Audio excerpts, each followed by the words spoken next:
From MSNBC, Decision 2020, Election Night. Live from Democracy Plaza. Here now are Rachel Maddow and Brian Williams. Here we go, 6 p.m. in the East, and we're underway. Americans have been voting for days, setting records, in fact, and they are still voting at this hour in what is a titanic struggle for the future of our country. It will now be decided during an uncontrolled pandemic in our country, which explains the 100 million plus votes that are already in. Brian Williams here with you from our NBC News Global Headquarters in New York, joined by my colleague and friend Rachel Maddow at the far end of our expanded studios. Rachel. Thank you, Brian. Nicole Wallace and Joy Reid are here by my side at our corner of the studio as well, at a physical distance that belies our emotional closeness. I got to come up with a different one every night. Our election night MVP, Steve Kornacki, of course, is at the board, standing by for the first results, which are already starting to come in. Tonight, former Vice President Joe Biden back in his hometown, Wilmington, Delaware, after one final push through Pennsylvania, stopping in Philly and in Scranton, where he visited his childhood home. The former vice president started his day early this morning by going to church and then by visiting the grave of his late son, Beau. While for his part, President Trump started his day by calling into Fox News, and aside from a brief stop at his campaign headquarters over in Virginia, the president has been largely out of view this day.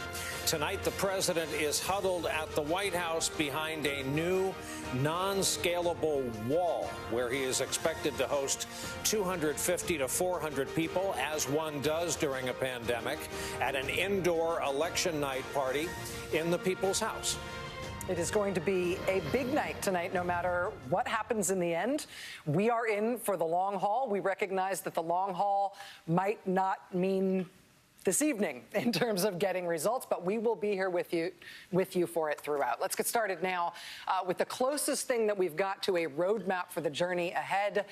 Steve Kornacki, we are going to be looking to you all night long. Let's start. What do you got? Well, here we go. We will be getting some results, actually, we think this hour from Kentucky, from Indiana. All the polls not closed there, but some will this hour. But before that, let's take a look at what we can expect from tonight. So we'll fire up our Road to 270, our battleground map. Now, there are a couple ways to look at this. First of all, let's start with this. Are there any states tonight where President Trump is going to be on offense? What I mean by that is, are there any states that Donald Trump did not carry in 2016 that were Clinton states that he could pick off tonight and add to what he won in 2016? The Trump campaign has been talking about, remember these three tonight, New Hampshire, Minnesota, and Nevada. Clinton states in 2016, the Trump campaign has been saying they think they have a shot at. We got to say, coming into tonight, the polling we've seen before the election has not put President Trump in great position in those states. So the burden is on him tonight as these votes come in to show that he can make something happen that hasn't happened there in the polls. If he fails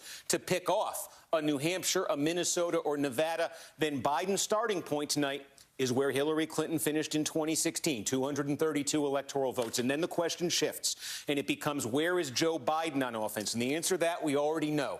You are looking at the battleground here. You are looking at states that Donald Trump won in 2016, that he's trying to defend, and that the polls coming into today, to varying degrees, show him in trouble in. Can Donald Trump hang on to at least 270 electoral votes worth of these states? The most immediate problems on this map for Donald Trump, we've been saying this for a while: Wisconsin, Michigan, Pennsylvania, three states that he won by the skin of his teeth in 2016. Less than 1 point, his margin in each one of these states. If Donald Trump does not add any states from the Hillary Clinton column in 2016, if he doesn't pick off any tonight, and he loses these three states, he loses the election.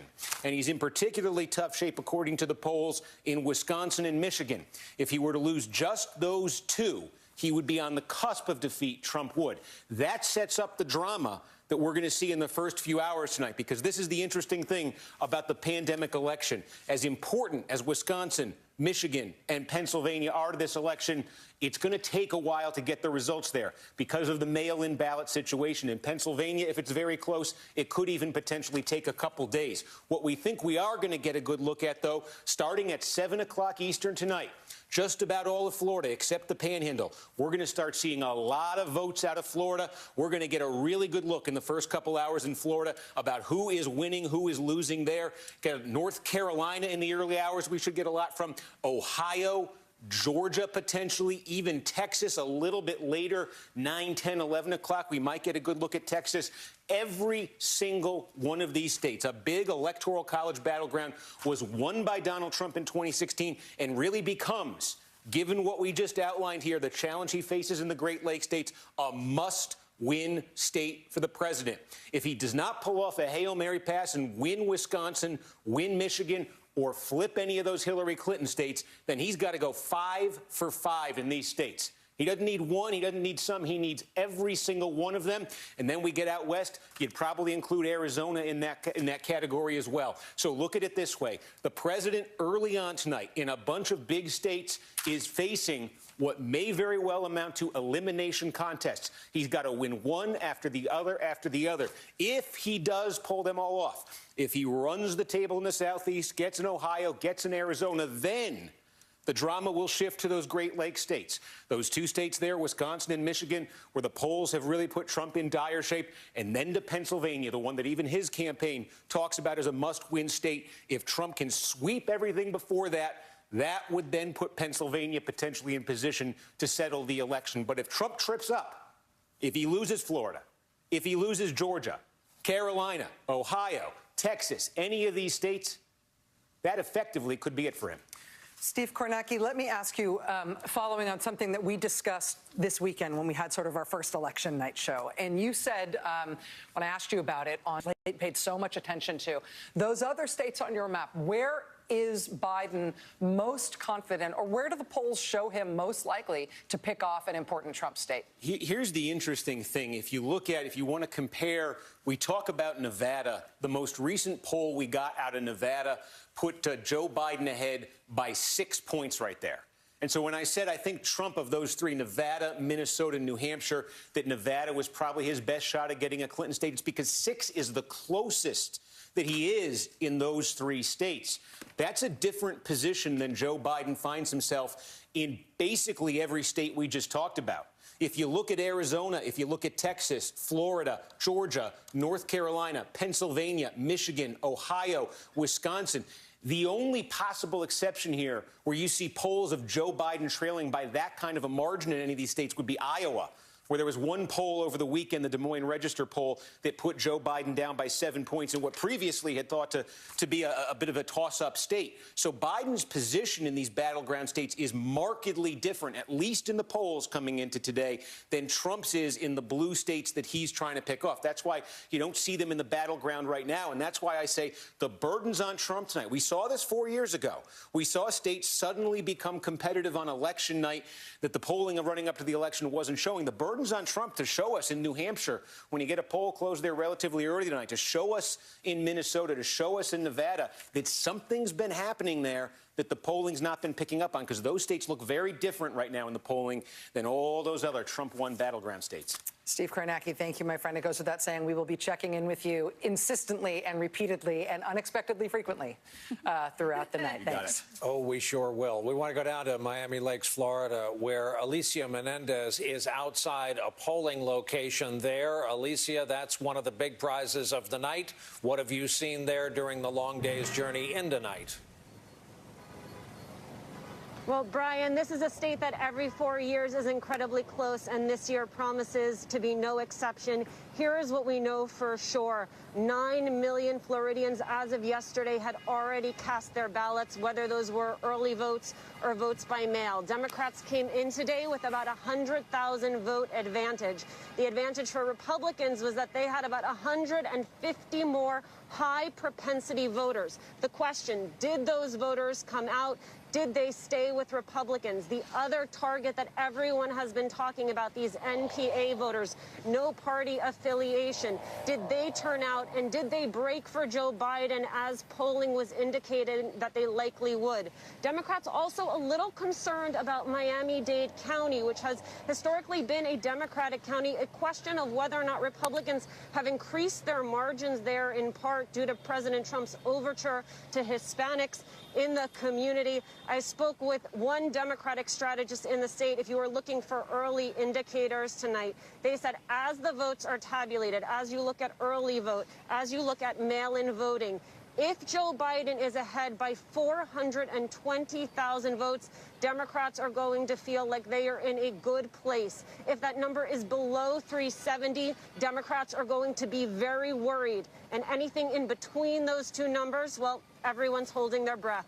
Brian? All right, it's going to be a night of a lot of math. Alicia Menendez adding to it from Miami Lakes, Florida. Let's go over to Chris Jansing, who is in Joe Biden's hometown of Scranton, PA tonight. Hey, Chris. Hey there, Brian. Robust turnout here all across the state of Pennsylvania. Not Obama numbers, but big numbers. Here in Lackawanna County, this is a small county. They've had lines as long as an hour. I'm told that's not something they normally see. And we've also seen places like in Bucks County in suburban Philadelphia. I think we have some pictures we can show you where the lines were stretched on for 3 to 4 hours, although that was unusual. And there are very few reports of any problems.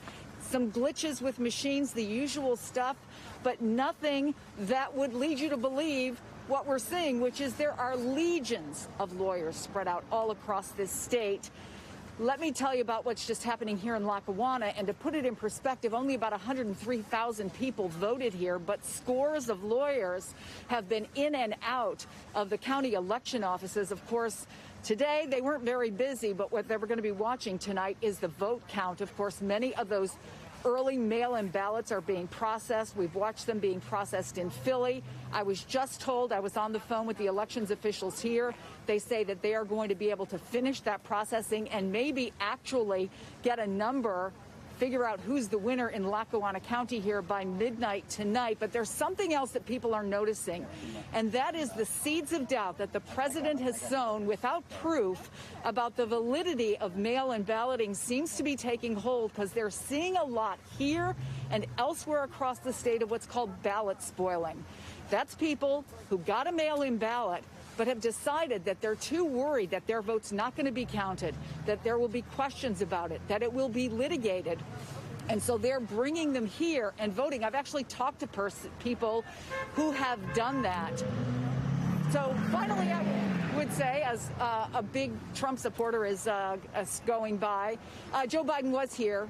4 stops this morning in his hometown, and he wrote on the wall, from this house to the White House, with the grace of God, Pennsylvania will have a big say, Brian, in whether that happens. Chris Jansing, Scranton, Pennsylvania, on a cold election night. Chris, thanks. Rachel, over to you. Here with me in the studio, nobody I would rather be spending election night with, my colleagues Joy Reid and Nicole Wallace. I know that both of you, in addition to doing all your regular work, have been in touch with people all day. Nicole, I want to go to you first, because while Steve Kornacki was talking about states that Trump wants to pick off from the Clinton column and states that Biden wants to pick off from the Trump column, you started kind of bouncing in your seat a little. I have a note that says Trump state, and their state is North Carolina. And the Tillis campaign for Senate has Tillis down 1 today, going into tonight's election. And, you know, we've talked a lot about whether ticket splitters exist. The Trump campaign would push back and say Trump's about 1 ahead, but that would have you believe that there are ticket splitters, people, people that vote for different people on the Senate ticket than on the presidential ticket. So I think North Carolina is one that both campaigns are watching. I would say this, having listened to Kornacki and having talked to people all day from both campaigns, and Republicans and Democrats working on the Senate races and around the country, it's amazing how similarly both sides view the race. Both sides view Florida, Iowa, and Texas as very strong for the president. However, Donald Trump's own campaign internals do not have him ahead in any of those 3 states. He is way behind in Wisconsin. He is pretty far behind in Michigan, and he is behind enough in Pennsylvania that their only path to victory there would be to declare some sort of red mirage kind of victory and then litigate it out. And I'm not sure that that message has reached the president. I'm told that he, in phone calls, is feeling confident. But what you just described is the view of his campaign? That is the view of his campaign advisors and people that have done this before. There are not a lot of those kinds of people that have done this before. But the people that know how to read the tracks will acknowledge, I think under duress, that in those 3 states that Steve Kornacki keeps bringing our attention back to, Trump is behind in all 3 of them. They're also wary about Arizona. Again, they think McSally is polling lower than they are, but that usually isn't the case, that a Senate candidate is so far behind a presidential candidate. People usually go in and support the ticket.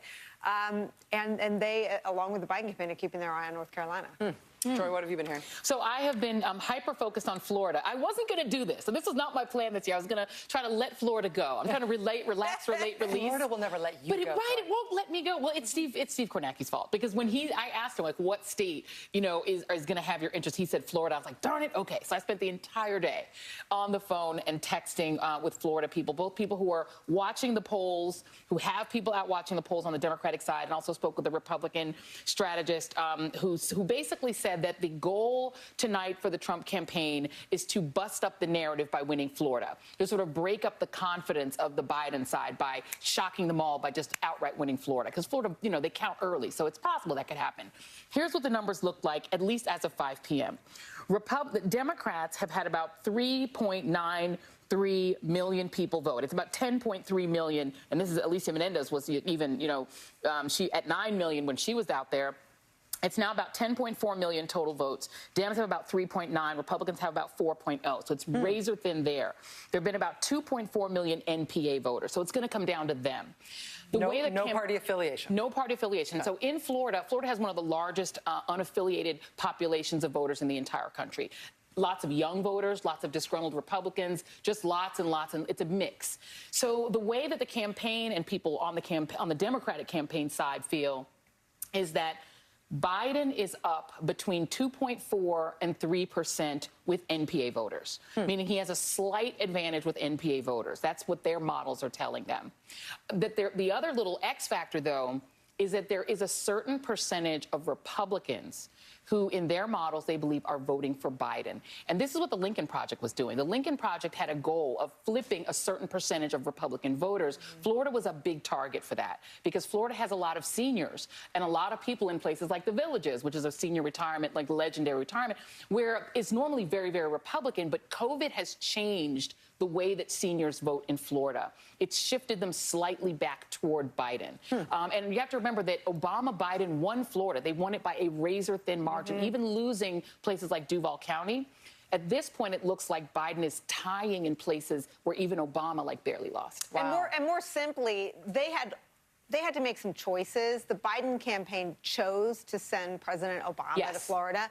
That was a choice made. That was an informed choice. Yes, 100%. They're obviously seeing something here in the end that may have brought Florida a little closer than we're seeing in public polls. To be clear, Florida's always a toss-up. If it wasn't a toss-up, we would have died and we'd be in another universe. We wouldn't, Florida's just a toss-up, but it's slightly a Biden-ish toss-up. Well, I would say, in terms of how I spent my day today, I have been marinating in the numbers, particularly on this issue of ticket splitting. And I think the issue of whether or not voters split their votes by party between Senate and President is going to end up to be way more interesting tonight than we think. Because one of the things we haven't focused on that much in the national media, because the top of the ticket race is so fascinating and so fraught, is how close how many of these Senate seats are. You would be shocked to know how many of them have a polling average within 2.5 points right now. Yeah. And that's true in very red states and in very blue states and in swing states. Yeah. So I am looking for Senate races to go in unexpected ways tonight and for us to learn things about the divided loyalties of partisan voters. Are you guys hearing this? Because the other thing I've heard, and I would be interested to hear, but both of you, if you're hearing the same things,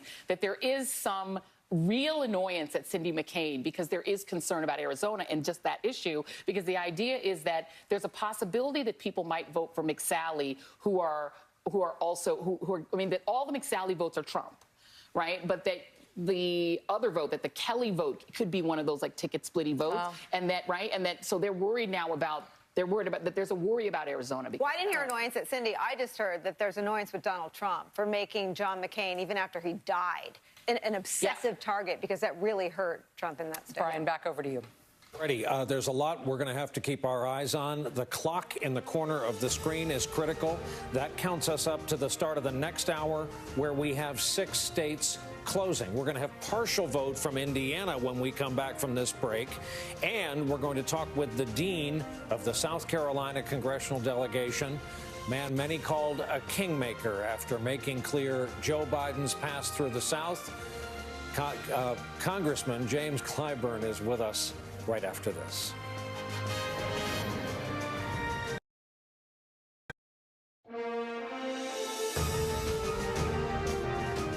We're looking towards these poll closings at the top of this hour. Georgia, Indiana, Kentucky, South Carolina, Vermont, and Virginia. Speaking of South Carolina, joining us now, I'm very pleased to say, is Congressman James Clyburn, who is the 3rd-ranking Democrat in the U.S. House, the dean of the South Carolina delegation. Sir, it's an honor to have you with us tonight. Thank you for your time.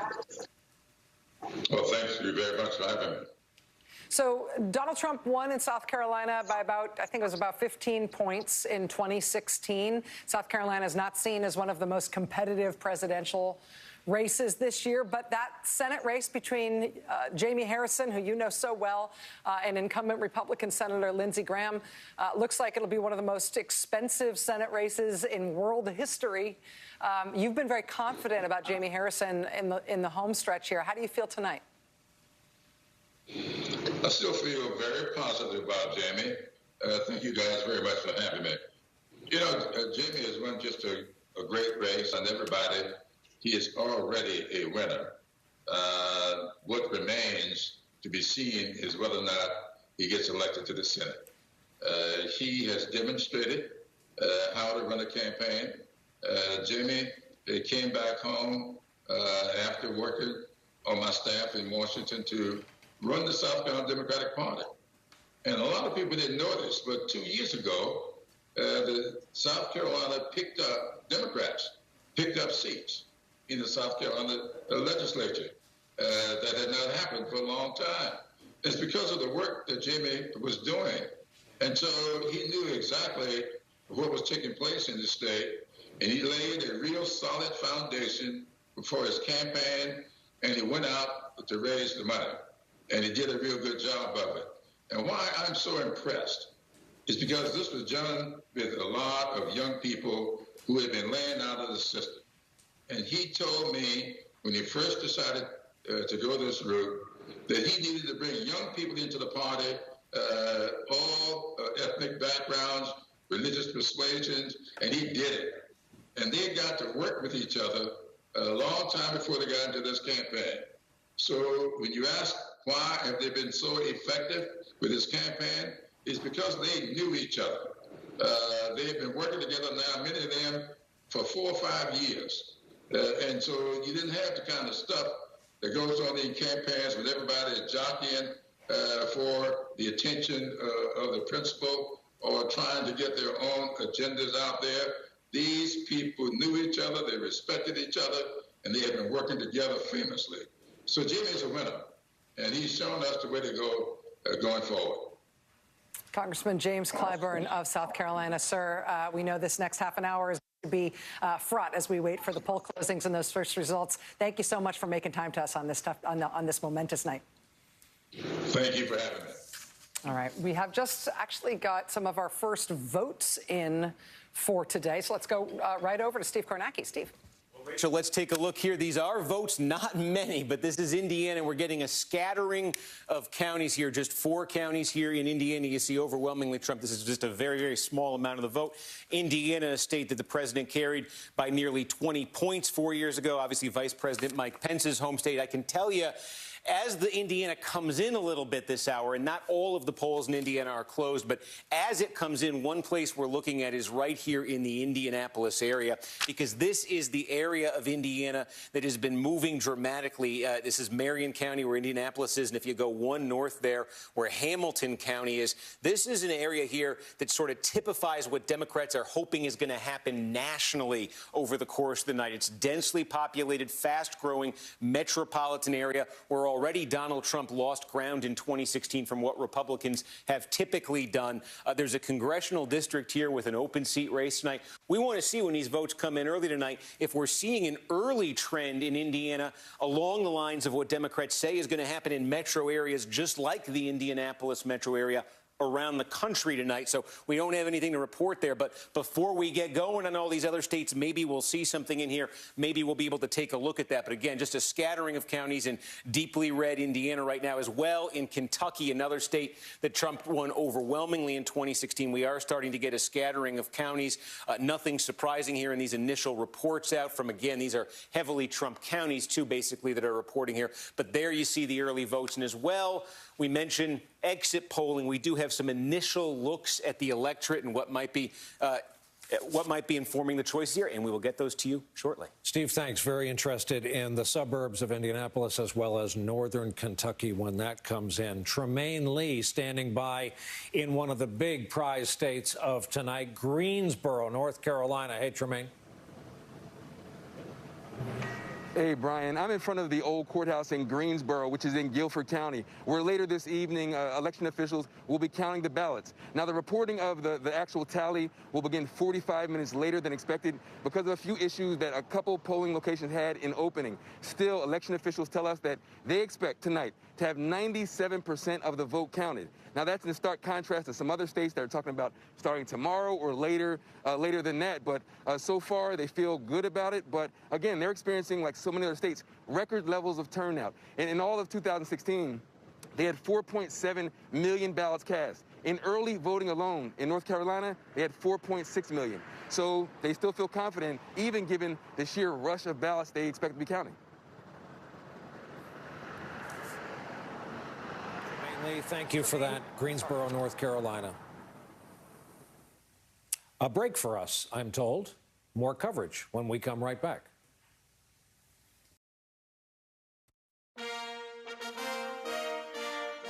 Whoever wins, Donald Trump, Mr. Biden, whoever wins, we really need you to know that we're coming to that table this time.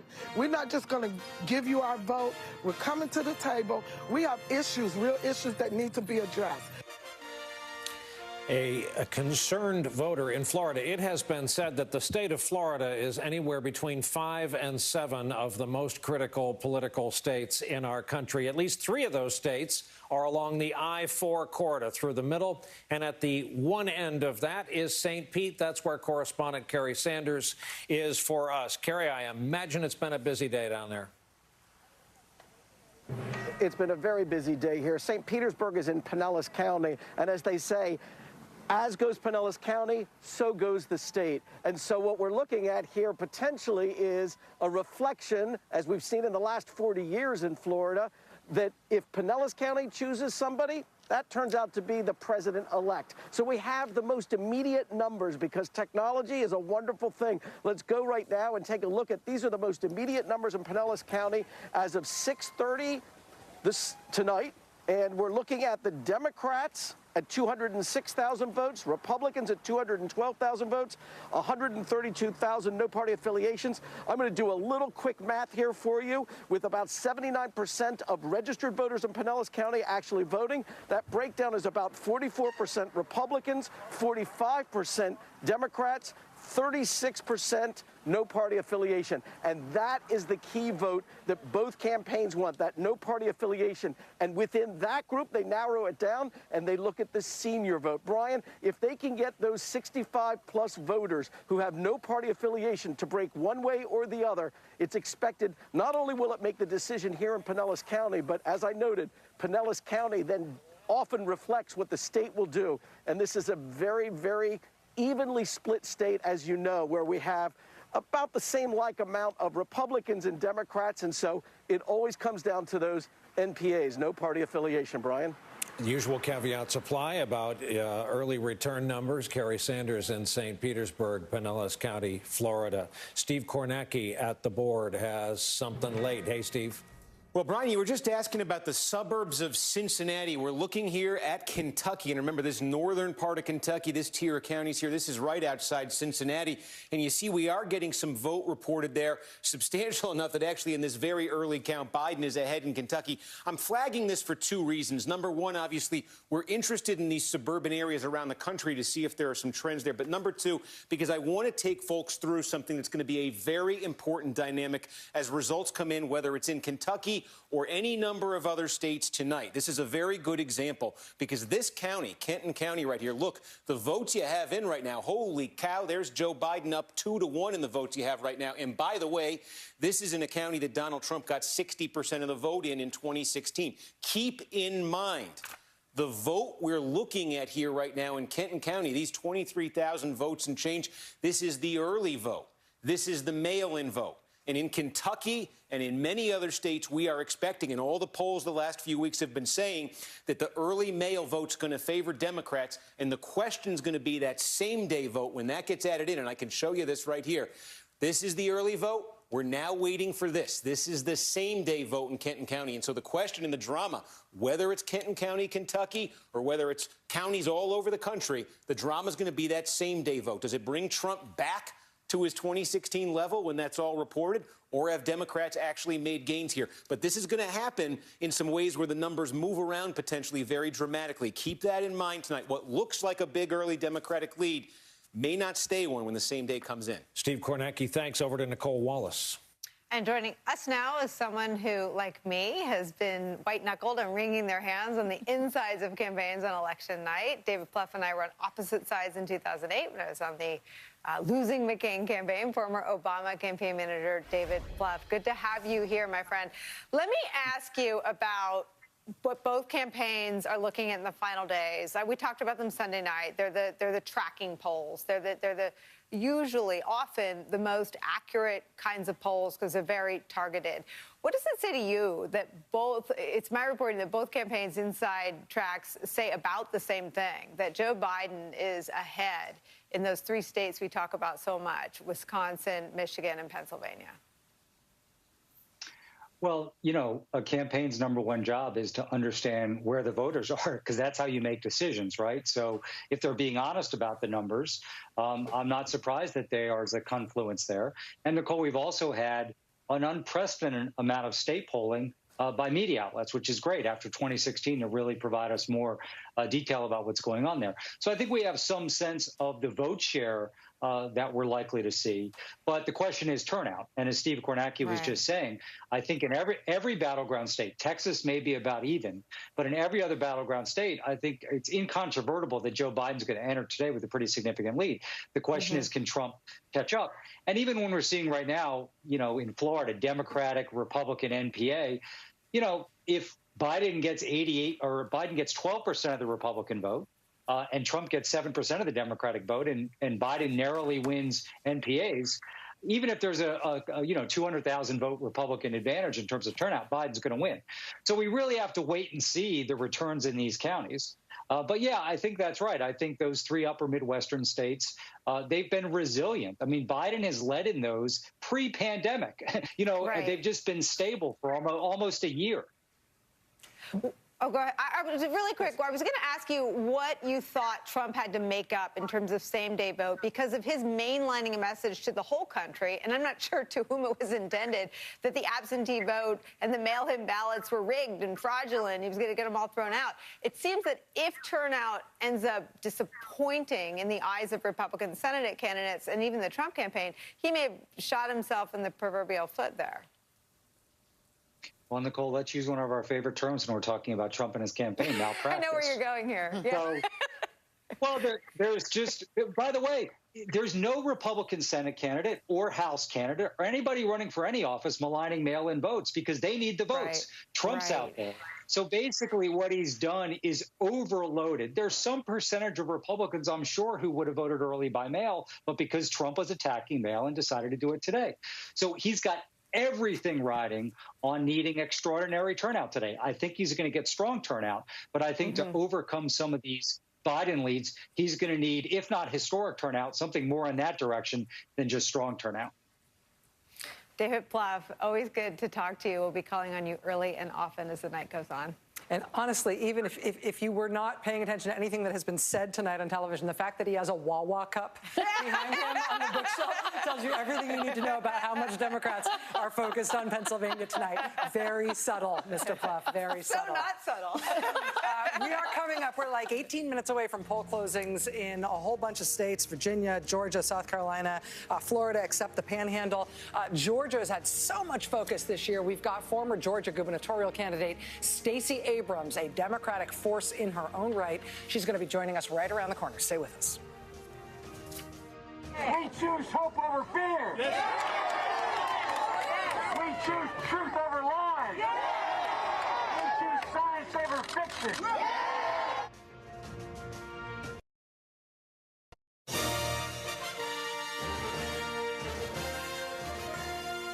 6:47 Eastern Time. Welcome back. Voter suppression is not on the ballot anywhere in our country, but it is thoroughly a part of the storyline tonight, along with legal issues. Those will be the purview of our chief legal correspondent and MSNBC host, Ari Melber, who is standing by to talk with us. Hey, Ari.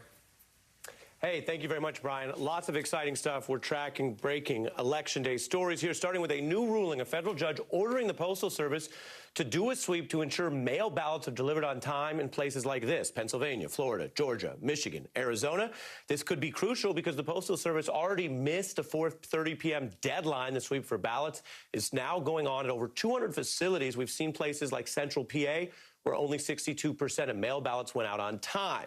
Also, a new case of alleged meddling. There have been these suspicious robocalls, some telling voters to stay home. Other people initially thought this was some sort of pandemic warning. Others falsely telling people maybe they could vote tomorrow. Well, moments ago, I just caught up on Zoom with Michigan's Secretary of State about this. Do you have a sense of how many voters were reached or impacted by those robocalls? They were consistent enough to be concerning. We're not talking about one or two reports here. We're talking about a significant handful. We're not going to have near full results tonight. Interesting, coming from, of course, the top elections official in Michigan. We also know some of the timing tonight will be driven by state law. For example, take a look. There are states that enable earlier processing of ballots. They could have more thorough results earlier, like Florida and Minnesota, while other key states, like we just heard from in Michigan, Wisconsin, and Pennsylvania, can only start processing later under the law. Officials say, as we just heard there, they may not get fully final results tonight. So 2 final points here on turnout. If a candidate is winning in a state by a blowout, some of these details matter less. Winners declared. But on the rules, some states must start later and take longer. Let's be clear tonight. Not only is there nothing suspicious about that, it's the law. Rachel?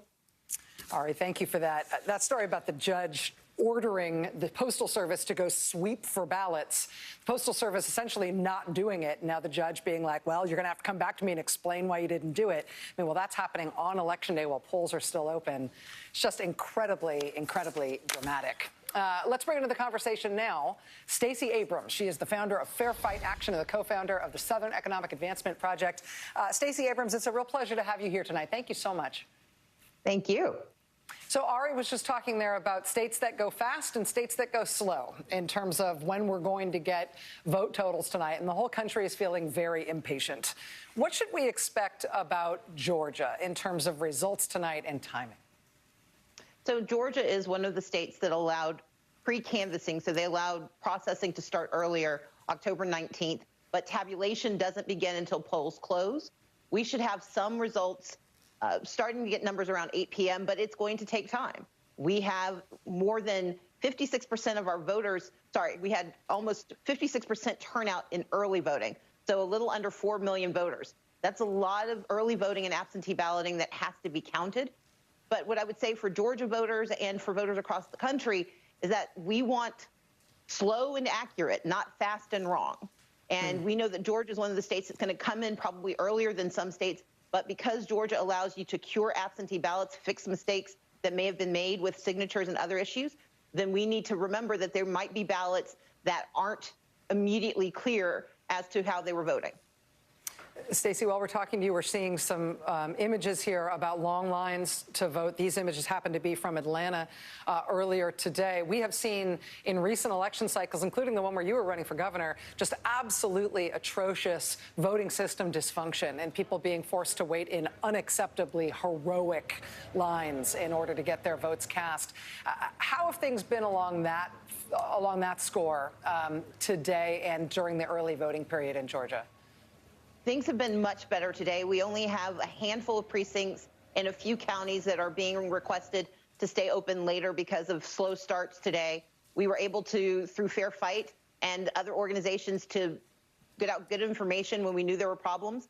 But I will say that a lot of the changes that we see in 2020 came about because of the litigation that we filed in 2018, because of the work we've been doing through Fair Fight and others to expand access to polling locations, to make certain that counties were given the poll books they needed, to ensure that we had early voting locations expanded and we had drop boxes. That's a lot of the work that Fair Fight's been focused on for the last 2 years, and we are seeing some of the results tonight. Let me just ask you, Stacey, I know that what you're talking about is voting rights and voter enfranchisement and making sure that people can participate in the democratic process the way the Constitution envisions.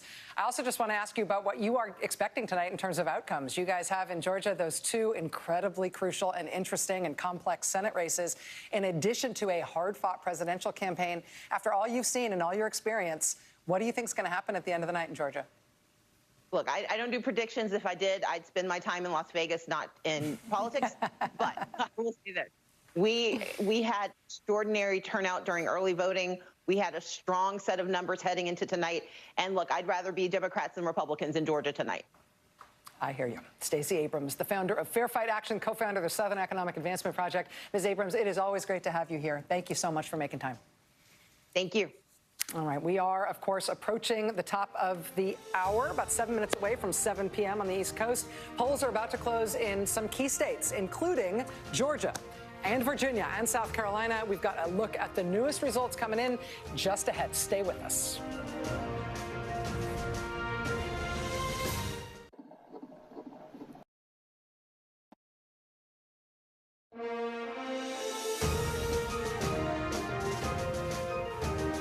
We are sneaking up on 7 p.m. here on the East Coast. We're about to get our first full state poll closings in Georgia, South Carolina, Virginia, Kentucky, Indiana, Vermont. We just have a couple minutes here. What are you guys watching for? I'm still obsessing at Florida. I'm just getting texts from both phones, and everyone feels exactly the same way. Toss-up. I can't get anyone to even take a guess what's going to happen. Full, pure toss-up. So you're talking to Stacey Abrams. First of all, nationally, she gets so much credit for what 100%. She's done in that state. And as you guys were talking, I kind of looked at you and I said, I heard something about Georgia from one campaign. Which one was it? Oh, it was the Biden campaign. They're feeling good about where things stand in Georgia yesterday and today. So they're keeping an eye on Georgia, too. So between Georgia and Florida, it sounds like what we are hearing anecdotally is that both campaigns think that Florida is a toss-up. Yes. That the Biden campaign may be more optimistic about Georgia than they are letting on. I reported Sunday night, that the Biden campaign was feeling more optimistic about North Carolina and Georgia than Florida. Now, I think Florida may have tightened a little bit. As I said, they sent Obama there yesterday. But I think there is a lot of fluidity in where things landed these final 48 hours. There's some weird stuff. I was just hearing also that there are a lot of new voters, lots of new American citizen voters. The Caribbean American community is breaking more Democratic and actually registered more as Democrats and NPAs than as Republicans, and the turnout among Democratic Caribbean American voters seems to be higher than the turnout among Republican Caribbean. So there's like this, but that's a tiny pocket, right? And it's so hard to model in the first place. Very hard. It's so complex, and then this year with early voting changing and the overall voter turnout numbers being so magnificent, it's going to be really hard to extrapolate from any previous experience. Can I just say, and you talked to Stacey, even if Democrats don't carry Georgia and North Carolina and Texas, the investments that they have made are long-term harbingers of doom for Republicans, because they are activating voters who will remain as Democrats, and they're younger, they're of color, and they ain't going back. And Republicans would have to completely alter their entire carbon makeup to make them ever come to them. Well, and to that end, the fact that we're not talking about Virginia with a lot of suspense tonight is the product of Democrats having made that kind of investment in Virginia over the past decade. And now we are where we are with Virginia.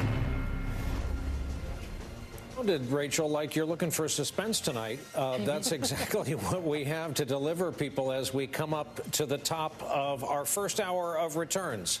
That would be 7 o'clock Eastern time, the first list. And here we go. Here's what we have for you at 7 p.m. These are all NBC News projections. Georgia, too early to call. Indiana, as expected, we are projecting Donald Trump as the projected winner there. Virginia, too early to call, though Biden is leading. In Kentucky, too early to call at this hour. South Carolina, too early to call at this hour. Vermont, up in New England, too early to call. Here is the long and arduous road to 270 electoral votes. Again, one state awarded. As expected, it went to the incumbent president. To the Senate races we're watching, and the battlegrounds especially. Georgia Senate, too early to call. That's the special election. In the Ossoff-Perdue race, Georgia Senate number 2, we'll call it, too early to call between Ossoff and Perdue. South Carolina, Lindsey Graham's bid to stay alive, too early to call. Virginia, Warner leading the race, but officially we have it as too early. Kentucky, Mitch McConnell's bid for re-election, too early. Senate at this hour, and we're going to return to this all night long, of course, with the hurdle the Democrats have to regain control of the chamber. Steve Kornacki, what have we learned thus far? Well, Brian, I'm literally just eyeing this screen because I want to tell you what's about to happen, what we're expecting about to happen in Florida. Now, the polls are not closed in Florida. The Panhandle is in the Central Time Zone. They're going to stay open for the next hour, but the rest of Florida is closing right now. And what Florida does is here we go. Let's take a look. We got our first one. Lee County, you just got about 80% of the vote in Lee County, Florida. Donald Trump with 57%, Biden with 42%. What are we looking at?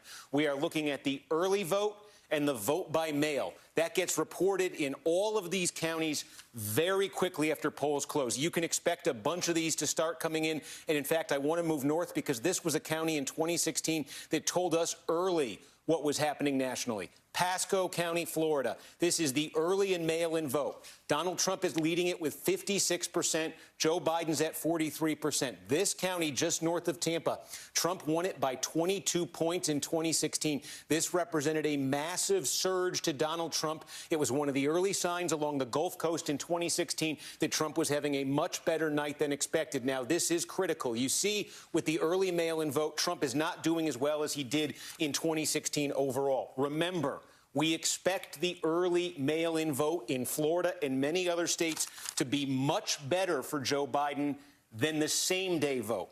You are not seeing the same-day vote being reported out here. You're seeing the early and the mail-in vote. So there will be more early and mail-in vote than there is same-day vote. But we expect that the vote that is yet to come in Pasco will favor Trump. The question, and that vote we expect will also be reported out in relatively short order. The question is, with that same-day vote in Pasco County and all these other counties, is Trump getting back to his 2016 level? Is he exceeding it? Is he falling short? As these counties come into focus, that's the story we're going to be telling. We have got the early and mail-in vote in Pasco. We'll see the same day come in now. We'll see if Trump can get up there. We have some other counties coming in, and I want to call them up here. Let's call it, okay, 54% to 45%. Again, this is a county where now on the same day vote, we got probably 3/4 or so of all the votes that are going to be cast here on the same day vote now. We expect Trump to do better. Can he get that up to 58%? Can he get his total up to 58% as the same day vote comes in? Here's Lake County. This was a big one for Donald Trump in 2016. He got 60% of the vote. You notice the trend here in all these early reports we're getting. And this is a lot of vote coming in these places. Trump is several points shy of his 2016 number. So the question is, how well does he do when we start getting the same-day votes. Again, here is what I expect in Florida. For the next half an hour or so, 45 minutes, everything in the eastern time zone of Florida is going to start lighting up like this, one county after another. We're going to get the early vote. We're going to get the mail vote. We're going to get what amounts to the clear majority of all the votes cast in these counties. And then after that's reported out in all of these counties, they are going to start adding in the votes that were cast by people who went to the polls today. And that is the story we're going to track in every single one of these counties as they come in. That's the story in Florida. I do want to just check Georgia to see if we're getting any votes yet in Georgia. It looks like we aren't. The one thing I want to flag, and you were talking about this with Stacey Abrams, so much of the Democratic strength in Georgia is concentrated in the Atlanta metro area. There's a collection of 9 counties here that Hillary Clinton won by 30 points in 2016, that Stacey Abrams won by nearly 40 points in 2018 when she nearly won statewide. This is what makes or breaks the Democrats statewide, and we don't think we'll get this. We think we will get the votes here, especially in Atlanta, later in the night. So I think expect as Georgia starts to report, we may get more from the Republican areas and be waiting on the Atlanta metro area. But again, I think the story right now for the next half an hour, and let's go see if we've got some more, is down in Florida. 4 counties so far where we have the early vote. You're seeing it, what that adds up to in the statewide total. We'll continue to monitor that. But these will be the best numbers in these counties that Joe Biden gets. And then the question will be, can Trump overcome it in the same day vote? Here we go. St. Petersburg, Pinellas County. Interesting. Trump won this county in 2016. This was a big win for Donald Trump when he won Pinellas County. Look at that. 500,000 votes were cast here in 2016. This is going to be as good as it gets for Joe Biden. The question, though, is as the same day vote comes in, when this total gets up near 100% and we got all the votes, is Biden still above that 47% that Hillary Clinton finished with here in 2016? Anything above that represents an improvement for Biden, represents slippage for Trump, represents good news for the Democrats. So this is Biden's starting point as we get the same-day vote in from Florida. I'm just taking a look back here. Obviously, we are going to be paying very close attention to these 3 counties down here, Miami-Dade, Broward, Palm Beach County, big counties here in the southeast part of Florida, big Democratic counties. We're expecting, again, to get vote just like this there shortly. We want to see in Miami-Dade. This is where the Trump campaign has talked about making inroads with Cuban-American votes, really denting what had been a big Democratic margin in 2016. We want to see if there are any signs of that when that starts to come in. Broward, that's just a core Democratic county where Fort Lauderdale is. We're going to take a look for that. We got another one coming in here, Citrus County. Again, keep in mind, 2016, it was this part of the state in particular, the Gulf Coast, Tampa North, St. Pete North. This is where you really saw Trump surge in 2016 relative to how Republicans normally do. You're getting the early vote, Citrus County. It's a county Trump got 68% in 2016. He's already at 67 here. Same day vote to come.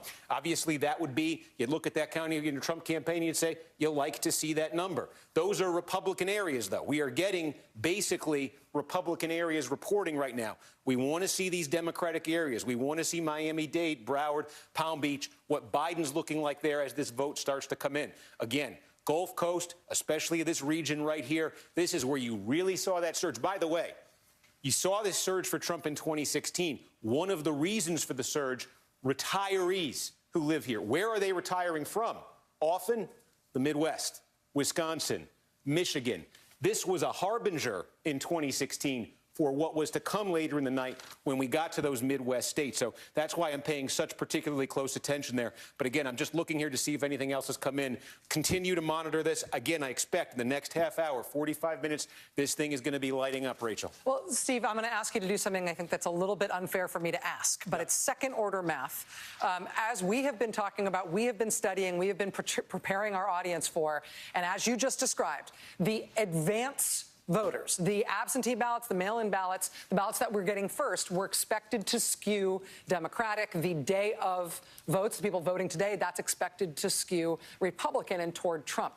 Given that expectation, can you tell already from these votes that are coming in that are, again, absentee and mail-in ballots, if they are matching expectations in terms of how well Biden expected to do with those voters?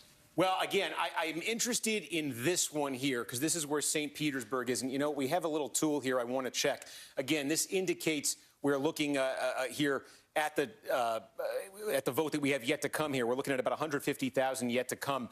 This one is interesting because if Joe Biden, this is a pretty substantial, about 6.5-point improvement over Hillary Clinton here. And again, if Biden lands at 50 in Pinellas County, that's good news for him. So there is, I think, a little bit of a pad here potentially for Biden as this starts to come in. Again, Pasco County, if you're the Trump campaign, where you're trying to get this up to here, is 59%. He's not far off that.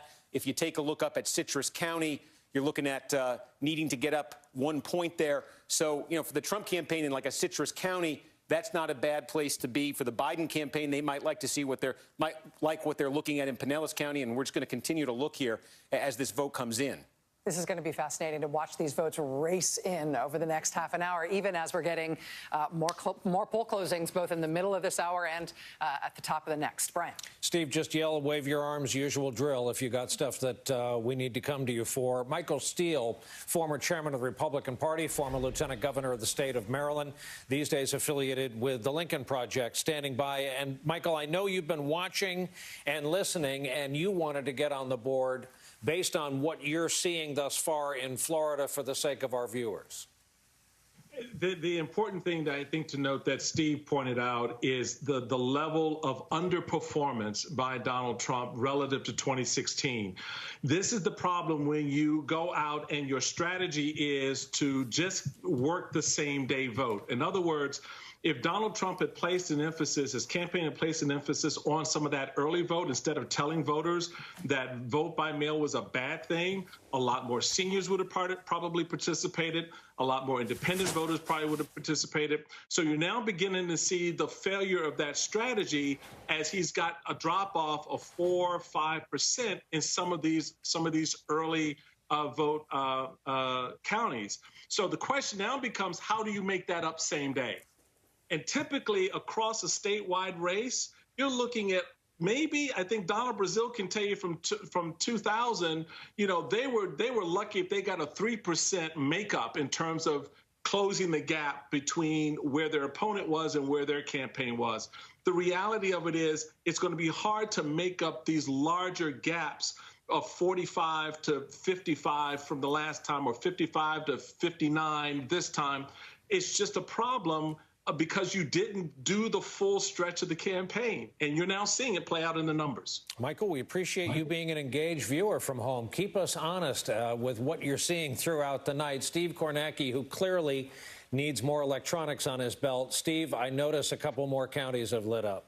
Yeah, we are looking at Hillsborough County here. Again, this is Tampa. This is right next door to Pinellas. And again, you're looking at Biden here jumping out. This is a 12-point edge. Again, let's take a look. This is a Democratic county from 2016. This is obviously Democratic overperformance for the time being relative to 2016. This is an 11.5-point advantage for Biden. Clinton won this one by 7. So again, the question here, as this, we say about 80% of the vote here, about 135,000 votes remaining to come in from this county, 600,000 basically reported out so far. Does that 55 continue to stay above the 52 that Clinton finished at? Any county where Biden is finishing over what Clinton finished at is progress for Democrats. Any county where Trump finishes under what he got in 2016, that would be falling back a little bit for him. So we're just tracking this county after county, and I see, as I say this, we just got some, this looks like just like one precinct from Orange County. This is where Orlando is, but it looks like that's just one precinct. You can see that's about 312 votes right there. So I'm just, Broward. Oh. Here you go. Look at this. We've got... Wow. Well, now, this looks like 163,000 votes reported out here with about 860,000 to go. I believe what we are looking at here, and I want to check this, and if my producer can say this in my ear, is this same-day vote in Broward? Unclear is the answer I'm getting. I say that because this is very small, what you're seeing here. We're also getting a different color out here. Let me get some clarification on this. Broward, it's a biggie. As you can see, we're expecting about 1 million votes out of Broward. This is big for Democrats. Fort Lauderdale. Let me see if we can get an answer on that and come back to it. Let's take a look at Palm Beach County. We continue to only have a scattering. We have a couple precincts in these places. I'm just looking to see where we have not yet checked. Let's see, did we look at Lee County earlier? Again, I think we did. The question here is, can Trump get up to 59%? All right, I'll continue to monitor these and let you know if we got a little bit more, Rachel. Steve, let me follow on with that. And Joy, let me ask you as well. It's been so focused on Florida. Is there any reason to expect something special about Broward in terms of why they would report their proportions so different compared to other counties? Well, Broward, unfortunately, my former county where I used to live, they tend to report a bit slowly versus the rest of the state. And Broward is one of those true blue counties that is a bellwether for Democrats. They call it the sixth borough because there's so many New Yorkers who live there. Okay. You rarely hear a Southern accent in Broward. You hear a lot of New York accents. Broward underperformed a lot in 2016. It came in toward the bottom in terms of turnout. And that was a big problem for Hillary Clinton. It was also a problem in 2018 for Andrew Gillum. That when Broward underperforms, Democrats underperform. When it overperforms, and what I was hearing today is that Broward is potentially going to hit 80% turnout. That's their projection. Miami-Dade was hoping for the same thing. And that's that Broward mammoth, isn't it? It's really high. Yeah. And Broward tends to sometimes, I mean, they can do, when Obama ran, the 08 and 12, Broward was one of the best performing counties. But it tends to be better performing for Barack Obama personally than it has been for other Democrats. Miami-Dade was also hoping for a big turnout. It was actually quite light. And that was one of the big concerns for the campaign today, that Miami-Dade was super light. But Broward was strong mail-in and early. So I'm not surprised it's And the reason that I'm singling it out is because you're looking, so like here Miami-Dade, that's 84% in, right? A lot of these other counties that we're getting large numbers of votes in, they're in that proportion. But that's not what we're seeing from Broward. Let's go back to Steve. Yeah, they tend to be bits. We just got 1 million votes in Miami-Dade County. This is a biggie. And take a look at what we're seeing here. Let me try to clarify this screen for everybody. We got about 1 million votes in. That's the bulk of the vote we're going to get from Miami-Dade County. Joe Biden is leading here. His lead is only 9 points. This is significant because we've been asking, has President Trump made inroads with Hispanic voters, particularly Cuban-American voters in South Florida, in Miami-Dade County? This 54-45, remember, this is a county that Hillary Clinton won by 30 points in 2016. Now, again, we think this is primarily, I believe, early vote you're looking at here, because, again, the vast majority of the vote we know is going to be cast early. There may be a scattering of some same-day precincts that are part of this as well.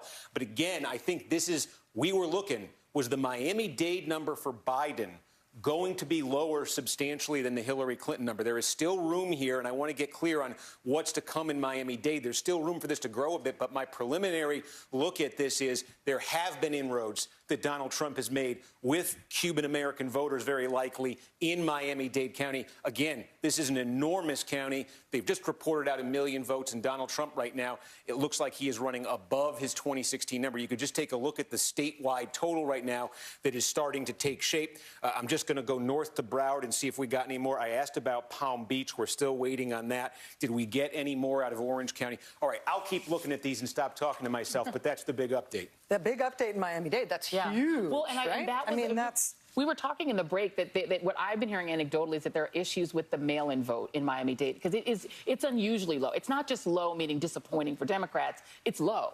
So, and even the numbers that Steve was just showing there, Miami-Dade is a massive county. The bulk of the Democratic strategy is Miami-Dade, Broward, Palm Beach, particularly West Palm Beach, and Hillsborough County, or it's Tampa, St. Pete. That is normally where they win elections. The rest of it looks all red when you go back and look at Florida. But if you're getting such low, that's what people found unusual today. Let's go to Brian. Forgive me, as I will ask every time we hear that sound, which means we have a call, and here it is. His first inroad into New England, as expected. Joe Biden has been awarded, by our projection, the state of Vermont. We'll go to the national map. There we are, the road to 270. One each at this hour, coming up on 7:19 Eastern. Back to the east end of our studio and the ongoing conversation already in progress. Rachel? Indiana and Vermont. So if you had those on your bingo card in terms of drama, surprise, those are now settled. Nicole, let me ask you to weigh in terms of what we've seen from Florida so far. Those Miami-Dade numbers for the Democrats look daunting in terms of what they're hoping to do statewide. Yeah, look, I said Sunday night, Biden campaign felt better about North Carolina and Georgia than they did about Florida. Yeah. I think there was a sense that that's how that county might come in. Now, Florida is sort of a graveyard, right, for both parties, but it has been trending more Republican. And I think Florida, the story of Florida is reddening as quickly as Texas is turning more purple. So I think the demographics in Florida, it might be one of those states that we're not talking about 4 years from now. But I think that for many, many days, Florida has felt really good for Trump. Yeah. Florida and Nevada are sort of the flip side states. I always said, like, the sort of angry grandparents all moved to Florida that hate taxes, and all the fun grannies moved to Vegas. So it's like the one is bluing and one is reddening in the same. All right, it is. So I was going to say 7:19 on the East Coast right now, which means we are in the middle of a whole bunch of exciting things happening in terms of poll closings and new data. Let's go back to Steve. So, Rachel, we got some numbers actually from Georgia. Here's my first wrong prediction. I said it was going to take a long time in the Atlanta metro area. We at least have what looks to be early vote from Cobb County. This is a huge suburb, a suburban county right outside Atlanta. You go back a decade, 2 decades, just a few years even. This was a core Republican county. What you're looking at here is Joe Biden. And again, I can show you this. You see the coloration here. This represents early vote. This represents mail vote. Joe Biden, though, we say this is going to be his best number. So he's going to come down from this, presumably, as we get more vote in. But this is one. It was a big deal 4 years ago when when Hillary Clinton eked out a win in Cobb County. That was kind of a sea change just for a Democrat to have more votes than a Republican in Cobb County. Again, this number will come down. Here's the question. Does it come down back to Clinton land in 2016, or do we find out that Democrats have made big gains potentially in metro Atlanta, in a suburban area they are relying on statewide? Georgia is a state, Steve, remind us, where we are expecting early votes to reflect potentially an artificially inflated Biden number, an artificially inflated Trump number. In terms of the order by which they count, which candidate might expect to look good in the early numbers? Yeah, I believe we might have a mix here, and that's what I'm looking here to see if I can show you. So I think in most of these, we are going to get the absentee vote first. They could get these ballots processed ahead of time. They could get them all in position to just get them reported out at polls closed in a lot of places. So I'm just looking around right now. Some of these states we get a mix, but it does look like in all of these counties that I'm looking at so far, we are basically looking at early absentee vote. So I think so far in Georgia, certainly if you look at the statewide number in Georgia right now, which only represents a small scattering of counties here, these are the best numbers in these counties that Biden's likely to have tonight. All right. 7:21 right now on the East Coast. Again, what we have had polls closed thus far. Virginia, Georgia, South Carolina, Florida, except the Panhandle, just within the last 22 minutes. We are heading toward poll closings in North Carolina very shortly and in Ohio. And then, of course, at the top of the hour, a whole bunch more, including Pennsylvania. We're going to take a quick break. We will be right back. We are right into the thick of it already. Stay with us.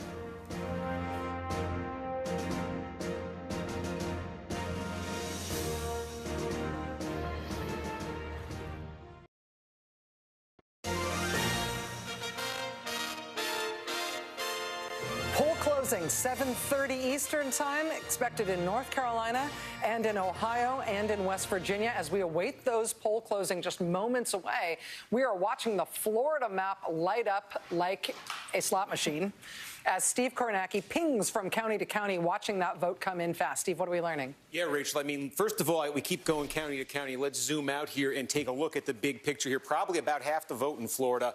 You see this, nearly 6 million votes already counted. Again, what's happening here is we have nothing from the Panhandle. That'll close shortly. Heavily Republican. We're getting mostly early vote from these counties. I want to update you on a few, though. We mentioned Pinellas, St. Petersburg, where in the early vote, what primarily looks like it represented the early vote, Joe Biden was sitting at about 53.5. You can see as more same day is tabulated, it's come down a bit for Biden. Again, if you look at 2016, Clinton was at 47, Biden sitting at 51. He's still above that Clinton number. How far is this going to fall? We're watching that story in St. Petersburg, in Pinellas County. We've also now got, again, what primarily looks to be the early vote from Duval County. This is where Jacksonville is.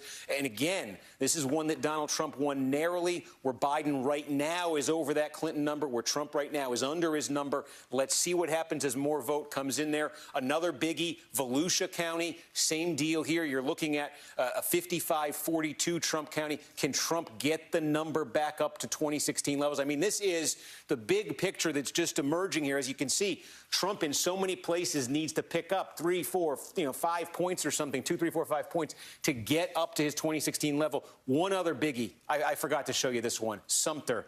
This is the county with the oldest median age in the United States. We talk about where's the senior citizen vote going to go. This is where the Villages is, that massive sprawling retirement community. So they've got just about all their vote in right now. There's a scattering to come, probably less than 7,000 votes. Trump is sitting at 67% right here. Remember, this was a big one for Trump in 2016. He got 69%. It was 69-30, a 39-point margin right now. It is a hair under that with a few votes left. Let's see if that adjusts a little bit. But that's a biggie I know a lot of folks were keeping an eye on. So, again, the big picture, though, that's coming into focus here as we get this early vote is a very close race in Florida. Look at that. Joe Biden right now in the statewide margin, about 10,000. Again, wow. For the Democrats, there's a lot of vote still to come, a lot of that early vote still to come, and vote in general in Broward County, and I believe as well, in Orange County. These are two huge Democratic areas that are going to pad Biden's total because basically when you got all the early vote counted from this part of the state, Biden needs to be ahead. Biden needs the statewide number to be ahead because A, the same day vote here is going to favor Trump, and B, the panhandle is going to favor Trump as well. So it's not all filled in yet, and even some of these counties that are filled in, I think we just got Palm Beach. We'll continue to monitor. Wow. So, Palm Beach, can you show us what was 20, go back. Yep. What was 2016 in Palm Beach County? You got it. This was Hillary Clinton got 57, Joe Biden sitting at 60. And again, I just will double check this. Again, I think this is basically the early vote, the mail-in vote. And again, I think we're getting perhaps a scattering of same day. Thank you, Steve. And that sound means we are approaching another set of states. The 7:30 poll closings, North Carolina, Ohio, and West Virginia. And the time has arrived, 7:30 exactly here in the East. And here's what we have from our NBC News projections. The president... West Virginia, too early to call, though, as expected, Donald Trump in the lead there. Here is the bar graph of where we stand early yet, very early yet, in the road to 270, one each awarded. You see how the electoral votes have been awarded as well. Big one we're watching tonight is Georgia. It's a battleground. We have it as too early to call. You see the breakout there in early vote. The map of the road to 270 looks like this at this hour, right about now. It's going to be a complex one by the time this is over with tonight. 11-3. Senate races we're following. North Carolina, too early to call. The Tillis-Cunningham race. West Virginia, too early, though the incumbent Capito is leading. Here is the Senate makeup at this hour. We can't show this often enough because of the percentages needed, the seats needed if the Democrats want to end this night back in the majority, back in the U.S. Senate. When we last left our friend Steve Kornacki, he was looking at some new vote in from Florida. Hey, Steve. Hey, Brian. Yeah, we continue. Again, there you could just see the time zone as you get to the top of the hour. You can see the time zone cutoff. So not a huge population area, but the panhandle of Florida.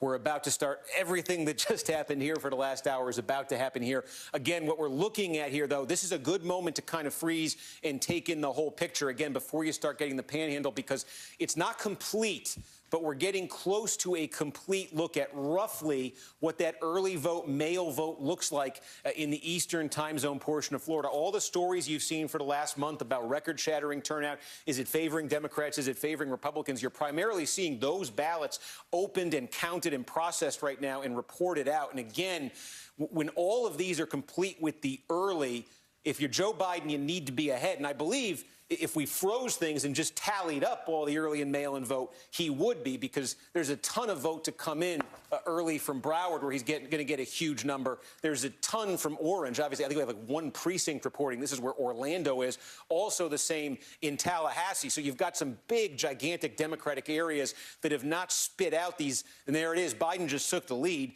He just got a big batch of votes in Broward County. There it is. So that's what just happened. We now have, I would say, very likely just about all, very close to all of the early vote reported out in Broward County. Biden now getting 66%, the same day to come.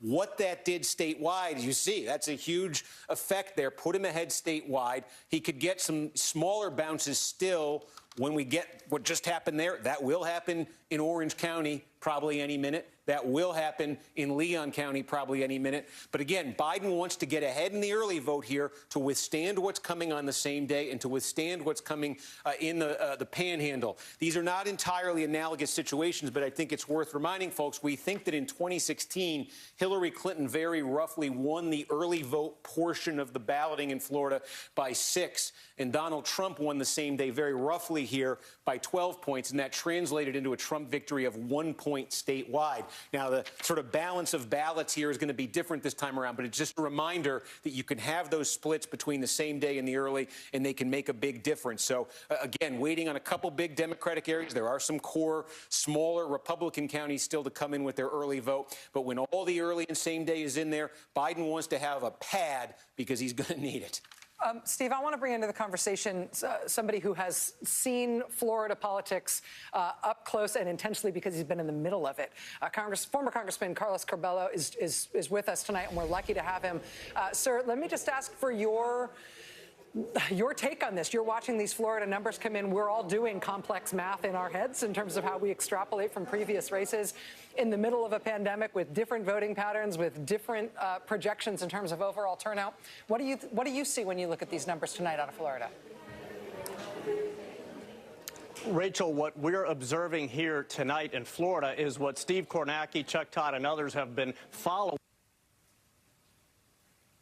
Have the Trump campaign gaining ground in Latino areas. You look at that number in Miami-Dade County, that has to worry the Biden campaign. Hillary Clinton won Miami-Dade by about 30 points in 2016, about a 10-point lead now. That is evidence that Trump has gained ground with Latinos. However, a troubling sign for the Trump campaign is that in more white suburban areas, the Biden campaign has gained ground compared to what Hillary Clinton did in 2016. So really an inversion of trends, Rachel, because for years it was Democrats gaining ground with Florida Hispanics and Republicans doing better with whites. This year, it seems that has been reversed, and no matter who wins this state, that's going to be a big story tomorrow.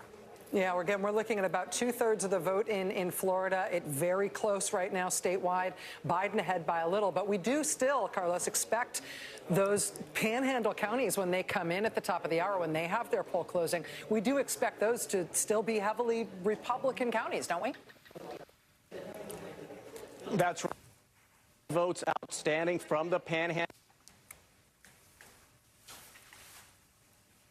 here in the state of Florida. So as Steve says, it's really important for the Biden campaign that those early votes, especially absentee votes in big counties here in South Florida, continue coming in for him, because he will have to withstand that inflow of red votes from the panhandle and from those traditional voters who went out and voted today here in this state. For the former Congressman Carlos Curbelo, thank you for joining us as we continue to watch these Florida numbers come in. It's from a human perspective, you talk about all the stuff in advance, you kind of game it out, you talk about what the expectations are, what you've heard from your sources, what the two campaigns are saying, what the tracking polls look like, and you feel like you've got like a sense of it, and then it starts to come in, and it's like you get so overwhelmed with the ongoing onrush of data. But that's where we're at right now. With the rest of Florida coming in, those panhandle counties will be closing at the top of this hour. But meanwhile, we've got two early to call races in states all over the eastern seaboard that have already shut. We're going to take a quick break, but when we come back, we'll have more from those Florida numbers, and we'll check in on Virginia, Georgia, some of the other two early to call races that we're tracking closely here at MSNBC.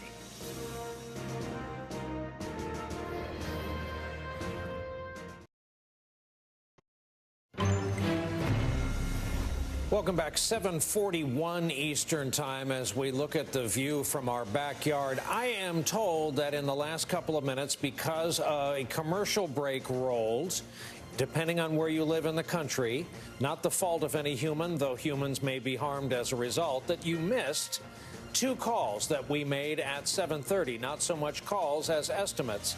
They still remain the same. That is that Ohio is too early to call, as is the presidential race in the state of North Carolina, which was and remains too early to call. That's our status. Over to Rachel in the East End. Steve, I hate to go back to you in the middle of all of this, but we're just going to keep going back to you. I have a bunch of stuff that I want to ask you about in terms of the other states that have recently closed, but can we talk right now about what's still coming in Florida? Yeah, again, nothing yet from the Panhandle. What we're waiting on here, Leon County, Tallahassee, we still don't have any of the early vote. We did just get a bunch from Orange County, which is where Orlando is. That's what you see here. I'll take this off. We've got too many numbers on the screen. Biden getting 64% in the early vote, the absentee vote in Orange County. Again, compare this to 2016. Hillary Clinton won here with 60%. Biden right now over that number. Let's see if that can hold up as the remaining vote comes in. We've got, I believe here, too, we could just take a quick look along these Gulf Coast counties and update them. Yes, here we go. I'm nodding my head. We said Pasco County we wanted to monitor as more and more vote came in. There's very little left in Pasco County right now. Again, core Trump County, he got 59 in 2016. He's sitting at 58.7 right now. Biden, remember, no third-party candidates, so it's, don't make too much of this, but Biden a little bit there ahead of the Hillary Clinton number. But work our way north along the Gulf Coast here. Still vote to come in. Same-day vote that we expect to favor Trump here, 63%. He's trying to build that up 2 points. You could see he's coming close to these numbers. Citrus County, there is not much left. He's over it by a point. But you see what's look at this, 70.6 to 71% is what he got in 2016. Just a few votes left here. So you just see this pattern here. Look at this, 57.4, 59%, a little bit more vote to come in. I mean, Trump in these Gulf Coast counties looks like he's on pace to come right in the neighborhood of that 2016 number. So if he's just hitting those numbers, that's good news for his campaign. The question is, can the Democrats offset that with gains anywhere? We've already talked about Miami-Dade. That's a real bad sign there for Democrats. Here's the one we've been monitoring, Pinellas County, St. Petersburg. And we said that Biden number, which started out with the early vote at about 53 and change, now down under 50. Now it's 49.7. The Clinton number here in 2016 was 47%. Let's see how many votes remain here. There are still about 60,000 votes to come in. Clearly, the trend here, the trajectory of the same-day vote is favoring Trump, so look for that 49.7 to come down further. This may not be the kind of gain Democrats were hoping it might be. Let's look next door in Hillsborough County, where Tampa is. Again, Biden, the Clinton number was 52. Biden sitting at 53.5. There's 75,000 or so votes left to be counted here. Clearly, again, the same-day trend in Hillsborough County is favoring Trump. It's that election day vote. So look for this vote to come down a little bit. It might end up a little bit north of 52 if you work out the decimal points. But again, we are just looking here at stuff that looks very, very similar to 2016, with the biggest change that we're seeing on this map right now in Florida is in Miami-Dade County. And I'm just looking to see if we've got anything more. There's still 200,000 votes to come, likely a lot of same day, already underperformance from Joe Biden. That's a worrying sign for Democrats. They've got to make up for it somewhere. We'll keep looking at these and see if something appears on this map. But to take a look at the statewide vote here, getting close here to, and let me just see if we got any, we're still waiting on Leon. This is basically, we are close to being able to say we got all the early vote and some of the same day in from the Eastern time zone part of the state. This is the last big jump Biden's going to get in the early vote here. So when Leon comes in, this number, you see right there, he's 83,000 votes ahead of Trump statewide. That number will jump when we get Leon. Now it's down to 73,000. But we're now in the phase here, I think, where in a lot of these counties, the same-day vote is starting to come in. And even in counties where Trump isn't doing that, he's doing much better in the same-day vote. And, of course, also has the panhandle to come. Steve Kornacki, thank you. Looks like we can start to see the arc of how that is going to go in Florida, but we will not know until we actually see it. Brian, back over to you. And I want to bring in Claire McCaskill, former Democratic senator from the great state of Missouri, and find out what's on your mind as you watch thus far tonight. Well, I think that I see the Trump campaign walking down a field with mines, and any of these states could blow up, and then they're in real trouble. Now, they may get past the first one, which is Florida. It looks like it's going to be very close. It certainly doesn't look like it's going to be a decisive victory for either side. But then they've got the next landmine, which is Georgia, and then North Carolina, and then, of course, the mother of landmines up in Pennsylvania. So, and Trump has to win these states. Biden doesn't have to win all these states. So I still see that Biden's path is pretty clear, and he's got a lot of them. And I am, of course, waiting to see more votes on all these Senate races, where I am paying very close attention to what's going on in Iowa, Maine, North Carolina, particularly to see if we're going to call Chuck Schumer majority floor leader when the sun comes up tomorrow. Claire, that's a little liberal on your part, assuming we're going to know that when the sun comes up tomorrow, isn't it? Well, if you look at the states where the Senate races are really in play, most of them can count votes today and previously. In other words, we think we'll get results in Georgia. We think we'll get results in North Carolina. We should get results in Iowa. Obviously, Colorado and Arizona we're not as worried about. We feel very comfortable about both those states. So we may know more about the Senate when we go to bed at 2 or 3 in the morning than we do know about the presidency. Okay, I'll take the optimism. Claire, keep watching with us. We'll go back to you when things warrant. Hey, Steve Kornacki has early vote from Ohio. Yeah, I think that we are taking a look here at the early, the absentee vote in, well, let's go statewide here and give you that view. Statewide in Ohio, that would explain why Joe Biden right now, you see statewide leading so much. 2 places here that are accounting for this vote. Cuyahoga County, core Democratic county. This is where Cleveland is. And again, we're gonna play that game where let's see, does he end up significantly over the Hillary Clinton number? Right now, he's at 75%. Clinton got 66% here. Biden's going to need substantial improvement across Ohio. This is, remember, an 8-point victory for Trump statewide in 2016. Let's take a look in Franklin County, the state capital, Columbus. This is, now look at this, 76%. 61% is where Clinton landed in 2016. So again, a little bit more than half the vote in here. We think the next half is probably going to be a little bit more favorable to Donald Trump. How far down does that Biden number come? He wants that to land. Biden wants that to land not at the Clinton number. In a state like Ohio, he wants to land that substantially ahead. Here is an interesting one to look at.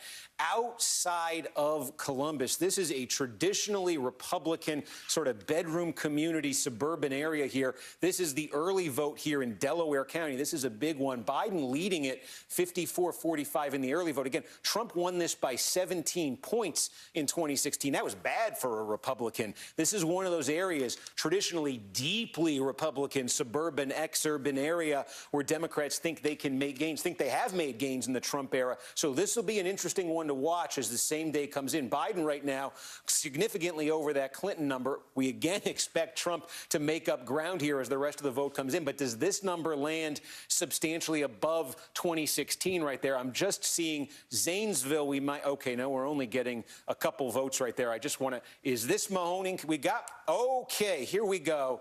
Now, this is interesting. This is the early vote in Mahoning County. This is Youngstown.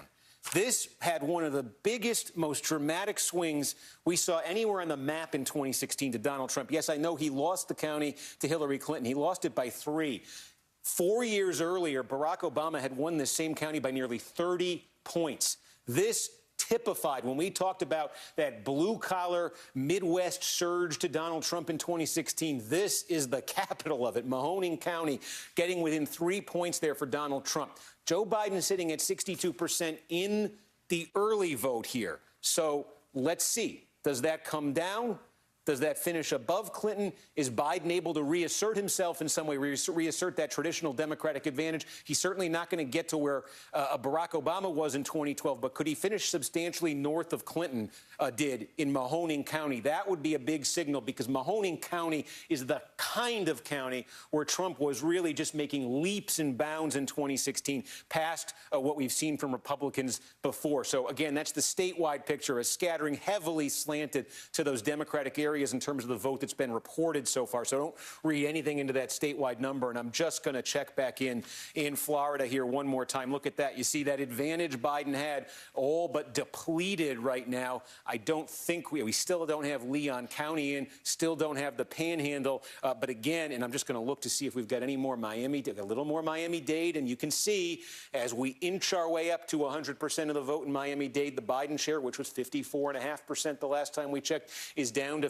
53.9%. That's the political gravity in the eastern time zone of Florida right now. It favors Trump at this moment just because it's the same day vote primarily we're talking about. Broward 66, Palm Beach, Biden sitting at 58%. And again, statewide in Florida, a little south of 7,000 votes is the edge at the moment for Joe Biden. If you think we are juggling a lot of data and a lot of information right now, wait till 8 minutes from now when 17 states have poll closings.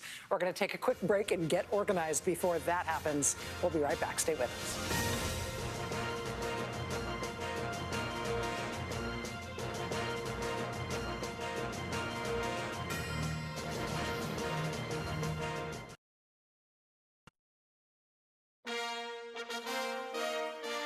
Battleground state.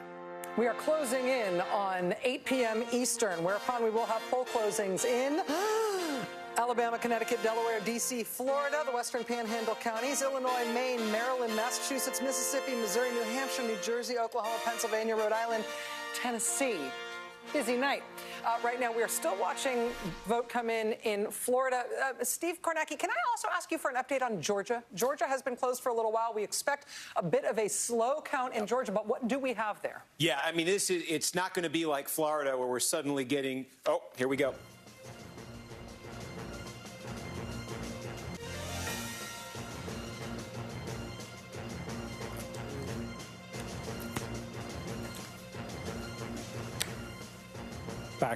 Back to Steve. We missed the, let me cut in there. We missed the audio from Brian there. We've got issues with Brian's mic. NBC News is now projecting a winner in the Kentucky presidential race. President Donald Trump projected to be the winner in Kentucky. That will be 8 electoral votes for the president. Sorry about that. Technical difficulties. Steve? Yeah, so let's take a quick look here at Georgia again as we come up toward the top of the hour in the next set of poll closings. This is very different from Florida just in terms of the pace of the votes being counted here.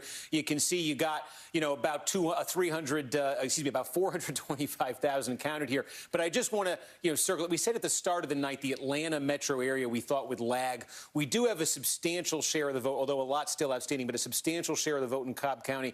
You see some vote in these other counties here. It's not a ton. The counties here, there's about a 9-county area here. 9 counties right in the Atlanta metro area. I'll just put some stats here so you keep these in mind as the night goes on. If they can get this pen selected. Here you go. There are 9 counties that Hillary Clinton won in the Atlanta metro area, including Fulton County, Atlanta itself. They account for a little bit more than 40% of the entire vote statewide. And Hillary Clinton won these counties by 29 points in 2016. So that's why I keep saying we really want to see what is happening here. She won these counties by 29, and she lost collectively everything else in the state by 29 points. And that added up statewide in 16 to a 5-point win for Trump. Now, why these are even more interesting is in 2018, when Stacey Abrams came within an inch of winning the governorship, she didn't win these 9 counties by 29 points. She won them by 36, and she drove up turnout. So you have 2 ingredients there: higher turnout relative to the rest of the state, bigger margin. And, oh, by the way, a third ingredient, this is one of the fastest growing metro areas in the country. So for Democrats, they think they can get a bigger margin. They think they can account for a bigger share of the statewide vote there tonight. And we want to see if that's happening. And at this point, we've got a lot of the early vote in Cobb County and really not much else here. And I think especially in Fulton, it's going to take a while. So Georgia, I do think tonight we'll get a lot, but it'll take a while. Okay, 10 seconds to go to bring us to the top of the hour. A slew of poll closings at 8 o'clock Eastern, in addition to updates on the states that have already closed. The 8 o'clock hour is now upon us, and here we go. In the state of Florida, if you've been watching our coverage, you know the state of conversation there. We are saying the race is too close to call, separated by just under 10,000. In the Commonwealth of Pennsylvania, big race, big electoral vote fight tonight, too early to call. In the state of New Hampshire, too early to call. In my home state of New Jersey, Joe Biden, the projected winner of 14 electoral votes. In the Commonwealth of Massachusetts, Joe Biden, the projected winner tonight. In the state of Maryland, Joe Biden, the predicted winner tonight. In Oklahoma, Donald Trump holds on to Oklahoma. In Delaware, native son Joe Biden is the projected winner.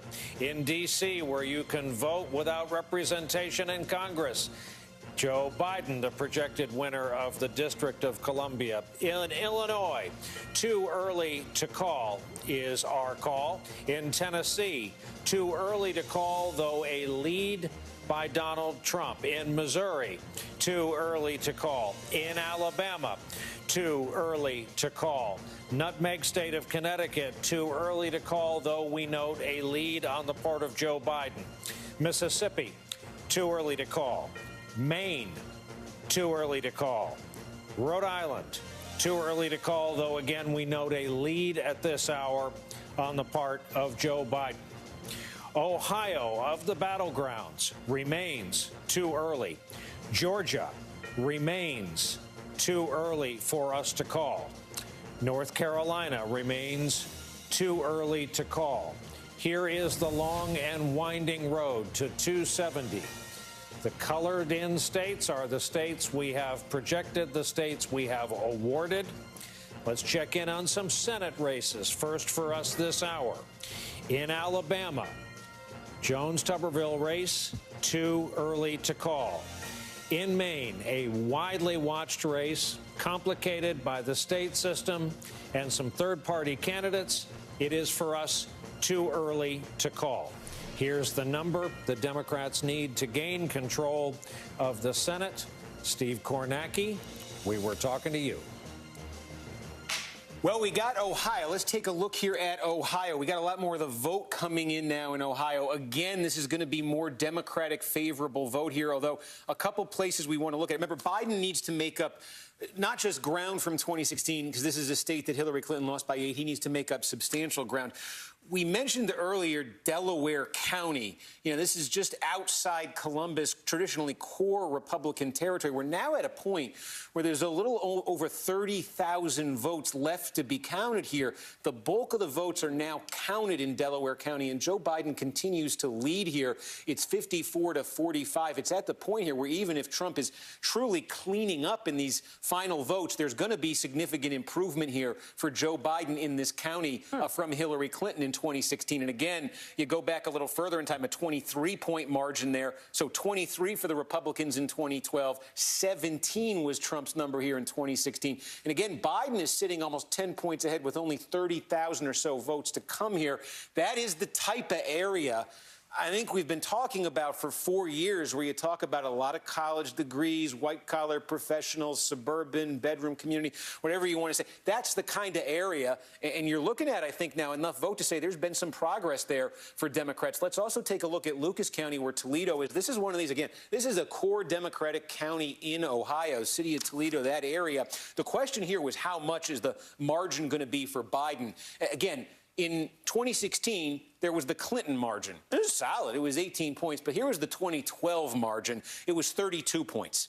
And this was the kind of slippage all across Ohio, all across the Midwest. Clinton got in 16. Obama won Lucas County by 32. Clinton won it, but it was almost cut in half. Now, again, you see Biden sitting here nearly 50 points ahead right now. I think we're looking at early Democratic favorable vote. Let's see how much that comes down. But this is sort of the metric. Is Biden only falling to the Obama 2012 level? That's a level that won Obama the state of Ohio. Or is Biden going to fall closer to the Clinton 2016 level, or, you know, close to 60% or so? That would be disappointing for him there. So we'll watch those as they come in. Again, you can't really see much statewide because you don't have enough Republican. You have too much Democratic area there relative to the rest of the state. And I just want to take a look here. And you do see Trump has pulled ahead in the tally in Florida as the panhandle, we've reached 8 o'clock, begins to come in.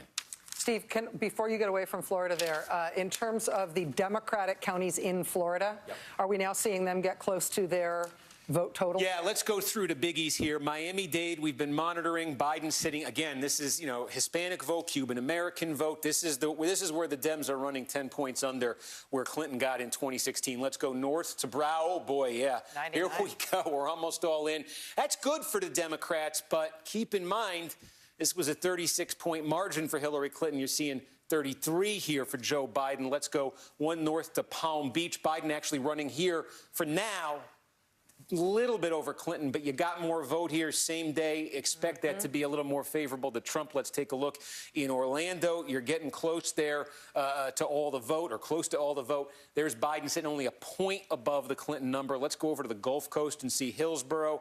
Yeah, I mean, you know, there's a little bit of vote to come here. Let's see if we get the exact number. About 30,000 votes to come here. Room for Biden to fall down to that Clinton level is kind of what it looks like. Pinellas, Biden sitting at 49.6. How many votes are we looking at left there? About 50 grand in Pinellas. But that Biden number, again, remember, it was 53.5 when we first saw what looked like the early vote there. And I'm just going to look at Leon County here. Let's see if that comes down. And they say Duval, right, in Jacksonville. And there's Biden. He is a little bit ahead of Clinton there. This might be an improvement here. This might actually be a county that flips narrowly to Trump, to Biden. But Biden, you might look at this map as a Democrat and wish you were seeing a little bit more of that tonight. I hear you. Nicole, you were talking about Florida and expectations on the Democratic side. Yeah, the Biden campaign has been very clear-eyed about Florida. I don't think Biden's been in the state since Thursday. They sent President Obama there over the weekend. It was not a state that Joe Biden barnstormed through in the final weekend. He hasn't stepped foot there since Thursday night. It is Donald Trump's hometown. He, with Trumpian flourish, left New York behind, became a resident of the state of Florida, and it is a state that has been increasingly difficult for Democrats to win in statewide. So I think the Biden, I mean, you can feel the hopes and the dreams of our viewers falling down, and you can hear liquor cabinets opening all across this great land. But Florida wasn't a state that the Biden campaign was counting on. Florida was not a state essential to a Biden win. But the Biden campaign, and it's not flashy, and it's not dramatic, and it's not the stuff of Aaron Sorkin scripts, but the Biden campaign has been talking about the same three states that our own Steve Kornacki has been talking about day after day after day. They've been talking about Wisconsin, where they are ahead. They've been talking about Michigan, where they are ahead. They've been talking about Pennsylvania, where they are ahead. And I've said this over and over again since Sunday night. The Trump campaign has Joe Biden ahead in those three states, too. Remind people that in 2018, remember, people were all dejected and depressed after the Florida gubernatorial race, and then a blue wave happened. Florida is not representative. It's such a unique state that it isn't bellwether in any way. I'm not even 100% sure it's that much of a purple state. It's just becoming a red state. And Miami-Dade is definitely not a bellwether county. There isn't a place like Miami-Dade County anywhere in America. It is very influenced by the politics of Cuban-American immigrants, and this anti-communist hardcore message that Trump did. You know, they didn't spend a ton of money in Florida, but where they spent on Cuban radio, hammering Biden as being some sort of communist. And, you know, obviously that made a difference in Miami-Dade. Well, talking about big states and blue expectations and liquor cabinets, Steve Kornacki has the Texas map up there, which I find very interesting. Steve, why have you got that there? And Rachel, a couple things to point out before we dive in. Not all the polls closed in Texas. Most of the state closes 8 Eastern. There's still some open here. And this doesn't look like a lot of vote, but we have over 1 million votes cast here because we're getting the Dallas-Fort Worth Metroplex. And what we're getting here, remember, we saw all those stats for the last month about historic, shocking early vote totals in Texas, especially in places like the Dallas-Fort Worth metro area.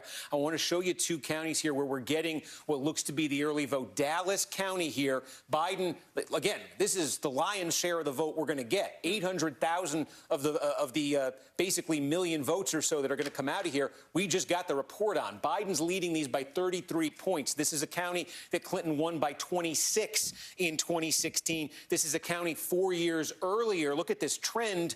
15 for Obama, 26 for Clinton, and now let's see what happens with the same-day vote if it comes down, but Biden running north of that Clinton number. It's even more dramatic if you go up here to Denton County, where almost all the vote is now counted. Check this out. Trump, this is Dallas-Fort Worth Metroplex. Trump, 53, Biden, 45-6, only about 5,000 votes left to come. Look what happened here in 2016.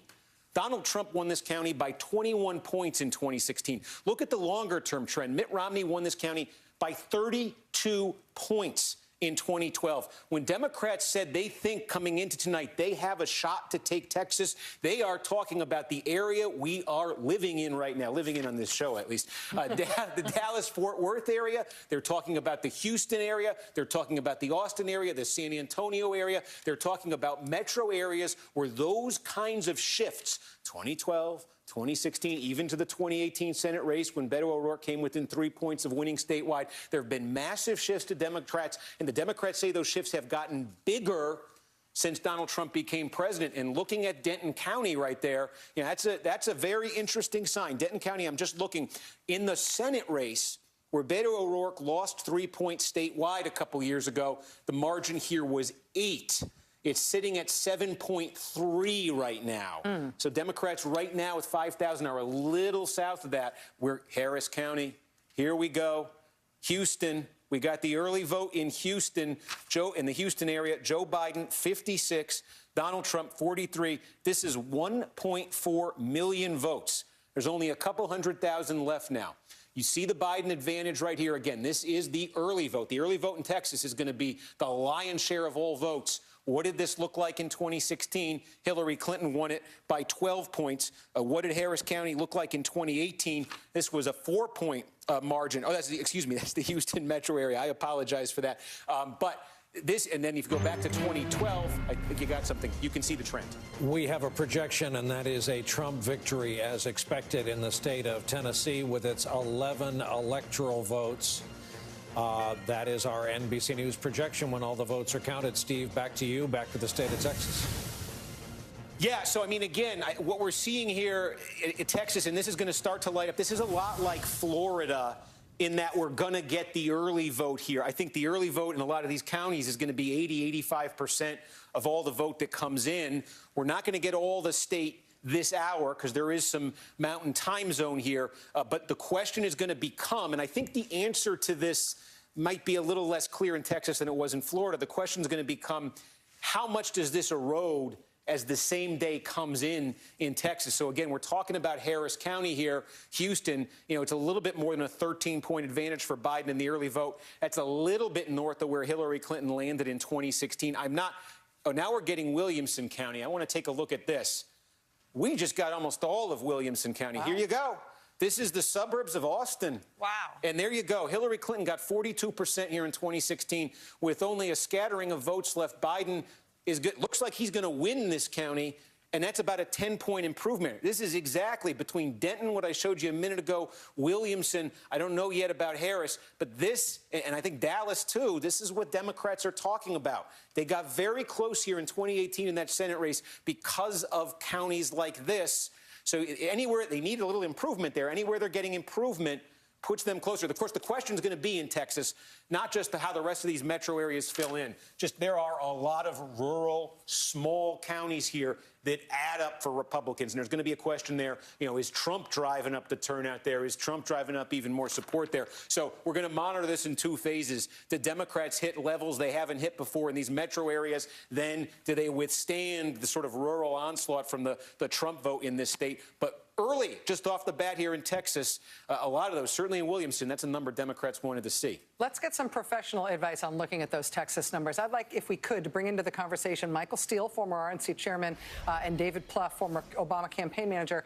Looking at those Texas numbers, obviously Texas has been a blue dream for Democrats, emphasis on the dream part of it, meaning when they wake up, they never win there. But there has been so much hope that Democrats have invested there, especially looking at the high turnout numbers. David, let me ask you to go first. What do you see when you're looking at these early numbers out of Texas? Well, I think, Rachel, the question will be in the Metroplex area, in Harris County, in some of the suburban areas, in the south and west part of the state. Biden's going to do quite well when the early vote gets reported. The question is, in some of those Democratic-leaning counties, at least they are tonight, does that lead hold? Does he add to it? Does it erode, number one?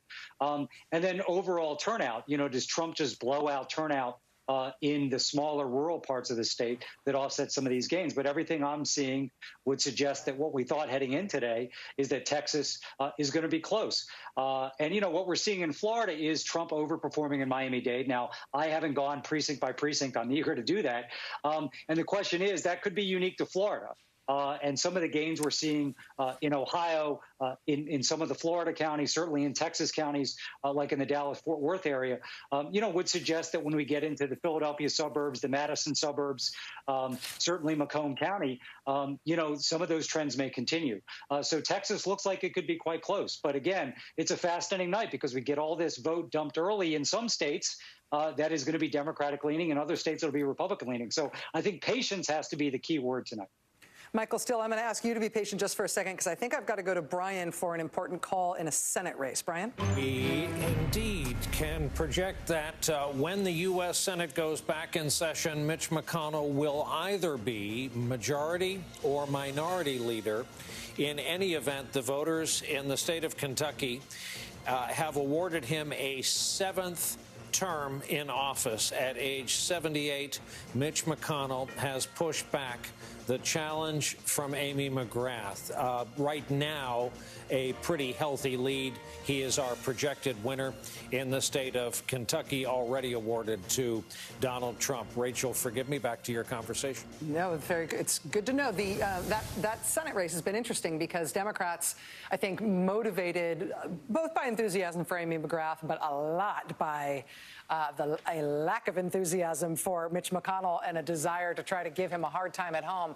Democrats poured a ton of money into that race in a way that was never really reflected. There was no parallel in the poll numbers to reflect the amount of money that was spent trying to get Amy McGrath competitive there. But Mitch McConnell will be back in the Senate leading the Republicans, in either, as Brian said, the majority or the minority. Now, back to Michael Steele. Michael Steele, looking at these Texas numbers that we have been reviewing as they start to come in, what are you seeing? Well, what I'm seeing is something that I think is very interesting to note from the Biden campaign over the last 10 days or so in the campaign, how they systematically emphasized a play in Texas. The rest of the political world kind of shaking their head going, why? But the Biden campaign knew something and paid attention to something from 2018, and that was the transformation of the vote. The other thing to understand here, Rachel, is that this is, in one sense, not a new phenomenon, in that the Democrats have been, and I've been saying this now for 20 years in my various roles inside the Republican Party watching Texas, Democrats have done a very good job building base vote there, getting voters used to voting for Democrats. And that's now played itself out in 2018. And I think it's going to play itself out in a very interesting way, to David's point, close, but it's still a very interesting setup for what will come in the future. I don't think, and I would be very surprised if Biden pulls off a win in Texas, and that would be a hoopla. But the reality of it is he's shown a pathway for Democrats to turn Texas from red to a very good purple. And I think you're seeing the beginnings of that tonight. All right, we are watching those Texas results as they come in. Gentlemen, thank you. We will be coming back to you. I'll tell you that we've been getting new numbers in from Texas as we have been talking. We're going to take a very quick break, come back with those new Texas numbers. We're also going to be going live to Harris County. Again, we are still watching the final votes come in the all-important state of Florida as well. We've got eyes on Georgia, on North Carolina, on Virginia, on Ohio, on a number of other states. We're in the middle of it. We'll be right back.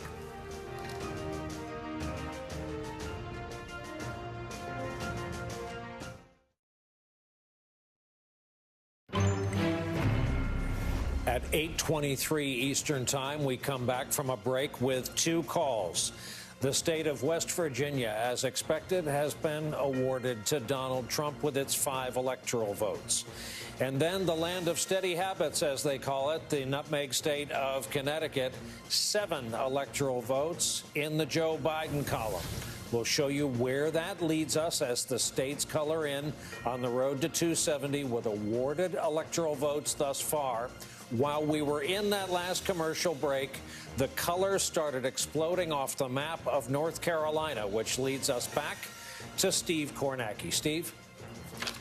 All right, let's take a look here at North Carolina. Let me call it up here. And again, this is very similar. There was a delay in North Carolina. The polls are supposed to close 7:30 Eastern.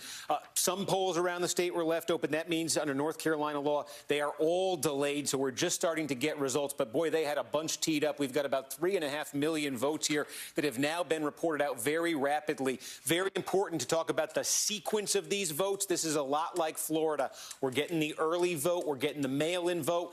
Then we're getting the same-day vote. So it's probably going to be high water marks for Biden, and then a question of can he withstand the same-day vote for Trump. With that in mind, let's take a look at some of the places where we're getting that vote. This is early vote, mail vote, Wake County. This is the biggie, Raleigh. This is the state capital. You see there 2/3 of the vote going to Biden. How does that compare to Clinton in 2016?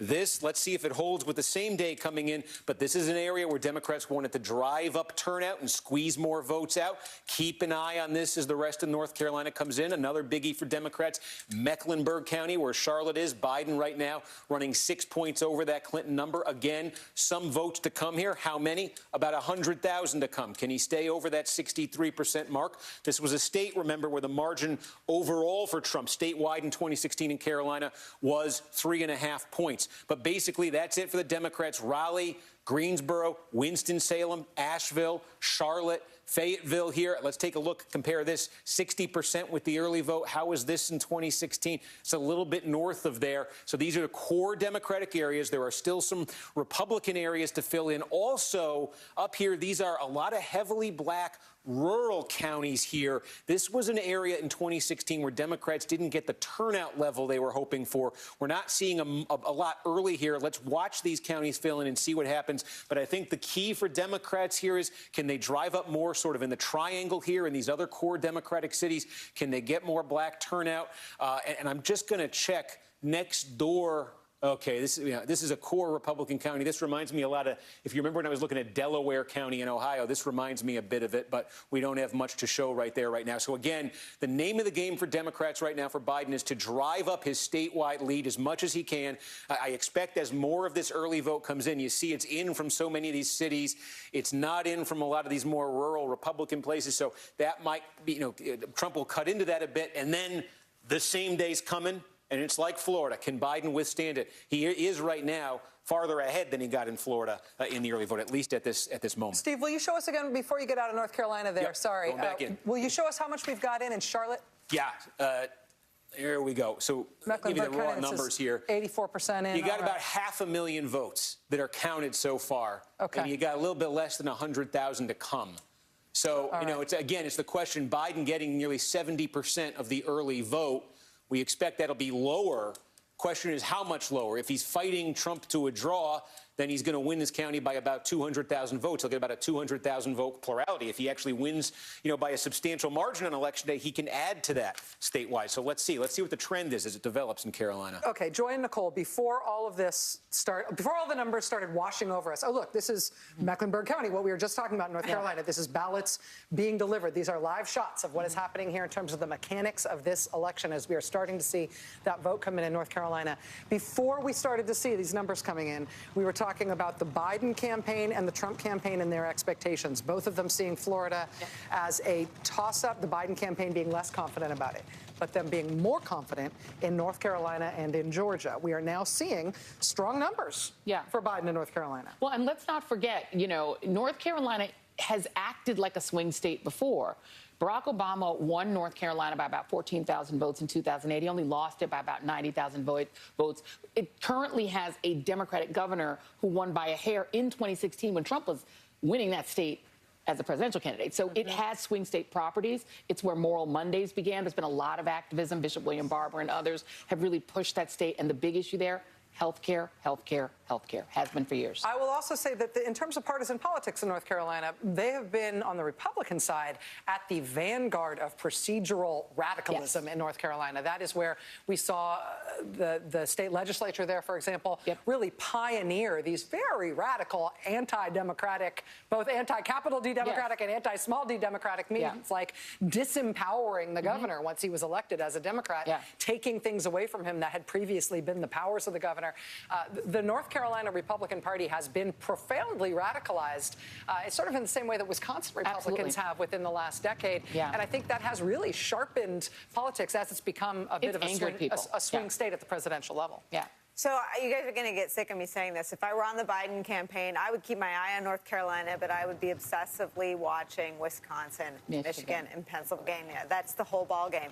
Now, the reason North Carolina is interesting to watch is because it's an insurance policy, but the whole game is Wisconsin, Michigan, Pennsylvania. We're going to keep watching North Carolina because the people of North Carolina are beautiful and their votes deserve to be covered by a network like ours. But in terms of Path to 270, sideshow, people. Well, not a sideshow, though. Insurance. If Trump loses it, Well, Trump it's then creates a new imperative for himself somewhere else. We are only talking about states that Trump won 4 years ago. Yeah. Biden is on offense on the whole map. North Carolina would be an embarrassing loss for Donald Trump, a glorious win for Joe Biden. But the path to 270, what Steve Kornacki has drilled into my brain, if I were on the Biden campaign, what I would be trained on, I would be watching. And it's what they think, too.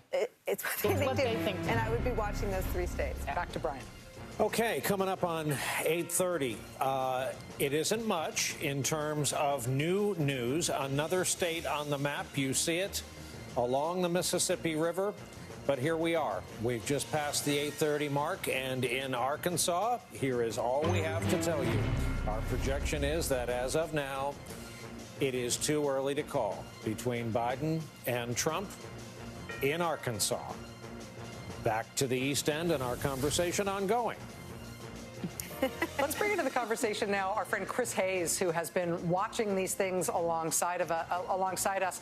Chris, I feel like in some ways we're watching the manifestation of the campaigns that we have covered so intensely over these past months. We're now seeing what the campaigns tried to make true come true. On the other hand, we're balancing it against our own expectations and common wisdom expectations of what we've heard from the campaigns in terms of what they were sort of wishing and hoping would happen tonight. How are you seeing it so far? You know, I think one of the weirdest things that we've seen consistently of polling going into tonight, or one of the most interesting, was that Joe Biden was outperforming Hillary Clinton among white voters, both with college degrees and without, and underperforming in some cases significantly among Hispanic voters. And that has been reflected, interestingly, in the Trump campaign. I mean, if you remember, the Trump campaign in 2016 was about the wall. It was about the Muslim ban and the Mexicans who were coming, who were rapists. They have really ratcheted back that rhetoric, particularly down the stretch. They obviously saw, I think, post-Kenosha, that they couldn't run up the numbers among white voters as much as they could. And they made a quite clear feint in another direction messaging-wise. And so far tonight, particularly when you look at that those Miami-Dade numbers and you look at other counties that are more of those white suburban counties and even white counties that are largely rural or non-college, where Hillary Clinton lost by 30 or 35 points and Joe Biden's running 7 or 8 or 9 or 10 points ahead, it's actually bearing out part of the picture that the polling has been telling us. And I think everyone should keep in mind the one weird trick Donald Trump used to win the Electoral College in 2016, despite losing by 3 million votes, was overperforming the polls among a subgroup, white non-college voters, that is both widely distributed through the country and incredibly concentrated in the upper Midwest. So far, we're not seeing any indications that there is a misalignment between national polling on that and those subgroups. It's going to be something to look for in a bunch of these counties as they come in to get a clearer sense of where we are nationally. Chris Hayes, thank you, my friend. I'm going to shoot it back over to Brian at this point. Brian? And I want to shoot it to Steve Kornacki to talk about Texas and what we are seeing fill in that map right now. Steve, I've been looking over your shoulder. Yeah, again, Brian, we're looking at that early vote, which is going to be the bulk of the vote in most of these counties, coming in some big places. We mentioned Dallas earlier. Let's go next door to where Fort Worth is. Again, you're looking at the early vote here. Basically a draw between Trump and Biden. How does that compare to what happened in 2016? Well, in 2016, this was a 9-point win for Donald Trump. By the way, in the 2018 Senate race, when Beto O'Rourke lost by 3 points statewide, he won Tarrant County by 1 point. What's left to come in Tarrant County? We've counted about 700,000 votes. There's about 170,000 left to come. Again, I said in Texas, I think maybe a little bit more of a question of what that same-day trend was going to look like. Let's see if we can establish it. Right now, we need to see more vote come in. We need to see the same-day vote come in. Does Biden gain ground there? Does Trump gain ground there? The other big place we just got vote in Texas, Bexar County. This is where San Antonio is. And again, we got the bulk of it, 675,000 votes. This is the early vote. There's less than 100,000 votes we think left to be counted here. What does this do when you compare it to 2016? Biden right now running 5 points north of Hillary Clinton. Again, some votes to be counted. This could come down a little, but Biden probably they're going to end up ahead of where Hillary Clinton did. This is the Democratic strategy. It's to improve not just on how Clinton did against Trump in 16. Really, it's to improve on how Beto O'Rourke did against Ted Cruz in the Dallas metro area, Dallas-Fort Worth, in the Austin area, San Antonio, Houston area. These are core Democratic areas. They also, let's see when we get the Rio Grande Valley, and we're still waiting on that. Remember, Kamala Harris made a trip down there, I think late last week. Democrat. Oh, we got one in. Just 1 second. Let's see what we're looking at here. This is small, but early vote, 55-44.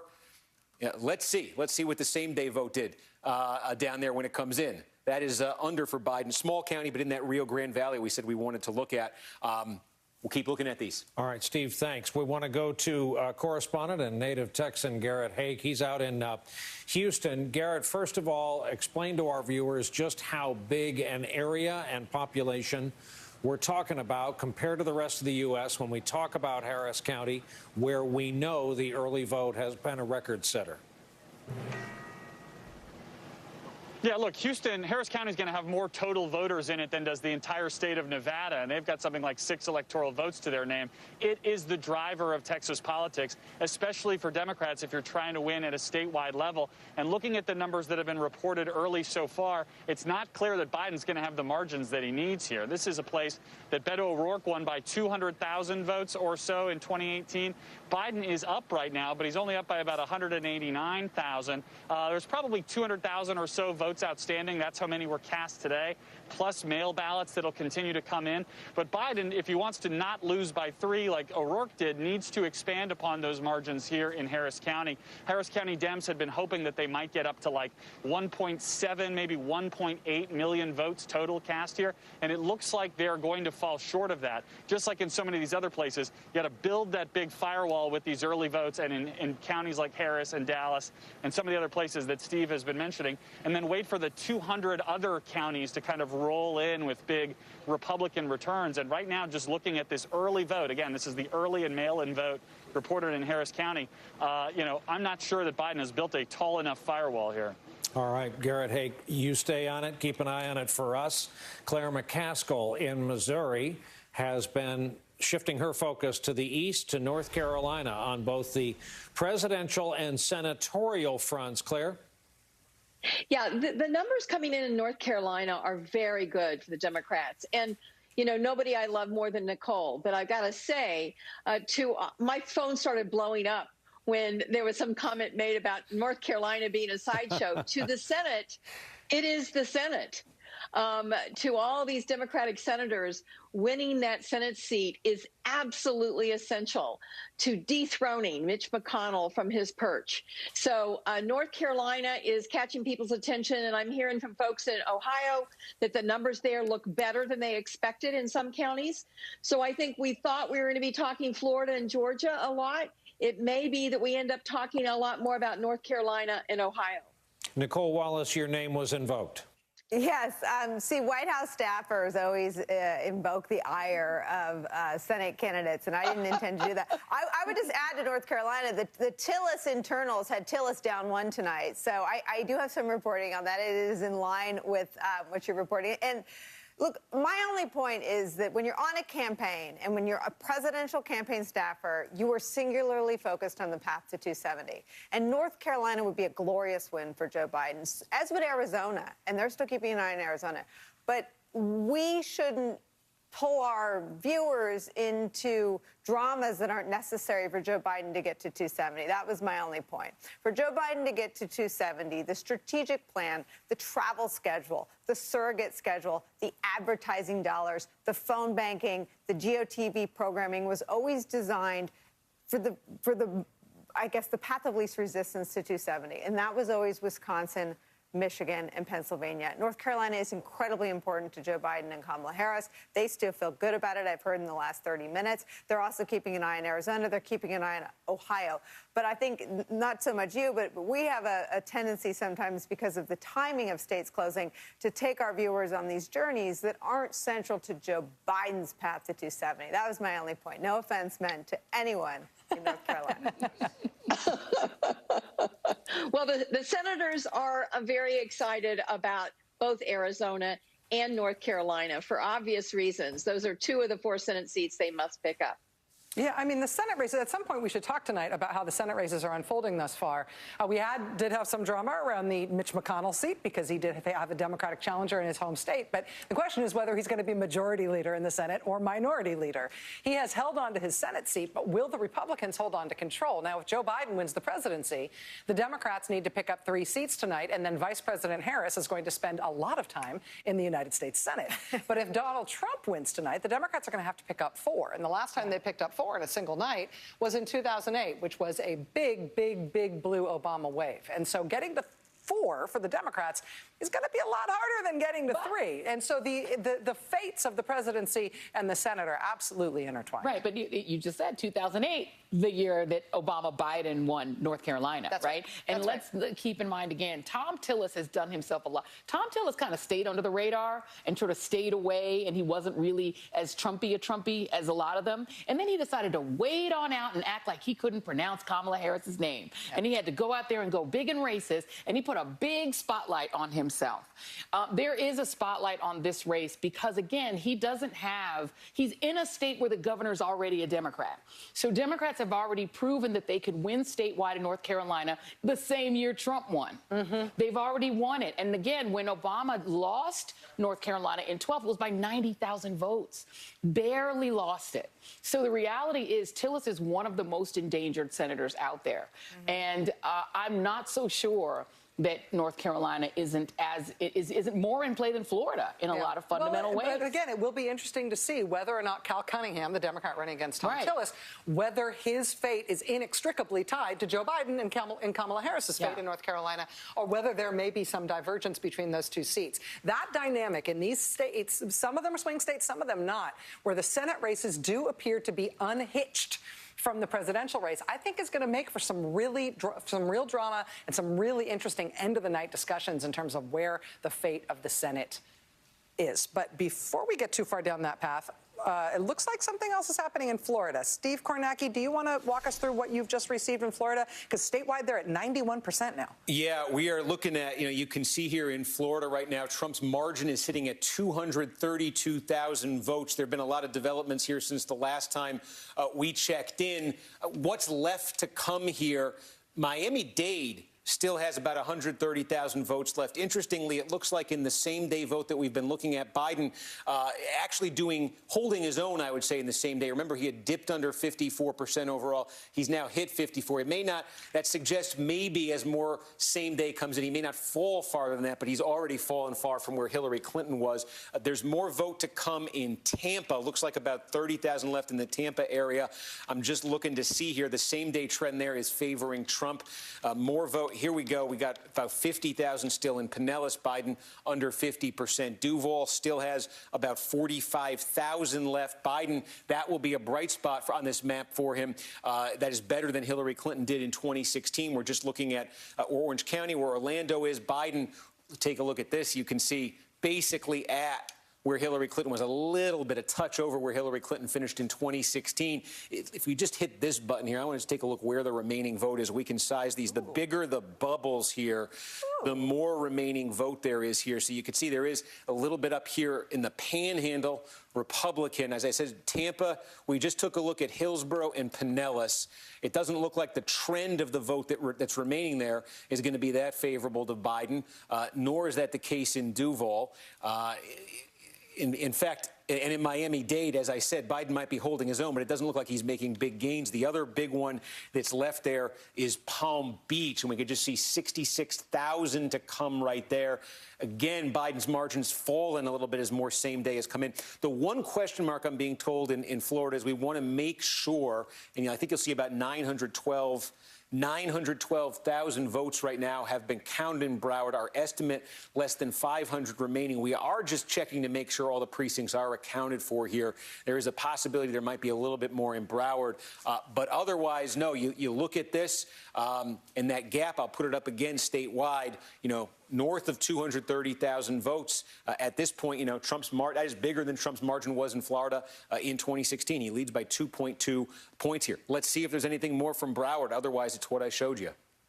All right, Steve Kornacki, watching those votes come in Florida as we see them come in close to over 90% statewide. At this point, we are still looking at a lot of too early to call races, including big important ones in terms of the path to 270, like Georgia, like North Carolina, like Ohio, like Florida, like New Hampshire, like Pennsylvania. There's lots still to come tonight. We're going to take a quick break. Before we take a quick break, it was Purdue who mispronounced Kamala Harris's name, not Tillis. My bad. Oh, David Perdue. It was David Perdue. In Georgia. In Georgia. Not Tom Tillis. Sorry about that. The wrong mispronouncer. These things happen. We'll be right back.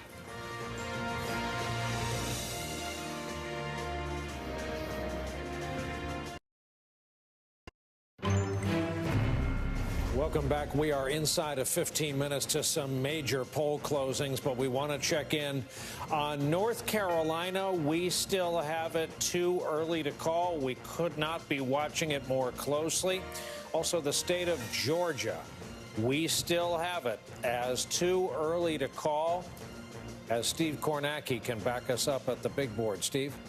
Yep, Brian, we're taking a look here at North Carolina again. Let's take a look what's left to come in here. What you see, if you look here, the darker orange, I'm not sure what this looks like on everybody's screen. I think they call that burnt orange. I'm not sure. But that represents the early and the mail-in vote. And you see that's 3.9 million, a little bit more of the early and the absentee vote. And as we've been saying, we expect that to favor Biden in most places tonight, at least to be better for Biden than the same day. The small bit of yellow or gold or whatever that looks like on your screen, I'll circle it because it's very small in case you can't see it. This represents the progress we're starting to make in the vote counting toward the same day vote.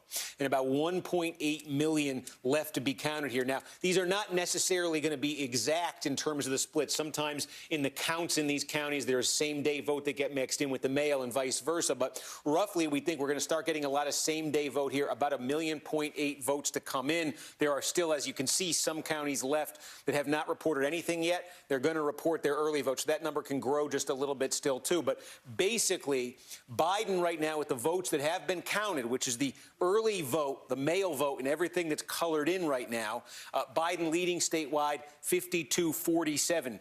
Again, what it means is all these core Democratic areas, whether it's Asheville in the west, Raleigh in the Triangle, Greensboro, Charlotte, Fayetteville, these are all places that have come in with their early vote strongly for the Democrats. There are still some, you look in western North Carolina here, there are still some counties that'll be strong for Trump, smaller, but will be strong for Trump when they come in.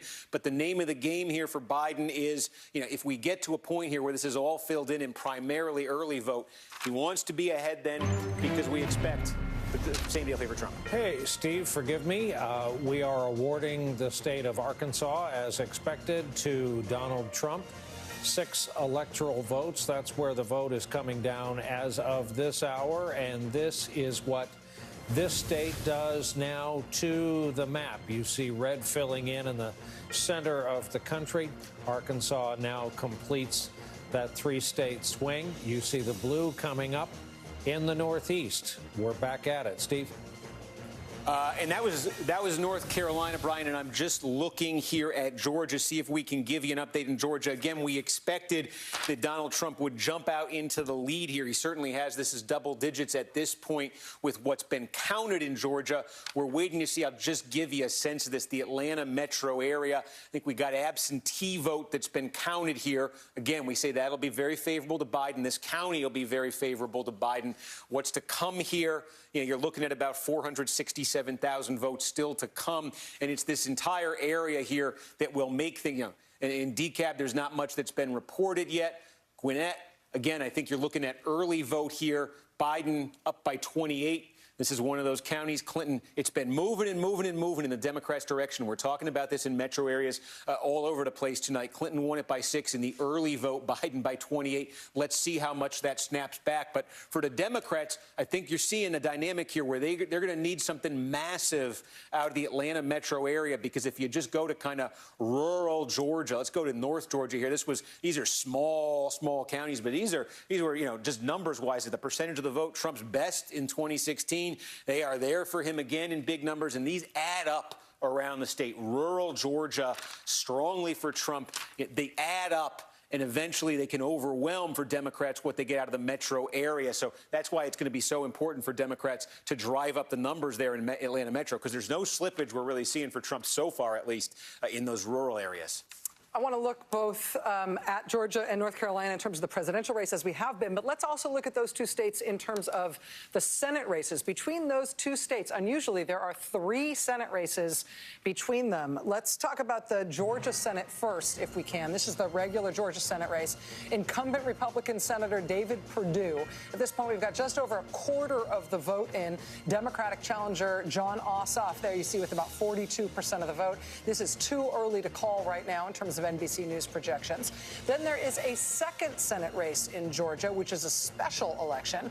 At this point, again, we've just got over a quarter of the vote in, and this is too early to call in terms of NBC's projection, but you see Democrat Raphael Warnock there with the highest number of votes right now. The incumbent Republican Senator Kelly Loeffler there in the middle, and Doug Collins, Republican congressman, also in the 20% range. So both of these Senate races in Georgia, somebody's got to get 50%, or they each could go to a runoff on January 5th. Now let's look at North Carolina. We've been talking about this North Carolina Senate race. A lot of Democratic hopes resting with Cal Cunningham, Democratic challenger to incumbent Republican Senator Tom Tillis, right now with over 70% of the vote in North Carolina. Still perceived as too early to call in terms of the NBC News projection here, but Cunningham up by just under 4 points. Over Tom Tillis at this point. Tom Tillis, along with Cory Gardner in Colorado, thought of as being probably the most endangered incumbent Republican senator in this cycle. Let's bring into the conversation now our friend, the Reverend Al Sharpton, founder of the National Action Network and the host of Politics Nation here on MSNBC. Rev, talk to us about your overall impressions tonight. Obviously, the most important Senate races and the most important state races that we're watching are all still uncalled at this point, but we are starting to get some sense of the contours in some of the first swing states. Well, when we look at the fact that we still don't know where a lot of Metro Atlanta is, which is going to be a lot of votes for the Democrats, it's a large concentration of black voters, I think that could help tilt the scales more toward Biden, being that you have smaller counties who don't have a lot of numbers. However, we're hearing that there was not a huge turnout in the Atlanta metro area today in terms of today voting or same-day voting. But in the early voting, there was huge turnout. So when those numbers come in, that could be effective. I think that when you look at North Carolina, you see the same thing in the metro areas that are dominated. This is where we're seeing the Democrat is holding his own, and Tillis could be in trouble. We don't have the same dynamics that we have in Florida, where you have, like in Miami-Dade, I think it was Joy pointed out, a large Cuban influence in terms of Cuban voters who look more to the propaganda that we're dealing with socialism and all, that offset a large black turnout. So Georgia and North Carolina, I think a lot of the investment, Barack Obama going to Metro Atlanta, I think we could see something in terms of the presidential level. I think in both cases, though, in Georgia, in terms of the Senate races, we may be looking at runoffs. Reverend Al Sharpton, thank you for being with us tonight. I'm sure we will be back with you shortly. We are less than 4 minutes now from the top of the hour. At 9 o'clock, there's going to be a lot of action on the map, especially in terms of highly anticipated swing states. 9 o'clock, we are expecting closings from important states like Arizona and Michigan and Minnesota and those 4 western counties in Texas. Also, Wisconsin, of course, is a 9 o'clock closing. Speaking of Texas, though, we do have most of the state closed already. And I think, Steve, as we're getting close to the top of the hour here, can we squeeze in some more new data out of Texas? Yeah, let's take a look here. About 2/3, a little shy of that, of the vote we think has been counted in Texas. Biden continues to hold the lead here. You see it's fallen under 100,000 votes. And again, just take a look here. There's still over 4 million votes to be counted here. But there are a couple things we're seeing right now. Let's draw your attention to a couple places. Austin, core Democratic area, Travis County right here. Look, overwhelmingly for Biden with 91%. We got about 58,000 votes left to come. That looks very impressive, and in 48 points it certainly is. But keep in mind, in 2018, when Beto O'Rourke came close to beating Ted Cruz statewide in Texas, he was winning Travis County by 49 points. So again, the name of the game here for Biden is to get north even of that. Let's look sort of outside Austin. This is one of those areas, where Democrats have been doing better and better. Hays County here, there was extraordinary turnout in Hays County in the early voting. And again, about 6,500 votes to come. Biden leading this 55-43. What was the margin, though, for Beto O'Rourke 2 years ago? 15 points. You're looking at 12 here. I think the other thing that is worth pointing out here, and let's see more counties fill in, but if you go down along the border here, and remember, Kamala Harris, the Democrats, sent her there last week. And some people say, well, that's an interesting decision. Well, take a look what we're seeing in these returns. Most of the vote, for instance, in Starr County, right on the border, this is just one example of what I'm seeing down here, is counted. Biden leading by 8 points. What was this in 2016? Holy cow. That's a big change. And we're seeing that in a number of these counties down here in the border area. I think I showed you Cameron before. You know, again, now 30,000 votes to come. Biden is leading it. But again, 12 versus 33. So, you know, we're going to look at this. But this is, we talked about South Florida. We talked about Miami-Dade and clearly Trump making inroads with Hispanic voters there, Cuban-American voters there. I want to see if something similar is happening here in Texas, because these counties are showing, with not a ton of vote left in these places, potentially significant and substantial movement here. Yeah, I mean, that is one of the dynamics that we talked about coming into tonight, that the Biden campaign was worried about its underperformance, expected underperformance with Latino voters. Lack of enthusiasm, lack of turnout compared to what they wanted and what previous Democratic candidates had been able to get, specifically among Latinos.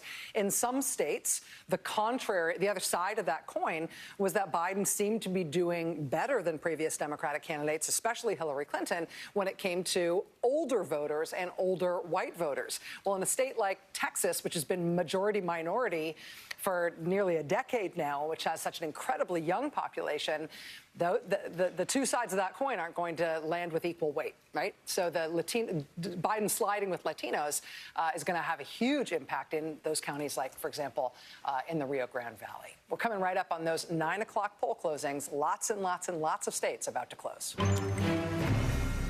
We're inside 15 seconds coming up on the 9 p.m. hour here in the East. There is the list of states with poll closings right now, 3 seconds away from the top of the hour. And here we go. NBC News is projecting, let's start with a big one, a big Northeast state with 29 electoral votes. NBC News projecting, as expected, Joe Biden will win in New York. We move on to Texas. We've been talking about Texas. We have it too early to call. Michigan, hugely critical state tonight, too early to call. Wisconsin, ditto, too early to call. Minnesota, too early to call. To the vital southwest state of Arizona, too early to call. Colorado, too early, though Biden, we note, is in the lead. Louisiana, too early, though Trump, we note, is in the lead. In Kansas, too early to call. Let's go through the Midwest. Nebraska, too early to call. Southwest to New Mexico, too early to call. On up to North Dakota, too early to call. Slightly south to South Dakota, too early, though we note Trump leading in South Dakota as expected. And Wyoming, too early to call. Donald Trump is in the lead in Wyoming. Let's check out the bar graph from the outback view of our building. The road to 270 electoral votes awarded thus far, 80 to 48 at this hour. One more round of the battlegrounds. Florida, too close to call.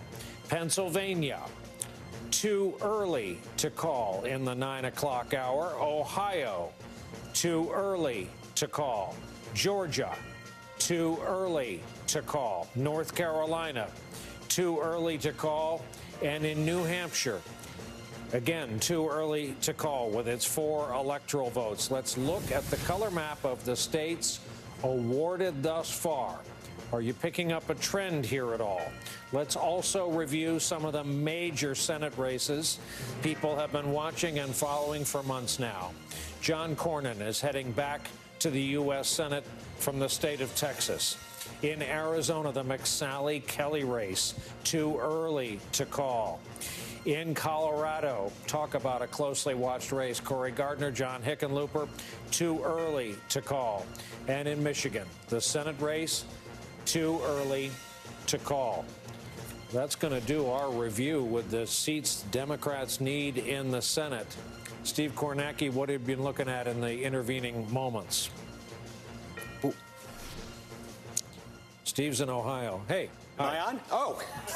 Hey there. I was just trying to get an update there. Let's take a look here at Ohio. Again, it looks like about half the vote here in. We're expecting still a remaining vote here, a little under 3 million left in the state. Again, Biden with this advantage that we see right now, at least most of the early vote in here. Now, take a look, for instance, Cuyahoga County. Still a ton to come, core Democratic area. Biden running, this is above, this would be substantially above, as we say, the Hillary Clinton level in 2016. Hillary Clinton, the margin she lost this state by in 2016 was 8 points. So when you go across this map, Biden needs to be improving on that margin, wherever it is, give or take, by about 8 points here. So let's just take a look here, a couple sampling of different counties. We've been mentioning this one, Delaware County, sort of suburban, exurban, outside of Columbus.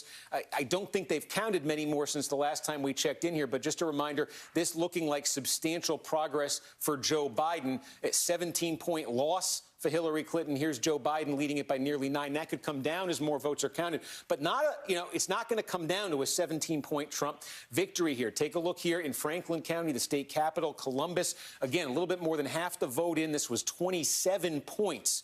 That was the margin for Hillary Clinton in 2016. 27 points. Right now, 52 is the margin here. Again, with vote to come in that could knock this down some, but he wants to be, Biden does, if it was 27 for Clinton, 8 points statewide, 35 or more, and probably in a county like this, close to 40. He's at 52 right now. Let's take a look up again in Lucas County, where Toledo is, still with 150,000 votes to come there. Again, 18 points was the Clinton margin. It's close to 50 now. Let's see what happens where that comes down. We're looking over again in the Mahoning Valley. We've got a little bit of that same day coming in right here. Clinton had won this by just 3. Biden still way up here. Again, let's see how that changes with the same day vote. But again, you're looking for places on this map. We could even go through a bunch of very small counties here where Donald Trump, I'm looking through these for the first time along with you at home, and I'm comparing Donald Trump's showing right now with Donald Trump's showing in 2016, because a lot of the counties that I'm going through in Ohio, this is sort of the Appalachian region in Ohio, these are places where he really surged in 2016 in terms of his level of support. And I'm just seeing, is he hitting that level? And it's a little bit lower there, but again, that could change with the same day, a little bit lower. I'm just seeing if there is a trend right there. So look, Trump in these are very small counties here, holding his own relative to 16. I'm not immediately seeing big slippage there. Here's another big county, though, Cincinnati. And again, about half the vote here in Cincinnati, Biden by 40. What was the Clinton margin? It was 10. So as this comes down, does it come down and level off in the 20s somewhere? That would be substantial improvement again in a state where that Hillary Clinton lost by 8 points. Let's keep an eye on Cincinnati. Let's go right outside Cincinnati. Butler County, less than 100,000 votes to come. Trump had won this by 28 in 2016. He's leading it by 7.5 points.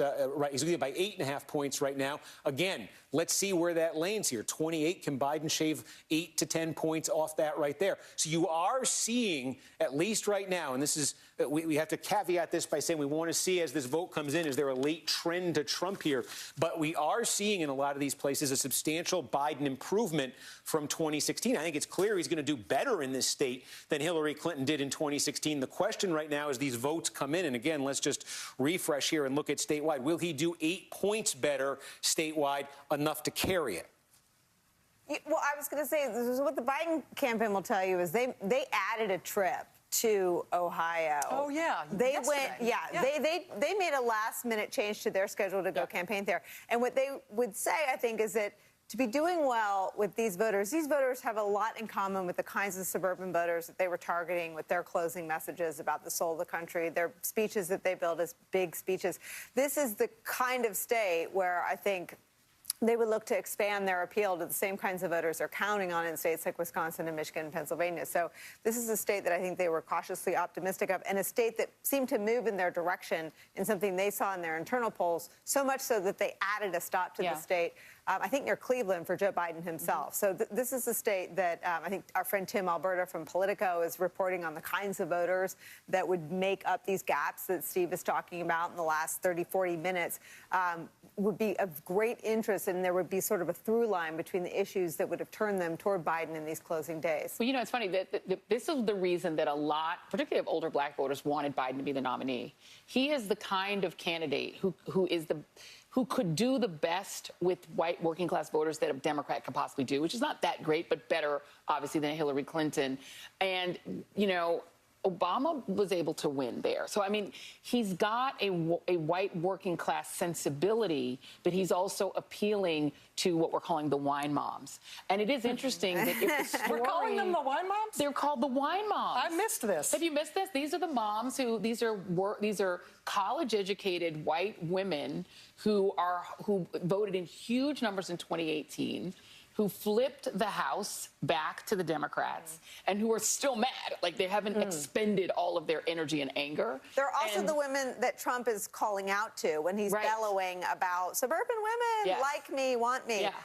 They're the same voters in Ohio. Put those with black voters, and those are the states that have lots of African Americans and lots of those wine moms, you can do well. Forgive the interruption, another state call, and that is, as expected, Donald Trump the winner in South Dakota. And while it hasn't come up a lot tonight, there is that stretch of coronavirus that is raging through the Dakotas right now, just part of the backdrop of the vote in 2020 during an uncontrolled pandemic. But that's our projection that when it's all said and done, looks to be about a 70-30 split in South Dakota. Here is another red state on the national map. Sorry, back to the conversation. Looking at the map, it's actually helpful to have that at this point. Nothing has changed from 2016 in terms of what we have seen here. Trump has won states that Trump previously won, and Biden has won states that Clinton previously won. And any effort to encroach on one another's territory has thus far been rebuffed or at least delayed. And so while it's been fascinating to watch all this stuff come in, I mean, the way that you calibrate your expectations in terms of what's possible for the next election is by looking at the last election, particularly when it's an incumbent running for a second term. But this is, I mean, where we stand right now is nobody's gained ground anywhere.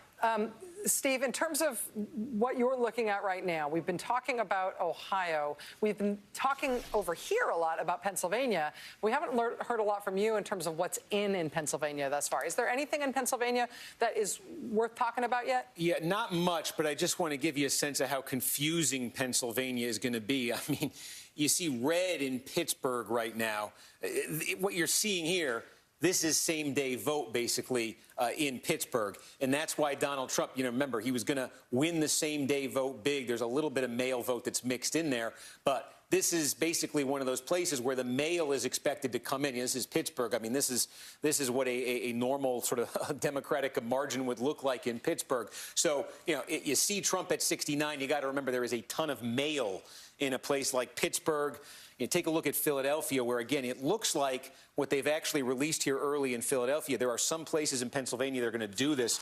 There are some places they're going to release some mail vote tonight in Pennsylvania, and I believe they've released a little bit of it early here in Pennsylvania. Again, they're expecting north of 800,000 votes here. You got a quick dump of this shortly after the polls close in Philadelphia here. Joe Biden over 90%. Again, this is just obviously core Democratic territory here. But I think we are going to see some mail-in voting here. I am going to encourage people to disregard this, and I'm going to look into this because that doesn't make sense. With what I'm seeing there, 95%, what I'm seeing there in Lehigh County, I think there might be an error. Sometimes there are numbers moving around in the system, and the wrong thing pops up at the wrong time. But basically, in Pennsylvania tonight, there are going to be some counties. In Philadelphia as an example, Allegheny is an example, where they are going to end up reporting out some of their mail-in vote, I think, by the time we get to midnight, later on in the night. There are other counties, too, smaller ones. They will report out some of it. And then over the next couple of days, you'll get the rest of it. There are some counties as well in Pennsylvania where you're not going to get, folks in Beaver County. They haven't reported any votes here yet. The folks in Beaver County say they're going to report their same-day vote tonight. That's expected to favor Trump. He's supposed to do well in the same-day vote here in Pennsylvania. And then tomorrow, they're going to begin processing and reporting out their mail-in vote. And that's something that a number of counties in Pennsylvania have also said. So there are going to be some very, very jarring movements here, depending on the method that the county is using in Pennsylvania. So the overall picture when you're looking at Pennsylvania numbers right now is not much is in. Some counties are only going to report the votes that were cast today, which could be a small fraction of all the votes that end up getting cast in that county. Some counties are going to report the votes that were cast today, plus some of the mail that was cast today. So there's going to be a range of possibilities here. And in Pennsylvania, more than in other states, we are looking at just dramatic shifts between those two buckets of votes, where Democrats look like they are going to absolutely clean up in the mail vote in Pennsylvania, and Republicans are going to really clean up in the same-day vote. There's going to be huge disparities. So it's all dependent. When you're getting results coming in, whatever county you're looking at in Pennsylvania, it all depends what bucket the vote is coming from. You know, clearly in Allegheny County, you're looking at a lot of same-day vote that's being reported out right there now. The question is, how much mail? When does that get reported out? What does that do to the result there? So Pennsylvania, and I think we can expect this a little bit too in Michigan and Wisconsin, but I think Pennsylvania in particular, it's going to be slow and it's going to be very inconsistent in that state, just in terms of the reporting and trying to interpret it. Yeah, and you know, to that end, I think the statewide officials in Pennsylvania have been trying to prepare the rest of the country for that, as Pennsylvania has emerged as such a pivotal state in terms of the Electoral College and the path to 270 here. For example, the governor of Pennsylvania, Tom Wolf, did a TV ad earlier this week in which he literally said it's going to take a few days to have our results, and imploring Pennsylvanians to be patient. But of course, it's the rest of us outside of Pennsylvania who are just as impatient for those results. But the Secretary of State as well has been totally unequivocal, saying no way will Pennsylvania be announcing any winner on election night, given that multiple counties are choosing multiple methods that will produce very different results in terms of their partisan lines. Some counties not counting any early vote until tomorrow, no matter how many votes they got day of. So, and you had the two most important interviews last night on your show on this point. You had the person in charge of all legal challenges in every state or in any county, and that's Mr. Bauer of the Biden campaign. Yeah. And you had the Attorney General for the state saying that everything, or the Secretary of State, the Attorney General, that every vote will be counted. And I think that we have talked about an election season, an election week. People still expect an election night. Yeah. That is still what people are down for tonight. But I think, you know, your deep dive last night, that is the real story about Pennsylvania. Yeah, there's no fuzziness about it. In Pennsylvania, literally in lots of counties, they are not even going to try to produce enough of a count to produce a result tonight. They are not going to aim at having a result tonight. And so expectations of that should be adjusted accordingly. And just to pull the curtain back on sort of the Trump strategy there, the Trump strategy is to make a political gain for himself out of that, to try to make something of the fact that he could be in a stronger position tonight than he is once all that happens, that every vote is counted. I want to go back quickly to Steve on North Carolina, which we have been watching closely. Statewide, we're close to 80% in now, Steve. We're close to 80% in. And again, North Carolina, a lot like Florida, where you get all that early vote, you get all that mail-in vote. Most of the counties in the state we've got early mail vote from. So just to give you a sense of what's left to come here, about 1.2 million votes to come. I drew attention to this earlier. You're starting to get the same-day vote. That sort of meter there of the same-day votes getting bigger. And the other thing that's happening as that meter gets bigger, oh boy, let me call that back up. As that same-day vote meter gets bigger, this number right here, which represents Joe Biden's lead statewide, that is starting to fall. And again, we say because Biden doing so well with the early vote, so well with the mail vote, Trump doing so well with the same-day vote, I can tell you we are at 78% in right now. We're at 74% in, and what's come in since then is same day. At 74% in, the Biden advantage statewide was about 170,000. It's come down to 115,000 with same-day vote coming in. So this is resembling Florida a bit in that the gravity in a lot of these counties is shifting here. You've gotten the best vote out for Joe Biden just in terms of the margin he's going to get or the percentage he's going to get, and now you're going to get Trump's best shot at these counties. Now, that doesn't mean Trump's winning every county here in the same-day vote, but it means probably in a place like Wake County here, Mecklenburg County, Biden may not be getting those margins he got with the same-day vote. So 115,000 now. Let's watch that number. 112,000. Let's watch that number, and let's see what happens. Steve, I got one you may be interested in. Here is a flip for the Democrats. Colorado. Joe Biden. Not a flip, forgive me. This is presidential Colorado. 9 electoral votes. Take back what I said about a flip. Steve, back to you at the board as we look at the first blue state west of the Mississippi for the Democrats on the road to 270. And again, electoral votes awarded by our projections thus far, 89-51. Steve. Yes, let's take a look here. We're starting to fill in, big picture view. We're zoomed in on all these states, looking at counties. Let's take a look at the road to 270 here. These are the states that have been filled in so far. No surprises yet so far. We said at the start of the night that, look, Wisconsin, Michigan, and Pennsylvania were Joe Biden's most direct route to get to 270. If he wins all three of those and Trump isn't flipping any blue states, that's going to put Biden over 270. We also said those are the states that are going to take the longest. We were just in Pennsylvania, and you see what a confusing mishmash Pennsylvania is. So we talked about Florida at the start of the night, Georgia at the start of the night, North Carolina at the start of the night, Ohio, and Texas at the start of the night. These are states, these are opportunities, we said, for Democrats to really put Trump on the ropes by putting a win on the board. You've seen the direction Florida is taking for Democrats right now. I think it's fair to say they are not encouraged by what's going on in Florida right now. North Carolina, you see Biden doing well in the early vote, but now there's some erosion there. Let's see if it erodes all the way and Trump is able to get the state. That lead as the same-day vote comes in North Carolina continues to dwindle for Joe Biden. In Georgia, again, looking at, we want to see the Atlanta metro area there. Democrats are going to have to do, this is a lot like we were talking about in Texas. It's not enough for Democrats in Georgia to do better than Hillary Clinton did in 2016. I think Biden's doing that, or will likely do that. He has to do better than Stacey Abrams did in 2018. So the burden is really going to be on him from what we're seeing in Georgia right now, which is Trump country, rural parts of Georgia, really holding its own there. So that puts really a burden on Biden to do even better than Stacey Abrams did in places like the Atlanta metro area. Otherwise, they won't get Georgia. And then Texas, again, you're seeing Democrats, they're certainly outperforming Hillary Clinton in those metro areas.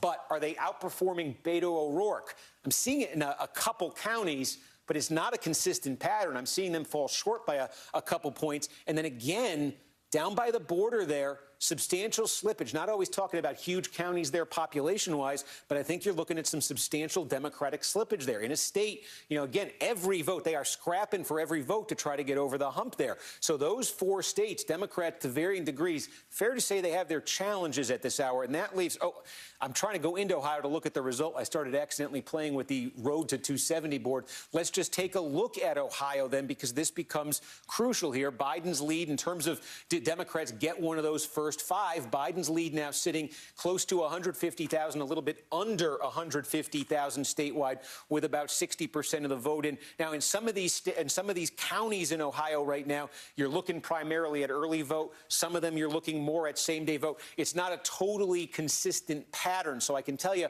what we're trying to do right now in Ohio is figure out what is the trend for the early, and really what is the trend for the same-day vote, the vote that was cast today in Ohio? What's the trend? Is it Trump by X, Biden by X? What is that? And how much of the vote that's left to come in this state is same day? That will go a long way. And you see this is dropping down to 136 here. That'll go a long way to telling us where this is going to land in Ohio right now. But you see Biden up 136,000 right now, with about 60% in Ohio. But that right now might be the Democrats' best shot at one of those first five. If we could, I'd like to ask the controller if we could. Here we go again. A matching Dakota has been projected for Donald Trump. Again, as expected, North Dakota to go along with South Dakota. Sharp-eyed viewers saw that we had quietly added that bit of red in the northern plains. That's our projection with its 3 electoral votes. That's how the map fills in. Rachel, back over to you. Sorry, I stepped on you there for a second, Brian. I was going to say that since we have the NBC News projection of a Democratic win in the presidential race in Colorado, that raises the question about a potential Democratic flip there, as you alluded to, Brian, with that Senate seat. So we're going to take a quick break now, but when we come back, we're going to talk about that Colorado Senate seat. We're going to talk about that hard-fought North Carolina Senate seat, where Tom Tillis is trying to fend off a challenge from Democrat Cal Cunningham. We're going to take a look at the balance of the Senate overall as we continue to watch some of these swing state votes fill in. Stay with us.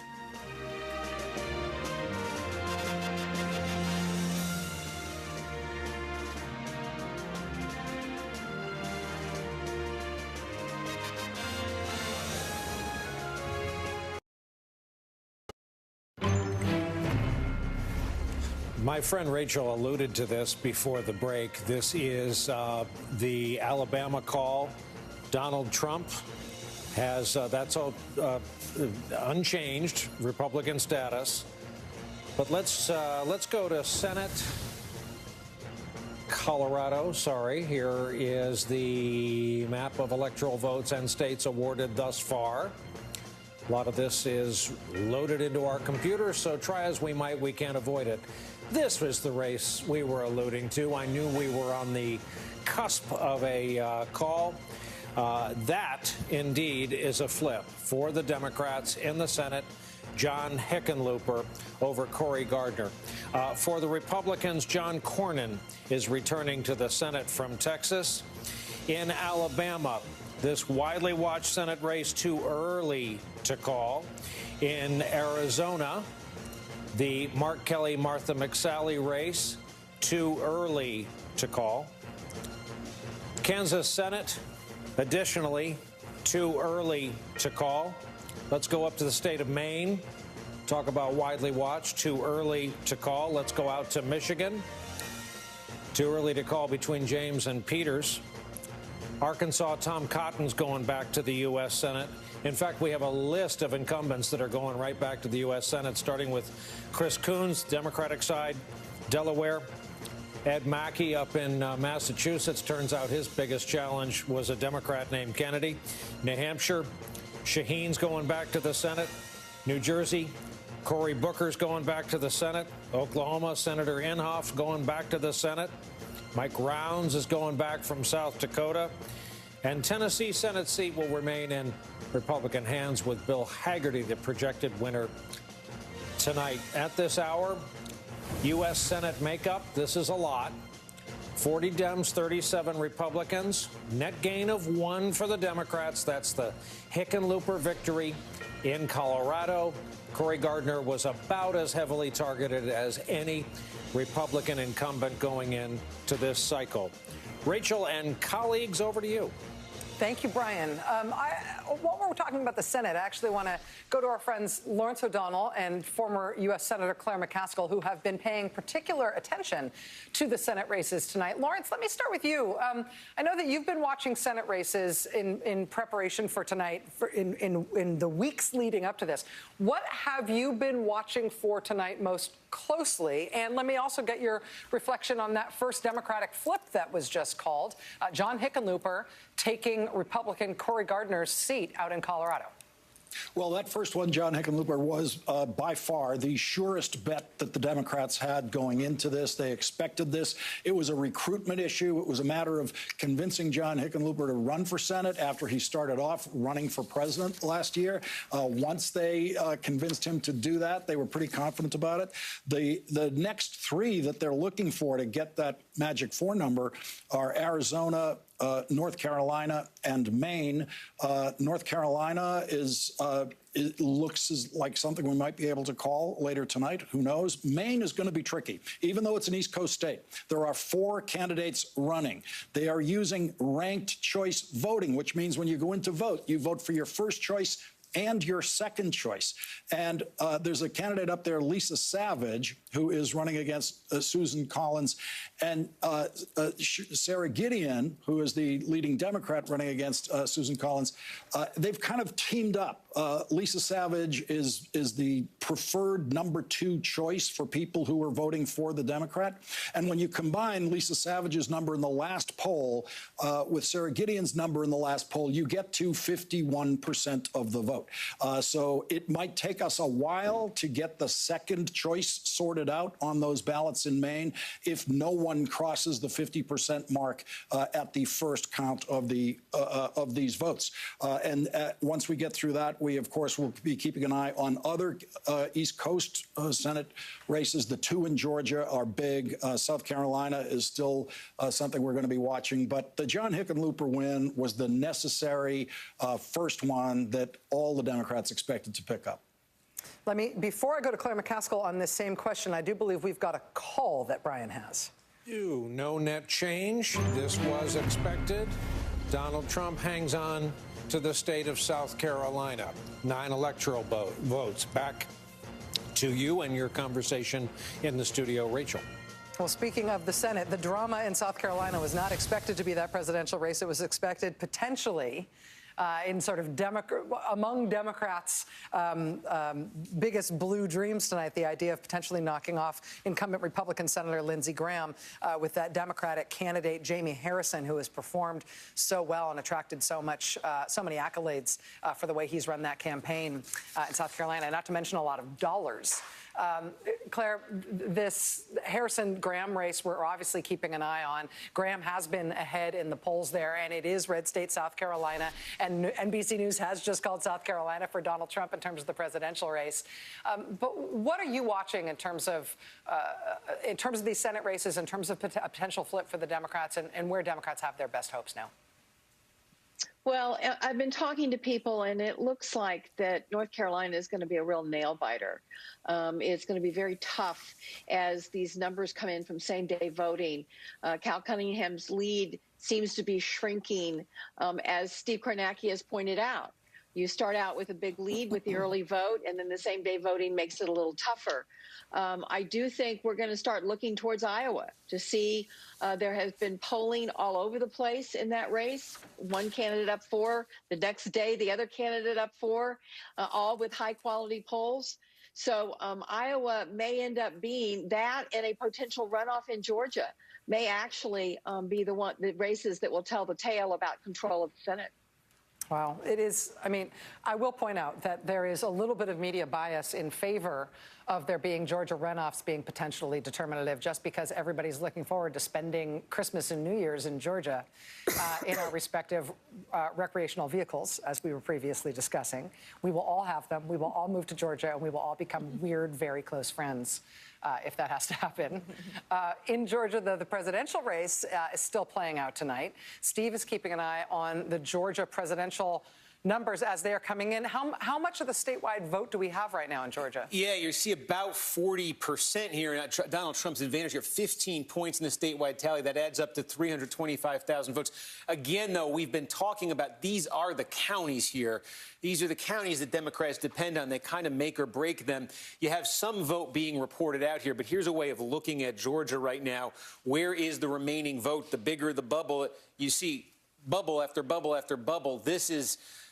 For Democrats right now, as I said, they have to drive up numbers here as these bubbles get filled in with votes.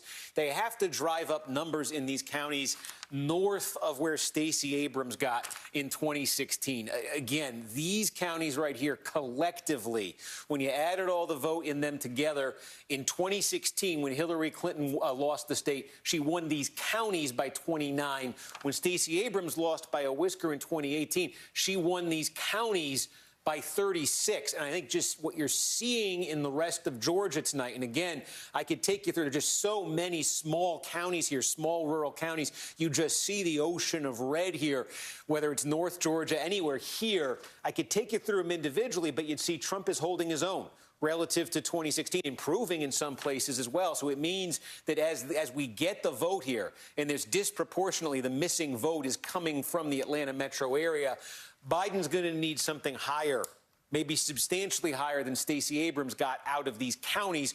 We just don't have a ton of vote in them right now, so we can't tell you at this point. But that's the challenge that he faces in Georgia right now. It comes down to those Atlanta metro counties. And again, let's just call up the results board here. The other thing I want to check in on while we're here is just North Carolina, see where that margin stands.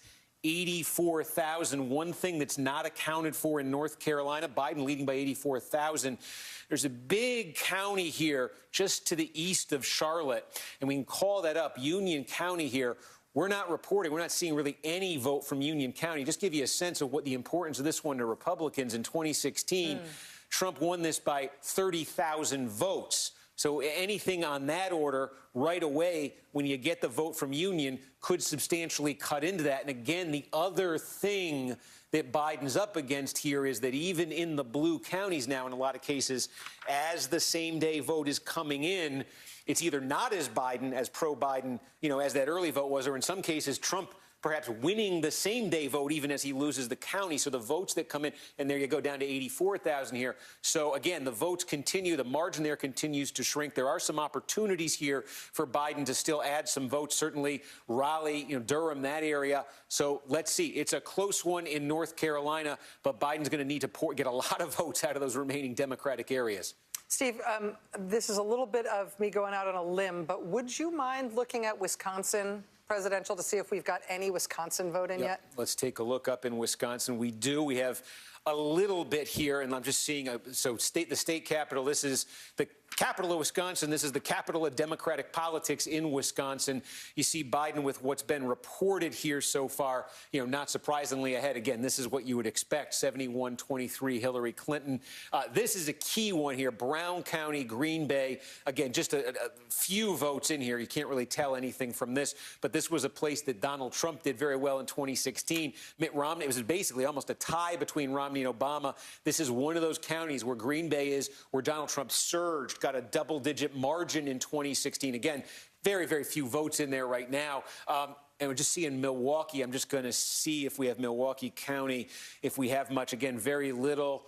We'll go out to Waukesha out here. Again, Waukesha is a lot like, and again, 35%. Let's see what's left here. 200,000 votes still to come. Waukesha is one of those, when you get to these suburban counties outside Milwaukee, they have continued to be very, very strongly Republican counties. Trump didn't do quite as well in them in 2016 as Romney had done in 2012, as Republicans traditionally do. But you still haven't seen the kind of movement in place like Waukesha away from the Trump Republican Party that you see in those metro areas in some other states. So that's a thing to keep an eye on tonight. But in Wisconsin, too, the vote is going to be mixed here, by the way. The vote method, remember we say in Pennsylvania there's going to be these wide disparities, mail and same day. We expect in Wisconsin a lot of cities and towns reporting their votes in. They're going to mix them together. So it's going to be a little, probably a little bit smoother here and a little harder to tell if we're looking at same day or early vote. Steve, to that point, we got a bit of a problem in the Milwaukee area. We want to bring in correspondent Cal Perry. And Cal, this year, depending on where we're concentrating, there's straight-up shenanigans going on. There's U.S. mail slowdowns going on. There's voter suppression going on. And what you have to report on is a slow count, apparently, tonight, correct? Yes, and election officials want to make it clear that does not mean that anything is wrong here. They had planned for this. Here in Milwaukee County, they separate out the early voting. They separate out those votes and they count them on their own. And we're now told by election officials we should not expect complete results until 5 a.m. local time here. That is 6 a.m. Eastern. Another thing to keep in mind here, there was a tremendously bad primary here in April that the Democratic Party is telling us that they learned from. They went from 5 polling locations in Milwaukee to over 170, which is why they tell us no news is good news. That is the reason that there were no lines. The state party telling us they put together a campaign for 2020 based on a pandemic. They told us on the phone that the Trump campaign is still running a ground operation like the one that Obama ran. So they think they have a major advantage here. Also, just want to throw in, I think the other thing that we saw here in Milwaukee that played out smoothly is because of the thousands of election volunteers who came out in a pandemic, made sure that people were socially distanced, and that they got in and out of these polling centers quickly. It was very impressive out here, guys. Yeah, here. Good to hear that, because you can go several minutes of our coverage and manage to forget that we're carrying off this election in the middle of an uncontrolled pandemic. After all, that would account for the record-breaking early vote. We have so many important battleground states still outstanding. We have yet another list of closings coming up within 20 minutes. We're going to take a break. Our live Decision 2020 coverage continues right after this.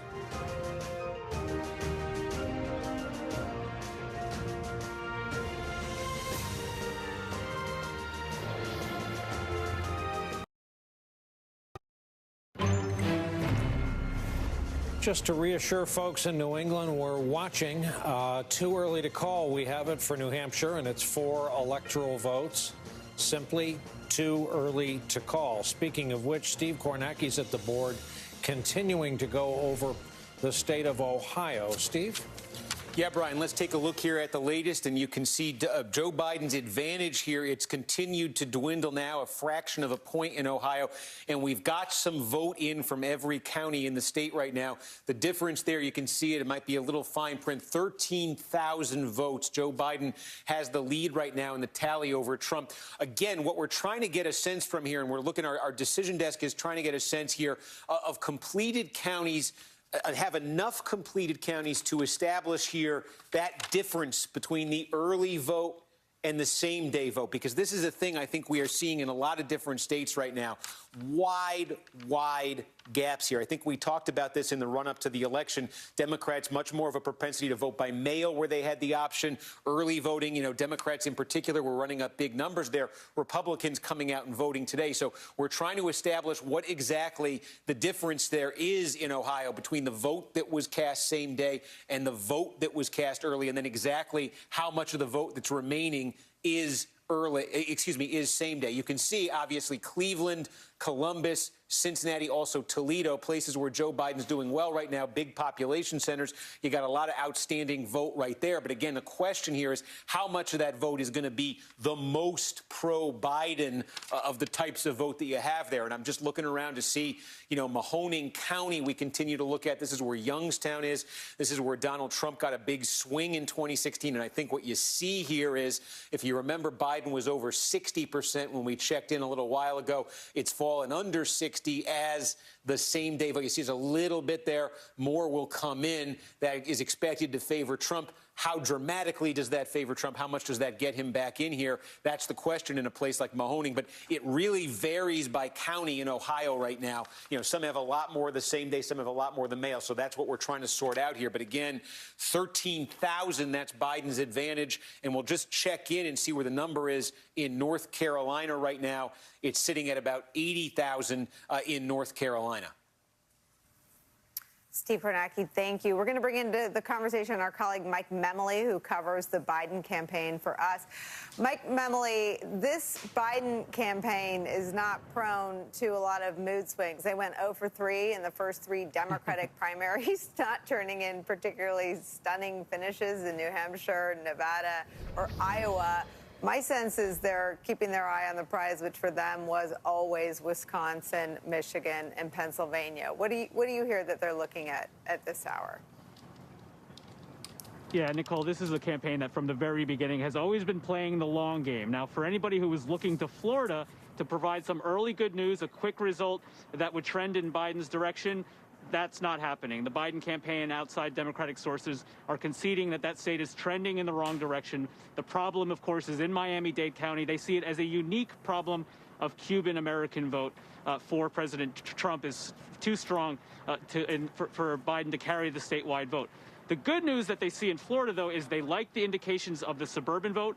The non-Cuban Latino vote, also strong. That is a good indication for states like Arizona for the Biden campaign.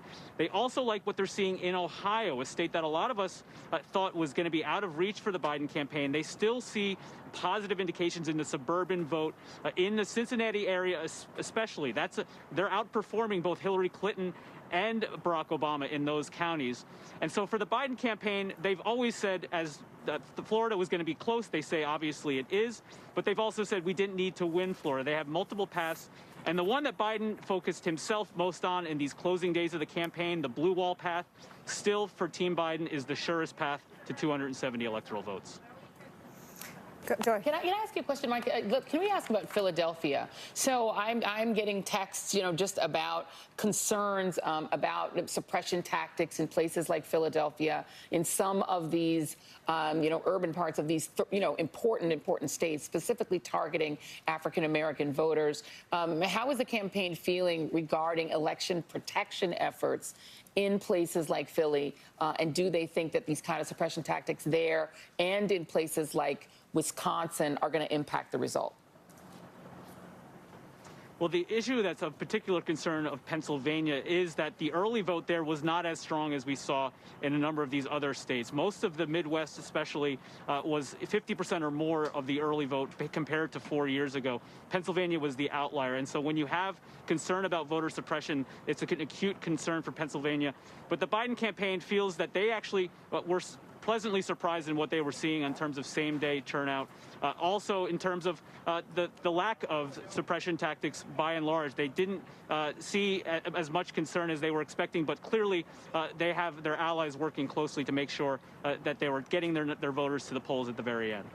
Okay. Mike Memoli, thank you for being with us. We will be back with you as we continue to watch the results roll in from swing states around the country. At this point, again, what we have seen thus far is no change from 2016. Democrats haven't taken any states that Republicans took. Republicans haven't taken any states that Democrats took. The only change would be one flip in the United States Senate, where a Republican Senate seat held now by Cory Gardner will go to Democrat John Hickenlooper instead.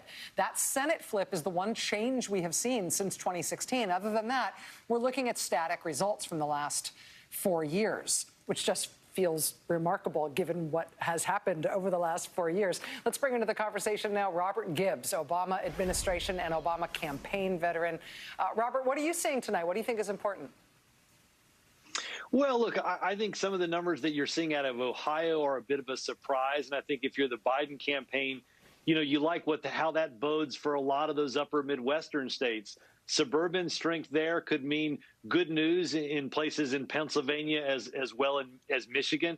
And if you think about it, the Clinton campaign lost Ohio by 8 points, but only lost Michigan and Pennsylvania by much, much, much smaller margins. So if this campaign in those states are moving 6, 7, and 8 points, even if Biden doesn't win a place like Ohio, it may bode really well for those other upper Midwestern states. And I think, across this Sun Belt, it's going to be really interesting to look at Arizona. That could be the first place we see something switch. And it's all going to be focused on Maricopa County, the county that Phoenix is in. Democrats haven't won that for a really long time. But if you win that county, you're almost certain to win the statewide race there. So I think that's going to be a big thing for people to watch. Yeah, Arizona is interesting because Arizona has had some weird stuff, right? Trump won in 2016 by about 3 points. In 2018, we had some weird stuff in Arizona where it took like 6 days to find out the winner of that Senate race. We are expecting to get a big dump of ballots in Arizona an hour after their polls close. But then after that, we don't know much about how that vote is going to go. So those Sun Belt states, I mean, New Mexico, Nevada, Arizona, the dynamics there are sort of unlike anywhere else in the country. If Biden is able to get close but not pull something out in Texas, do we still think about Texas as being its own country electorally, that it can't be compared to anything? Or do we start seeing it as contiguous to those other southwestern states? Well, that's a good question. I mean, I think Arizona might be something that sits in a little different place because we know there's a contested Senate race where the Democrats run a really strong campaign, and even Republicans talk about McSally trailing Trump. So it may be that a lot of attention got paid to a place like Georgia, which I still think is very early. A lot of attention got paid to that early vote in Texas. It may be that just the spotlight that would normally have been on an Arizona is actually going to matriculate back there as we get closer to watching those polls close. I still think North Carolina is going to be within a point either way. I think it's early yet in Georgia, but I think Arizona could be the first place that changes a little bit on what we saw in 2016. Robert, given what we have seen tonight, and again, early days, this night is going to be a long one, and this week may be a long one. Do you feel like the Biden campaign, looking at these results tonight, wishes they'd done anything differently? Do you feel like the Trump campaign wishes they'd done anything differently? Does anything feel like it was within reach for these campaigns had they done a little more, but they may end up falling short tonight? No, my guess is that if you talk to both campaigns, they'd feel pretty good about what they left on the field. Look, I would caution everybody. I know it feels late in this campaign season because we're all exhausted. It's really early in the night. I would be very careful drawing sweeping generalizations about what we think we're going to see, because it may be that it takes 6 days to figure out who wins this race. So I think we have to be very careful just drawing a lot of big conclusions out of a place like Florida, which we saw in 2018. Democrats felt great about 2018. Still lost the governor's race and still lost the U.S. Senate race in Florida. Florida's a tough place. But that doesn't necessarily mean that that's indicative of either the rest of the Sun Belt or certainly the rest of the country. Nicole Wallace, you're making noises that sound like you agree. Yeah, no, and I mean, Robert Gibbs, I also want to say or ask you, I mean, the polls in Wisconsin and Michigan and even Pennsylvania looked a lot different than the polls in Florida. The polls in Florida, some of them had Trump up, some of them had Biden up. I mean, we're also not seeing a wild departure from the last round of polling. That's true. Are you seeing anything that contradicts that? No, and look, it's the statistic I use all the time in a place like Florida, right? In the last 7 presidential campaigns, 51 million votes have been cast and 26,000 votes separated the two parties before tonight. It's a really, really close state. And tonight, quite frankly, Biden might have done what he needed to do in places like Duval County and Jacksonville and Pinellas County in that swing part of the state, but just got crushed in a place in Miami-Dade in which they expected probably not to do as well. This has been a problem for a couple of months, but Democrats have traditionally done better in. It is Florida. It is a very interesting and unique place, and we know the Hispanic vote is very interesting and unique in a place like Florida. Again, I would be very careful drawing some sweeping generalizations about what it means for every place else at this moment. Robert Gibbs, let me ask you, too, about sort of the final conversations. I mean, there was such enthusiasm around flipping a big, big prize state like Texas that sent a couple of Republican presidents. and there was so much excitement for the real granular understanding that Beto O'Rourke had of the state and of the way that was moving.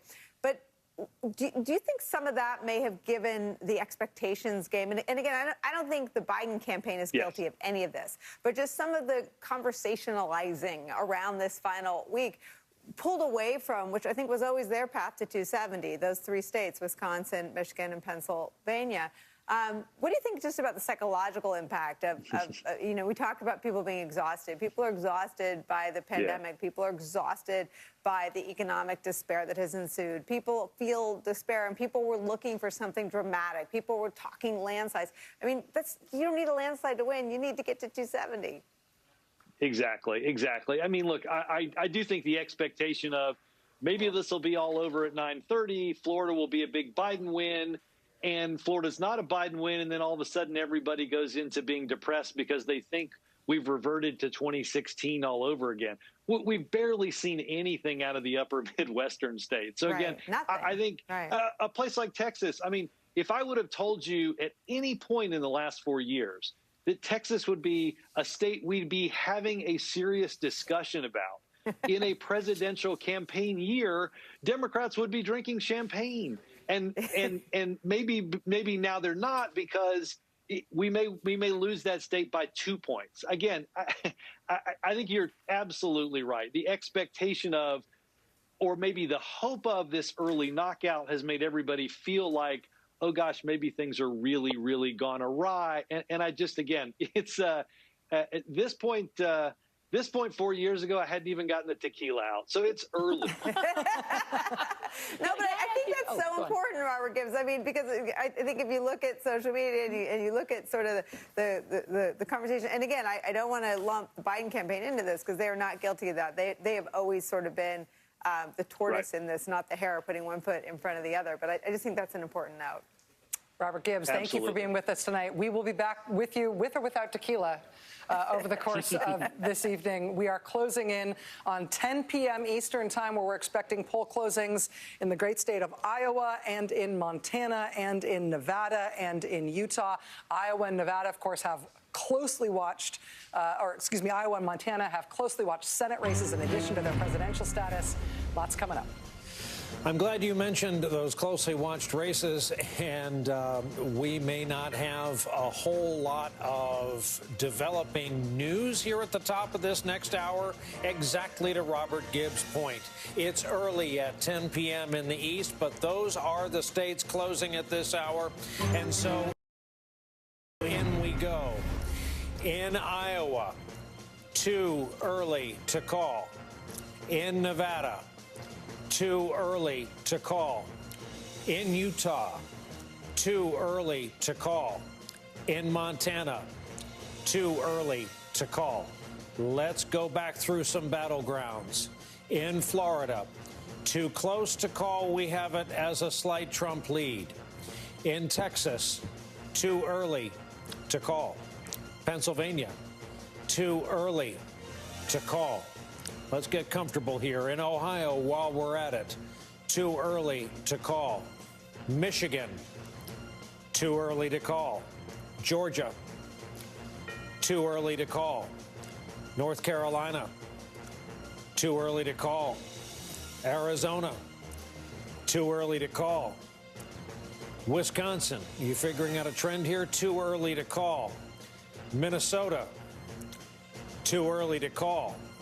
New Hampshire, too early, but a Biden lead as our decision desk sees it.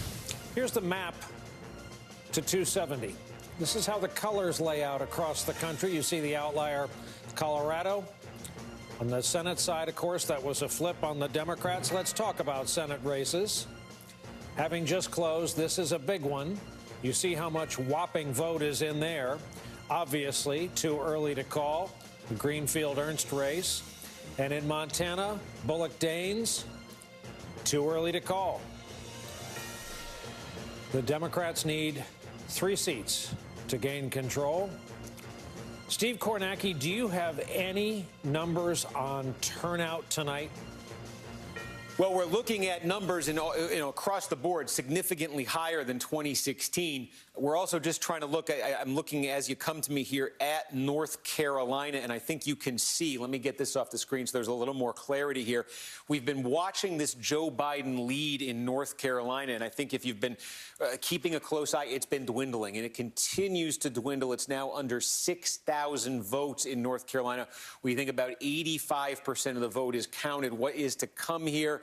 You see about 863,000 votes statewide. Again, there are a lot of votes in, and I'm just seeing if that falls anymore, 5,900. There are a lot of votes here still to come in places like Raleigh, Greensboro, Charlotte, but they are the same day votes, and we're seeing big differences there. I'm also just checking to see if we still don't have votes in here from Union County, which is a big suburban area expected to favor Donald Trump. So you see Biden's lead dwindling there in North Carolina. You see Biden obviously fall behind in Florida earlier and in Texas.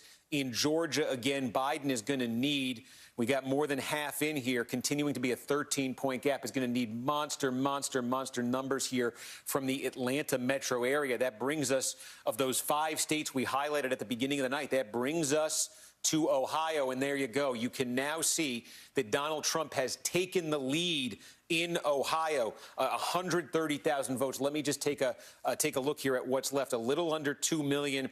We've got a lot of same-day vote that has come in here. I think there are a lot of places. We were just looking at this off air. You know, we are seeing again significant gaps here in these counties between the votes that were cast ahead of time and the votes that were cast today. I think there are a lot of votes that were cast today still to come in. You could see a place like Franklin County. Look, this is still overwhelmingly Biden, but the number is down even here from what we were looking at earlier a little bit because of the same-day vote. Here you go, Delaware County. This is a good example, too. They're basically all done in Delaware County. We highlighted this at the beginning of the night. This is a very good example, I think, because this is sort of suburban, exurban. Democrats talked about making big gains in a place like this. Democrats have made gains here with only about 700 votes left. Trump got 56 tonight. Looks like a little south of 52%. Do Democrats need a little bit more of a gain than this? Perhaps. That's a question you might ask. You could take a look. Lucas County, still a lot to come in here. I believe they've been stuck there since we started looking. Statewide, Trump's lead now sitting at about 130,000.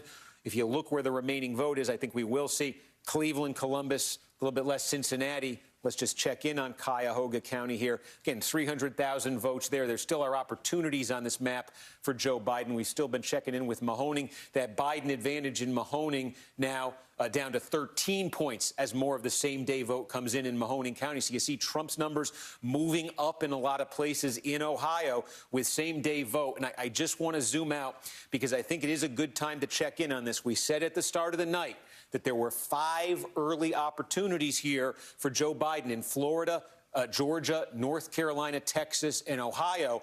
I think we have to say it is possible that Donald Trump will do what he needed to do in these states and that he will go 5 for 5. It's possible. He could win Florida, Georgia, North Carolina. We're going to see Texas and Ohio. If he does, where will the action shift? It'll shift certainly to Arizona. Arizona with 11 electoral votes. And then we're getting votes in Wisconsin, Michigan, Pennsylvania. We're getting them very slowly, very scattered. But again, what Donald Trump will need to do, Pennsylvania must win in that situation. Likely Arizona would be must win for him in that situation. We'll keep an eye on Nevada as well. But the battleground, if Trump is able to go 5 for 5 in these states, that is a big if right now. But if he's able to do that, the battleground will shift. We will be talking Arizona. We'll be talking Wisconsin, Michigan, and really Pennsylvania, and also that 2nd congressional district in Nebraska, which I'm going to try to get a readout on here in a minute.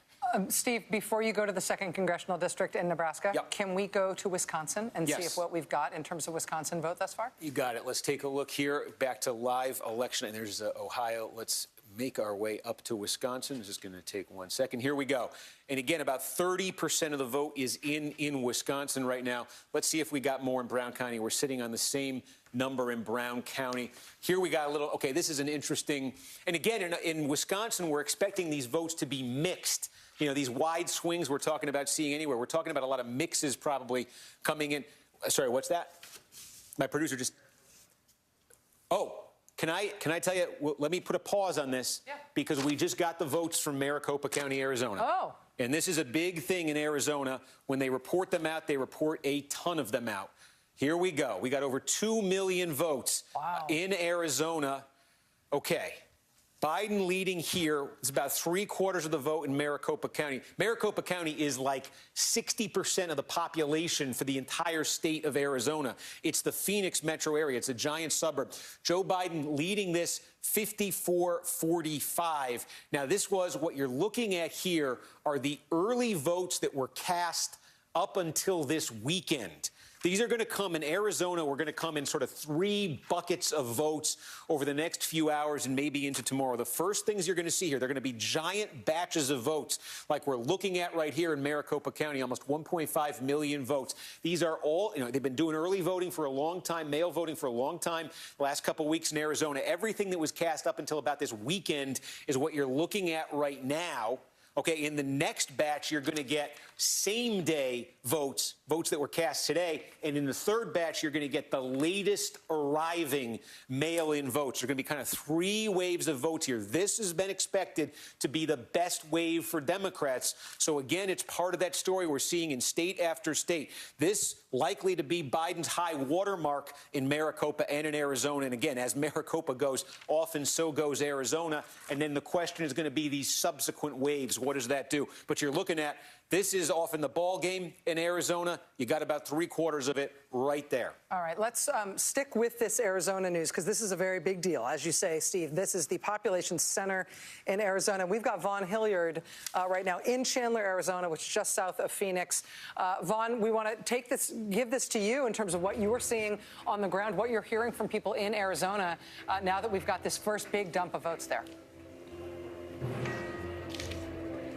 Exactly. This is what, when we look at the in-person voters today, and this is where Steve said, this first batch that came in, that 75% out of Maricopa County, was expected to more heavily favor the Democrats. In-person voters here today, the number of registered Republicans to Democrats was a 2-to-1 margin. So we should expect Republicans to narrow that gap. And we have long said, whichever way Maricopa County goes, the state of Arizona goes. But there's a little caveat there. Folks on both sides, I've been talking to both camps all day, they could potentially, Donald Trump, lose Maricopa County by 2 or 3 percentage points. Maricopa County is about 60% of the electorate.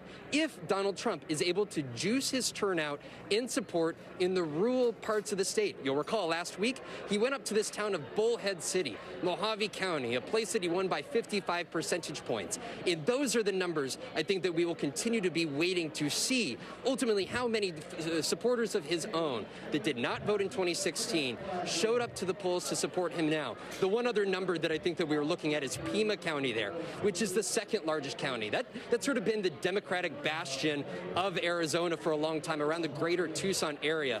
Hillary Clinton won it by 15 percentage points. And these early numbers here with 80% in show Joe Biden doubling that number. Again, in that last 20% batch, I'll let Steve take it away a little bit more, but in that last batch, we should expect Republicans to narrow it. But at the same time, you'll go back to 2016. Democrats spent almost no money in Arizona. Donald Trump won it by just 3.5 percentage points. And the one other part of the electorate that we should really be looking at here are independent voters. They make up 1/3 of the electorate here. Back in 2016, Donald Trump won them. But what we have seen consistently in polling, dating back to March when Joe Biden became the expected nominee, is that Donald Trump has been losing independents by anywhere from 15 to 20 percentage points. And if that is in fact the case, particularly in Maricopa County suburbs, you are going to see Donald Trump suffering. And based off of these early numbers here, the first 80% in, it seems like that is the case here in Arizona. Vaughn, let me ask you about a dynamic that I've been sort of acutely interested in as we've settled into the night tonight, and that is what's happening in states that have hotly contested Senate races. In Arizona, we've got one of the Republican senators who Democrats are most enthusiastic about their chances about picking off. That's Martha McSally, appointed Republican senator up against Democrat Mark Kelly, who's been running very strong against her both in the polls and in the fundraising.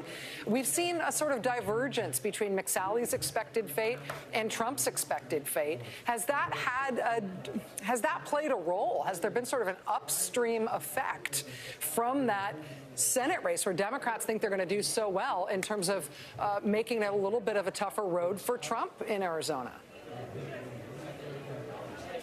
Yeah, Martha McSally, you're right, had a twofold problem. Not only did she not have the strong support that Donald Trump had among the base here in Arizona, but also was struggling among those independent voters. You know, back in 2018, Martha McSally took her first crack at the U.S. Senate seat and lost to Democrat Kyrsten Sinema by 2.5 percentage points. It is suddenly the Democratic Party of Arizona that had, back in 2018, essentially taken the mantle of independence from the likes of John McCain. And you saw again in this race, Mark Kelly, the former astronaut, the husband of former Congresswoman Gabby Giffords, run much like Sinema did just 2 years ago, is that Western, independent, moderate voice. Whereas McSally, she was appointed to fill the Senate seat of John McCain after her loss in 2018, essentially giving her a second go at this, but you continue to see her line herself closely with President Trump.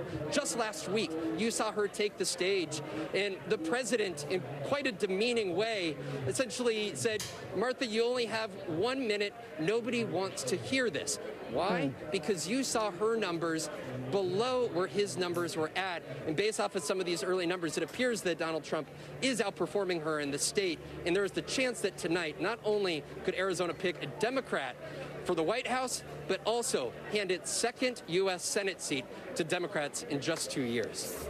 Vaughn, I have one last question for you in Arizona, and this may be an unfair one because I know that there's been a lot of changes in the voting processes and specifically in the counting processes in Arizona after they, in 2018, for example, had a really long time before they knew who their Senate candidate was or their Senate senator was going to be. They had sort of a missed call in another statewide race, and I know they've done a lot of work. But we've got about 72% of the vote in Arizona right now. From your reporting there, from being there on the ground, can you tell, do you have any best guess in terms of when we're likely to get the bulk of the remaining vote in Arizona? Should we expect it to be days down the road, or do you think this might be an election night thing in Arizona? Rachel, per conversations with elections officials, we were expecting upwards of 90% of the vote to come in tonight. Back in 2018, Kyrsten Sinema didn't actually take the lead over Martha McSally until 2 days later. And that is because county officials didn't start counting those ballots until 7 days before. Well, the state legislature, not wanting that to happen again, they moved that back to counting 2 weeks early. The only ballots that elections officials are expected to be outstanding at tonight's close are early ballots ballots that folks didn't mail in, but they walked in and hand-delivered. Again, we expect that to be under 10% of the total vote here. So in the scenario that Joe Biden has a 1 percentage point lead, the math becomes very difficult for Donald Trump in that scenario here later today. Vaughn Hilliard for us in Chandler, Arizona, just south of Phoenix. Looks like it's going to be a fascinating night in Arizona as we watch those crucial results come in. Vaughn, thank you. We have a call from the Southwest, and that is that Joe Biden has been awarded New Mexico and its 5 electoral votes.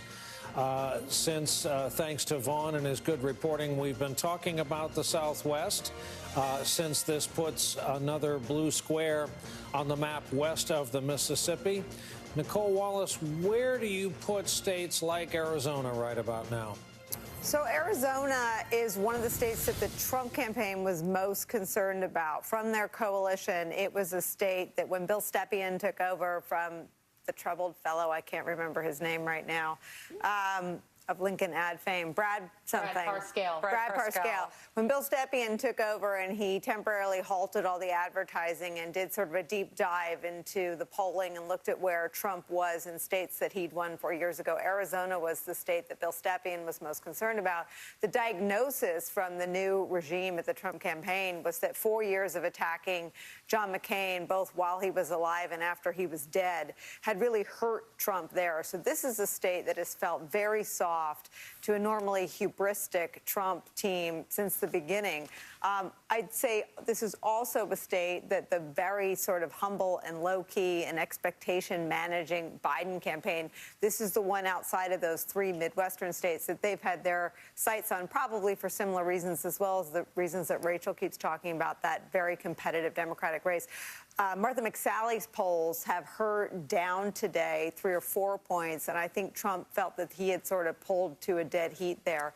But this is one that people are keeping an eye on, especially as states like Florida slip out of reach. Most Democrats view that as gone. I know I starting to sound like a broken record, but the focus of the Biden team, the electoral map, the resources, the travel, the campaigning, the deployment of surrogates really was in those 3 Midwestern states. So we should keep an eye on Arizona. I think Arizona is still very much in play. Those early numbers, very good, very competitive looking for Joe Biden.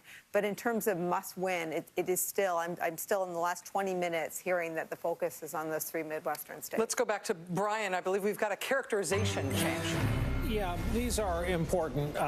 When we feel this way, we say so. So more than just too early to call in Arizona, we are saying too early to call, but Biden leads. On the Senate race there, we are saying ditto, too early to call, but Kelly leads.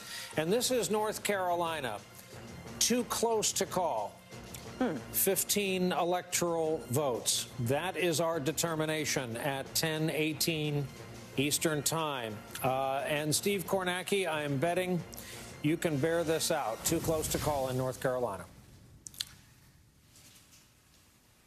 Is this for me? Okay, I'm sorry. I couldn't hear you there. Yes, one of the factors here in North Carolina, you can see Donald Trump is leading this by 26,000 votes right now. There is a lot of vote that is still left to come in Wake County. This is where Raleigh is, a huge county here. I can show you. You're still looking at 110,000 votes to come. Now, I've been talking about there are big disparities between the early vote and the same-day vote, and that's true. Overall, statewide, the same-day vote is very lopsidedly going to Trump right now. However, in Wake County, of the same-day vote that's been tabulated so far, 60% of it's going to Biden, 37% of it's going to Trump. So there is a giant pool of votes there in Wake County that just came down a little bit, so you see that added to Biden's total. There is a giant pool of votes in Wake County, for instance, where Joe Biden does figure to actually make gains here, which he needs. But you could just see, I'll put the bubbles up again. You can see how big Wake County looms right now, how large that looms. By far, this is your biggest source of outstanding votes in the state. And the other places where you have really substantial outstanding vote, for instance, Greensboro, where, again, on the same-day vote here, this is Guilford County, but on the same-day vote here, again, it's better for Biden than the statewide trend has been. You know, also next door where Winston-Salem is, same thing. And Mecklenburg County, where Charlotte is. So there are opportunities here, some big opportunities here, where even with the same-day vote coming in, Biden can pick up some votes here. The biggest source still of outstanding votes for Trump, the biggest single source on the map, is going to be the same-day vote in Union County. I mean, if Trump is winning the early vote in Union County with 60%, you can expect the same day is going to be much bigger for him than that. But the other wild card in North Carolina is they are going to allow, let me get that back up. I'm pressing all sorts of buttons here. North Carolina is allowing votes that were postmarked before today, postmarked by today, to be counted if they come in within 3 days. We don't know how many that could be, but there is a bit of a wild card there with potentially ballots arriving tomorrow, for instance, in North Carolina. So again, when you get this close statewide, Trump at 30,000, when these Democratic areas come in, let's see how much that shaves off. When Union County comes in, let's see how much that adds. And let's see what we can find out about how many ballots might be coming in still to be counted in North Carolina. We got a call from the South. This is Alabama Senate. And remember how Doug Jones shook the political world when he won as a Democrat. Doug Jones has lost tonight. This is a flip to the Republicans. Tommy Tuberville is the new senator-elect. So Democrats went one up in Colorado. Republicans went one up in Alabama. I was never good at math, but it seems like we're right back to where we started tonight, unless your name is Tuberville or Hickenlooper. We're back to 4 needed to gain, Rachel, for the Democrats.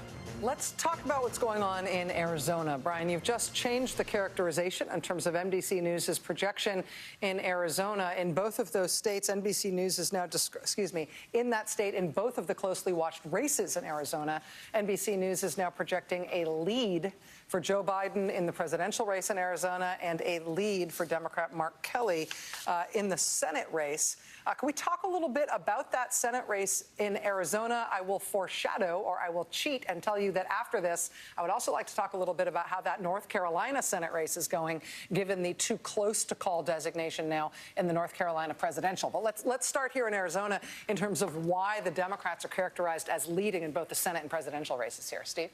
Yeah, I mean, you just take a look here in Maricopa County. And again, this is basically the early vote cast up until this weekend. This is the bulk of the vote here. Biden's advantage, that 54 to 45, that's significantly more than Democrats got in 2016. It was a 2-point margin with this same batch of votes in 2016 for Hillary Clinton. And also, I think when you look at the partisan affiliation of the folks who are going out and voting today, it suggests that may not be enough, even if Trump is doing very well with the vote that was cast today. That may not be enough to overcome what Biden's putting in the bank here in Maricopa County. So that's significant, because just a minute ago, we were talking about a possibility that Trump actually does run the table in those 5 states that we said earlier he was really up against the ropes in. And we said at that point, the action shifts to Arizona. And if Biden is able to put a win on the board in Arizona, then that would be a gain of 11 electoral votes. Remember, Hillary Clinton had 232 electoral votes in 2016. If Biden holds those Clinton 232 and adds Arizona, that would put him at 243. And, of course, as we say at that point, if he's not getting anything, we'll still see what happens in North Carolina and Georgia here. But if he's not getting anything out of the Southeast, then we will be talking Wisconsin, Michigan, Pennsylvania. All right, Brian, let me jump in here. Sorry. 2 more projections here. NBC News has determined that when all is said and done, Democrats will retain control of the House of Representatives, and that's all we're saying.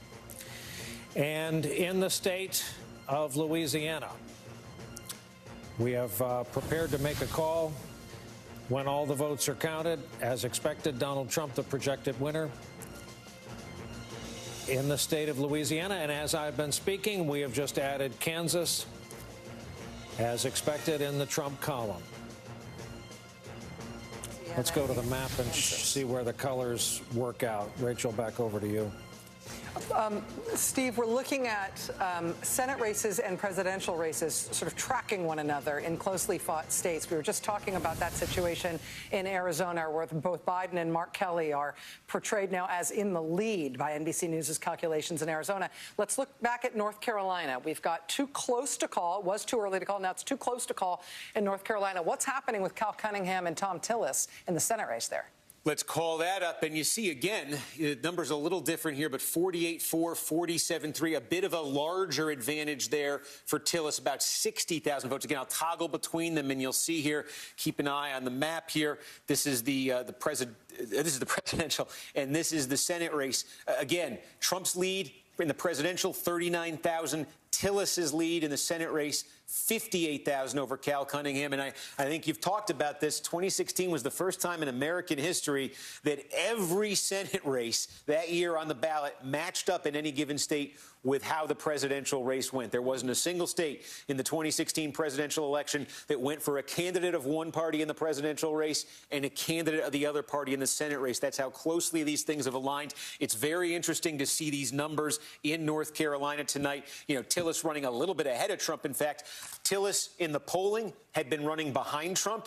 That had been one of the themes we talked about, and we talked about the potential for a disconnect, a divergence between these two races because of the gap we're seeing. But now, you know, with about 90% in, there's Trump leading by 40,000 statewide, a little less than a point. There's Tillis leading by about 60,000 statewide, little more than a point. There's a little difference between them, but not much, and also not in the direction the polls before this election were suggesting. Steve, I got one more for you.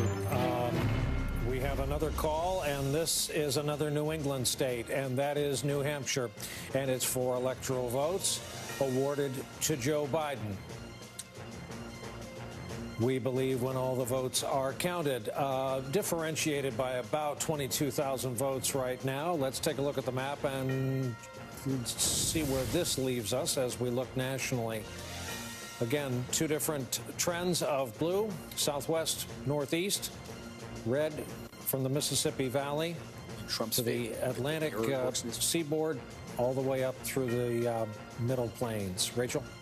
I will just note that while we are not looking at a lot of flips here in terms of the various states on the map, don't sleep on that New Hampshire result. That was a Hillary Clinton state in 2016, but it was a Hillary Clinton state, I believe, by 0.37% of the vote. Trump got very, very close to beating Clinton in New Hampshire in 2016. So to see Biden now the projected winner in New Hampshire, again, that's not a flip, but it is a sigh of relief for Democrats who saw how close Trump was able to get there.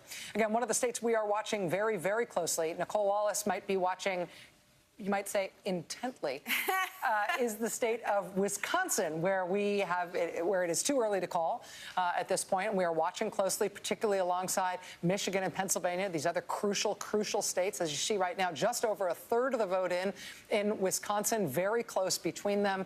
And we're expecting 3.6 million votes. And we've got about 1.2 million reported thus far, so a long way to go in terms of Wisconsin and the eyes of the nation upon Wisconsin.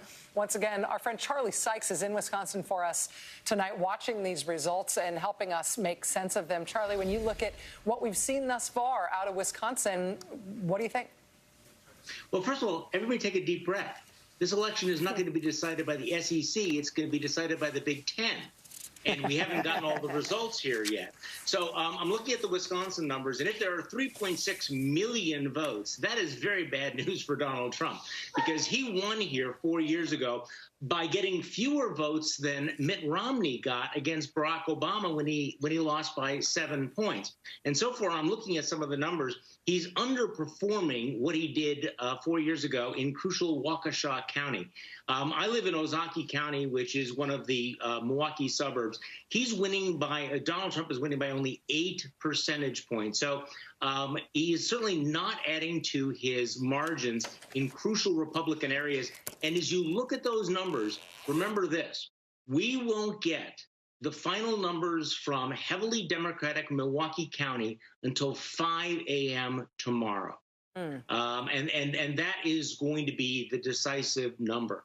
So I think that looking at this right now, looking at the demographics that we're seeing in Ohio, you're seeing some very, very good news in the upper Midwest. I mean, I know that we're disappointed about Florida, but this feels a lot like 2018. Look at what the margins are, how they're shifting among independents, what's happening in the suburbs. You're seeing that in Ohio. My guess is you're going to see that in Pennsylvania, and you're already seeing that in Wisconsin right now.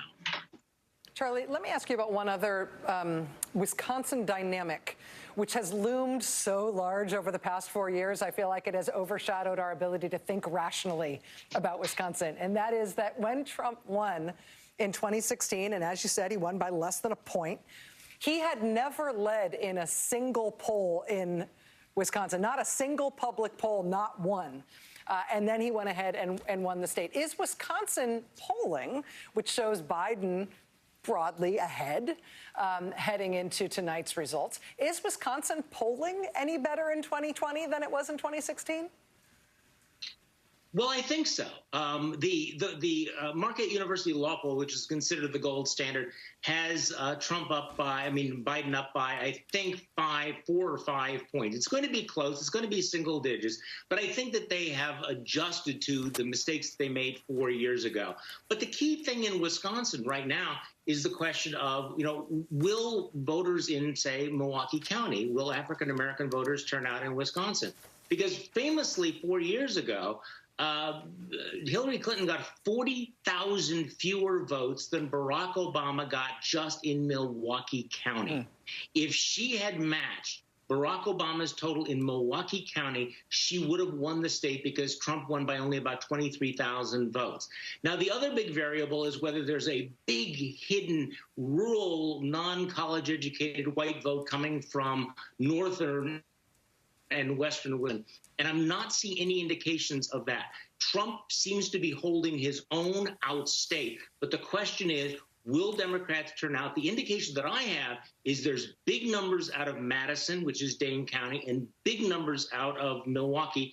And keep in mind that Wisconsin has been hammered by the coronavirus as much as any state in the country. And every single time that Donald Trump has come here for one of his rallies, he's reminded people of his failure on that issue. So the story of Wisconsin is very heavily shadowed by what's happening with COVID-19.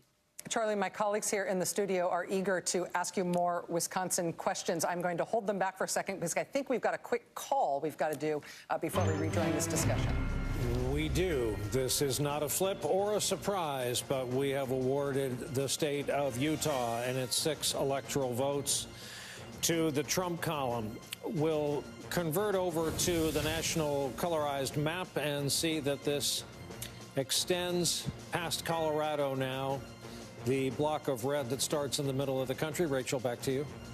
It's interesting. In Utah in 2016, of course, we had that unusual dynamic with Evan McMullen taking 20+% of the vote in Utah, which made it such an unusual state. But Trump did win that in 2016. Joy, you wanted to ask Charlie something on Wisconsin.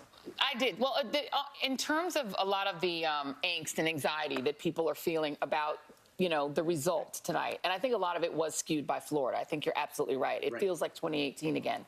But zero back in again for me on African-American turnout, because that was indeed the difference for, why Hillary Clinton didn't do as well there as she could have and lost the state.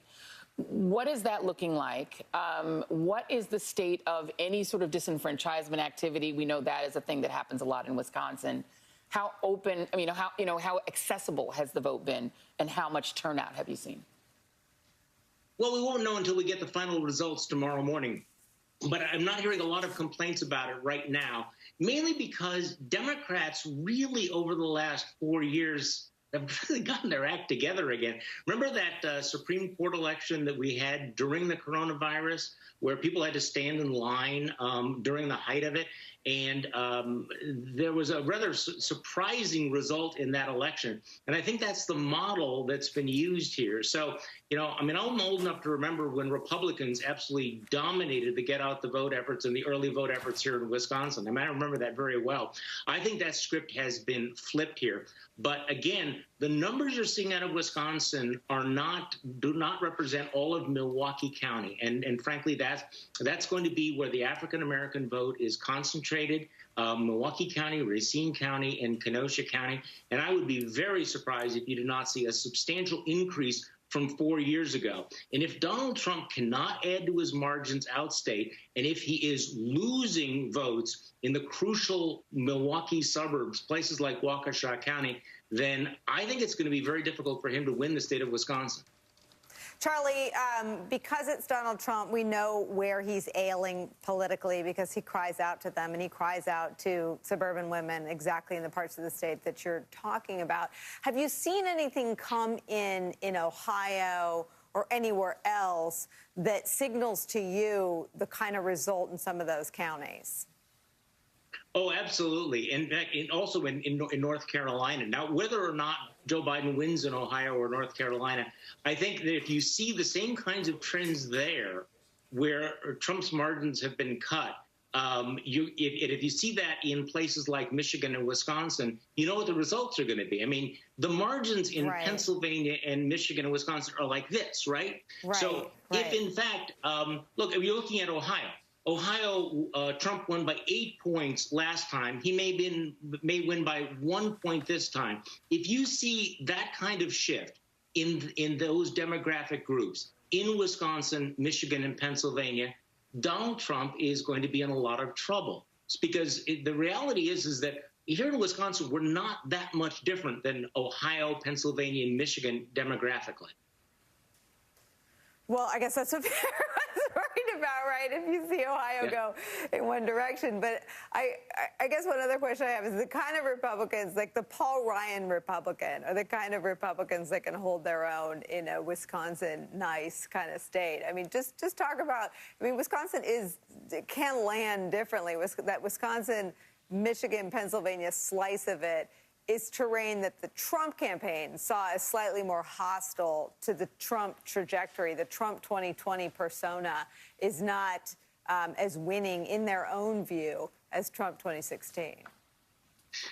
Well, think about it, that Wisconsin has one of the highest proportions of non-college educated white voters. So on paper, this ought to be one of the most Trump-friendly states, one of the most difficult states to flip around. So Donald Trump had to do a lot of work to alienate a state like Wisconsin, which I think he's done. And so, yes, you do have the Paul Ryan Republicans, but they're basically an extinct species. They're not here anymore. And the Republican Party here is, to be quite honest, is all in for Donald Trump. But like in a lot of other states that we've been talking about, because they've become so Trumpy, I think that they have been more repulsive and repellent to some of these key swing voters in the suburban areas that are going to make a difference here when we get the final results. Charlie, I have one last question, and we framed all this around Trump because we've watched the Trump result come in Florida, but I want to turn it around on to the Joe Biden side. I mean, the Biden campaign is somewhat disadvantaged by the fact that the states where they felt the most bullish, where they felt the most confident that a Joe Biden Democrat would appeal in Michigan and Pennsylvania and Wisconsin, it's going to take longer. You're talking about 5 a.m. before some of that question will be answerable. Can you talk about how it felt for Biden? I mean, do you have anecdotal sort of yard sign data or any sort of polling from the grocery store line or the Applebee's to share? Well, I do think that you see this kind of shift here. I mean, there's a county just to the north of us where I think Donald Trump is winning by 40 points. The county that I'm in right now is only winning by 8 points. You get a little bit to the south, and Joe Biden is winning overwhelmingly. He's alienated so many of the suburban votes. But again, let's just remind ourselves that we knew this was going to happen, right? We knew in 2018 that the earliest returns that we got from Florida and Georgia would not necessarily be an indicator of what was going to happen nationally. We knew that there were going to be states like Pennsylvania and Wisconsin that were going to be slow in reporting. So I hope that everybody just takes a deep breath and remembers it's the Big Ten, not the SEC, that's going to determine the outcome of this election. Charlie Sykes. Wonderful reminder. Well put. Thank you very much, my friend. Listen, what's going on tonight thus far is actually fairly easy to summarize. The Democrats picked up one Republican Senate seat. The Republicans picked up one Democratic Senate seat. So far is a wash in terms of control of the United States Senate. Nobody has claimed a seat Nobody has claimed a state from the other party compared to results from 2016, although there are 3 of them that we're watching closely. North Carolina, where it's too close, Arizona, where it's too early, but Biden has a lead, and Pennsylvania, where it's too early. We're going to be checking in on those after this.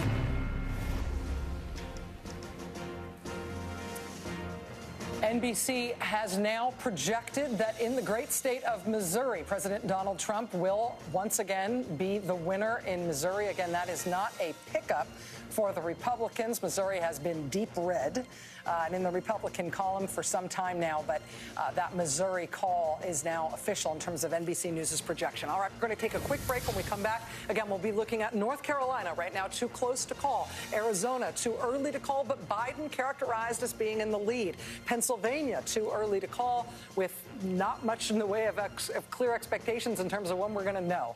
Lots still to come tonight. Stay with us. We'll be right back.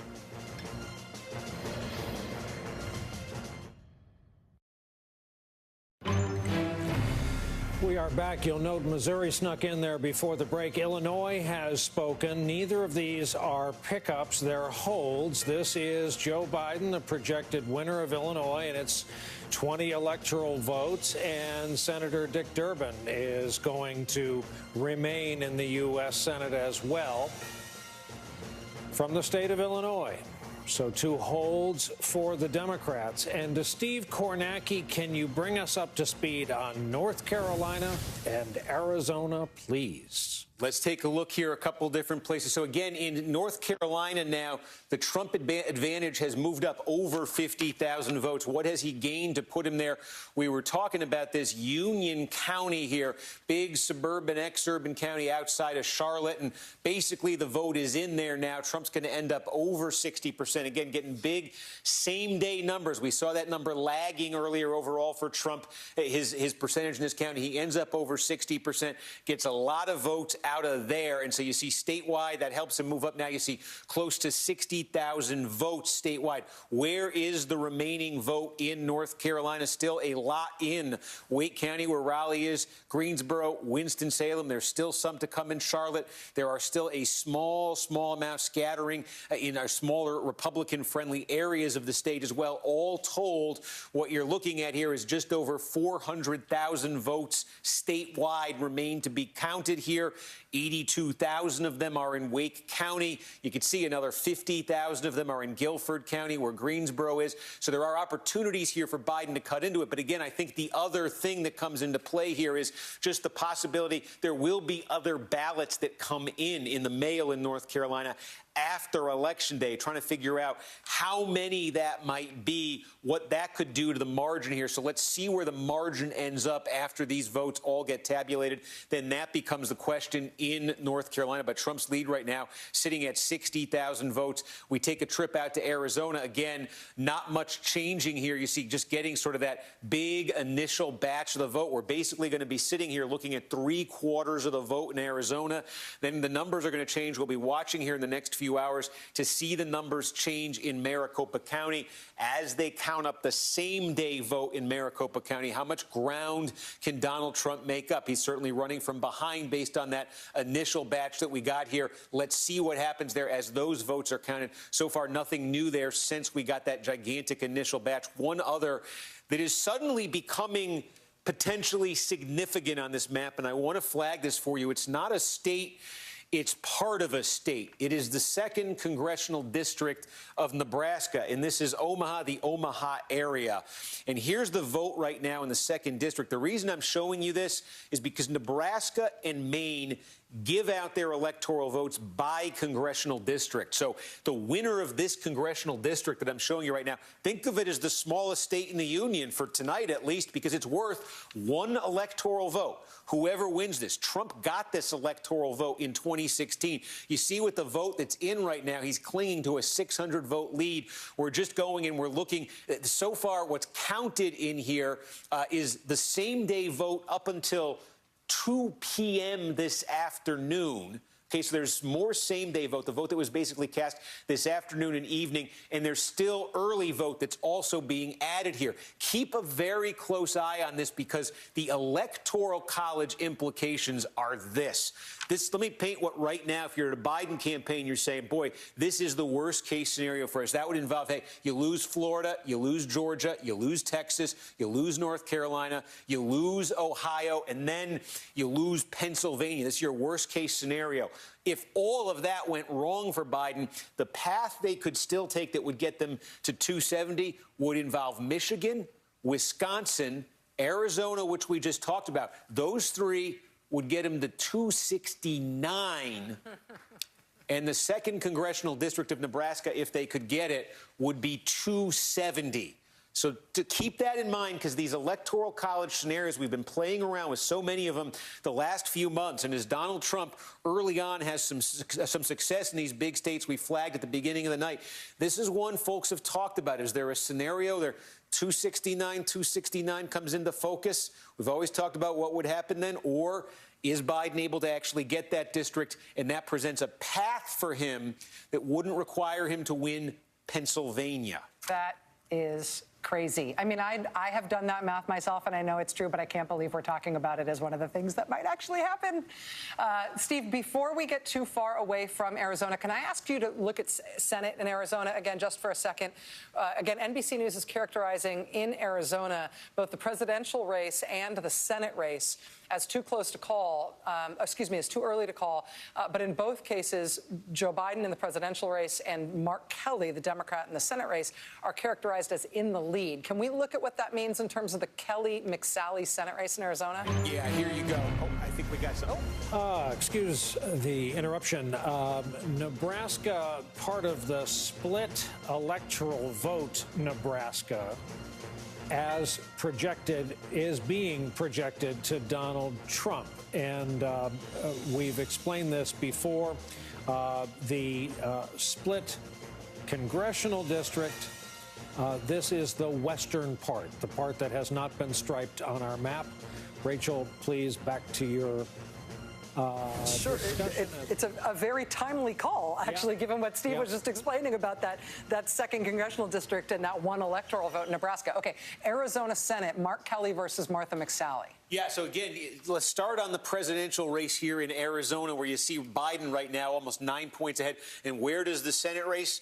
There you go. Kelly, double digits ahead. We're looking at the same collection of votes right here. This one, we were talking in North Carolina about how Cal Cunningham, the Democrat, had been running better than Joe Biden, I should say, in some of the early polling, but not tonight. This is the opposite. This is what we saw in the polling. We saw Mark Kelly consistently running better than Joe Biden, stronger than Joe Biden in Arizona. You're seeing this in the returns here, double digits for Kelly. And again, if you look at the presidential race and what's been reported so far, about 1.5 points, 2 points difference there. So again, Biden leading, Kelly leading by even more. When Democrats talked optimistically about the Senate race in Arizona, it's because they thought, on top of other things, they thought they might have a little bit of a pad right there on top of the presidential race. This Arizona race turning out to be fascinating in lots of different ways. Let's bring into the conversation now Lori Roberts, who is a columnist with the Arizona Republic. She's in Phoenix tonight. Ms. Roberts, thank you so much for making time. Arizona's turning out to be a really interesting place to watch tonight. How are you viewing it? What should we know from a national perspective that we might not be able to see from this far out? Well, I think if you're Martha McSally, you're breaking out the hard liquor about right now.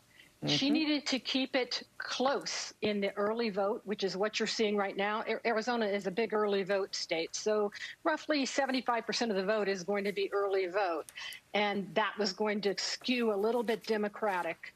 But boy, a 10, 11 point lead, that's a tough one to make up with only 25% of the vote left to go. So I think if you're Martha McSally, you're not real happy tonight. You look at Maricopa County in particular, that is the place that matters the most because we have 60% of the vote. That's the Phoenix, Scottsdale, Mesa, Glendale area.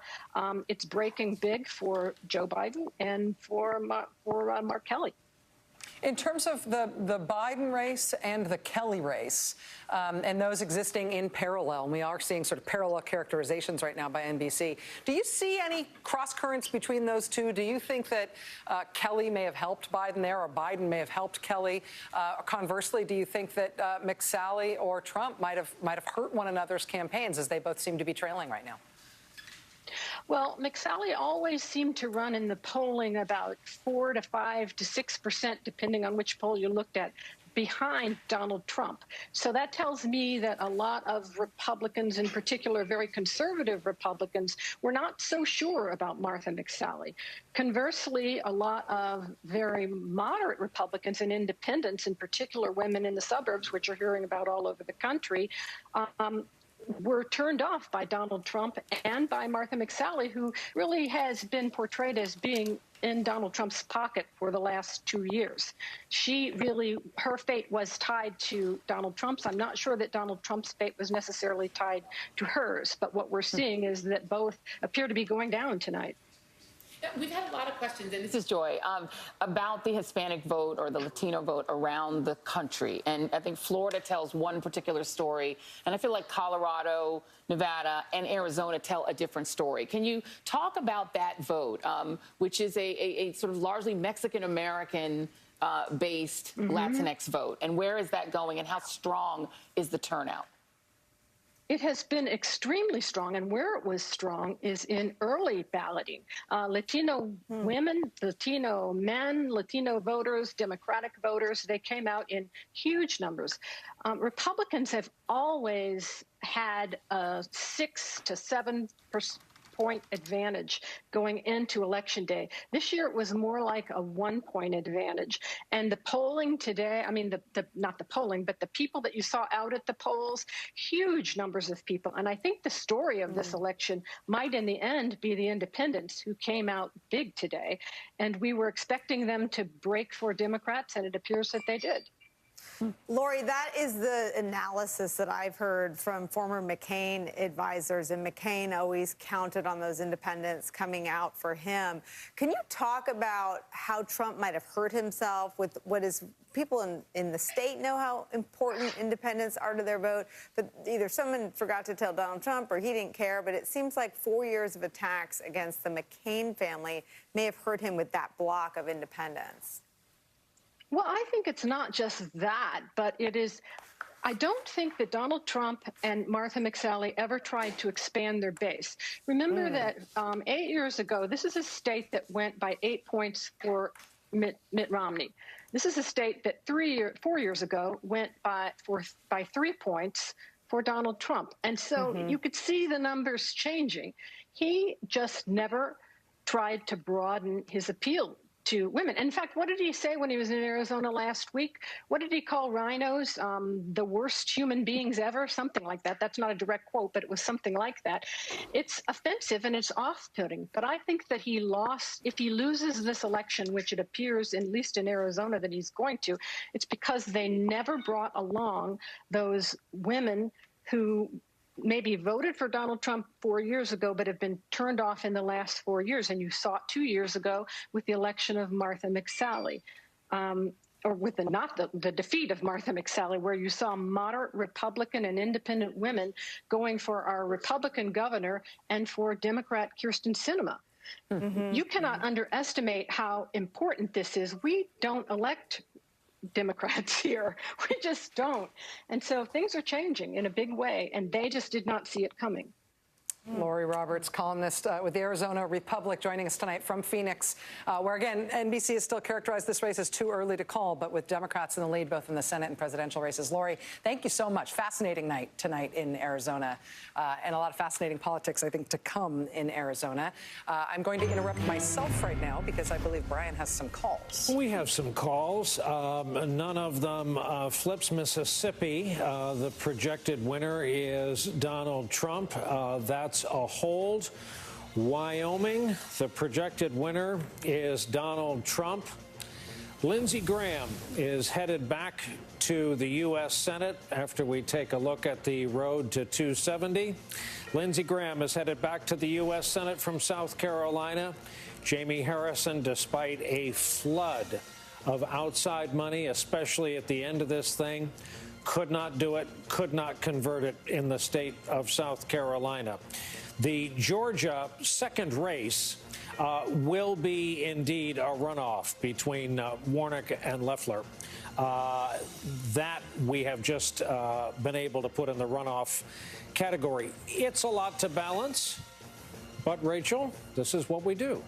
Yeah, it is. I mean, it's a lot. It does mean that we are going to have a potentially determinative Senate runoff in Georgia in January. As we get to the top of the hour here, I do want to just say a moment before we put that South Carolina Senate race behind us, how much I think the Democratic Party and South Carolina has to be proud of in Jamie Harrison, former Democratic Party chairman, protege of Jim Clyburn, who's the dean of the South Carolina delegation, running in a blood red state, raising a ton of money, running a dignified, inspiring, in some ways flawless campaign, and it was not enough to get him to beat Lindsey Graham, who is contending with his own reputational issues.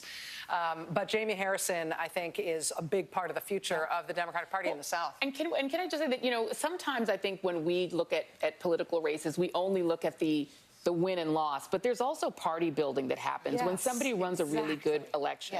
And I think you have to look at the party building that's happened in these southern states, including Texas, where Beto O'Rourke gets a lot of credit for what he's built. And Jamie, who is an expert politician, he's very good at what he does. And he has built, that state party is now a lot stronger because of Jamie Harrison. And they'll be able to build on that for other races. And that's really important. And he might have legs for other down ticket races. There's not just that top of the ticket. There's a lot going on down ticket. You use the word dignified. I mean, he made the opposite true. Lindsey Graham became even more undignified, as if that were possible, begging for money on Fox News. Unbelievable. We are coming up onto the top of the hour. We are at the point where there's not many poll closings left, but there are a few, particularly as we get to the West Coast, and there are a number of states left to call. And boy, does some of the numbers start to add up as we get late in the night, however frustrating this night is for many, many of our viewers. Coming up here on 11 o'clock Eastern Time, and here we go. The state of California awards 55 electoral votes, as is our projection. Not a surprise to Joe Biden. Oregon, 7 electoral votes to Joe Biden. Washington, 12 electoral votes to Joe Biden. Idaho, too early to call. We have determined Trump leads. Here's the graphic to 270. It's 192, 114 at this hour. 270 is where you start the conversation. Here's backfilling some of the races we're watching. This is Florida. Too close to call, and we have determined this to be too close to call, though Trump leads. North Carolina, too close to call. Texas, too early to call, Trump leads. Pennsylvania, too early to call. Ohio, too early to call, Trump leads. Michigan, too early to call, period. Georgia, too early to call. Arizona, too early to call, Biden leads. Wisconsin, too early to call. Minnesota, too early to call. Iowa, too early to call. Nevada, too early to call. What are the odds? Let's look at the map. We've been watching the color-coded states get awarded all night. To think that 6 o'clock Eastern Time, 5 hours ago when we started this, it was a blank gray slate. Low, they have filled in. Low, there's a lot of math to go. Steve Kornacki, what interests you that's been popping up on your map in the time it took me to read that? Quite a bit, Brian. Let's focus here. How about Pennsylvania? Because we've talked about, look, this is going to take some time because of some of the counties taking a while with the mail-in ballots. But there are some counties in Pennsylvania that have counted everything and given us a complete look. And I do think this is worth keeping in mind as Pennsylvania perhaps looms larger and larger in the hours ahead. One of the reasons Donald Trump was able to flip Pennsylvania in 2016 was he ran up extraordinary margins in rural parts of the state in western Pennsylvania, places Republicans had usually done well, but he did incredibly well in these places. And one of the questions was, would he be doing that again tonight? We are getting some full returns here. We've got just about all for. Here's a county we got just about everything in. Trump's running at 72-27. He's actually exceeding right now his 2016 number. This is small, but again, we've talked about this in places like Georgia tonight. Small counties with enormous margins do add up. Next door, here's a place where Trump hit 73% in 2016. Tiny, but he's hitting 73% tonight. I'm seeing this in all sorts of small counties in western Pennsylvania. That seems to be where we are getting most of the full reports out of Pennsylvania so far.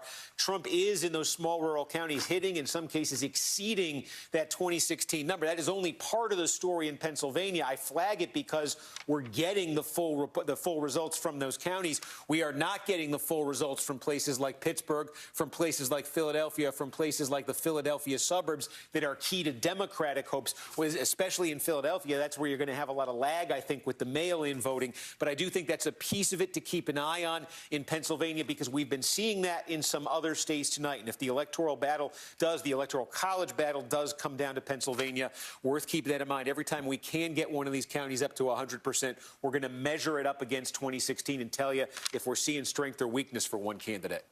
In terms of Pennsylvania right now, we've been talking all night about how these three states, Wisconsin, Pennsylvania, Michigan, are, as Nicole, as you've been putting it, they're sort of the whole story in terms of what the Biden campaign was aiming at. What does happen if those are the states on which this is all going to hinge and we don't have answers about any of them tonight? I mean, psychologically, what happens, and what does that do to the momentum and the... It becomes Bill Barr as the president's lawyer at the Justice Department representing the president. He's made clear that whether it's a libel case or whether it's a ballot issue, he views Bill Barr as his personal lawyer. He's slid seamlessly into that role that Michael Cohen used to fill, versus the gentleman you had on your show last night, Mr. Bauer. And I think that we shouldn't get ahead of the story. But we have, I mean, the state officials have prepared their constituents, and I think the Biden campaign has prepared their supporters for a scenario where this doesn't end tonight. You have to think that if both campaigns were seeing the same things in their tracking polls, if both campaigns were talking about these three states, that there's not a ton of surprise inside the Biden campaign that it may come down to these three. You also have to look at the fundraising endeavors that both the Trump side and the Biden campaign have been involved in as of late.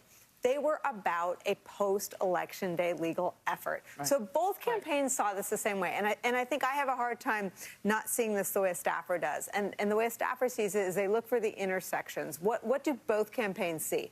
Both campaigns saw these three states as being an endgame, and both campaigns saw Joe Biden as having an edge in the polls, a small edge in these three states. So what does that mean? That means Donald Trump saw his path as likely involving a legal challenge to ballots in PA, and that's where he's been focusing his efforts. But it's also possible, and I think that, the people who are feeling incredible anxiety, I think one source of anxiety is that with all that's happened, COVID, nearly 250,000 people dead, the racism, the cuddling Nazis, I think for a lot of people, the catharsis of a repudiation by the voters broadly was something that they needed to know that America fundamentally rejects this man. That is not what we're getting tonight. What we're getting is that people are going to stick to their party lines for the most part. There's some conversion. But as you've said, and I think you've said it from a win is a win. If Biden wins by gets 270, 270, he's out. Yeah, he wins, and that's it. And it doesn't matter. And then we'll have to figure out what happens after that. But there is also, people have to realize the possibility that the votes just get counted. It takes until tomorrow, and tomorrow at noon, Pennsylvania just reports its totals, Wisconsin reports its totals, and Michigan reports its totals, and it's totally mundane. Then there's nothing to go to court over because it's clear, right? These states are not controlled by Republicans. I would right now feel the same anxiety as everyone in my two phones if these three states were controlled by Republicans. And I hate to say that, but that's where we are. But they're not. They are not controlled by Republicans. And Trump's not ahead in any of these states either. So and he can't do anything. Right. These governors of these three states and the secretaries of state in, the state that used to scare me the most was Wisconsin. Mr. La Follette, the person who's that is not going to allow Donald Trump to just walk in there and do what Scott Walker and his friends would have done. It's not the same Wisconsin. It's not the same Pennsylvania. The governor there is not going to allow it. It could be that we just have to breathe for a night, and tomorrow we'll get the results. and I think everything will. Can I tell you what I have in my notes? Because all I've been doing is cramming for the last year, getting ready for tonight. My notes on each of these three states. Wisconsin, State Elections Commission chief says Wisconsin will probably not report unofficial results until Wednesday at the earliest. Pennsylvania, governor releases TV ad warning residents it will take, quote, a few days for the vote to be completed. Secretary of State says there is no way Pennsylvania is announcing a winner on election night. Michigan, Secretary of State says the count will likely take until Friday. Yeah. So that's Wisconsin, Pennsylvania, and Michigan, which is what we are looking at now. Heidi Przybyla is in Michigan, is in Detroit, specifically with a look at what we can expect in terms of the Michigan vote. Heidi, it's great to have you with us tonight. What are you hearing in Michigan? Yeah, Rachel, I think that was Joy who said, just breathe. And I can tell you, after being on the phone with Michigan officials all night, they really endorse that sentiment. They're looking at these numbers that are coming in, and they say, this is truly an overrepresentation of the in-person vote here in Michigan. They couldn't even start tabulating a lot of these early absentee votes until this morning. And because of the crazy patchwork here of reporting, some of the precincts aren't even sending in their AV, their absentee votes yet. So you're getting a very skewed representation. Let me give you an example. Macomb County, Trump won there by 10 points in 2016. We're starting to get the early numbers. He's got a wide lead again. But you peel that up a little bit, and you see that there are already some precincts where we do have a fuller account of the vote, and we've seen our first red to blue shift in center line, where Joe Biden is outperforming what Hillary Clinton did. So again, they're saying breathe. They are still optimistic that in the end, Joe Biden will take the state, and they say that what you should look at right now, instead of this patchwork, is the surge pattern in voting, because Michigan was the place where Donald Trump had his smallest margin of victory. And so they say, and this is according to the Secretary of State who briefed us, that the places where we're seeing the surges are, number one, Detroit. We're not seeing a surge like we saw in 2012, but we're seeing it above 2016. We know Detroit is reliably blue in that surrounding area. Okay, two other places, Kalamazoo and Ann Arbor. What do they have in common? College areas. Michigan changed their rules to allow same-day in-person voting, registration and voting, and we're seeing long lines in those areas. So if you look at the surge patterns and where the surge patterns are, Michigan officials are still optimistic, but they are cautioning no reading into any of these numbers until we have them all in. And the most recent news from the Secretary of State is that we won't have even unofficial results for 24 hours, Rachel.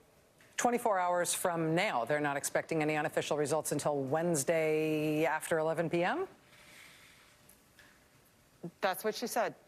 Wow. I mean, if you're looking at a Friday final, right, like for unofficial, that would not be unreasonable, considering that some of these places, like in Macomb County, haven't even registered their early votes. Wow. Heidi Przybyla for us in Michigan tonight, in Detroit. Thank you so much. And that is a really good reset and reminder. Again, we've been talking about it. It's one thing to talk about it. It's another thing to grok it. It's another thing to actually grasp it and prepare yourselves. All right, while we were talking about the upper Midwest, we've talked a long time about Wisconsin moments ago. We're going to hop over Wisconsin, go from Michigan over Wisconsin to talk about Iowa and Minnesota, a couple of states that we haven't had a ton of focus on yet, but are crucial at this point, both of which we're watching results closely. Steve, Iowa and Minnesota, your choice as to which you look at first. Yeah, let's take a look here. Let's call up Iowa, because you do have some numbers coming in. There is Iowa. So right now, Biden, in what's been counted in Iowa, about 1 million votes with a 6-point advantage here. Again, we can call up here and see still about 800,000 or so ballots to be counted in Iowa. Now, I think the cautionary note on this is take a look at some of these counties where Biden's doing very well right now, sort of along the Mississippi River here. Let's see if we can call that up. What you're looking at here is early absentee vote. And remember, you're always talking about Joe Biden doing much better with the early vote than the same-day vote. So the target here, this was a Trump county. Biden would certainly like to flip it. That would represent progress for him in the state. But the test for Biden is yet to come in a county like this. The test is going to be the same-day vote, where Trump is expected to do better. I think you've heard this story a number of times in a number of different states tonight. So let's see, a place like Clinton County, this is a prime example. What happens when the same day is counted? Does it turn into another Trump victory and it looks like 2016 all over again? Or does it represent Biden progress when all is said and done? Clinton County is a very good example because I remind you, in 2012, the Mississippi River, including Clinton County, was Obama country. And then it flipped along with the rest of the state. This is 2016 in Iowa. There were more counties in Iowa than any other state between 2012 and 2016 that flipped from Democrat to Republican. So Democrats have looked at this. Look, on paper, Iowa was a 9-point win for Donald Trump in 2016. It was also a 6-point win for Barack Obama in 2012. That's the opportunity Democrats have seen here. You see good numbers for Democrats in some of these places. I think here's a good example where most of the votes in Polk County, Des Moines state capital, Democratic territory. Biden winning this thing 56.5 to 41. It's different than 2016. It lands, but, 52 for Clinton, 56 for Biden, 56 and change for Biden. Remember, statewide, this was a 9-point victory for Donald Trump in 2016. The improvement here for Democrats is they go from an 11-point victory in this county in 2016 to 15, basically 15.4. That's progress. But they need a lot of progress here to take Iowa. So, again, you got some counties like Polk. That's a good example where you got a lot of the vote in. But in a lot of places in Iowa right now, you're seeing Biden lead in the statewide count because you're seeing a lot of that early vote that's coming in. And there is that question of the same day and how much it changed it. It has certainly changed some other states tonight. Steve, before you go on and talk about Minnesota, can we talk about the Iowa Senate race as well? Again, this is another state where we've got a key Senate race. In this case, it's a race that Democrats see potentially as a pickup alongside that hard-fought presidential race. And again, in the Senate race in Iowa, of course, the incumbent Republican is Joni Ernst. The Democrat, Teresa Greenfield, has run a well-funded, very solid campaign against Ernst, but Ernst has done pretty well in recent polls. Well, you could take a look here. Let's see here. Joe Biden leading in the presidential race, 51-46, and let's flip it around and show you the Senate race. Look at that. Greenfield leading in our count right now, 50.7, 46.5. This is like an eye test. Yeah, I'm looking for the changes here so I can show you some of these. Let's take a look. I saw a good old Webster County change. You can see Greenfield up by 2 in the Senate race. This was a Trump county in 2016, obviously. And if you flip over to the presidential race, you see Donald Trump. It's not a huge shift there, but that's a shift of a few points. Iowa's a state. It's a state that could go for Obama by 6. It could go for Trump by 9. Yeah, it's a state that had gone Democratic in a lot of elections before Donald Trump. Interesting, though, to be seeing right now, at least, a split between those two races. Yeah, that's fascinating and very close. I mean, Iowa, Gore won it by less than 1%, right? George W. Bush won it by less than 1% in 2004. Obama then won it by a lot, both in 2008 and 2012. Then Trump won it by a lot. I mean, the idea that you'd end up with a hotly contested presidential race there is not far-fetched, but it'll be very interesting to see if that Senate race drags the presidential race one way or the other, and also to see whether Joni Ernst gets turfed out of her seat. Teresa Greenfield's a strong candidate, but that's a fascinating race. Okay, Steve, can we talk Minnesota, or am I asking too much? Let's call it up here.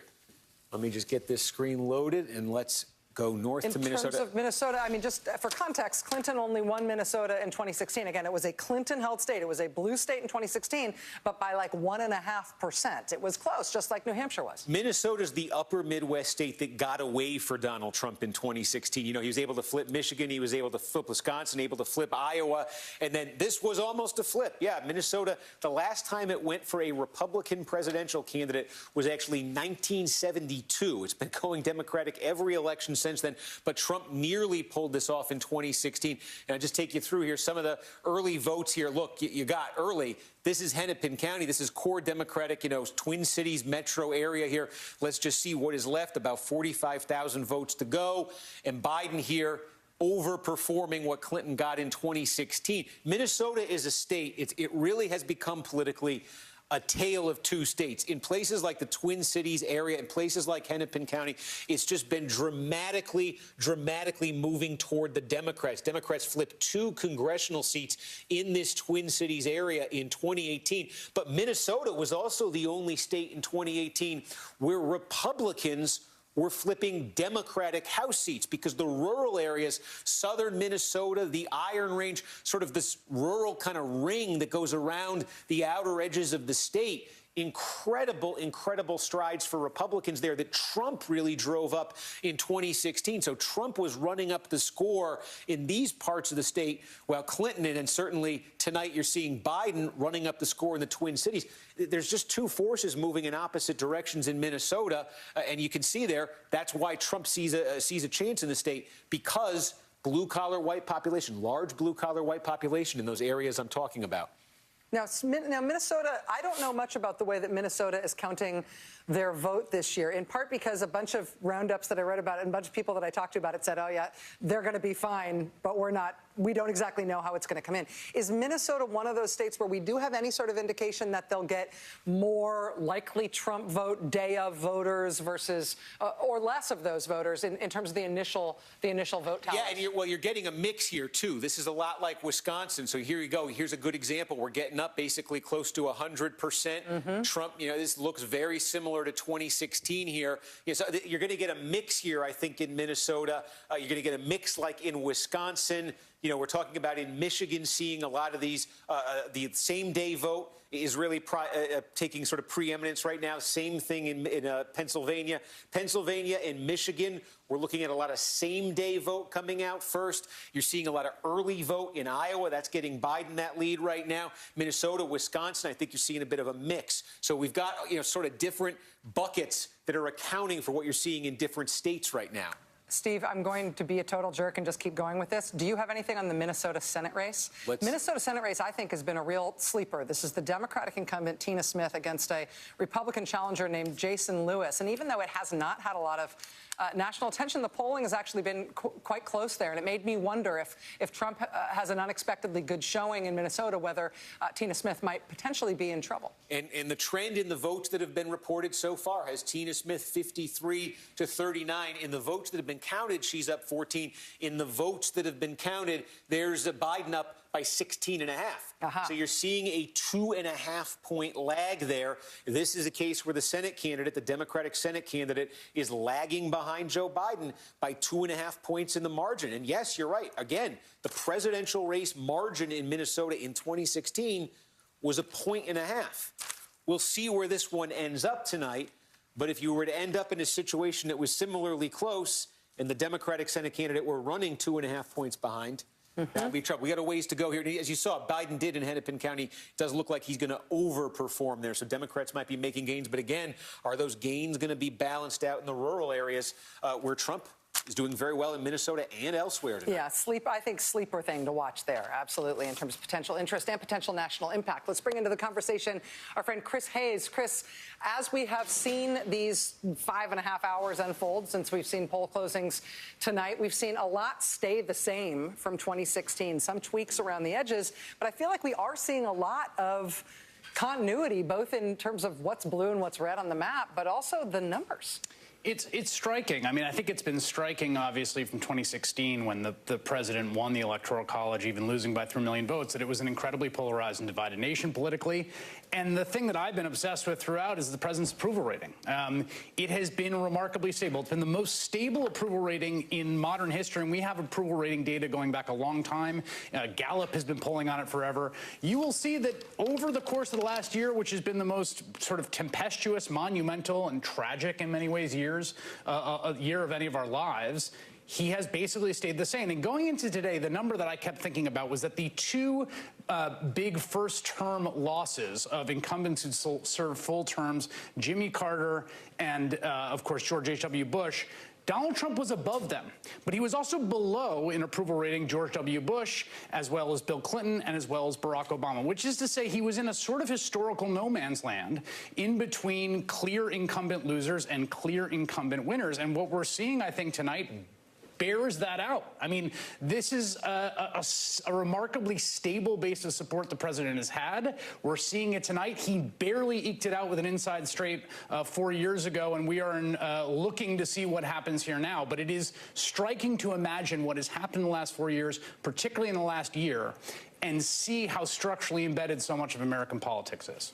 Chris, what does that say to you in terms of the rest of the Republican Party and Donald Trump? I think that people have very easily sort of fallen into this idea that there was the Republican Party until Trump, and now there's Trumpism, and we don't really know what the Republican Party is outside of that. If he has an appeal, whatever you make of it, that is unchanged by all external events, what does that do for other candidates in his party having to decide whether they're going to ally with him or not on individual policy issues or individual crises that won't affect the way that viewers view him at all? You know, it's a great question. I think one of the things we've seen in the era of Trump, and I think we're seeing it in some senses tonight compared to 2018, is that no one else can quite pull off what he does. Whatever he is doing politically, the hold that he has on voters politically is different than other members of the Republican Party. But what we have seen, and what's happening here tonight, and it jumps off the map in a lot of places that Steve Kornacki's talking about and looking to, is something we have seen across the democratized West, and that is education polarization. We are seeing places that had been not non-college areas, places with lower degrees of lower percentages of 4-degree attainment, breaking towards parties of the right, and those who are in the sort of professional classes, those with 4-year and postgraduate degrees, breaking towards the left. That's happened in places like the UK. It's happened in places like France. It is happening in the US. That driving factor has been driving a kind of realignment of the two coalitions, and we are just seeing it everywhere we look on the map tonight. When you look at the suburbs of Columbus versus Mahoning County in Ohio, which went to Donald Trump, you are seeing that jump out. When you look at the Rio Grande Valley versus Harris County, you are watching that kind of reassembling of these coalitions, those forces which are bigger than the US, pulling on the American electorate, and Trump is a kind of vessel for that as much as anything else. Chris Hayes, excellent and fascinating as always. Thank you, my friend. We will be back with you. We're going to take a quick break now, and then we're going to come back. When we come back on the other side of this break, we're going to be talking about some new data that we've just got in Pennsylvania. Again, Pennsylvania, potentially all important tonight.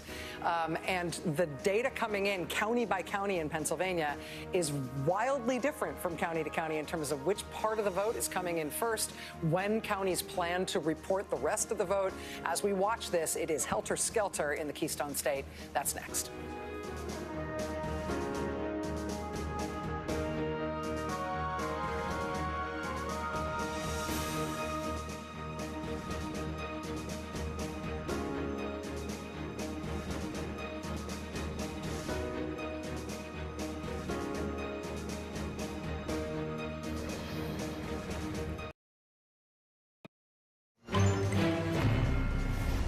Coming up on 11:30 here in the East, and here is all that we do not know with any certainty.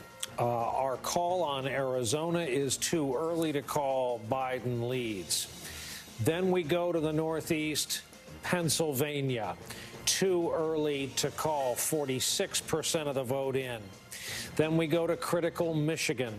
Less than half of the vote in. You heard Heidi Prisbella's excellent reporting on the state of Michigan. It's going to be a while. And then Wisconsin. You heard Charlie Sykes, a native of Wisconsin, talk about how it's going to be a while.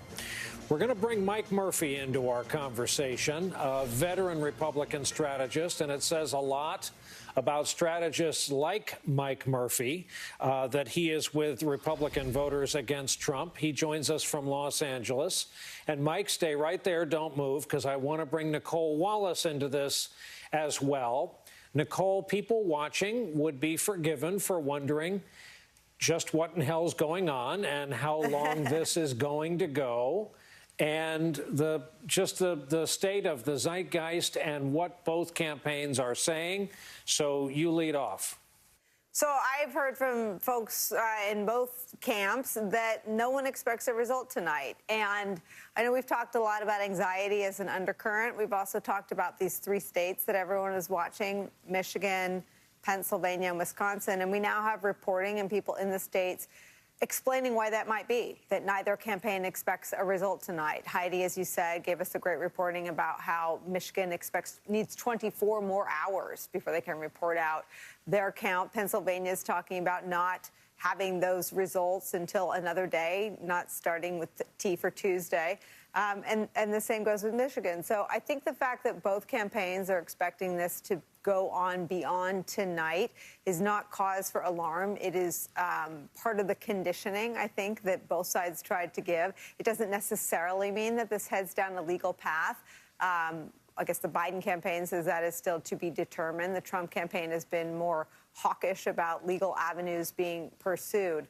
But it does mean that this is going to feel like something that isn't one and done. And I think Mike Murphy and I both have some muscle memory. I think a lot of folks do from the Florida recount. No one is saying it'll go on that long, but we are at least looking at something that doesn't end this evening. So you guys at least have the Florida recount in common. A lot of Democrats watching have merely sitting in their homes and watching 2016 in common.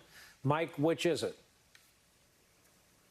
Well, it's not 2016. I mean, I think if we kind of unwind this, a lot of Democrats were looking for a quick knockout in the Sun Belt where Biden would take a red state away, particularly Florida, and it didn't happen. Now, that said, I was very busy in Florida. It's a state I know well. I did both of Jeb's campaigns down there, and Biden did well. He flipped Jacksonville. He did well in Tampa Bay. He was cooking.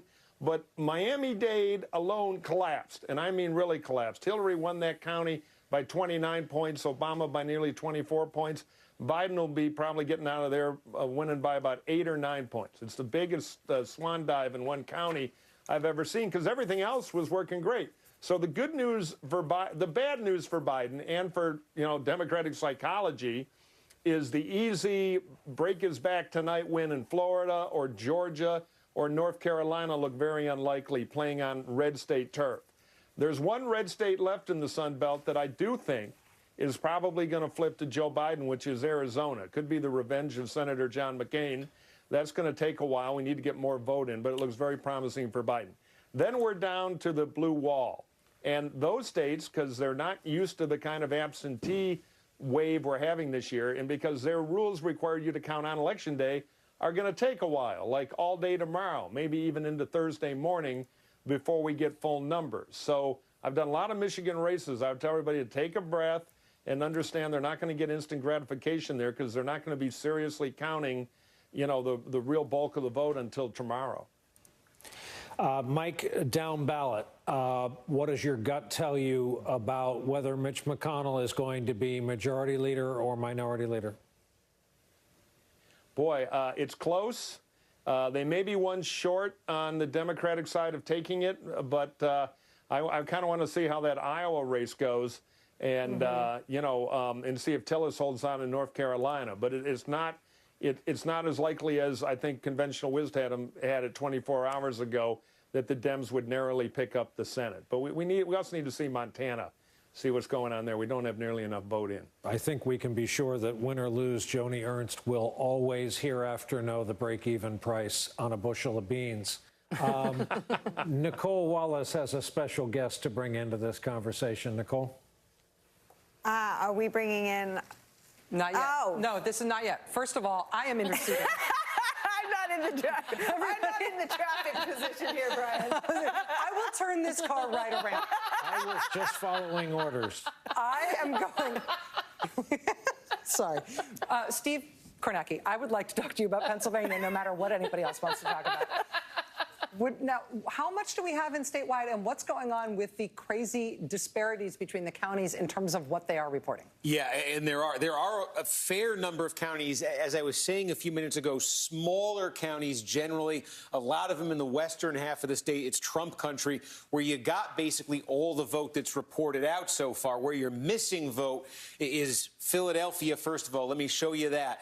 33% in, core Democratic. What is left here is over 500,000 ballots. in Philadelphia. Now, again, Philadelphia, what they are trying to do there tonight is, you see, they report out the same-day vote, the votes that were cast today in Philadelphia. That's part of the reporting. That's coming into tonight. They have also reported out some of the mail ballots. They were processing them today. They were processing as many as they could, and they've reported some of those, and they may do some more before the night is over. But that's going to leave them with hundreds of thousands of mail-in ballots that, tomorrow, maybe into Thursday, that are going to be reported out. But again, more than 500,000 when all is said and done. They're not done for the night right now, but there's going to be a lot left to be done when the night is over. In 2016, what was the margin in Philadelphia County? Do we have that easily accessible? 83 to 15. Okay, all right. So again, you've got, this is very relative here.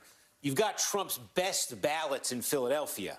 Now, that's why Biden's sitting, I think, at 77% right now. You've got the same-day ballots in Philadelphia. And again, this is this thing. The votes that were cast today are the high water mark for Trump for the types of votes that are cast. So he's probably losing the same day, but he's probably not losing it by anywhere near the margin he's going to lose the early votes by. So you've got a ton. As I say, you've got 500,000 more to come in Philadelphia there, and these suburban counties right outside of it, like a Montgomery County, 350,000 to come. What you're actually looking at here, they've processed some of their mail-in ballots. There are some counties, as I said, in Pennsylvania that actually are processing large numbers of mail-in ballots and getting them out. Montgomery's gotten quite a few out.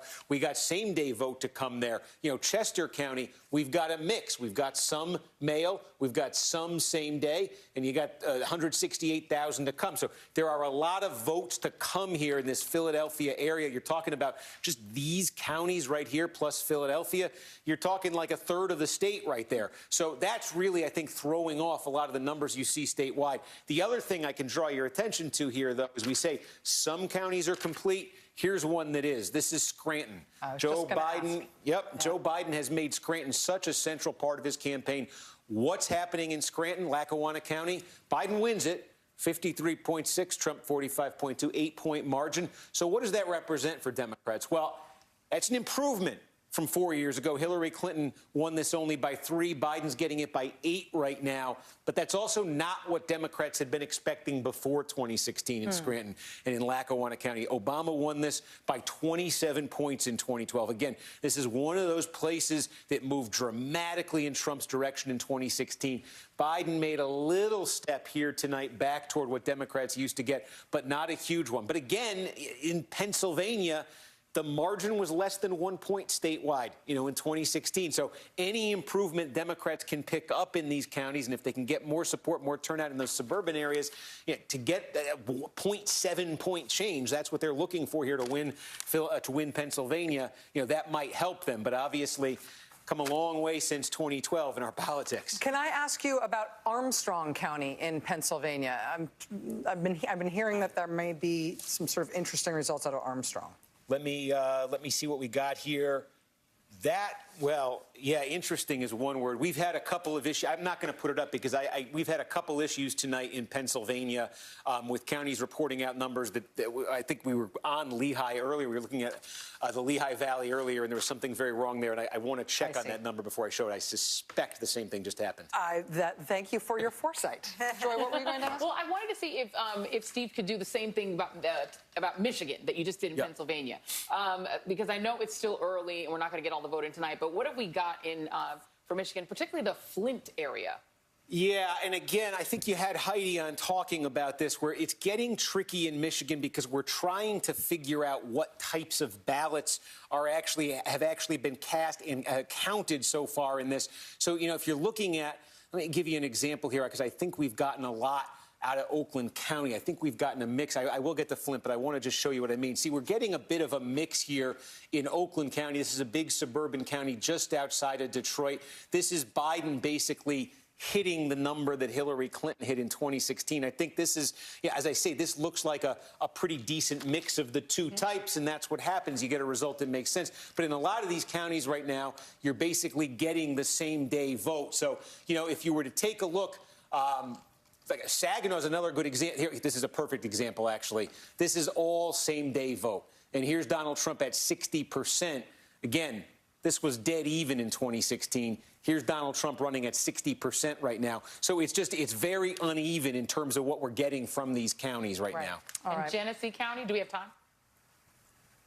So we've got Trump at 53, Biden at 42. And again, you're basically just getting, I'll give you an example here. In 2016, Clinton won this by 9, Trump's winning by 12, but you're basically getting just the same day vote right there. So the mix in these states that we're seeing right now is what's making it so complicated to try to figure out what exactly is going on. You're seeing it, especially in Michigan. Some of these counties, it's a very even mix, and in some of these counties, I think it's very skewed right now. We are seeing a theme. We are seeing that in Michigan and in Wisconsin and in Pennsylvania, which are the path to 270 that we've been talking about all night in terms of where these campaigns are going to end up. It's also why you're now hearing at 11:41 from both sides that a winner will not be determined tonight. Neither campaign expects there to be a result tonight. Correct. Correct. And I think for some more context and to help us sort of put this into a frame that might ease anxiety, we have someone joining us from Harrisburg, Pennsylvania. It's John Misick. He's the editor-in-chief of the Pennsylvania Capital Star. We've talked before. You were ready for this, for the nation's eyes, the world's eyes, let's face it, turning to Pennsylvania. Tell us, I know you've been on the phone tonight. What is your sense of the state of the race in your state? Yeah, Nicole, I've just been over here doing box breathing, trying to be patient for this evening.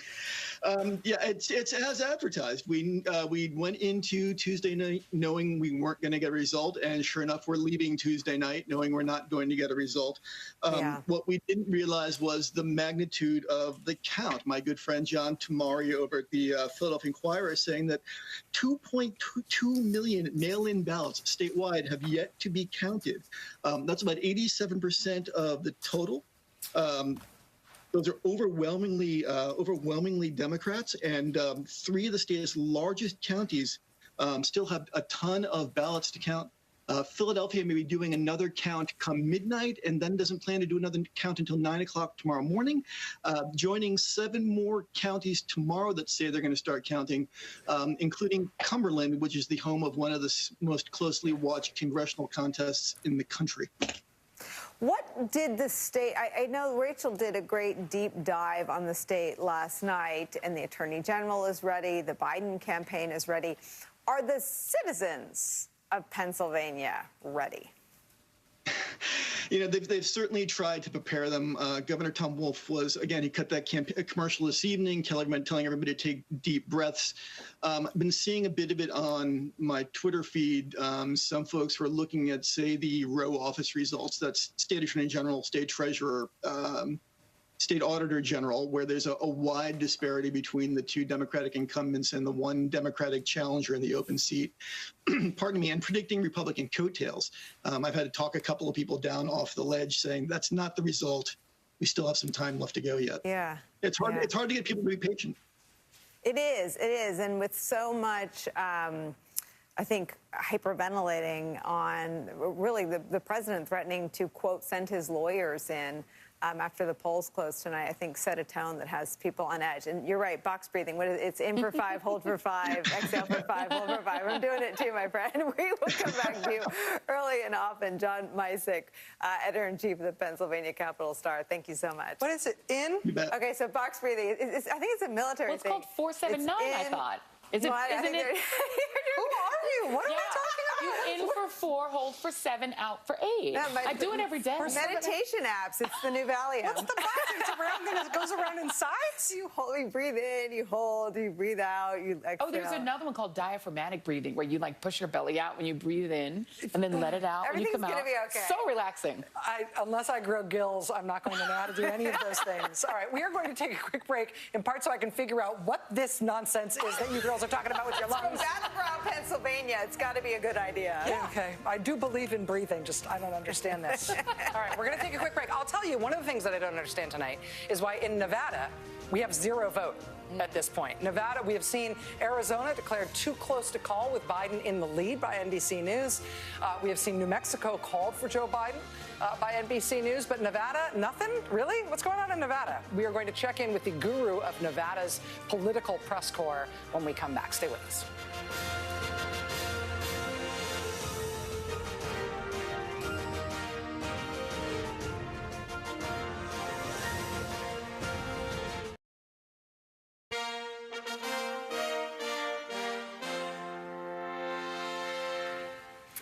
Arizona and Nevada, both on your screen right now. I said before the break that NBC News is characterizing Arizona as too close to call with Biden in the lead. I was wrong in that. It is too early to call as the NBC characterization in Arizona. I apologize. Again, Arizona right now projected by NBC News as too early to call with just over 3/4 of the vote in, but Biden is characterized as being in the lead. That said, look next door. Nevada, too early to call. What do we got in?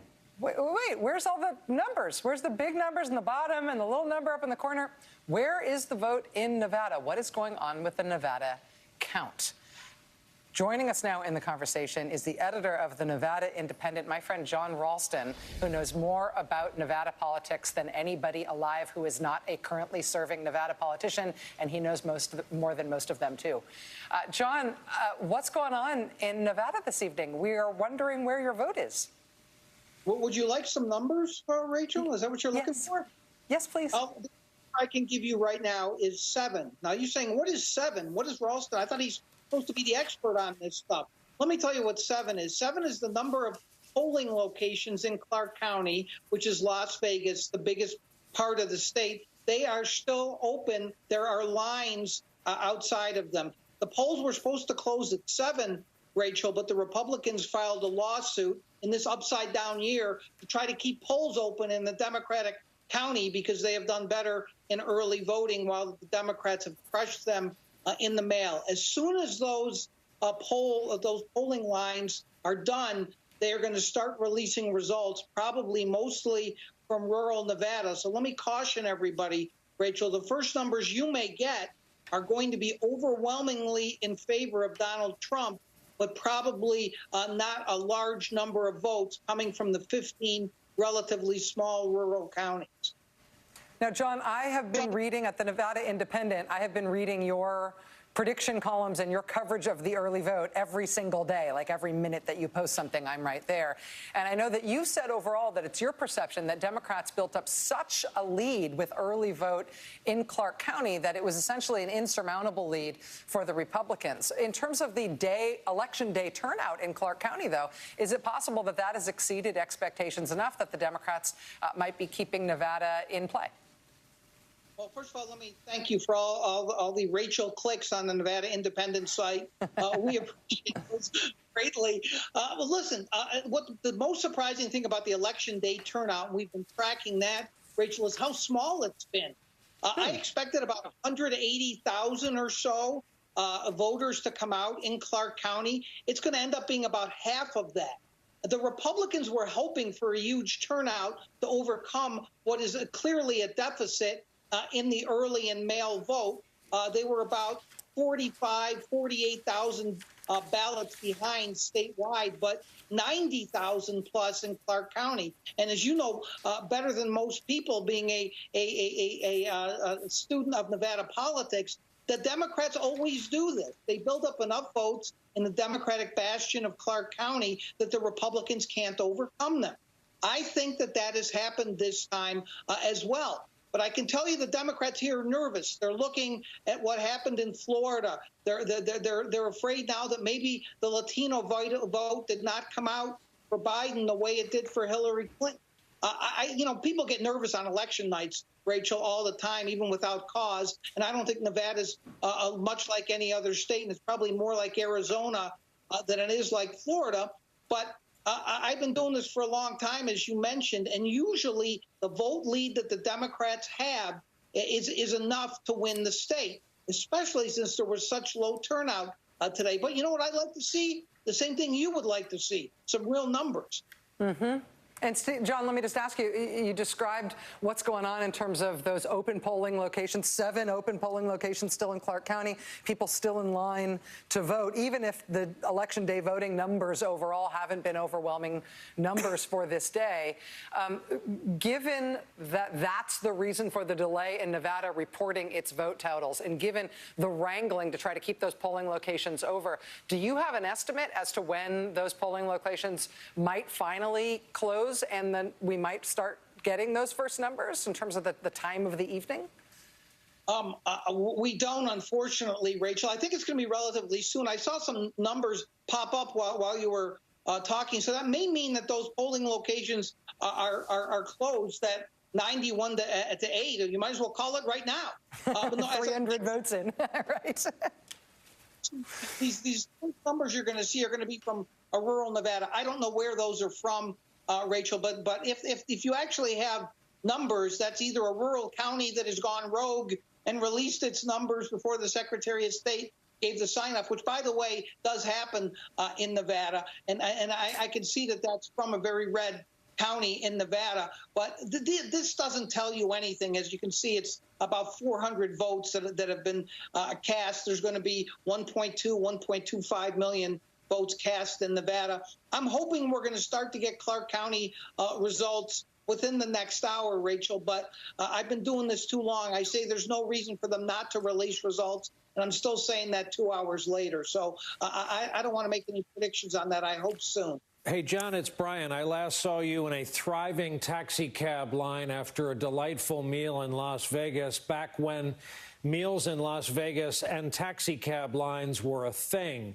For all the Americans who visit and love Las Vegas, can you update us on the impact this uncontrolled pandemic has had, and when you think the Strip will be the Strip again and it'll be the economic engine of your state?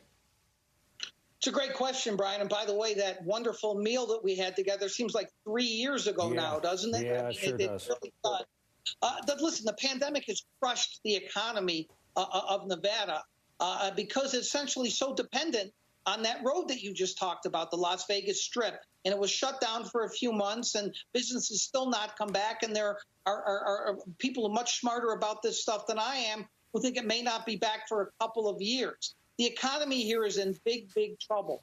What impact that has had on the election is an outstanding question. The Republicans here have tried to blame the policies of the Democratic governor, Steve Sisolak, and essentially have tried to make him kind of be the shadow replacement for Joe Biden on the ballot. Steve Sisolak has shut down the state. He caused the economic hardship here. Vote for Donald Trump.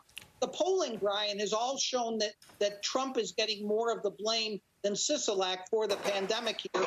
So the Democrats think they will survive that part of it. But if Trump were to end up winning Nevada, I would think that play by the Republicans might have something to do with it and how bad the economy here really is, and it's bad.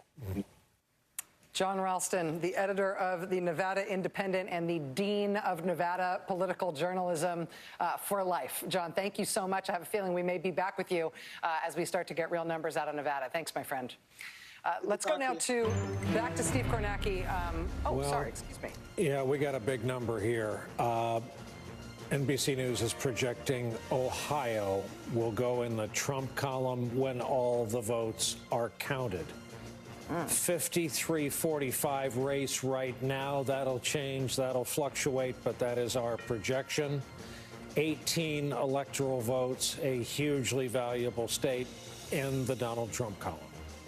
That had previously been characterized as too early to call with Trump in the lead. But again, Ohio now projecting Trump as the winner of Ohio. In terms of what remains outstanding in closely watched swing states, in Florida right now, I should also remind you that that is being characterized as a Donald Trump lead, even though that state has not been called.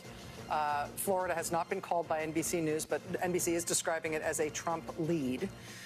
In terms of other states that we're watching, obviously we are focusing, like you can't believe, on Pennsylvania and Arizona and Michigan and Minnesota and Wisconsin. In Texas, NBC is also characterizing that state as a Donald Trump lead at this point, but has not yet called it. But one of the states that NBC has not yet characterized a result for, just calling it still just too early to call, is the great state of Georgia. And polls closed in Georgia at 7 p.m. It's been just about exactly 5 hours since then now. Steve, what's going on in Georgia? Yeah, we said earlier we thought maybe this Atlanta metro area would lag, and that's what's happened. You see Donald Trump with the lead there in the overall vote count statewide. It's a little north of 9 points. It's 372,000 votes for him. The reason for the sort of hovering here, waiting for a result, look where the outstanding vote is. If you could see these bubbles, I mean, it's the Atlanta metro area. It's the core of Democratic strength in Georgia. And so there's a question right now of how many votes are Democrats going to get out of these counties when they come in. Let's take a closer look here and zoom in. Let me take the bubbles off and we can zoom in. Good example here, Fulton County, Atlanta. You know, this is about half the vote. Biden running at 73%. There's 282,000 votes still to come there. You know, just doing math, if you look at the current pace that Biden is winning the same, and he is winning the same day vote in Fulton County, yeah, he could net another 100,000 votes out of Fulton County. You know, if you take a look, let's see here. DeKalb County, this is another one, 300,000 votes. I mean, overwhelmingly Biden here, even in the same day vote that we're seeing. He's winning the same day that we're seeing in DeKalb with about 62% of the vote right now. So again, he could net a lot here. The problem, though, is for Biden, as I say, though, is overall, that same day trend, it does end up catching him even in some blue counties. Here's a good example. Gwinnett County, I was just looking at this. You know, if you look at the early absentee vote that was cast here, we think it was about 59-40, the early vote cast in this county. You know, again, compared to overall, Biden's running at 57%. What that means is the same day vote that's been cast here, even though Biden's winning overall sizably, it's about even. Trump is even ahead by about a fraction of a point in the count that we're seeing right now. So it strongly suggests, you know, there's a lot of votes to come here, 114,000. But unless that trend changes, Biden may not get much, you know, in terms of erasing the plurality. So there are enough votes in this Atlanta metro area in particular to really dramatically tighten this statewide race. And this is what we saw. This is what we saw in Georgia in 2018 and 2016. The final margin really came in late when these counties did. But there is a question here if that gap between the early and the same day, even with these Democratic counties having a lot of ballots left, might catch Biden here. He's got to make up 372,000. Again, we'll see. Let's see what comes in a place like Gwinnett. If there's a surprise there, I think that's what he'd need. Steve, thank you. We have just passed midnight here on the East Coast. We're in the heart of the order out west. It's a few minutes after 9 p.m. Here's the way we see it. Hawaii, where thoughts turn on a Tuesday night in a boarded-up Manhattan. Hawaii, 4 electoral votes, too early to call. Florida, 29 electoral votes. We have it as too close to call. Trump leads.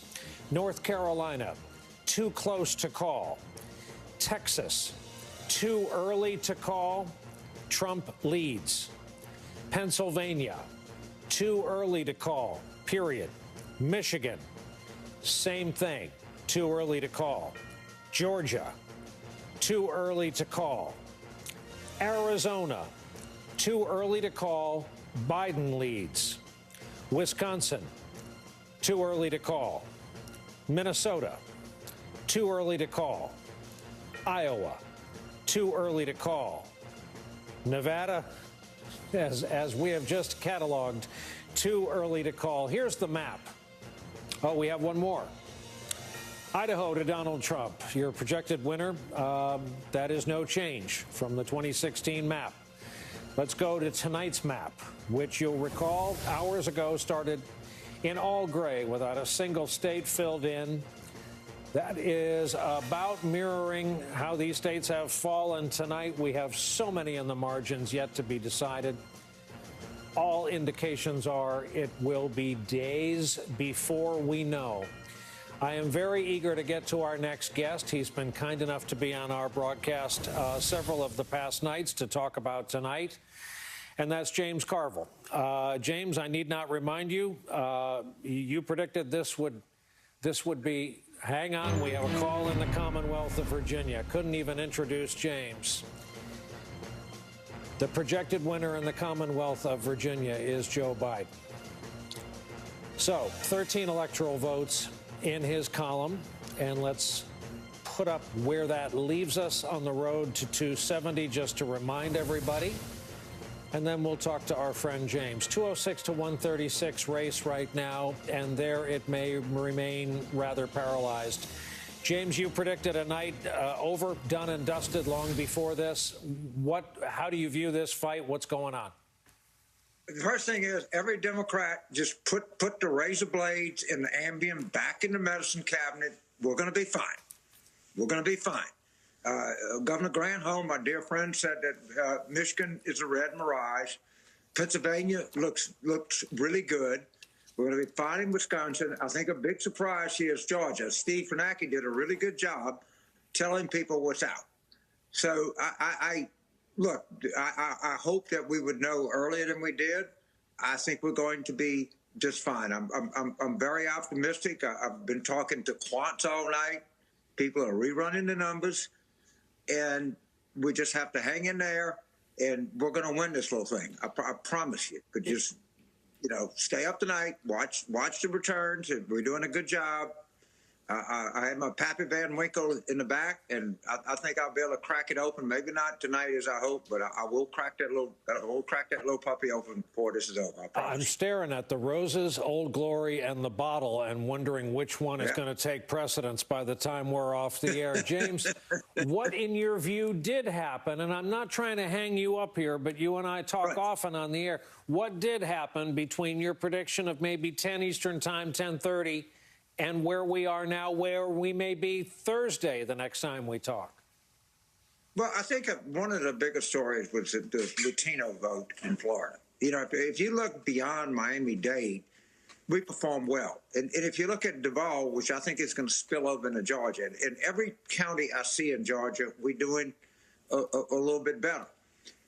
I'd be the first to say, look, I was more bullish. I feel like that's what I do in life. I always think I'm going to win.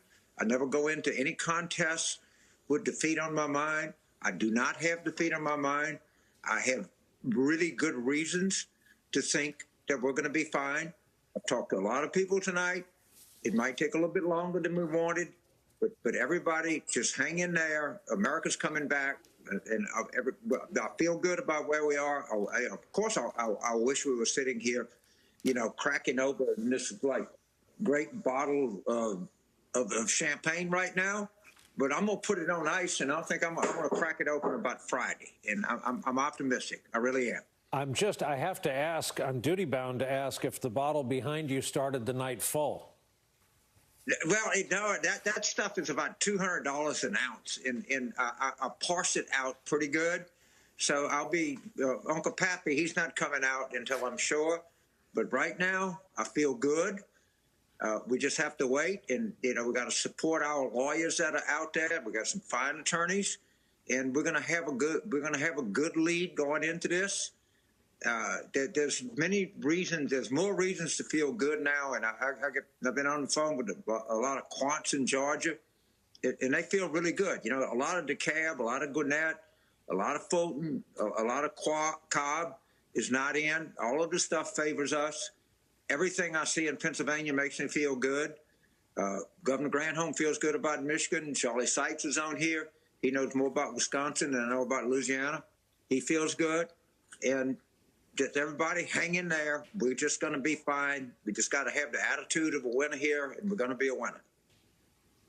Rachel Maddow here in New York. I just wanted to jump in and ask you about that mention of the lawyers there. Do you expect that this may be ultimately decided by lawyers fighting it out rather than just by waiting for the count? Well, I think the count is going to be good for us, and I think they're going to have trouble. They'll try. They'll do everything that they can. I think when the count comes in Pennsylvania, I think we're going to see a lot of stuff later tonight. I got to tell you, these numbers in Montgomery and Delaware and Chester and Bucks are just awesome. And we're running them up pretty good. We're going to run them up more. The Allegheny numbers look really good. And, we just have to we're accustomed to seeing elections where we knew things a lot earlier than we know it now, Rachel. But we're going to find out a lot, and I suspect what we find out is going to be good. And I think the United States of America is really on the road back. I really do. I'm very optimistic. Of course, I wish we were just popping open this J. Strom champagne right now, but I don't mind putting it on ice. I can wait. I've waited I waited 4 years for this. I can wait another 4 days. Keep that shirt handy, James. James Carville, our guest tonight. I love the United States, Brian. Back at you. I'm right there with you. Thank you, James. Thank you, man. Steve Kornacki, let me ask you about the one non-state you have covered tonight, this congressional district in Nebraska. Now, I believe that we've got well, you talk me through it, both the significance of it and the actual numbers out of it. Yeah, I mean, again, think of this sort of as a state for the night, just in that it represents an electoral vote. And you're seeing it here. Biden is leading the 2nd congressional district of Nebraska. This is, basically a 10-point advantage for Joe Biden. So what is left to come in right here? I can tell you, Douglas County, which is Omaha, there's 2 counties that make up this district. Douglas County, Omaha is the one that's left to come in. What's left to come in, according to the county at least, is they have the same-day vote, some of the same-day vote that was cast specifically between the hours of 2 p.m. and poll closing time.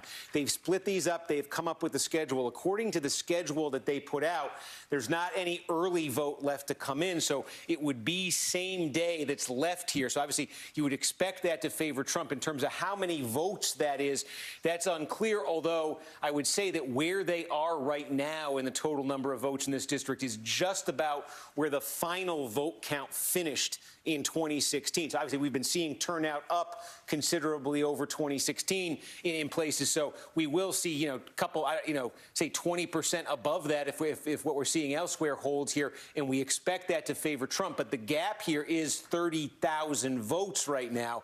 Biden's advantage here, the significance of this just in the road to 270, we're talking about this. If it comes down to this where Trump is able to win in a Georgia, a Florida, a North Carolina, a Texas, you already saw Ohio, then that path is cut off for Biden, and a new one that emerges. We've talked all about Arizona, talked about Wisconsin, Michigan, and then if he got that 2nd congressional district, and he would have to then hold on to Nevada as well. That's the Clinton state he has to hold on to. Minnesota's still outstanding as well here. He has to hold on to those 2. But if he could hold on to the Clinton states, then Arizona, Michigan, Wisconsin, plus the 2nd congressional district of Nevada would give Joe Biden exactly 270 electoral votes. So that's the significance of it. If everything I just described happened, but he didn't have the 2nd congressional district, he'd be under 270. He'd finish at 269. That would set up the tie scenario. That's where it goes to the House of Representatives. That's a whole other thing. So it's one lonely electoral vote in Nebraska. But given what we've seen happen in these other states tonight, and given the narrowing of Biden's path that's created, it's critical for him to get it. So, sorry, Steve, to ask you to go back in time, but just show us where Biden is at in terms of trying to get that. Yeah, so again, let's call it up here. You said it was about 30,000 votes? Yeah, his lead is 30,000 votes right now. 271,000 votes have been cast. In 2016, there were...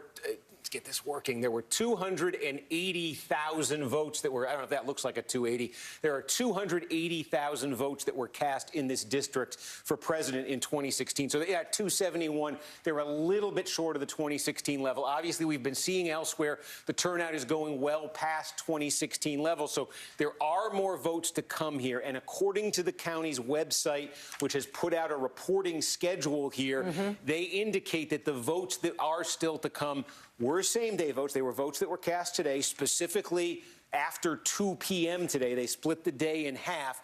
That's what's to come. So we certainly expect that to be a Republican vote. We're trying to see if we can track down exactly how many of them there will be. Trump would obviously need to make up 30,000 in whatever is left to get the district. Wow. Okay. We'll be watching it just as closely as you are at this point.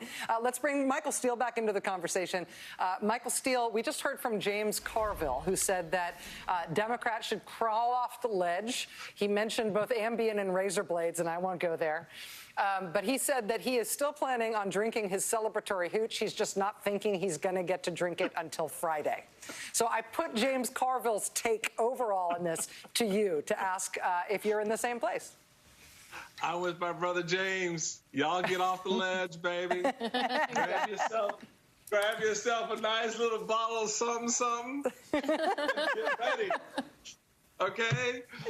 Relax. It's interesting, Rachel, that a lot of folks right now are sort of caught in this Florida mind maze. And I've been telling folks that I've been talking to this evening, just ignore Florida.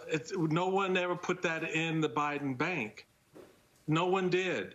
It's an interesting play. Florida was not even a place where the vice president really went and spent a lot of time because of the dynamics there. Their strategy was to look elsewhere on the map. Remember, the goal from the very beginning is to take back the 3 original bricks, Michigan, Wisconsin, and Pennsylvania. And along the way to get those bricks, if I could steal in Arizona, I could grab, another state that's currently not in play. That's a good thing. What we're seeing out of Arizona tonight that Steve has put on the table for us is a good thing for Biden right now. You bank that 11, those 11 electoral votes, then you swing up into the upper Midwest with Minnesota, Michigan, Wisconsin, and you slide into Pennsylvania, baby, you got the night. It's going to take a little time. So Carvo's right.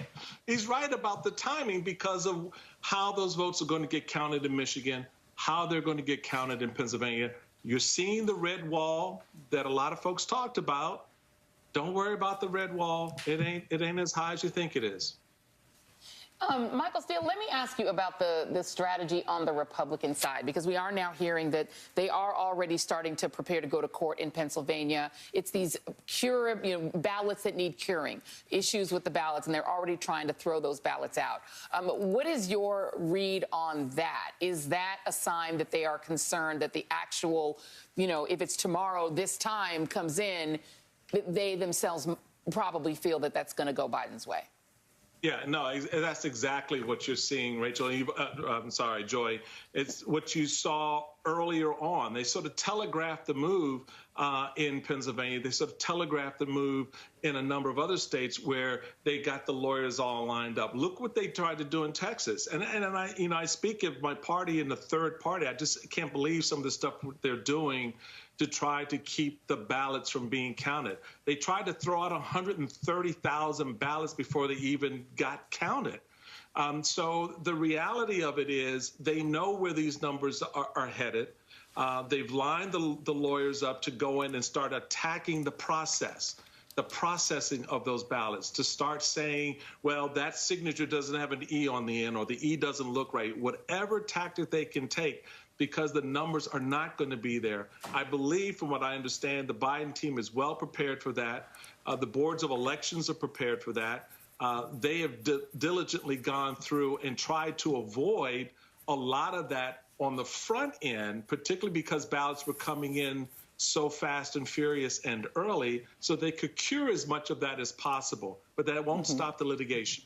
And can I ask you also about the party building aspect of this? Because we're looking at the potential that, depending on how those Midwest states go, Biden is going to run up a lot of popular vote in places that he isn't necessarily going to win. I mean, if he comes very close in a state like Texas, and he does very well in states like Georgia, North Carolina, states where a Democrat doesn't normally do that well, he's going to run up a lot of vote. And he's also, a lot of these races like Jamie Harrison's in South Carolina, like Espy in Mississippi, are building party infrastructure where Democrats, frankly, haven't had any, even in Alabama. I mean, Doug Jones built something there he wasn't able to win. What would you say to Democrats who are despondent that there wasn't this blue wave all across the South about the party building aspects of what some of these candidates, these Senate candidates like Espy and Jamie Harrison were able to, to build?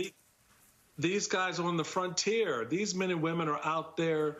They're the trailblazers, because if it's not them in this cycle, which is not in the case of someone like Jamie Harrison, he comes back on the next cycle, in the next senatorial race or the next gubernatorial race or whatever race he decides.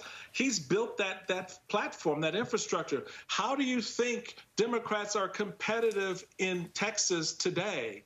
It was because of what they did along the way in Dallas, in Fort Worth, and elsewhere around the state, where they got voters to sort of rethink how they calculated their vote, rethink how they looked at Democratic candidates in a red state. So don't fret on this. Look at this as the baseline foundation that these candidates are laying out for future races. This is the warning flag for Republicans. that the Democrats have figured out how to build their bench. And they know they may not get it in this race. Look, I'll go back to this point I made a little bit earlier with some folks. If Beto had decided to run in this cycle off of the foundation he built in 2018, you're looking at a different map in Texas tonight, because that energy brings with it all kinds of other good things. It's not just the money, it's how voters begin to look at the race in toto. And someone like Beto in the race right now would help Biden pull the numbers up for the top of the ticket, as opposed to what a lot of people think conventionally, that the top of the ticket is helping a down ballot candidate. Those of us who know this game and how it really works know what a Beto O'Rourke in a Texas race in 2020 would look like versus 2018. And Texas looks a lot bluer with Beto on the ticket than without in 2020. Michael Steele, former Republican Party chairman. Sir, thank you very much for your words of calm and encouragement for all of everybody who's stressed out. It's just a bottle. Also, you're a good wine model. I'm just going to say it.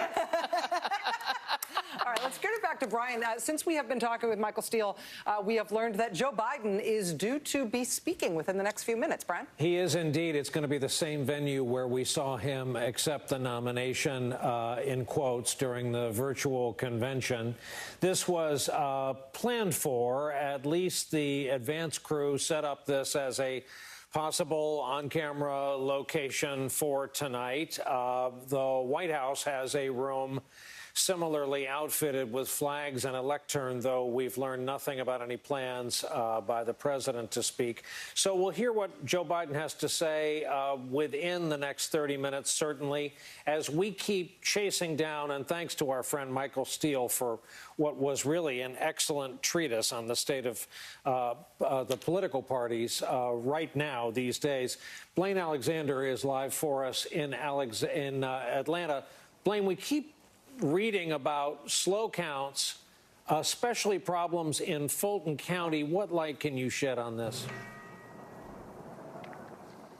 Yeah, all night, Brian, we've been hearing Steve talk about that cluster of counties near Metro Atlanta that Democrats are really determining will go blue, or they're relying on to go blue. Well, a big part of what they're waiting on to get that final count is actually right there in that arena behind me, State Farm Arena. It's familiar because of early voting, but that's also where all of the county's absentee ballots are being counted in a room kind of up near the suite level of the arena. Well, there are some delays, and I've spent the better part of the night talking to officials in Fulton County and across the state, trying to figure out exactly when they're going to get them counted. Now, the latest that we understand is Fulton County says they could spend the better part of the next 2 days making sure that they tabulate all of these ballots that have come in, all of these absentee ballots. But I spoke with other officials who have kind of downplayed that delay and said they're aiming to get it done by the end of the day. So what does that mean for the state of Georgia? Well, it could mean a very big delay, because remember, this is the most populous county here in Georgia. It's home of Atlanta, of course. So the big question is, when can they get this done? And it also kind of flies in the face of what the Secretary of State told me earlier today, that they're hoping to have all of these things tabulated across the state by noon tomorrow at the very latest. So remember, Brian, Georgia is facing a lot of eyes, a lot of pressure to get this right, not just because of its status as possibly swinging to blues, as Democrats hope, but because of the fact that we saw what we saw back in June, during the June primary, the debacle. So the Secretary of State called today a good day for Georgia. The lines were slow across the state, but overall, they're hoping to get those numbers done. They're hoping to get them tabulated as soon as possible. But again, it could be more than 2 days at least before we get those absentee ballots counted here in Fulton County. Brian? Blaine, just a personal note. It's been a 2020 for you guys in Atlanta, hasn't it? I will never forget your reporting the night of the terrible violence. Your mayor goes on to become a national political figure, goes on to have coronavirus visit her home and family. It's been that kind of a year in Atlanta, Georgia. You know, You couldn't have said it better. I really think that this is kind of the capstone and one of the big pieces that we've seen on top of all of those protests that we saw, on top of the CNN Center getting, blown in and all sorts of destruction there, is what we saw with the June primary. And I think that took the wind out of a lot of people's sails. They were so frustrated when you saw people sitting outside for hours, some people in the rain, waiting to cast a ballot, that there was frustration, but there was also this kind of sense of determination afterwards to say, look, we're going to figure out something. This can't go on when it comes to November. So I do think that that's a big part of the reason why you saw the early voting numbers that you saw here. And that's also the reason why we saw a big shift, why we saw places like the State Farm Arena opening their doors, the Atlanta Hawks getting in and saying, listen, you can come in and vote here. Whatever it is, we've got to make things better so that they don't look like they did back in June. Brian? Well, Blaine, whatever it is you're reporting on next, we'll be here watching. Thank you very much for that full briefing from Atlanta. So, Steve Kornacki, you heard it from Blaine. If this were a sitcom, I would have interrupted and said, I'm sorry, I thought for a second there you said the counting will take 2 days. No, she said the counting may take 2 days, and we're hearing that from more than one state. Yeah, and again, you could just see here what Biden and the Democrats are trying to make up here. I was just noticing the difference here. Trump's lead, it's basically sitting at 300,000. It's come down. We're so focused on the Atlanta metro area. I should note Macon, city of Macon here, Bibb County actually just reported its early absentee vote, and Joe Biden got a big batch of them there. So that did bring him back a little bit closer. But obviously, it is all in this Atlanta metro area. You're talking about Fulton County. Let's give you a sense here.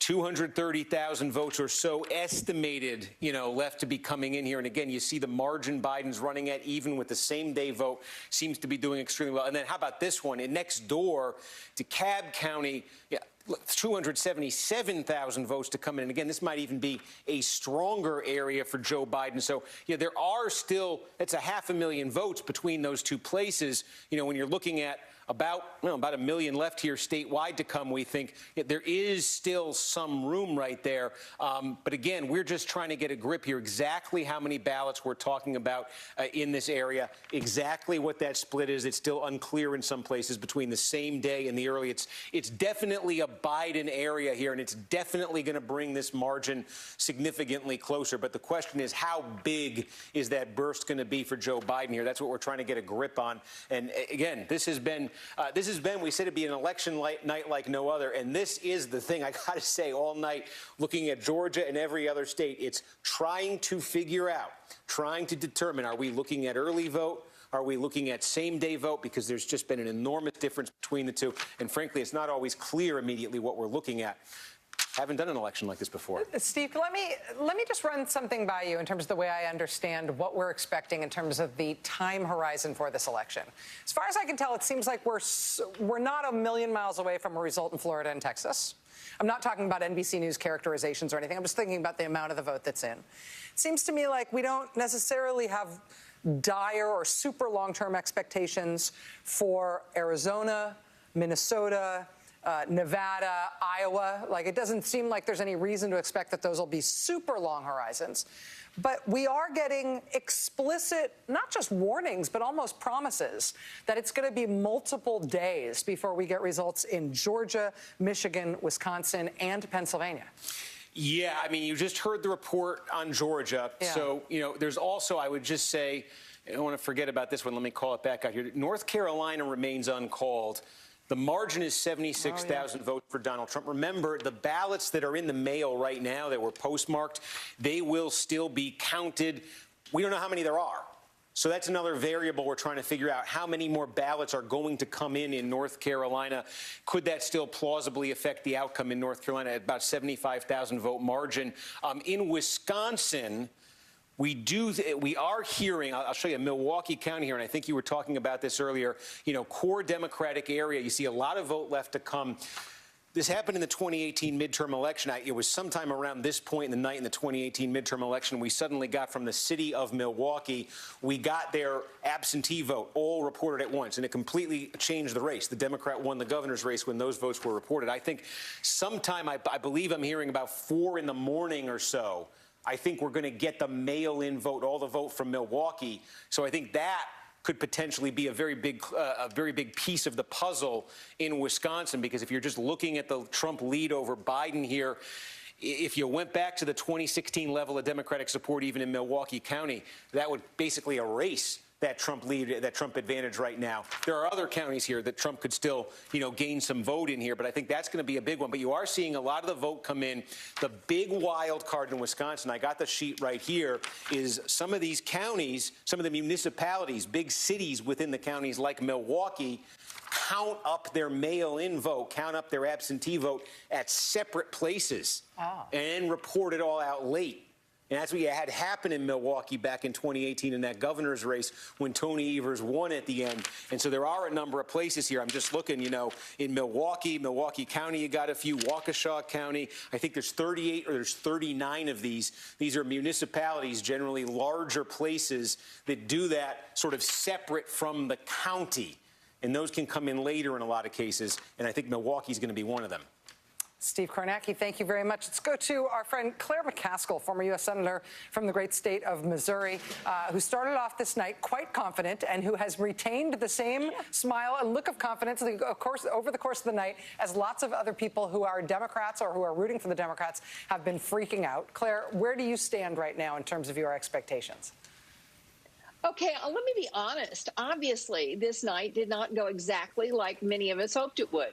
On the other hand, there is still a very easy path to the presidency for Joe Biden through the states where he has focused on. And if you look at those states, Wisconsin and Michigan and Pennsylvania, and frankly, I think that Georgia is now a total jump ball based on what we're seeing out of Atlanta and those surrounding counties. So I still say, Joe Biden's the only one who's flipped a state so far. And I think there'll be other states that he will flip, and it will all be fine. I'm kind of with James Carville. Everybody chill. Put away the sharp instruments. We're going to be fine. I am more worried about the Senate, although interestingly in Montana, I just took a look, and Steve Bullock has the same number of votes as Donald Trump in Montana, with half the vote counted. 6,000 more votes than Joe Biden. Now you say, well, 6,000, that's not that much, but this is Montana. 6,000 is a lot. So the fact that he is running ahead of Joe Biden by that much may break the streak we've seen where these Senate races all fall in line with how people are voting at the top of the ticket. Claire, first of all, I'm still recovering from my blow against North Carolina, and I hope that North Carolina ends up being the story of the night. I love North Carolina. I really didn't mean to run afoul of anybody in North Carolina. But the fact is that the Biden campaign is in the exact same sort of place and mood that they were in over the weekend, where their number one path to 270 is to resurrect the blue wall of Pennsylvania, Michigan, and Wisconsin. That plan not thwarted, not delivered any setback other than needing a little more time. After that, it gets a little more murky. Can you talk about what it could, and we should say that would be all they need, especially if Arizona continues to look the way it looks right now. But can you just sort of bring it back to the facts, bring it back to the map? Well, we were giddy because the map felt like it was expanding. And I think we still have a polling problem in this country. We thought that they had made adjustments and the polling was now absolutely correct. Based on polling, it looked like there were all kinds of different paths we could get there. As it turned out, the one true path is the path that they were most focused on. Give this campaign credit. Joe Biden didn't go to Texas. Everyone was screaming, Joe Biden, go to Texas. Go, Joe Biden, go to Texas.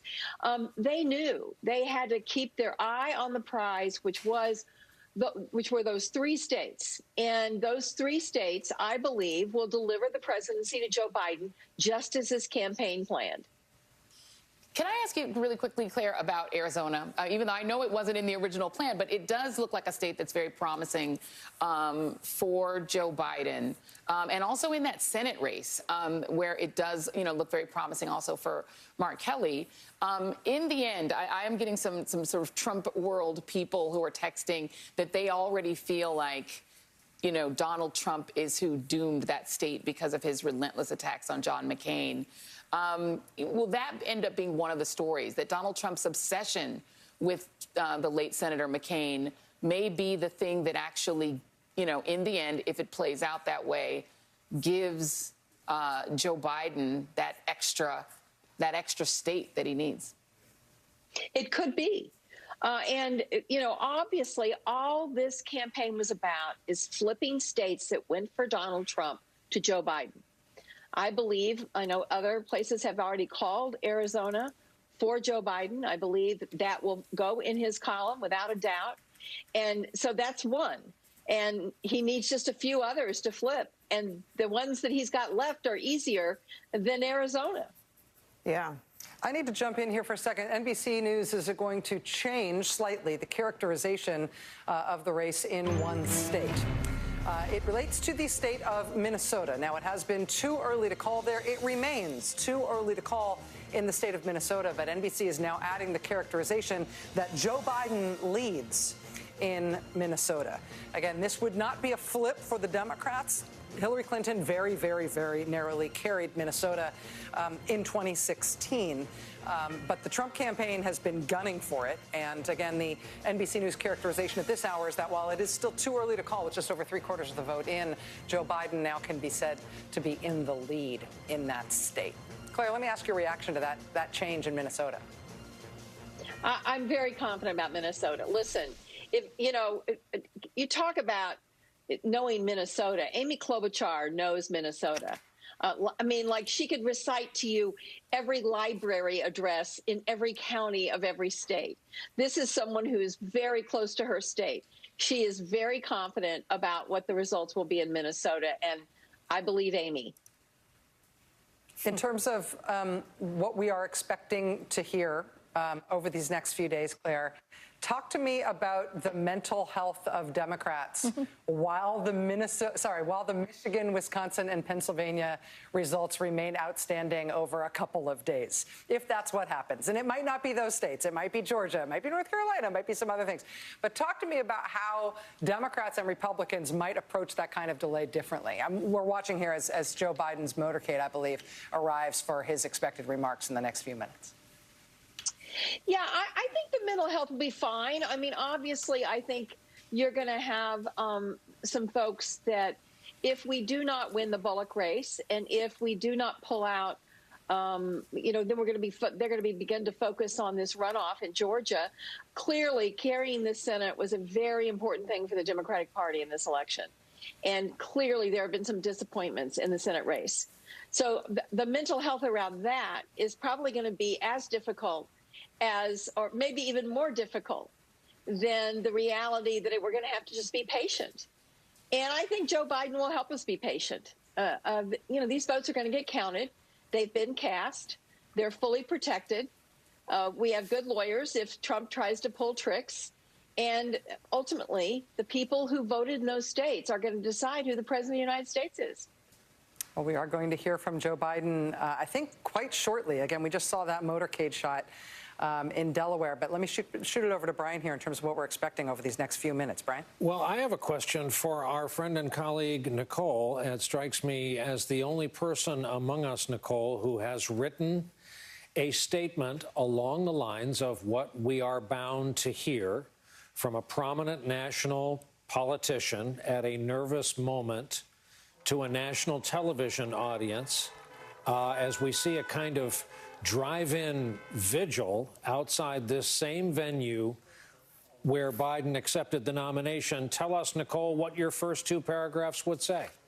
Well, first I have to tell you, the three presidential campaigns I worked on, only one had a result known on election night. In 2000 and 2004, there was no result. And in 2004 is the most similar situation to tonight. Mike McCurry, who worked on the Kerry Edward's campaign and we were the back channel, and we sort of created a dynamic where we talked to both our candidates and no one said anything that night. This is a different situation. I would imagine Joe Biden will call on his supporters to stay calm, to keep the faith, and promise that all votes have been counted.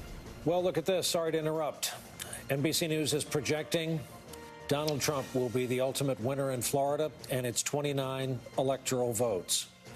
Running right now 51-2 to 47-8, separated by just shy of 400,000 votes in what has just become such a hugely valuable, influential, and for the Democrats, vexing state.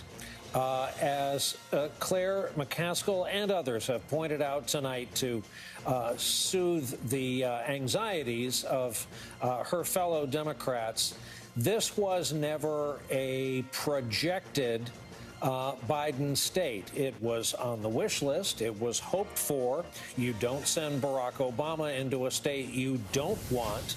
But the candidate himself did not make it a personal priority, preferring instead to concentrate on that blue wall we've been discussing, the very same blue wall that may take days to determine this election result. But Florida, where our projection is concerned, is done and dusted for this cycle. Nicole, I interrupted. Please continue.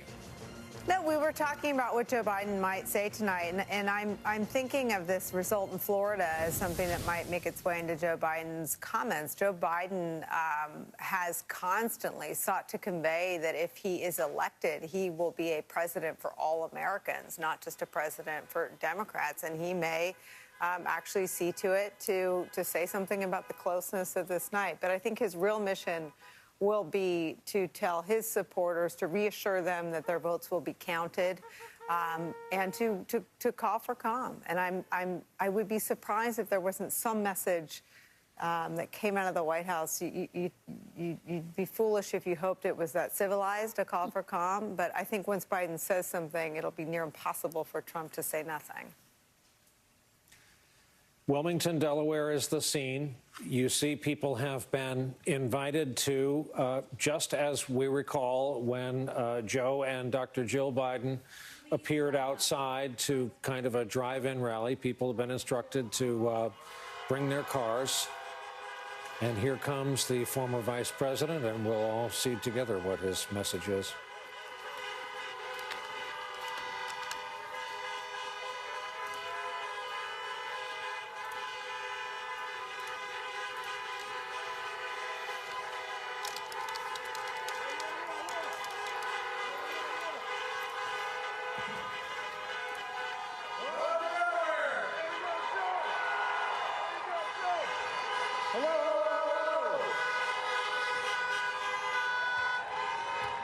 Good evening. Your patience is commendable. We knew this was going to go long, but who knew we were going to go into maybe tomorrow morning, maybe even longer. But look, we feel good about where we are. We really do. I'm here to tell you tonight, we believe we're on track to win this election.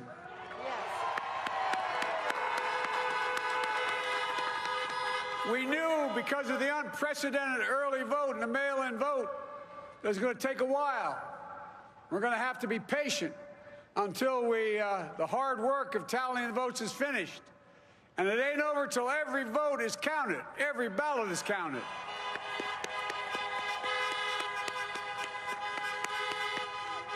But we're feeling good. We're feeling good about where we are. We believe one of the nets has suggested we've already won Arizona, but we're confident about Arizona. That's a turnaround. We also just called it for Minnesota, and we're still in the game in Georgia, although that's not one we expected. And we're feeling real good about Wisconsin and Michigan. And by the way, it's going to take time to count the votes. We're going to win Pennsylvania. Yes. I've been talking to the folks in Philly, Allegheny County, Scranton, and they're really encouraged by the turnout and what they see. Look, you know, we could know the results as early as tomorrow morning, but it may take a little longer. As I've said all along, it's not my place or Donald Trump's place to declare who's won this election. That's the decision of the American people. But I'm optimistic about this outcome. And I want to thank every one of you who came out and voted in this election. And by the way, Chris Coons and the Democrats, congratulations here in Delaware. Pardon? Hey, John, the Gov, yeah, the whole team, man. You've done a great job. I'm grateful to the poll workers, to our volunteers, our canvassers, everyone who participated in this democratic process. And I'm grateful to all of my supporters here in Delaware and all across the nation. Thank you, thank you, thank you. And folks, you heard me say it before. Every time I'd walk out of my grandpa's house up in Scranton, he'd yell, "Joey, keep the faith." And my grandma, when she was alive, yelled, "No, Joey, spread it. Keep the faith, guys. We're going to win this." Thank you, thank you, thank you. Your patience is great. Let's walk over here.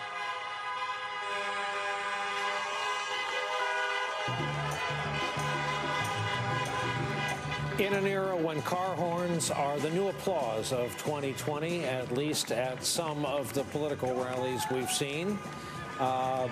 So, Joy, Nicole, Rachel, how did those remarks measure against what we thought he might say? I think, unsurprisingly, Joe Biden was optimistic. He was positive. He projected confidence in the result, and he said what Nicole estimated that he would say, that be patient. We're confident we're going to win. I think that's what the Biden, voters needed to hear. I think that there is just such a deep anxiety out there and a disappointment that we didn't see a huge repudiation of Trumpism, but I think he did what he needed to do. He's come back out for an encore. I don't know what he just said there. There's a steadiness about the Biden campaign, and throughout those early primaries, Brian, and we were all together on those nights when he had decisive defeat in New Hampshire, decisive defeat in the first two caucuses in Iowa and Nevada. This wasn't a campaign that sort of got rattled, and I think this is where his personal story connected and intersected with his political story. I mean, someone who has suffered the loss of two children and his first wife isn't rattled by a political setback. Nobody likes them, and I'm not saying that. But this was a campaign that was always able to find its footing. And they really, I think I used this earlier in the night, if there's a tortoise and a hare, and I don't think you can, I don't know that there's an appropriate animal for the Trump campaign, so I'm not even going to go hare, but the Biden campaign compared to the other Democratic candidacies was always putting one foot in front of the other, and it was never about the Democratic elites. It was never about the media. I mean, the media counted them out. The Democratic elites counted them out. But Joe Biden has constantly exceeded expectations. I think one of the underreported stories of this cycle is that this is a campaign that is very low key. It has, and I recognize this as a former campaign staffer.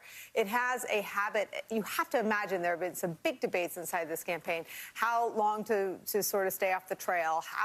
What the event should look like. None of those leak, which just suggests, and again, we can't project this out and say they're going to win because they ran a campaign that didn't leak, but they're all good signals, and they also bode well. Things get really dicey when a result isn't known on election night. And this is just a very steady campaign. I happen to believe that campaigns take on the personalities and the demeanors of the people at the top. Joe Biden and Senator Harris, I mean, they have created a climate where they were confident enough to walk out there tonight and say, guys, we got this. We're optimistic, but we need some more time. We need some patience. Yep. Joe Biden tonight saying we feel good about where we are. We are on track to win this election. It ain't over till every vote, every ballot is counted, but we're feeling good about where we are. He said one substantive thing about the states that are still in play. He said, we're still in the game in Georgia, and that's not even one we expected. Yeah. That was kind of interesting. And then he said, we could know the results as early as tomorrow morning, but it may take longer. It is not my place or Donald Trump's place to say who won, but I'll tell you, we're optimistic. Keep the faith.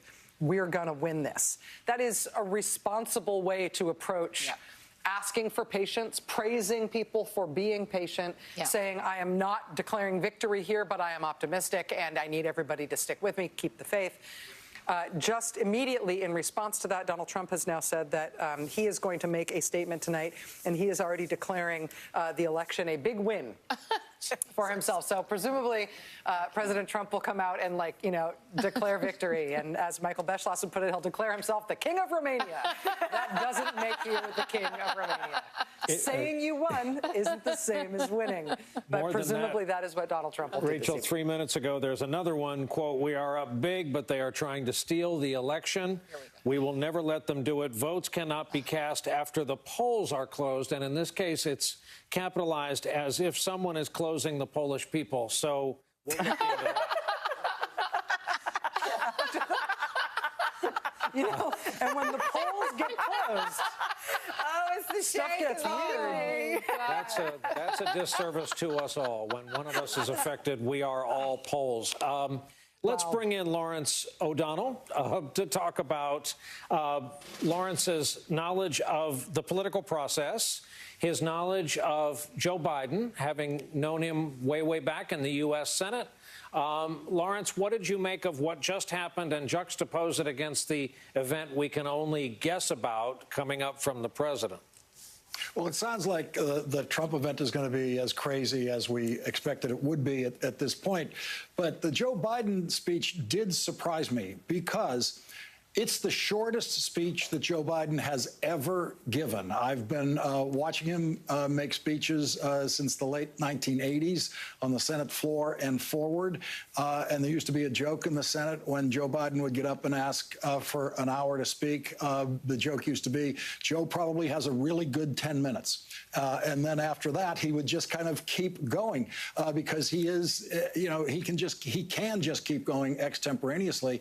I was surprised, actually, rather than just go through exactly where we are in the election in a kind of pundit way, basically echo James Carville, which was necessary, absolutely necessary for him to say he believes he's going to win Pennsylvania, believes he's going to win the election.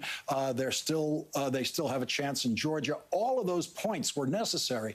But I thought a couple of paragraphs about what this campaign was about would also have been in order at this late hour, especially for those supporters who've been waiting out there tonight and hoping that they were going to be participating in a victory celebration. And again, that's a way to remind the country just how different this candidacy is from the Trump candidacy, because there won't be, I think we can be sure, there won't be anything uplifting in whatever Donald Trump has to say tonight. It'll just be crazy dictatorial madness about claiming the crown. But I was surprised that Joe Biden didn't give us a little more about what this campaign is about and what will happen when these numbers are resolved by the end of the week. Lawrence, we have 2 bits of news, second part of which refers to your beat tonight. First of all, we are projecting the state of Iowa will go to Donald Trump when all the votes are in and counted. And more than that, Joni Ernst, it appears, is heading back to the U.S. Senate. She was under real and concentrated threat for her seat, had a bad debate appearance days before the calendar day of Election Day, and Joni Ernst, U.S. military veteran, is going back into the U.S. Senate. So, Lawrence, what do you make of those twin developments? Well, so far, it's a tough night for Chuck Schumer. He was hoping by now to have picked up the 4 seats that he needs to get the majority in the Senate. It is now a real struggle. It is now slipping into what you'd probably call less than likely at this point for the Democrats to win back the Senate. It isn't over, but it would take some surprises. Claire McCaskill pointed out the Montana race is running in a way that is surprising people. That was not ranked as likely that Bullock would be that strong in Montana. But Montana's elected Democratic senators before. The other senator from Montana is a Democrat. So there is a way for a Democrat to win in Montana. But this is one of those situations where there were higher expectations for some of the other candidacies that have not performed as well as Bullock has. You're saying this is not quite the era of Mike Mansfield? Or, I mean, look, John Tester. They have John Tester now. They had Max Baucus for decades in the Senate. So Montana has always had a Democratic inclination toward the Senate. It just needs the right candidate, and it looks like Bullock may very well be that right candidate. Rachel?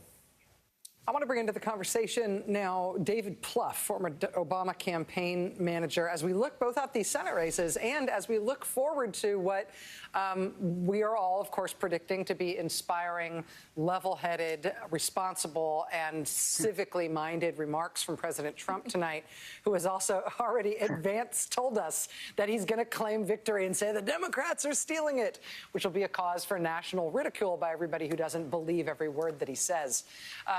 David, what was your reaction to the Biden remarks and your expectations in terms of the president? I thought they were the right remarks, and I think people just want to know who's going to win the election. So I don't think you want to go and give a version of your stump speech. So I think it urged patience, it urged calmness, and most importantly, he had confidence. He didn't go out there and say, let's just wait till the last vote's counted and we still have a shot. He's saying we think we're going to win. And listen, there's no doubt that, the Texases and Floridas and Iowas of the world in kind of the dream scenario in the presidential race weren't there. But, Joe Biden's leading in Arizona. Donald Trump's home network, Fox, has called it for him. Joe Biden has a significant lead in the 2nd congressional district of Nebraska, which we should all be talking a lot more about. He's considered, I think, the favorite by analysts in Michigan and Wisconsin. And Joe Biden clearly thinks he's got an edge in Pennsylvania. So Donald Trump's going to go out there with that being the reality, where, Joe Biden right now, I think, has a credible case that by tomorrow or by Friday, he will be elected president of the United States. So the landslide's not in the offing. But the path to 270 for Joe Biden remains alive and well. And so I think the fact that he was that confident tonight, I've seen many people give that speech where all the votes aren't in, not everything's been called, but you know where it's going, and you're much more cautious. And I think the fact that he was so clear that he thought they were going to win means his great campaign team, led by Jen O'Malley Dillon on down, likes what they're seeing in the remaining states and that very important congressional district in Nebraska. In terms of these expected remarks from the president, I think that the president has undercut the impact of his presumably premature victory declaration by telegraphing it for so long. So I think everybody sort of knows to expect it and is sort of braced for the fact that that will be a false claim by the president if, in fact, he makes that claim tonight. Nevertheless, if he does, in fact, say that, do you think that may create new cross currents or new dynamics that we've never had to deal with before, since we've never had in the modern era presidents claiming victory without the facts being on their side? We've never seen that used as a presidential tactic. Nixon apparently wanted to do it and got talked out of it, but nobody's ever tried it.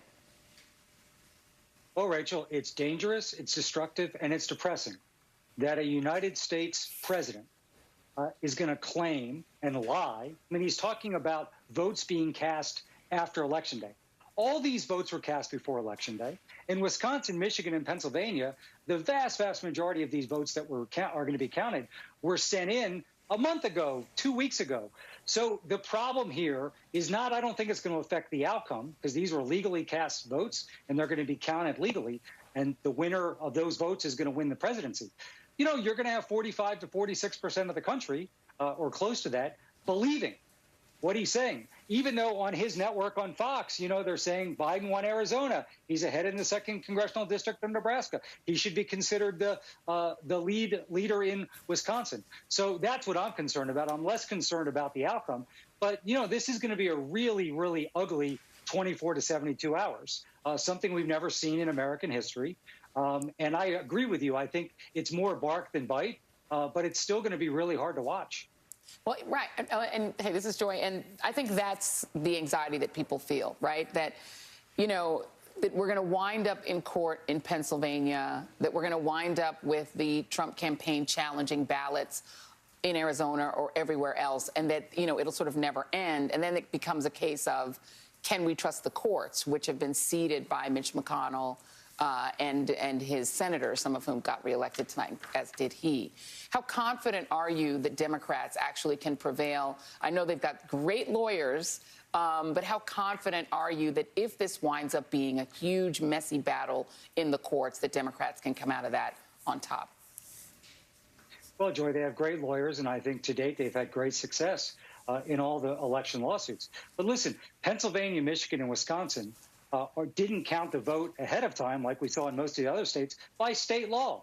So these states are just following the state law, and they will be producing those votes. And again, these aren't, ballots that were sent in on Saturday that they're going to receive on Thursday. These are all the early vote and mail ballots throughout the period, number one. So I feel confident, despite the court, despite we're going to have an American president basically saying democracy's over in the United States. It's over. I believe I should stay as president. Doesn't matter what the voters said, and I've won the election. So that's going to be ugly, and it's going to be depressing, and it is going to be nerve-wracking. But at the end of the day, these votes are going to be counted, the rest of them in Arizona, in North Carolina, in Georgia, and in those three key states, following state law, following established practices. David Plouffe, former Obama campaign manager. David, thank you very much for being with us. I have a feeling it's not over for you tonight with us, just as it's not over for you at home either, as we close in on the top of the hour at 1 a.m. Eastern time. I think I'm handing this to Brian at this point. Yep. Well, we got the magic sound coming. We should have the magic whoosh that indicates I could make the noise, but top it'll be of the weird. hour. There you go. There it is. Now it's official. Rachel, if you wait long enough, you can be awake for poll closing in Alaska. Woohoo! It has happened. 3 electoral votes without consequence. Alaska is, in our determination, too early to call. North Carolina, with significantly more electoral votes, is too close to call at this hour. Texas, too early. We have determined Donald Trump leads that race. Pennsylvania, too early. Georgia, too early. Michigan, too early. Arizona, too early. Biden leads. Wisconsin, too early. Minnesota, too early. Biden leads. And Nevada, too early, which leads us with an electoral map thus far that looks like this. 205-171 is where we are. We all know where the states are, where the numbers are that'll plug in those totals. Steve Kornacki has been living in the numbers all evening long. Steve, how you doing?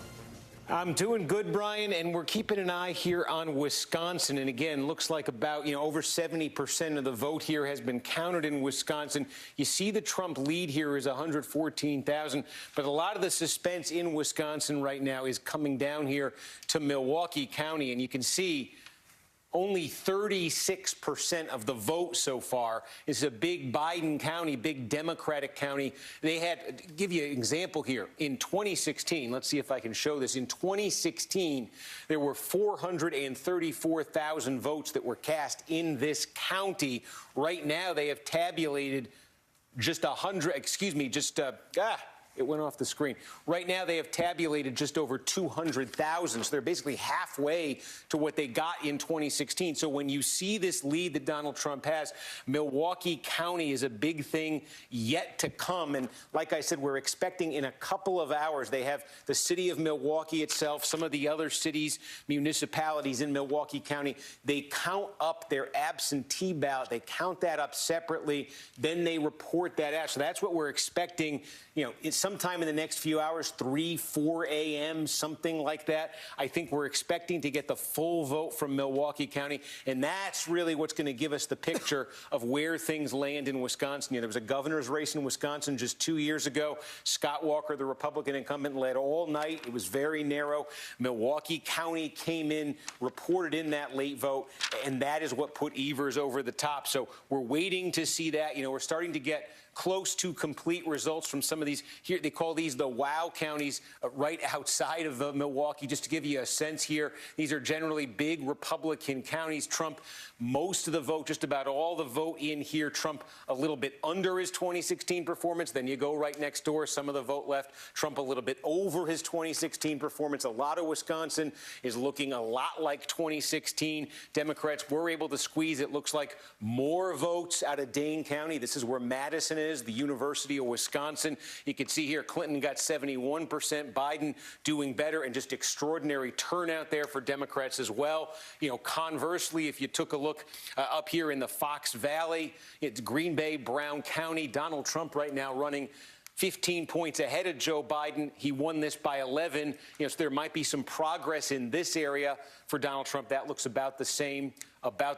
So, you know, this is kind of nip and tuck in most of the counties around the state right now, with that big gap in Milwaukee County that we just don't know. Trump has what looks like a substantial lead statewide. But really, I think a lot of this in Wisconsin is coming down to what we find out in the next few hours from Milwaukee County. In terms of when we are going to find out crucial information, we're going to go back to Fulton County, Georgia right now, where our reporter Blaine Alexander apparently has some new reporting on the expectations for that count in Fulton County, where Atlanta is the seat, and what that might mean for the Georgia numbers overall. Blaine, what do you have? Well, Rachel, we've learned that the counting continues tonight. You know, right here in State Farm Arena behind me, we've learned that there are 5 people who are still inside, still working to scan those absentee ballots and try and get those numbers tabulated. Now, initially, we were told that everybody went home at about 10:30, but I just got off the phone with the county spokesperson who tells me that indeed there are still some people in there, quite literally burning the midnight oil, scanning ballot after ballot and trying to get that information in. Now, separately, Rachel, we've also learned that there are about 100 or so county employees at the county warehouse, not too far away from where we are right now, who are working to tabulate those early in-person ballots. So we've got 2 different operations happening at the same time. And of course, the big question is, what exactly will this mean for when these votes are tabulated? And we don't know the answer to that yet. I asked the Fulton County spokesperson, and she said she's still pointing to that expectation, that prediction rather, of tabulating over the next 2 days. Of course, that they get it done earlier, that's fantastic, but she was not ready to say that this would have an impact on getting it done. I've also reached out to the county chairman to try and get some information on that. But again, it really underscores just how crucial Fulton County is in this entire puzzle piece when it comes to the state of Georgia. Again, the most populous county, expected to go heavily blue, and waiting to get those numbers in right now. The final piece of this is how long they're going to be counting tonight. Again, they couldn't say how long they're going to be staying up and doing this, but she did tell me this, Rachel. She said, it looks like people are in it for the long haul tonight, and it doesn't look like they're going home anytime soon. And Blaine, specifically, you said 5 people are inside that building? That's 5 actual individuals who are working on all the absentees in Fulton County right now? Just 5? I had to clarify that myself, too, Rachel. You know, we actually spent time inside that room, and when we were there were about 3 dozen or so employees who were kind of working, opening, scanning, sorting different sorts of ballots. So what I understand is that most of those people left. We actually saw them leave around 10:30, but the people who have remained are the ones who are scanning those ballots that have already been opened, already been sorted. So that kind of assembly line work has already been done, and now they're taking those piles and scanning those in manually. So yes, about 5 people who are doing that right now. We're told that the rest of the people are going to return tomorrow morning and continue this process. Rachel. Wow. Talk about having the sort of fate of the nation in your hands. Those 5 people, and as you said, the 100 people at the county warehouse. Blaine Alexander, incredible reporting tonight. The nuts and bolts about what's happening in Georgia as we await those all-important counts from Fulton County. Blaine, thank you so much. God, that is fascinating. Right now, again, to give you the lay of the land, we are awaiting results in a few states where NBC has characterized one of the 2 candidates as being in the lead. NBC has characterized Trump as being in the lead in Texas, even though Texas is not called. NBC News has characterized Joe Biden as being in the lead in both Minnesota and in Arizona, although neither of those have been called. North Carolina, it's too close to call. In Nevada, it is too early to call. In Pennsylvania, Wisconsin, Michigan, Georgia, it is too early to call. And again, part of the drama now is that we are waiting to find out what's going to happen in terms of the timeline for when these states are going to report. And as that reporting just moments ago from Blaine suggests, even that is very much in flux. Brian, I'm giving back to you. Indeed, we have another state call, one of the states you just ran through, and that is Texas. It turns out that Democrats, maybe some of them, spotted a blue mirage in some of the early numbers, and hope overcame facts in this case. Texas remains a red state under Donald Trump, and 52-46 and change is where we have the percentages right now. But here is how it affects the road to 270, because that is a chunk of electoral votes. That's a big hunk of red that now makes a south to north path up through the Dakotas for President Trump. No change here again, but still a big piece of political real estate. Robert Gibbs is back with us, wondering how much closer he is to the liquor cabinet. And Robert, have you changed any of your thoughts, any of the way you view the playing field since last we spoke? Still no tequila, Brian. Look, I'm still very optimistic. I think you've got two big states in the Sun Belt that have gotten very, very interesting. Let's talk about each of them. One, obviously, we just talked about, which is Georgia. I think there's a lot of Atlanta votes still out. Those are big counties: Fulton, DeKalb, Gwinnett, Cobb, Clayton. Those are good counties for Joe Biden. And then I think the other big one is Arizona. And what Arizona does, and you've got a pretty nice lead for Joe Biden, might be a while for some of that vote to get in.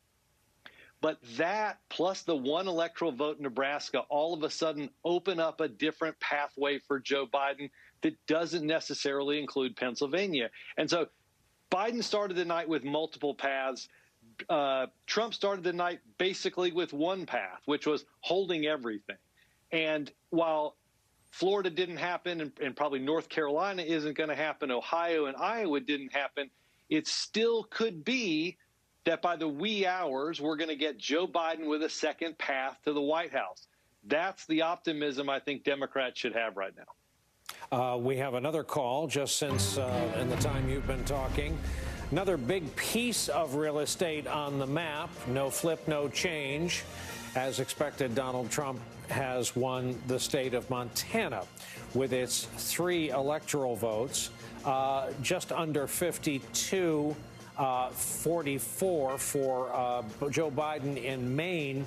Too early to call, but Biden is leading. Remember, there are all kinds of vagaries about the way Mainers vote in these elections. The congressional district divide, the ranked voting. You see Montana, we just flashed from stripes to solid red.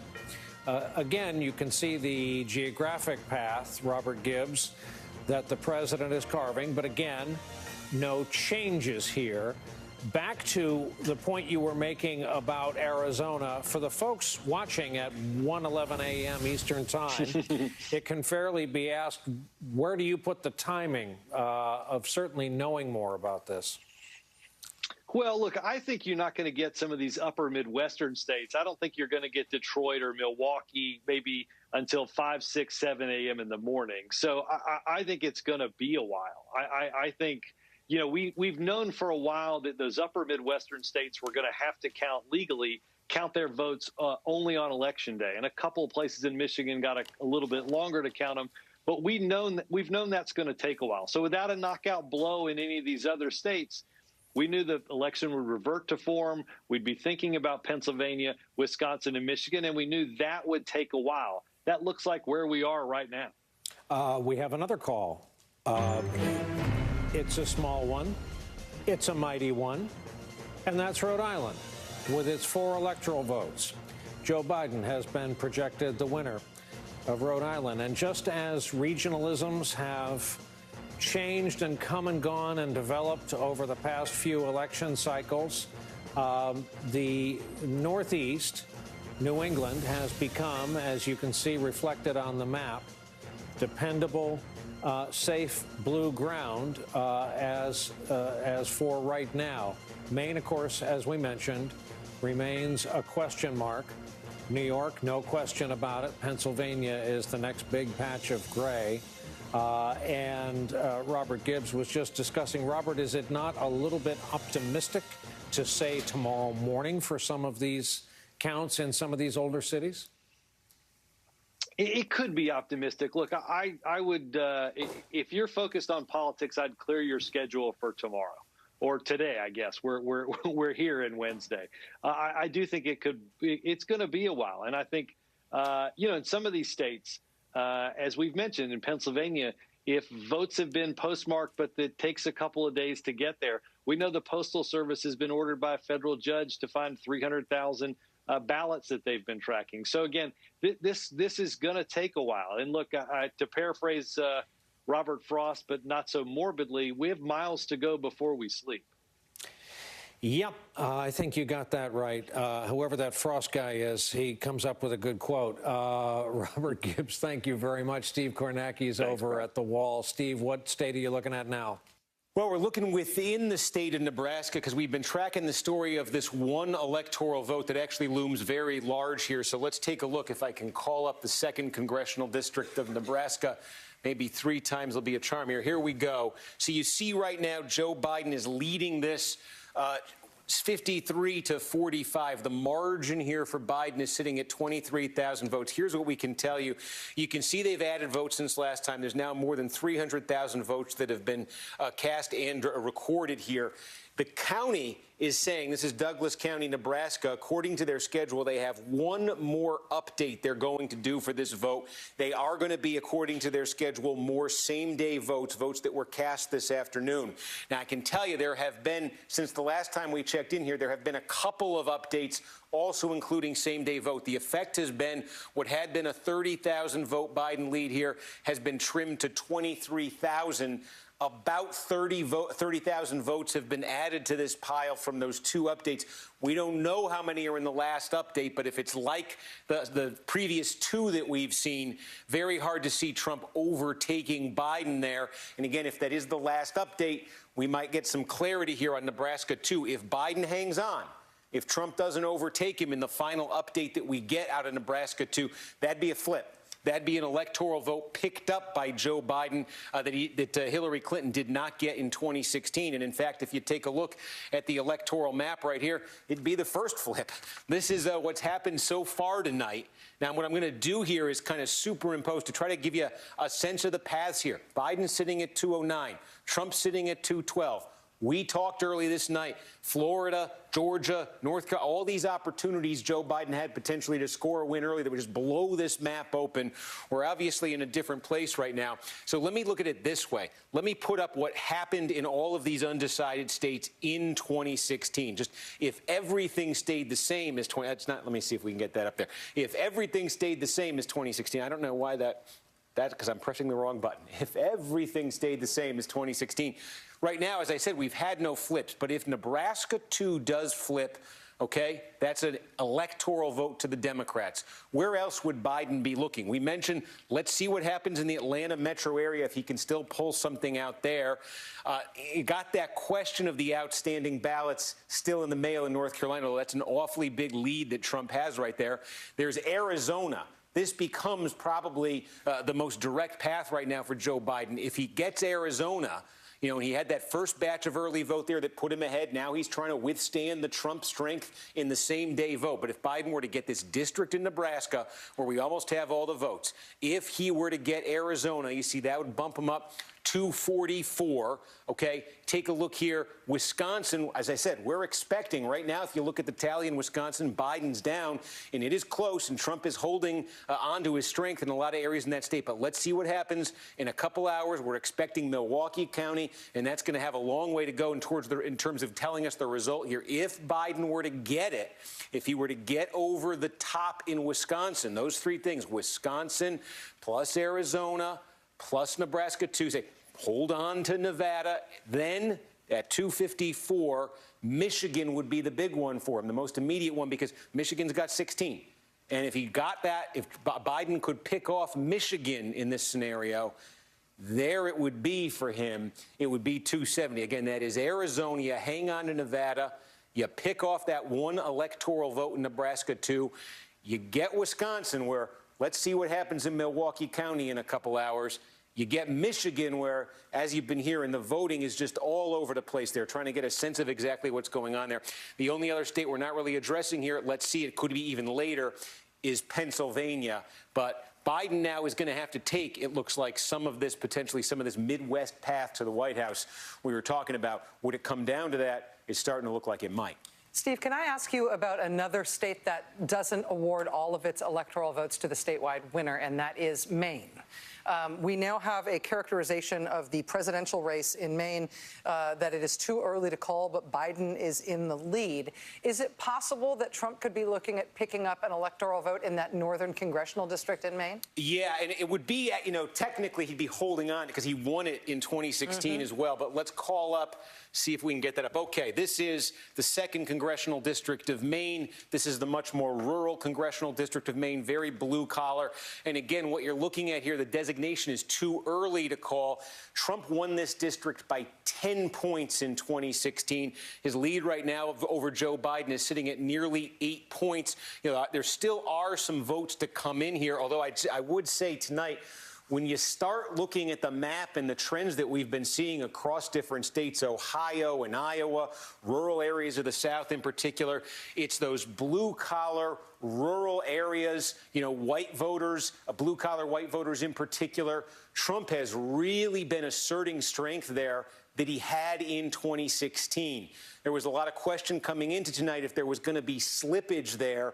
In a lot of these places we've seen tonight, there hasn't been much slippage. And so far, at least, in the 2nd Congressional District of Maine, still some votes to come. That is nearly an 8-point advantage there for Donald Trump. Again, he won this by 10, and this is one of those places where that had been a big, big shift from before. Democrats had been winning this every time they'd had it up for an electoral vote. So if Trump does hang on here, he's hanging on to an electoral vote that he won in 2016. Steve, let me also ask you if we can go diagonally across the entire country and go back to Arizona and Nevada.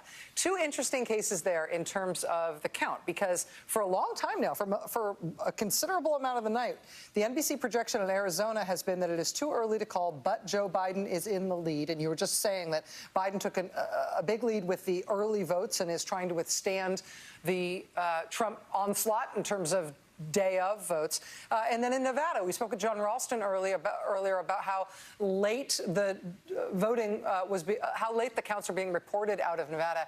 Just get us up to date on both of those states. Yeah, I mean, Nevada, in a lot of ways, it's a lot like Arizona, where it's gigantic, or at least very large in terms of land area, but so much is just Clark County, where Las Vegas is, Washoe County, where Reno is. Your overwhelming majority of the population is going to be in these two places. There's a lot of space here, but not a lot of votes. And as John was telling you, you've got delays in getting the vote even reported out there. So in the same way, we're kind of all waiting for Maricopa County in Arizona. We're kind of all waiting for Clark County in Nevada right now. And speaking of Maricopa County, we can go back and look, because we said, remember, we saw when that initial batch of vote came in, which had been the absentee vote, the mail-in vote, the early vote, as of this past weekend, all the ballots received until this past weekend, Biden's advantage was about 10.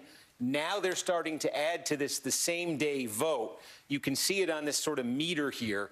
Everything in orange here is that initial batch of vote. Now you start to see we're adding the same day vote. This is what's expected to favor Trump. And the question again here is more and more this will be added. Only a very little amount so far. More and more this will be added. How much can Trump make up there? Because again, Maricopa, it's just, you're talking about almost 2/3 of the population in Arizona, almost 2/3 of the voters in Arizona are going to come out of Maricopa County. It's just an enormous, sprawling suburb, essentially. So this is one of those areas that kind of sets the tone for the state. If you win Maricopa, you're probably winning Arizona. Steve Kornacki, thank you. We're going to take a quick break right now, in part because we are expecting remarks from the president fairly soon. I should tell you that we did hear from Joe Biden within the last hour. We feel good about where we are. We're on track to win this thing, but it ain't over till every vote, every ballot is counted. Keep the faith. We're going to win this. he said in his remarks earlier this hour, it's not my place or Donald Trump's to say who won, but we're optimistic. Well, Joe Biden now echoing that in a tweet he's just sent. It's not my place or Donald Trump's place to declare the winner of this election. It is the voters' place. Again, that just posted by Joe Biden. We're expecting remarks from the president that will probably not echo that sentiment. That'll be right on the other side of this break.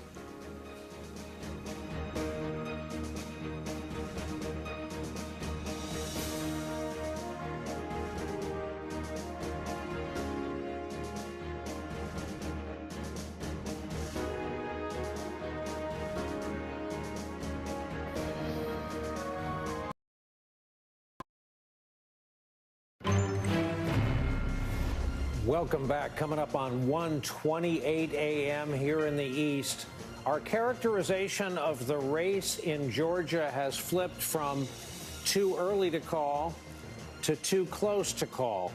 And if you've been following our correspondent Blaine Alexander, her reporting on the counting process, we could be at too close to call for some time. And we are very happy we detailed the electoral situation in the state of Nebraska, for those of you with calculators who were paying attention, because we have a call on Nebraska 2. Steve Kornacki, that district with its one electoral vote, where we're reminded Donald Trump flew in and did a rally looking for that electoral vote. That was the famous evening people had a 3-mile walk in the cold. That has been awarded to Joe Biden, correct? Yeah, and there it is. We were just going through it. We can call it back up on the screen right here. This is Omaha metro area. And again, these are the same numbers we were just looking at. There's one update, I think, to come here, but there weren't too many votes left. This is a district Democrats felt very confident in, because we've talked about this growing Democratic strength in suburbs, metropolitan areas. Donald Trump had carried this by just 3 points in 2016. Democrats were very confident they could get it this time. Barack Obama, by the way, back in 2008, when he beat John McCain, also carried this district. It had been Republican since then. It goes back to the Democrats, goes to Biden tonight. Democrats get their first electoral vote out of Nebraska in a dozen years. I mean, how about that, though? Just think about it for a second. I got to check the time here. We're at 1:30 on the East Coast. And for all of our talk before this election about is this state going to flip, is that state going to, the first thing to flip didn't happen until 1:30 tonight. And it's a single congressional district in Nebraska. Otherwise, this map is holding to form from what we saw 4 years ago. Unbelievable. And still no call. We have a characterization on Maine, too. What do you got? What do you got? And Georgia, we have been monitoring this in the Atlanta metro area, where there's just a ton of outstanding vote, and we're trying to make sense of that. We did just get a bunch in here from Gwinnett County. Okay. Take a look here. There's not much left to come now. We think maybe just a little over 10,000 votes here. Look, Biden's going to win the county. That's going to be progress for Democrats. This was a 6-point Clinton win in 2016. It's going to be upwards of 20 points here for Joe Biden. But what did that do to the statewide tally here? Call that back out. Trump is still ahead by 236,000 votes. I think one of the things we saw here in Gwinnett County is that a lot of these late ballots perhaps were cast same day, and that might have benefited Trump a little bit more because he's doing better with the same day ballots. So again, 236,000 votes. The big outstanding pieces of the puzzle here, still Fulton County where Atlanta is, and still DeKalb County, overwhelmingly Biden, and you've got a ton of votes there as well. So DeKalb, Fulton, I think, really becoming the ball game here in Georgia. DeKalb not even 40% in and processed yet. Rachel, the word from our White House folks, the White House pool, is that this is going to be an East Room event, apparently, from the president within the next 30 minutes. Correct me if I'm wrong, Brian, but didn't we hear in advance of tonight that the president was going to be convening his sort of election night party, his watch party, at the White House in the East Room, and that it was expected to be several hundred people indoors in D.C. in the middle of the pandemic, which is troubling because of the pandemic. Do we expect him to be speaking in front of a crowded room full of unmasked people who are going to be cheering and breathing in each other's faces? I think there's every possibility that is the case. From what I understand, the gathering has encompassed parts of the East Room and State Dining Room there on the second floor. He's been upstairs in the residence, it is said, watching the returns, and so we'll get to see that.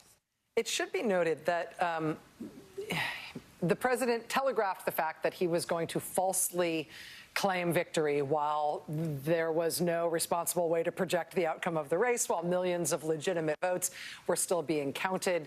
We haven't heard that explicitly out of the president's mouth tonight, although we're expecting to hear that because of his tweets. But the president already has made demonstrably false claims about the election, talking about the fact that telling his social media followers tonight that he's up big, but the Democrats are trying to steal the election. There are millions of legitimate votes still to be counted. It is a false claim that anybody is trying to steal the election. But the president making those claims tonight is setting the grounds to try to undermine confidence in the count. And the count is not only going to continue tonight, it's going to likely continue for days before we have any projection of what the result were going to be. So, again, this is something that the president telegraphed, that we knew was coming. Therefore, it is not surprising. Just not being surprised by it doesn't mean that you can't be shocked by it still. This is uncharted territory for an American president and for American democracy to have one of the two major party candidates, let alone the incumbent president, saying that the election ought to be over and he ought to be declared the winner, and anybody trying to claim otherwise is stealing it from him.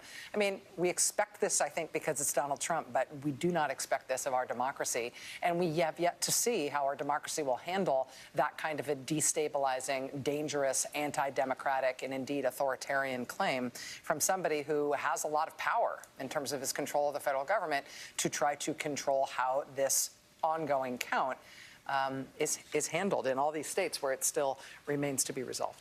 Yeah, the front page of today's New York Times was an extraordinary statement along these lines. It wasn't the usual, candidates make their final barnstorms through the battlegrounds. It was a front page story with 4 bylines about how Trump, I think the direct quote was, Trump seeing no path to an electoral win plans legal challenge to the vote. Mm-hmm. And this being Trump, it's not a hidden strategy unearthed by investigative journalism. It's on his Twitter feed. Yeah. And I think the counter to this is always to sort of stick with reporting that you already did. I mean, Bob Bauer was waiting for this. He's literally employed thousands of lawyers across the country, and they're ready to deploy to defend the legality of the vote. And the good news is it's not in question that these votes are legal, and there's no doubt that they'll be counted. Yeah. Forgive us, the state of Minnesota has been projected to go in the Biden column. It's late at night, but it happened. It got a little wobblier earlier in the evening than a lot of Democrats would have preferred, but as Claire McCaskill pointed out in her prediction that it would go blue, it went blue. That's the margin that we're working on right now, 53.5 to 46 and change. And here is where your road to 270 is, 220, 213, but it's early yet. Sorry, Nicole. Well, the Minnesota result, I should just note, it's, I think, a sigh of relief for Democrats. They did not think that Minnesota was their biggest vulnerability in those upper Midwest states.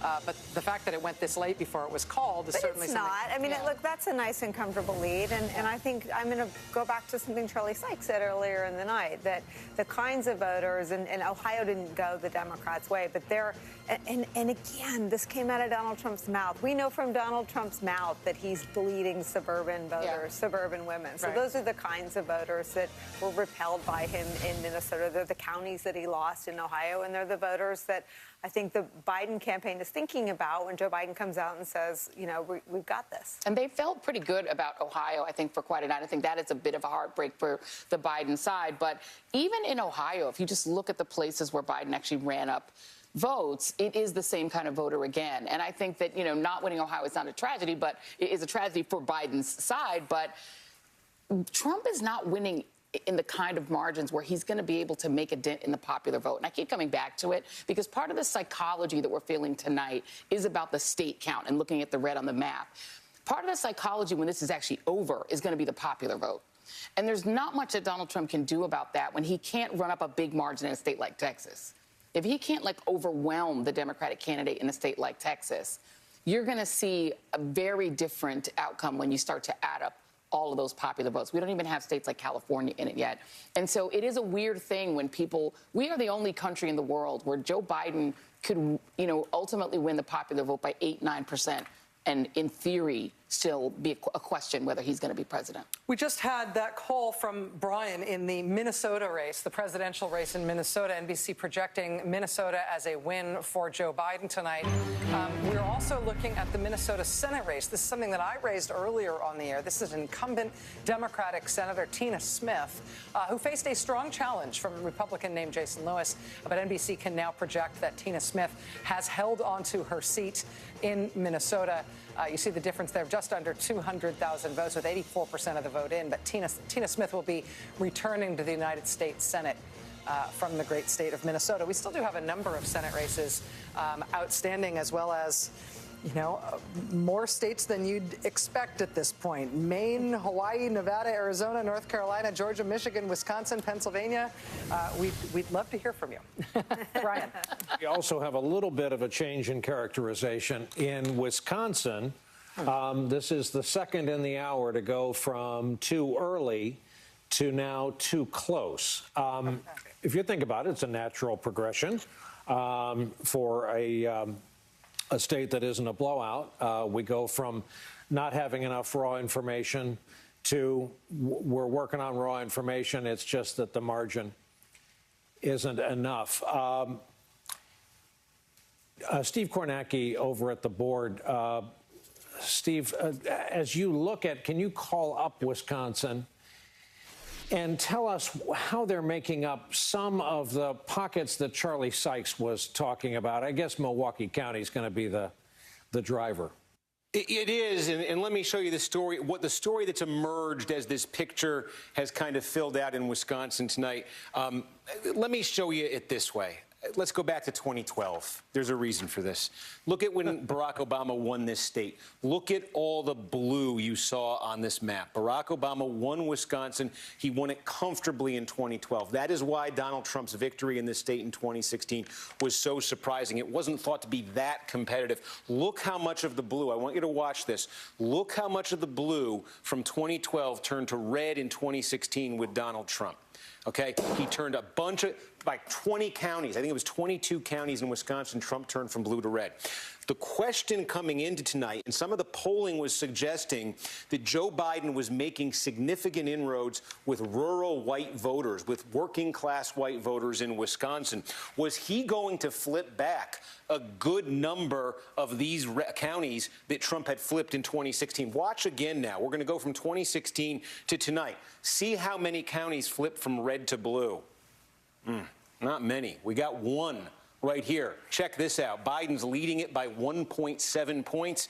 In 2016, it was basically a dead even tie. That's the closest thing to a big shift we're seeing on this map tonight. Basically, I can find places on this map. You can find a Dane County where Democrats are very happy with the turnout, where I think they're getting more bang for their buck than they got in 2016. You can find places where Trump's campaign could say, hey, we're running up the score a little bit more than we did in 2016. But honestly, I'm looking at this map and I'm seeing a lot of 2016 all over again. And that makes this outstanding vote in Milwaukee County so crucial here. Here's the way to look at this. Where is the outstanding vote in the state? Where is the remaining vote? It's hovering. We got a little bit in Green Bay there, but otherwise it is hovering over Milwaukee here. Then there's a little bit Waukesha outside of it. That's Republican, Kenosha, Racine. But by far the biggest bubble that you're seeing here is Milwaukee. And again, here's your suspense. You want to know if you want to stay up? Who needs to? Of course, you're going to stay up and see what happens. In the next couple hours, I think we're going to get the Milwaukee County vote. And I think that is going to go a long way to telling us whether Joe Biden, now you see it's, let's see, I want to get back to the statewide, whether Joe Biden is able to erase what right now is a 100,000 vote lead for Donald Trump statewide. But honestly, look, this was extremely close in 2016 when Donald Trump won it. He won the state by 0.7 of 1 point. This was extremely close in 2018 when Tony Evers, the Democrat, flipped the state at the gubernatorial level and defeated Scott Walker. That came down to the late night vote in Milwaukee. So again, between 16 and 18 and now, this is a state where you're just not seeing a ton of movement here. And, of course, the Democrats tried like the Dickens to have their convention there until the uncontrolled pandemic arrived. Pulitzer Prize-winning presidential historian and author John Meacham is part of our coverage at 1:42 a.m. Eastern Time. John, I'm sitting here thinking that other presidents and other candidates have gone to bed on election night and said, in effect, wake me when it's over, because we've had real barn burners. We haven't quite had the circumstances of tonight, and that's where you come in. Well, you know, this is not uncommon. Almost half the time in the modern era, from 1960 unto this hour, we have gone. Most of America, as Teddy White might put it, has gone to bed without knowing. 1960, 1968, 1976, 2000, 2004, and 2016. So this is not an anomaly. We're a ferociously divided country. One of the remarkable stories of this era is going to be the extent to which Americans were willing to change their minds. And the numbers right now suggest that some Americans were, but perhaps not as many as one might have thought experience would lead them to do at this point. John, what a unique happenstance that Twitter tonight was the first kind of adult in the room to say, no, Mr. President, that's not right. And in effect saying, if that's what you plan to say, that's a falsehood, as we've been pointing out. And we plan to say, if we hear a falsehood, here's Jack Dorsey's Twitter. He's not a giant in the world of letters. He may have Walt Whitman's beard temporarily during COVID, but he's not a veteran political hand. He's a guy with a successful social media company. But that's what passes for our discourse in 2020. Well, the marketplace of ideas and the marketplace of technology giveth and taketh away, depending on the half hour, right? The key thing now is, and I think Vice President Biden expressed it well, keep calm. Let's count the votes. You know, this is my view is this is not the episode of a TV show. It would have been lovely to have known everything and shut it down in an ordinary programming hour. But this is too important. It's a big, complicated, disputatious country. But we have a process for this. We have a constitution. We have state laws. The president, of course, predictably tried to roll a grenade in the midst of it on Twitter, and good for Twitter for throwing a flag on that play. And, of course, Rachel raised this. The president telegraphs for a reason, and he telegraphed that he thought it should be done and declared on election night. What does that do? That just gives the wisp of maybe what's going on anytime after midnight is pure skullduggery, thievery, as he tried to point out. Right. Right. Count the votes. The votes are legally cast. The volume is not least because we're facing a consuming and ambient pandemic. Let's just take a deep breath here. There's nothing outside the American tradition.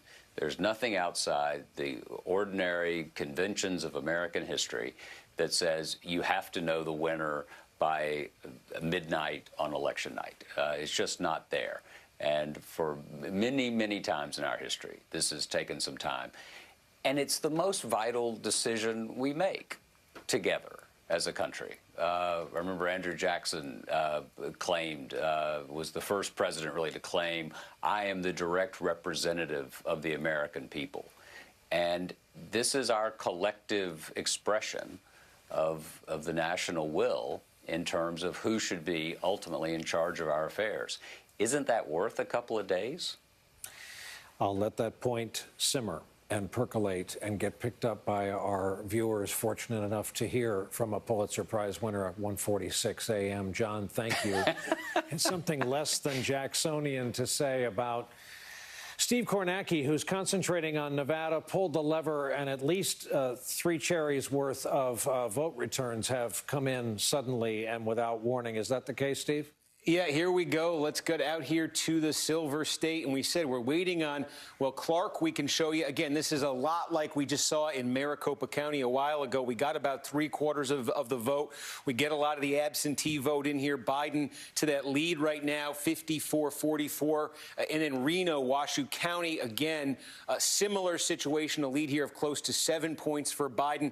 I think it's interesting to note this is probably, if you were trying to say, where does Biden want to be in Clark County, compare it to 2016. He wants to be double digits ahead of Hillary Clinton. So that's where he is right now. And in Washoe County, again, here's one where Clinton won by a point in 2016.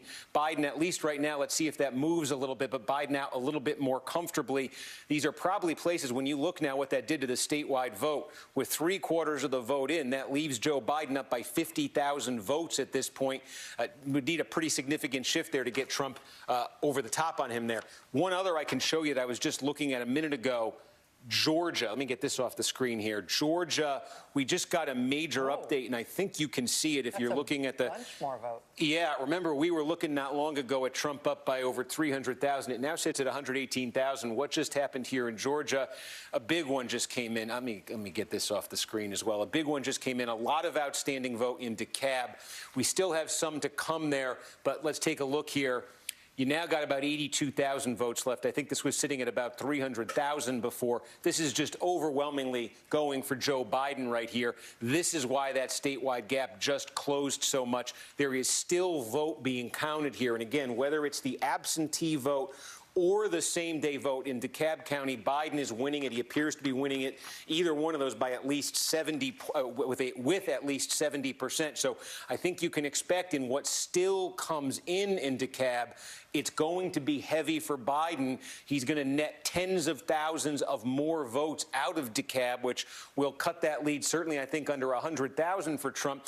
Then you would be looking at Fulton County, about 100, this is Atlanta, about 150,000 outstanding votes there. Again, overwhelmingly Democratic, and an opportunity there for Democrats between Fulton and DeKalb to significantly erode that 118,000 vote margin. And then, by the way, we are so focused here on the Atlanta metro area. There are a couple other outstanding pockets of votes in the state. Remember, the bigger the circle, the more outstanding votes there are. They're Democratic areas, Macon, Augusta, down here in Albany, Dougherty County.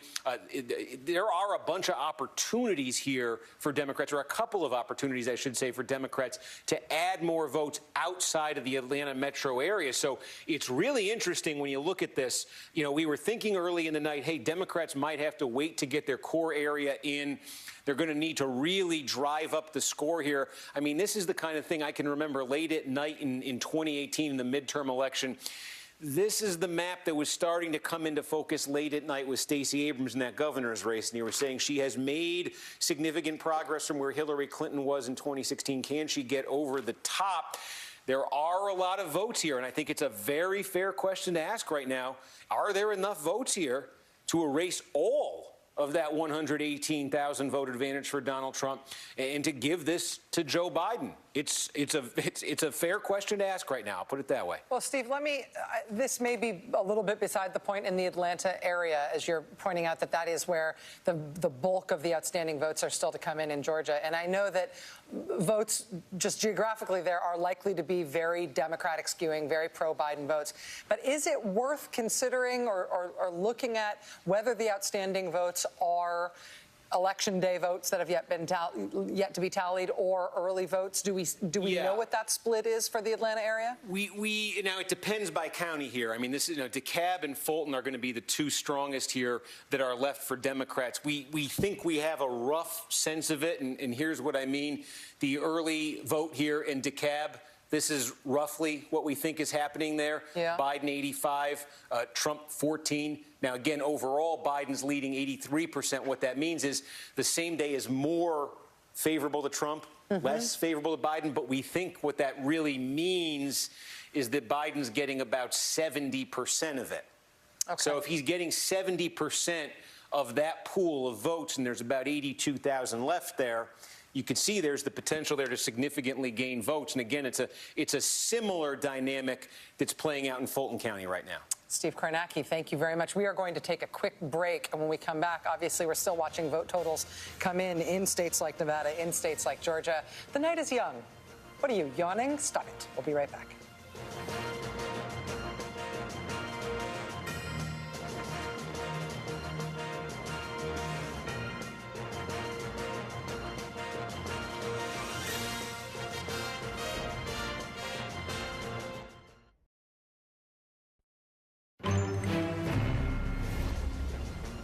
Right now in the great state of Georgia, 91% of the vote in. You see a difference of 118,000 votes or so between Trump and Biden.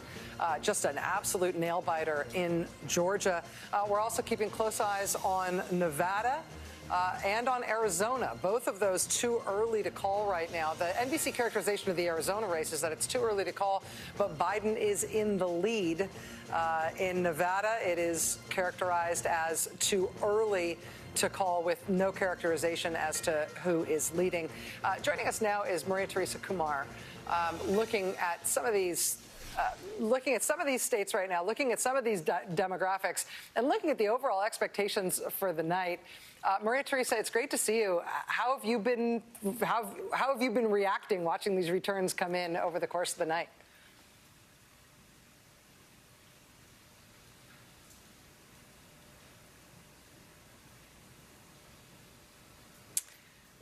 Maria Teresa, we can see you speaking, but we cannot hear you. So we have technical gremlins there that we will try to get worked out.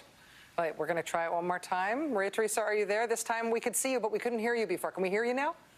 Do you think, Rachel, that after 6 months of Zoom, I could have figured out the mute button? But anyway.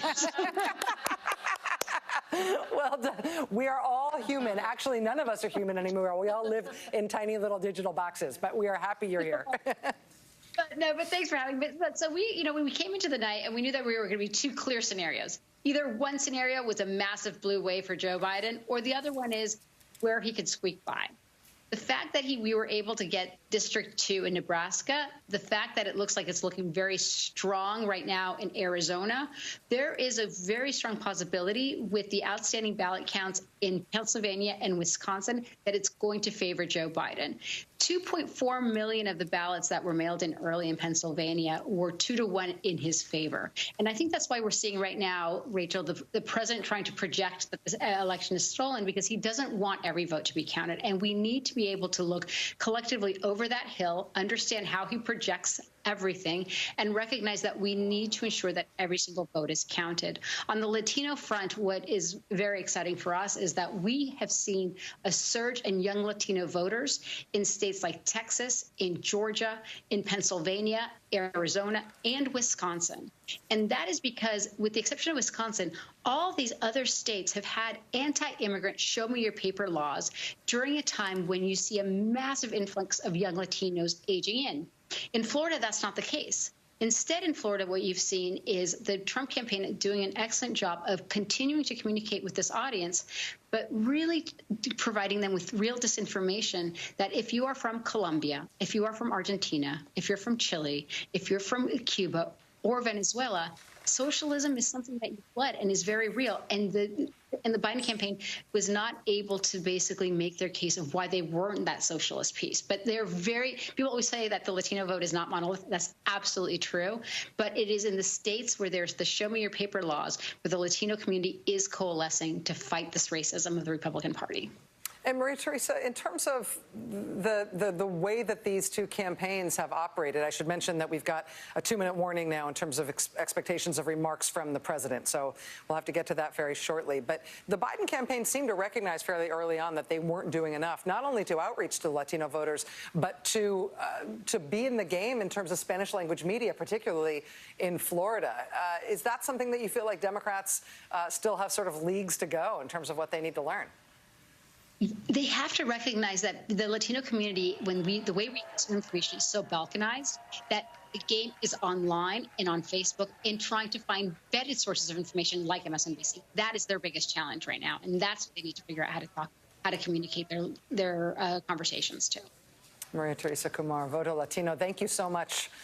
It's great to have you here. And what is still an unfolding night of results. You see the Bank of American flags there and a big group of tightly packed together people indoors at the White House, apparently ready for the president to make remarks. We expect these within the next couple of minutes. The president has telegraphed in advance of his Twitter account tonight that he would falsely declare victory. He has falsely claimed on Twitter tonight that the election is being stolen from him. These claims are obviously false enough that Twitter has actually flagged them as being potentially misleading about an ongoing electoral contest. So we'll see what he says tonight, but I would say that I'm not sure expectations are high in terms of whether or not the president's going to follow Joe Biden's lead here on needing to be patient. No, and we should be done with any exercise of expecting Donald Trump to call for calm or to be an adult in the room. I think that he, as he always does, telegraphed his remarks on his Twitter feed. I think what's remarkable is the degree to which he continues to flout the CDC guidelines, with the second member of his scientific team coming out and rebuking him this week, Deborah Birx. Yeah. You've got, two of the doctors who also work in that building, Tony Fauci and Deborah Birx, warning against exactly what is unfolding before our very eyes there in the East Room. It'll be interesting to see if he says anything that, in a sense, sort of undercuts him, because he's trying to go back to court. And if he goes full sort of madman tonight, I'm not sure that actually strengthens his position. He has to. These courts don't want to look like they are a part of the madness. So I don't know. It'll be interesting to see if he further undercuts himself by just going full absolute madman tonight, which is what I expect to happen. But you never know. I'm going to ask the control room for something they won't give us, which is if we could drop everything on the lower third so we can see a little bit about what the crowd looks like. I'm assuming this is a pool camera and we can't control the angle of the camera. Thank you. We wanted to see how closely people are sitting together and whether or not they are masked. This will be an important part of the message tonight in terms of what the president is broadcasting about his leadership and about, in fact, his campaign. Again, we will put those numbers back up because it's an important part of the way that we way we communicate information on nights like this. But let me just say, I don't think that I think he thinks he's winning. And I think he thought before the polls started closing that he was strongly positioned. They saw this race tightening in the final days. And I think he is going out because he thinks he's still in this. And I think if you look at all that's still uncalled, that is not, I don't think he's reached the defiant stage of any of this yet. I think he feels good about where he is. I think it exceeds their expectations. Yeah, certainly. Like everyone's. The weekend, yeah. But at this moment, Nevada, Arizona, North Carolina, Maine, Hawaii, Georgia, Michigan, Wisconsin, Pennsylvania, they all remain to be called. So any effort by the president to convey some sort of finality about the result, let alone a triumph here, should be viewed as tactics and not truth, and is, in fact, as a dangerous usurping or effort to usurp and undermine the democratic process while it is still quite actively underway. Again, he could surprise us and be quite responsible here, but I think we've seen that. Highly doubtful. Yeah, highly doubtful. Make no mistake, this is a political campaign event within the confines of the White House. And also, as you've probably caught on to by now, there are big screen televisions carrying not just television, but Fox News on either side of the collection of every available flag in Washington, D.C. So the crowd, when we saw them waving and all that, they realized that Fox News had taken the live picture of the room. But teleprompter set up and the like. We should probably just one more time warn people going into this, because the president has telegraphed his intentions on Twitter. Millions of votes have yet to be counted in case the president falsely claims victory here. In our country, presidents don't declare the victors. The voters get to decide that. This may be an even longer and more drawn out and fraught process than we've already been through, but that's our sometimes messy democracy. And we'll have to see what he intends to say here at 2:05 a.m. Eastern Time. I think it should also be noted, too, that the president has not just telegraphed the potential premature and false declaration of victory, but this idea that counting the ballots after tonight is somehow wrong or improper or an effort to steal the election. In states all over the country, including deep red states, it is a longstanding and totally normal process, not only to continue to count ballots after Election Day, but to continue to receive ballots that were postmarked ahead of Election Day that may arrive in the mail some number of days thereafter. Republican, Democratic, swing states all regularly accept ballots and count them after Election Day if they were postmarked and put in the mail before polls closed on Election Day. Including military ballots. Let's just remember that those are some of the ballots that every single election come in after Election Day. So to repudiate ballots that came in after Election Day, it would repudiate military ballots. While we are waiting for the president's remarks, Steve, do you have new information on Wisconsin? Yeah, just a little bit, some numbers here as we wait for this absentee vote to be reported out from the city of Milwaukee. Donald Trump's lead here in the statewide count is sitting at 109,000. I keep mentioning in 2018, we had a somewhat similar situation. We were waiting for that absentee vote from Milwaukee County. When that came in 2018, late at night, it flipped the race. It lifted the Democrat Tony Evers to victory. He got 84% of the vote in that vote. Tony Evers, the Democrat, did. We've been told there are about 170,000 absentee ballots that are going to be released, the totals from which are going to be released in the next couple of hours from Milwaukee. If it broke anything like that, I did the math, 84% of that would basically erase the 109,000 and essentially put this race in a tie.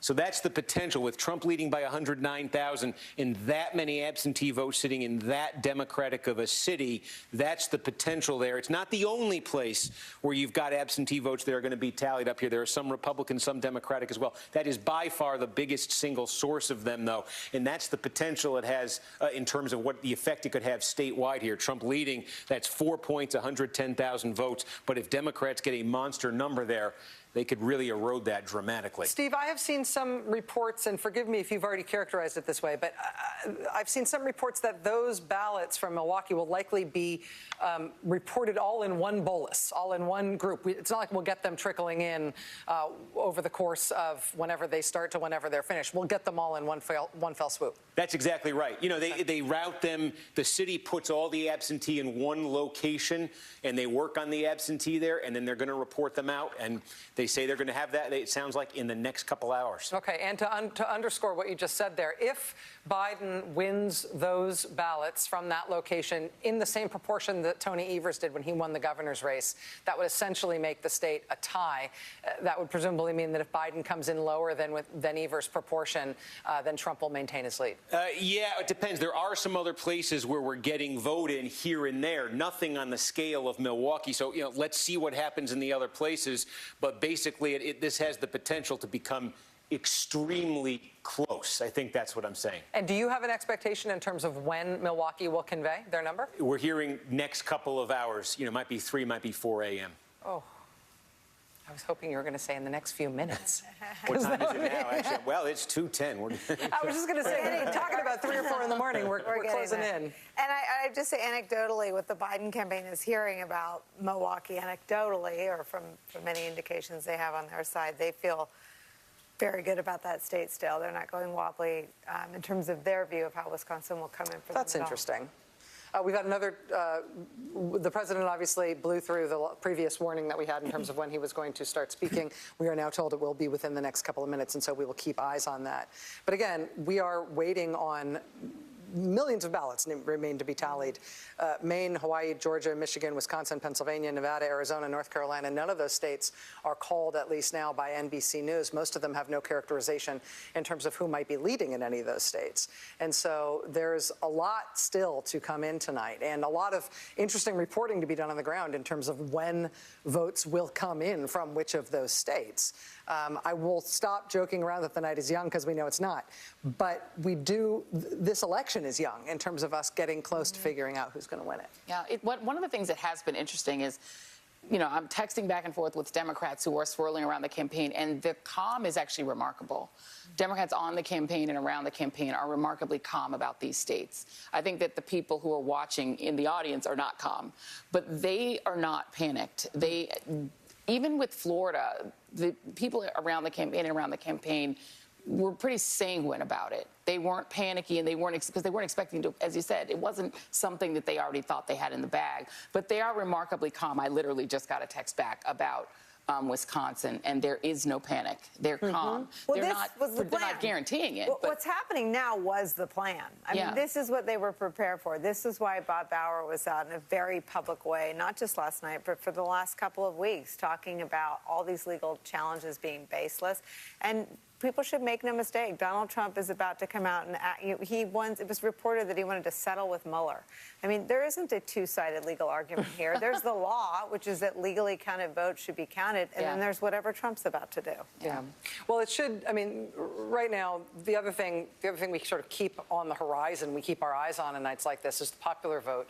Biden's lead in the popular vote right now is roughly around 1.4 million in terms of the popular vote lead.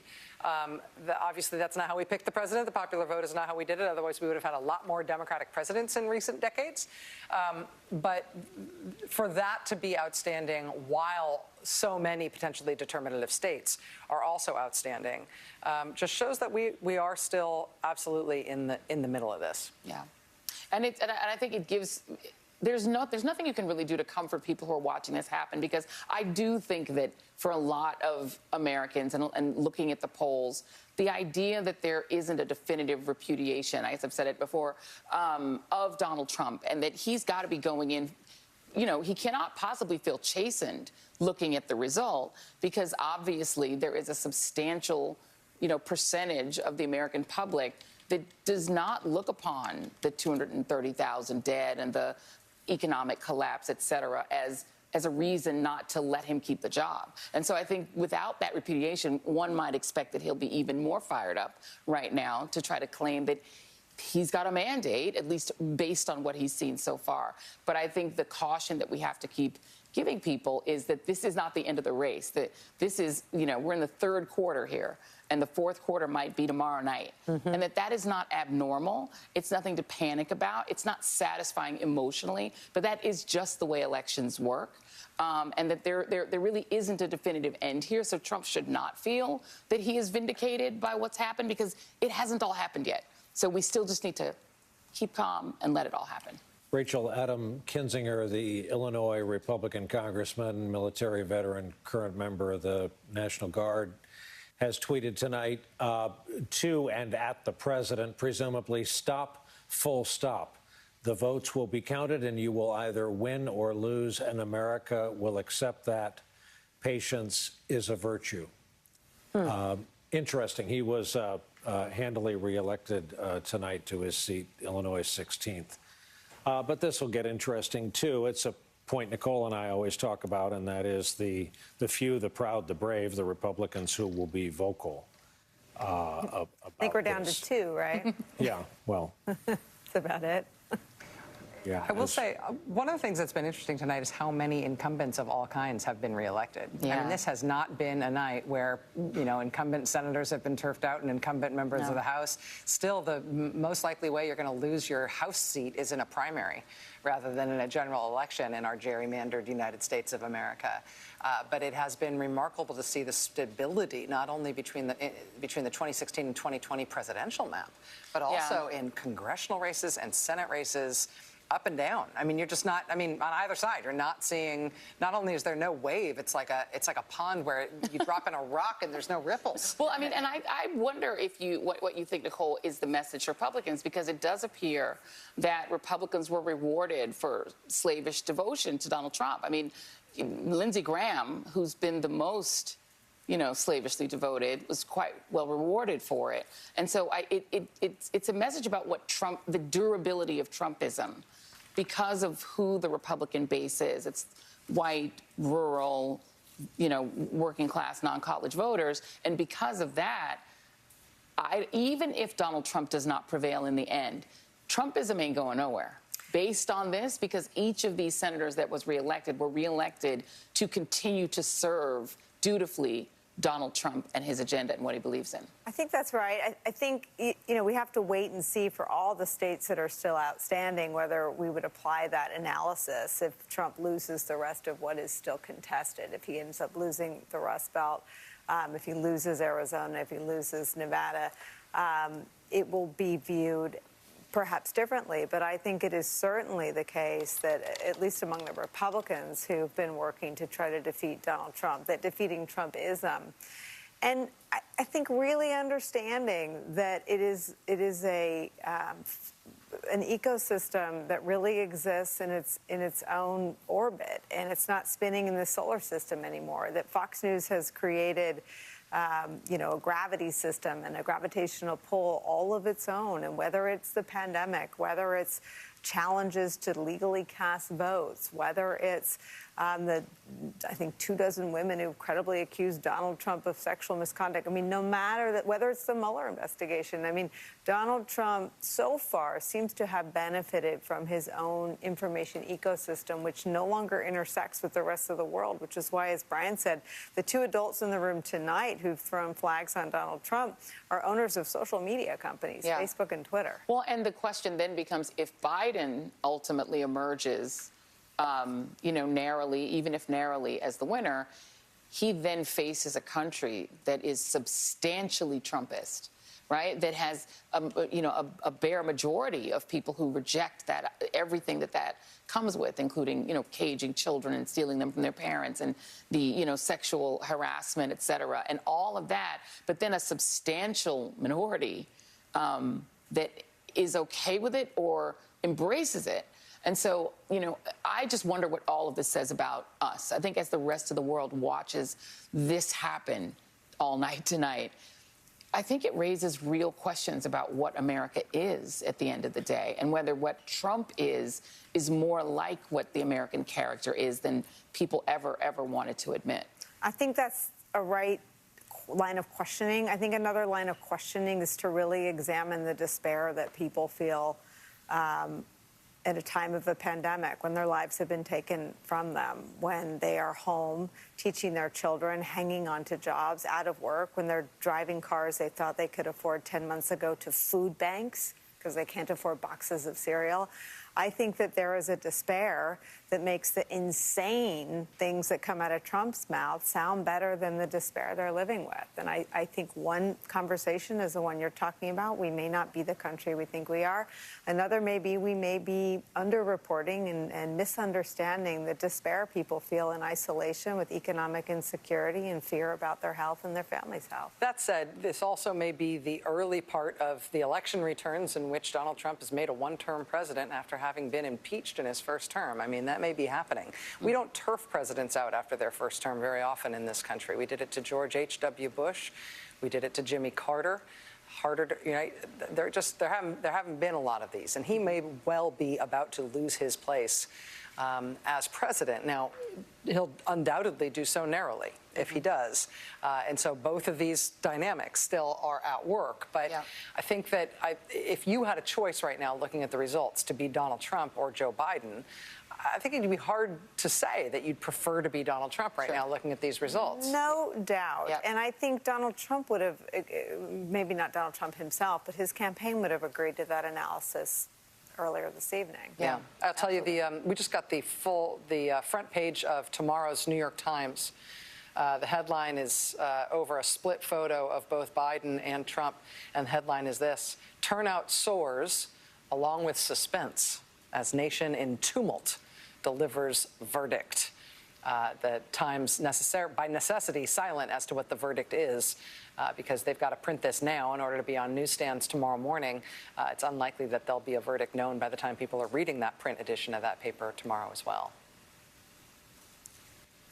We saw a view of the crowd. To your point earlier, it appears no mask, no problem. Wow. We heard earlier tonight that all the invited guests were going to an off-site facility to get tested prior to arriving at the White House.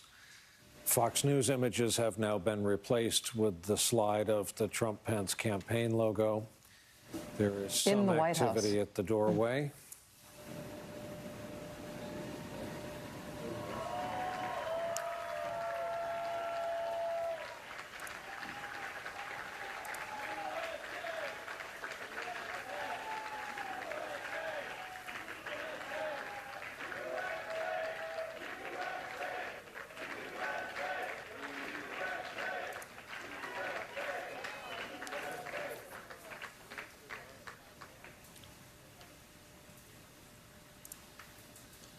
Ladies and gentlemen, the President of the United States, Donald J. Trump.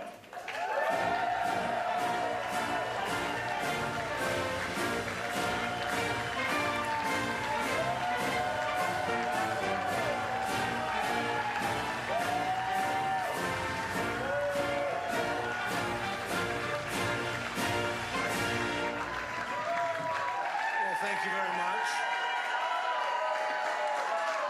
Thank you. Thank you very much. Please sit. Thank you. This is without question the latest news conference I've ever had. Thank you. I appreciate it very much. And I want to thank the American people for their tremendous support. Millions and millions of people voted for us tonight. And a very sad group of people is trying to disenfranchise that group of people. And we won't stand for it. We will not stand for it. I want to thank the First Lady, my entire family, and Vice President Pence, Mrs. Pence, for being with us all through this. And we were getting ready for a big celebration. We were winning everything, and all of a sudden it was just called off. The results tonight have been phenomenal, and we are getting ready. I mean, literally, we were just all set to get outside and just celebrate something that was so beautiful, so good, such a vote, such a success. The citizens of this country have come out in record numbers. This is a record. There's never been anything like it. To support our incredible movement, we won states that we weren't expected to win. Florida, we didn't win it. We won it by a lot. And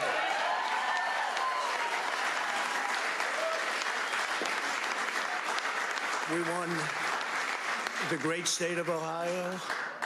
We won Texas. We won Texas. We won Texas by 700,000 votes, and they don't even include it in the tabulations. It's also clear that we have won Georgia. We're up by 2.5% or 117,000 votes with only 7% left. They're never going to catch us. They can't catch us. Likewise, we've clearly won North Carolina, where we're up 1.4% or 77,000 votes with only approximately 5% left. They can't catch us.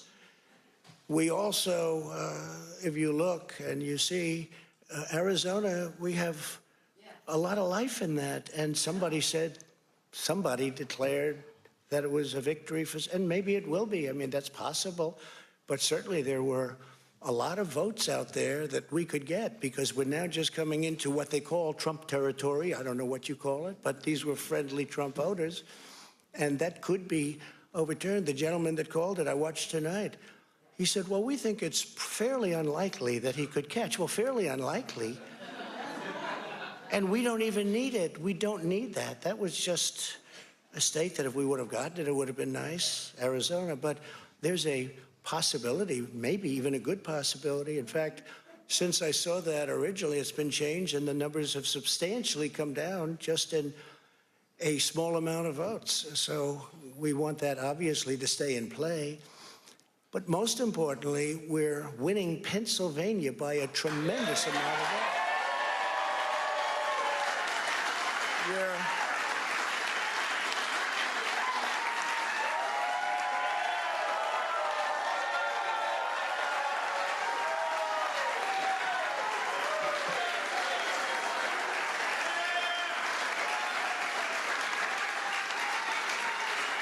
We're up 600. Think of this. Think of this. Think of this.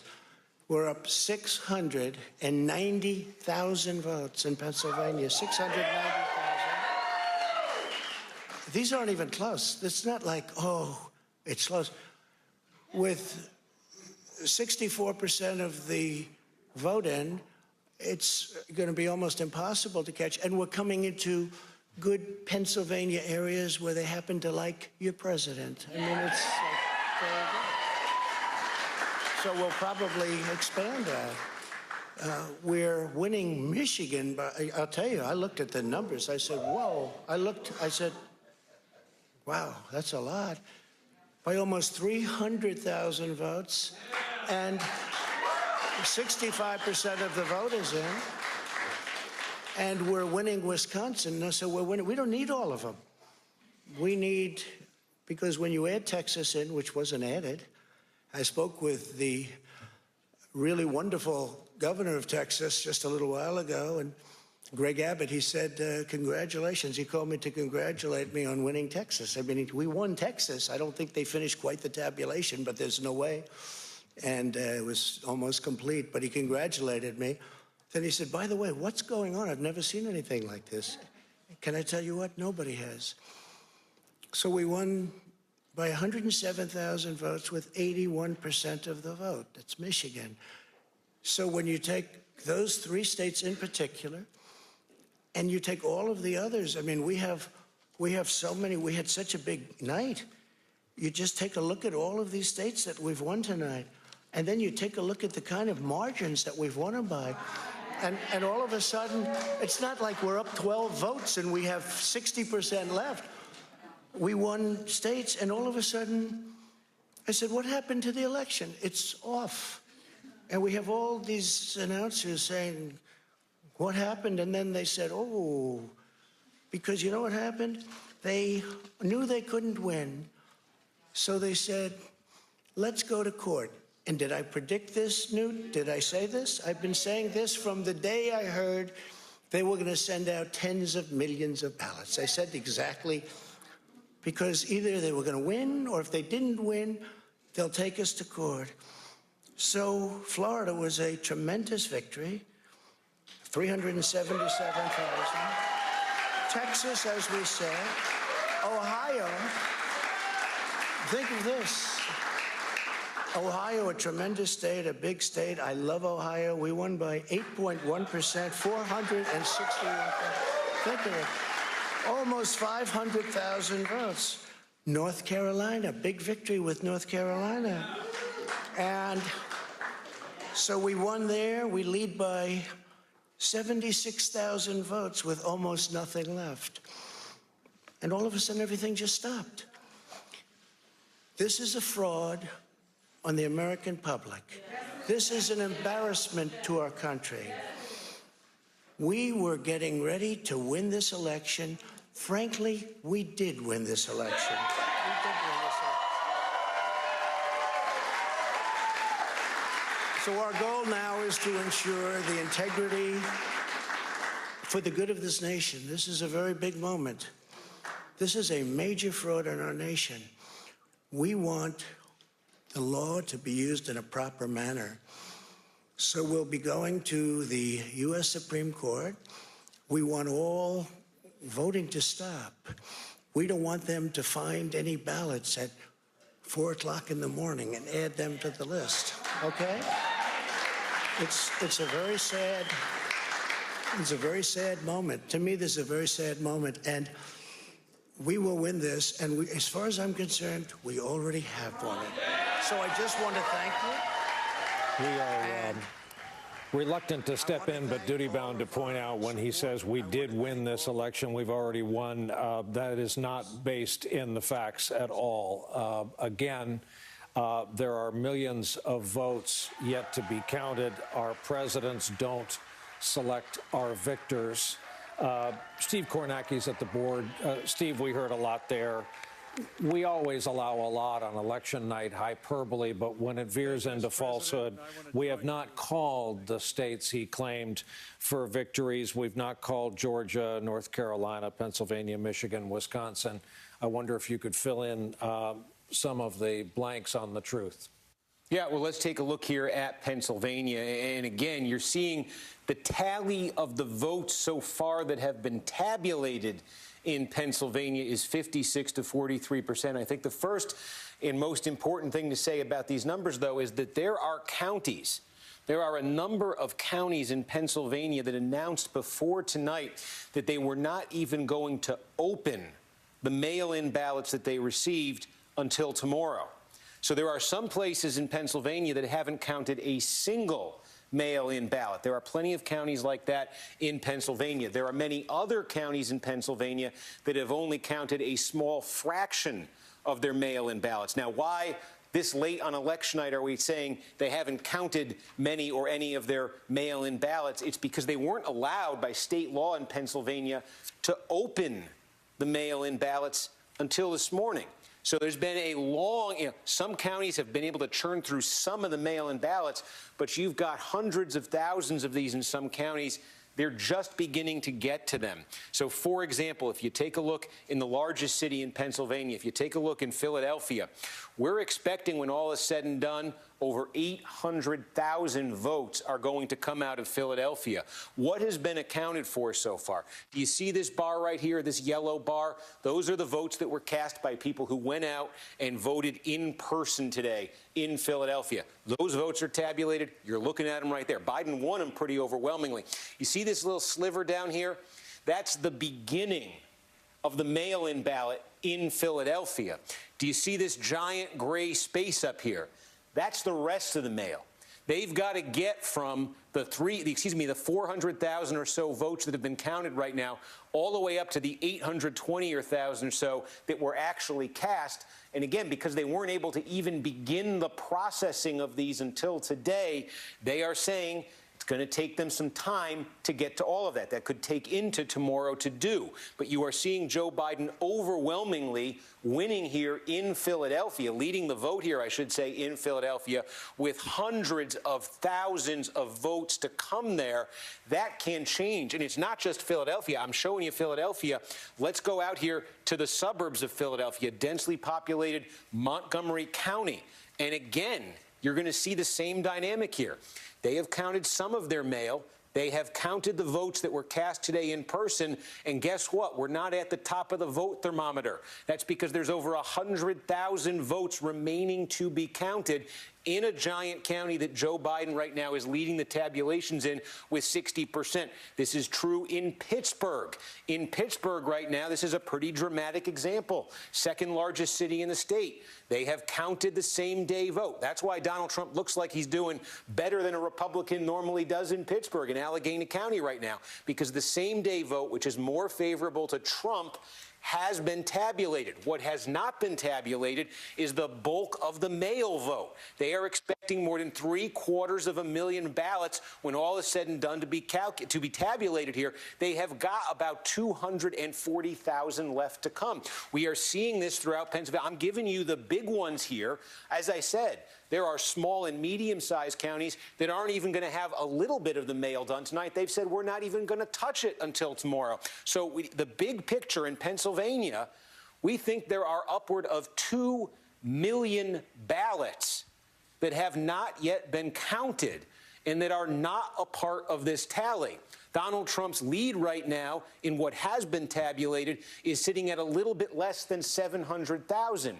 Again, nearly 2 million to come, and they are disproportionately Pittsburgh, Philadelphia, Montgomery County, Democratic areas, and we have been seeing this split where the votes that were cast by mail, it's just for whatever reason this year, Democratic voters seem to have preferred to cast ballots by mail, and Republican voters, Trump voters, seem to have preferred to turn out on Election Day and vote in person on Election Day.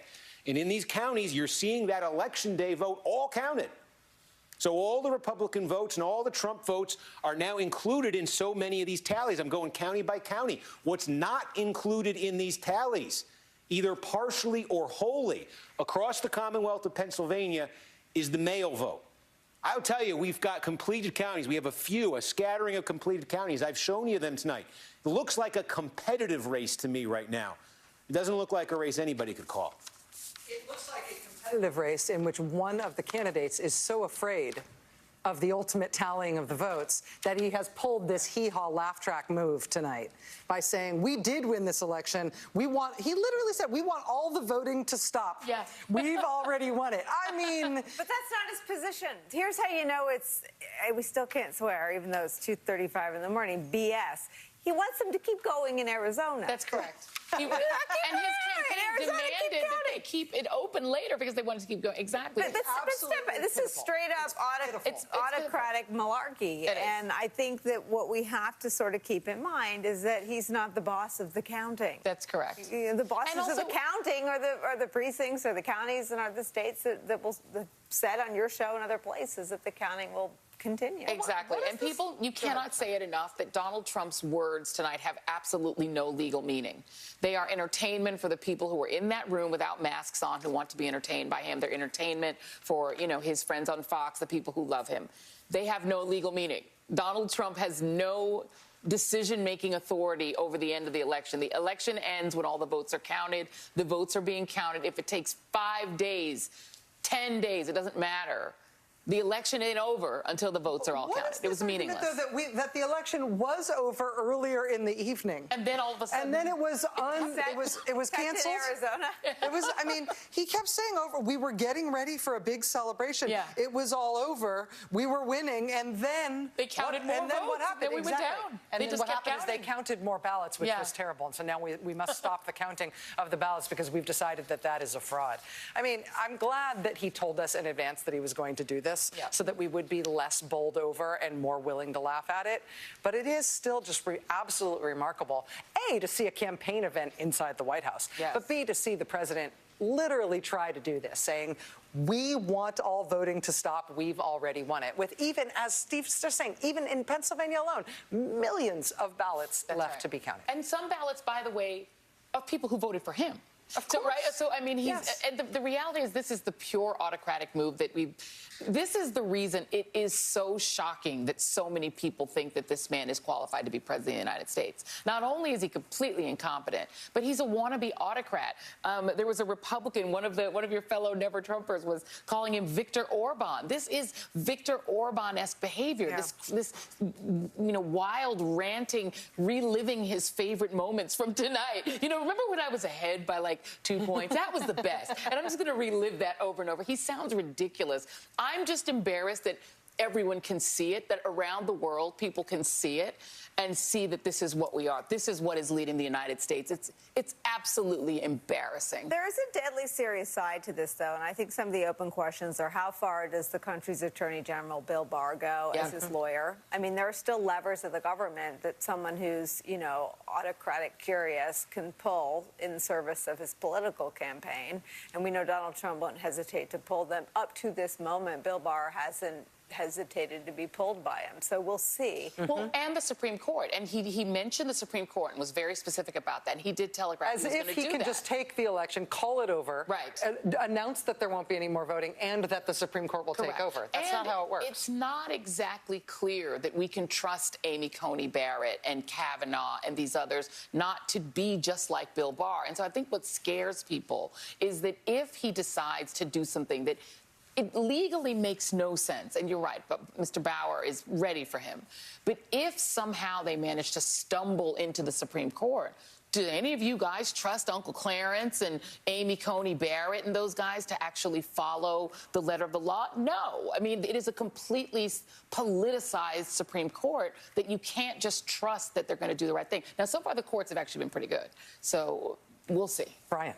I would only say that there's something obvious to the three of you. I'm sure if he doesn't prevail, tonight lays the predicate for the election was stolen, a very powerful and potent talking point that they can return to, a grievance over the course of 4 years, again, if he does not prevail. Joy raises an excellent point about the Supreme Court, but we have a great, excellent in-house counsel standing by, our chief legal correspondent, Ari Melber, host of The Beat, 6 p.m. Eastern on this network.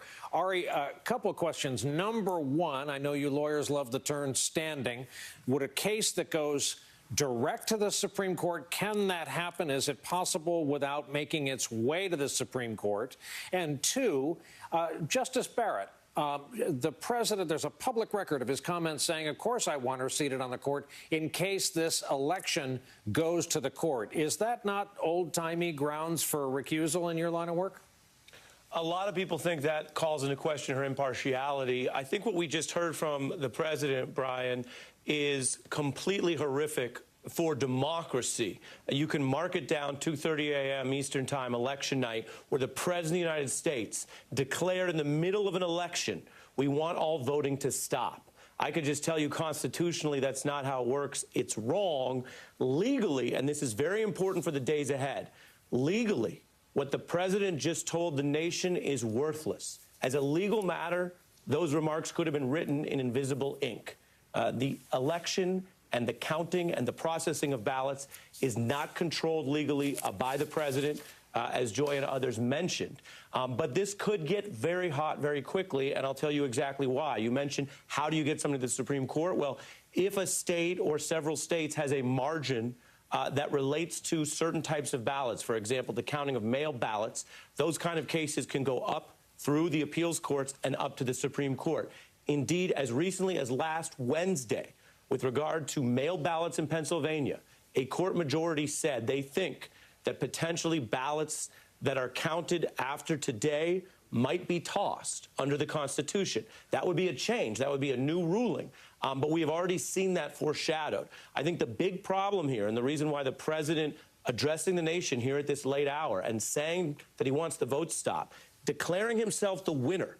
I mean, this is serious business. He said, we did win the election, end quote. He said that falsely is a big problem as this all plays out. Now, if there is ultimately a margin when the votes are counted this week that is, for example, formed by several states, it would be much harder to find a way to get standing and get before the Supreme Court. But if it is two or one state, if it relates to the mail ballots, Brian, there are ways to get back before the court. And so I think everyone has to be very clear. While we keep an open mind, rule of law, I'll report out whatever the courts decide, an open mind about all of these states that are going to tell us the votes. Several states like Pennsylvania and North Carolina, they count votes for days. The votes were cast by today, but they count them for days. We'll keep an open mind about all of that.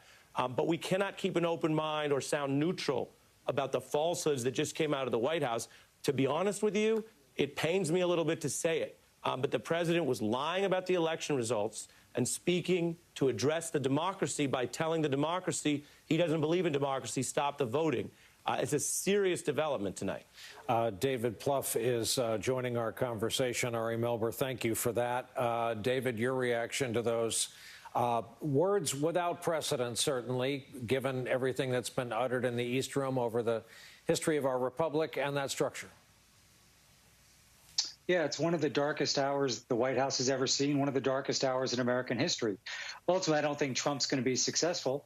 If Joe Biden gets to 270 electoral votes, all these votes were legally cast. They're not being counted in states like Michigan, Wisconsin, or Pennsylvania ahead of the election by state law. But it is a dangerous and dark moment. So even if Trump's not successful, and I don't think he will be if the votes are there for Joe Biden, you know, you're going to have 45% of the country believing him, which is going to affect our democracy going forward. It's going to affect President-elect Biden's ability to work with Republicans in Congress. So, you know, we knew he was going to say it. He's been telegraphing it. He tweeted it out a couple hours ago. But to see the president of the United States in the White House basically saying, I don't care what votes have been counted or not. At some point in the night, I thought I was going to win. The election should be over. It's startling. It's dark. It's scary. Now, I still think at the end of the day, if Joe Biden, wins Arizona, wins Wisconsin, wins Michigan, he's already won the Nebraska 2nd Congressional District, he'll get to 270 and he'll be the president. But, these are going to be dark and scary days over the next, few days, if not few weeks. Credit where credit is due. It was Jonathan Swan at Axios who first reported, 48 hours ago, subsequently denied by the president, that the plan was for the president to prematurely go out, claim victory, real or imagined, before such a thing was legally awarded. David, talk about the Democrats' ability and means for going about this as a counterbalance? Well, listen, because Trump has telegraphed this, and you can never rule anything out with him. You know, the Biden campaign, the Democratic lawyers community, led by, Bob Bauer and Mark Elias, have been ready for this. So I think they'll be ready on the legal grounds. Again, when you look at what Trump is claiming, one, he wants the voting to continue in Arizona. He wants the voting to continue in Nevada. He wants to stop it in the states where he's ahead. And again, those states are not counting ballots. Many of these ballots were sent in 2 weeks ago, 4 weeks ago. They've just been sitting there because by law, you cannot start counting those ballots until today. And some of the counties have decided to do it tomorrow. So I think the Democrats will be ready. It's always good when your opponent telegraphs their plays ahead of time. But that doesn't mean, listen, we knew Trump was going to say it, Brian. That was super painful to watch as an American citizen. Again, I do think it's one of the darkest moments in American history, one of the darkest moments that building has seen. And, the sooner we get votes counted, so if Joe Biden can be declared the winner in Arizona, if it can be declared the winner in Wisconsin or Michigan, the better. But I agree with Ari. If this comes down to one state, obviously Trump does not want to go meekly into the night, no matter what damage he does to our democracy and our country. David Plouffe, I agree with you. I think there's like an extra layer of pain if you've worked in the White House. I worked for a president who didn't let us wear jeans into the building because of its sacred nature. You just had someone try to literally hijack and desecrate our democracy from the East Room.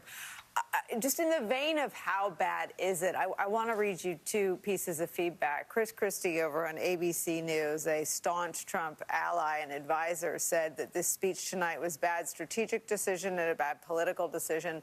Ben Ginsburg, a long time, sort of the Republican counterpart to Mr. Bauer on the Democratic side, Ben Ginsburg said over on CNN that there is no direct right of appeal to the Supreme Court to stop counting ballots. He says they can challenge individual states over procedures. Ben Ginsburg says courts would believe Trump's lawsuit would be a, quote, massive disenfranchisement that would be frowned upon.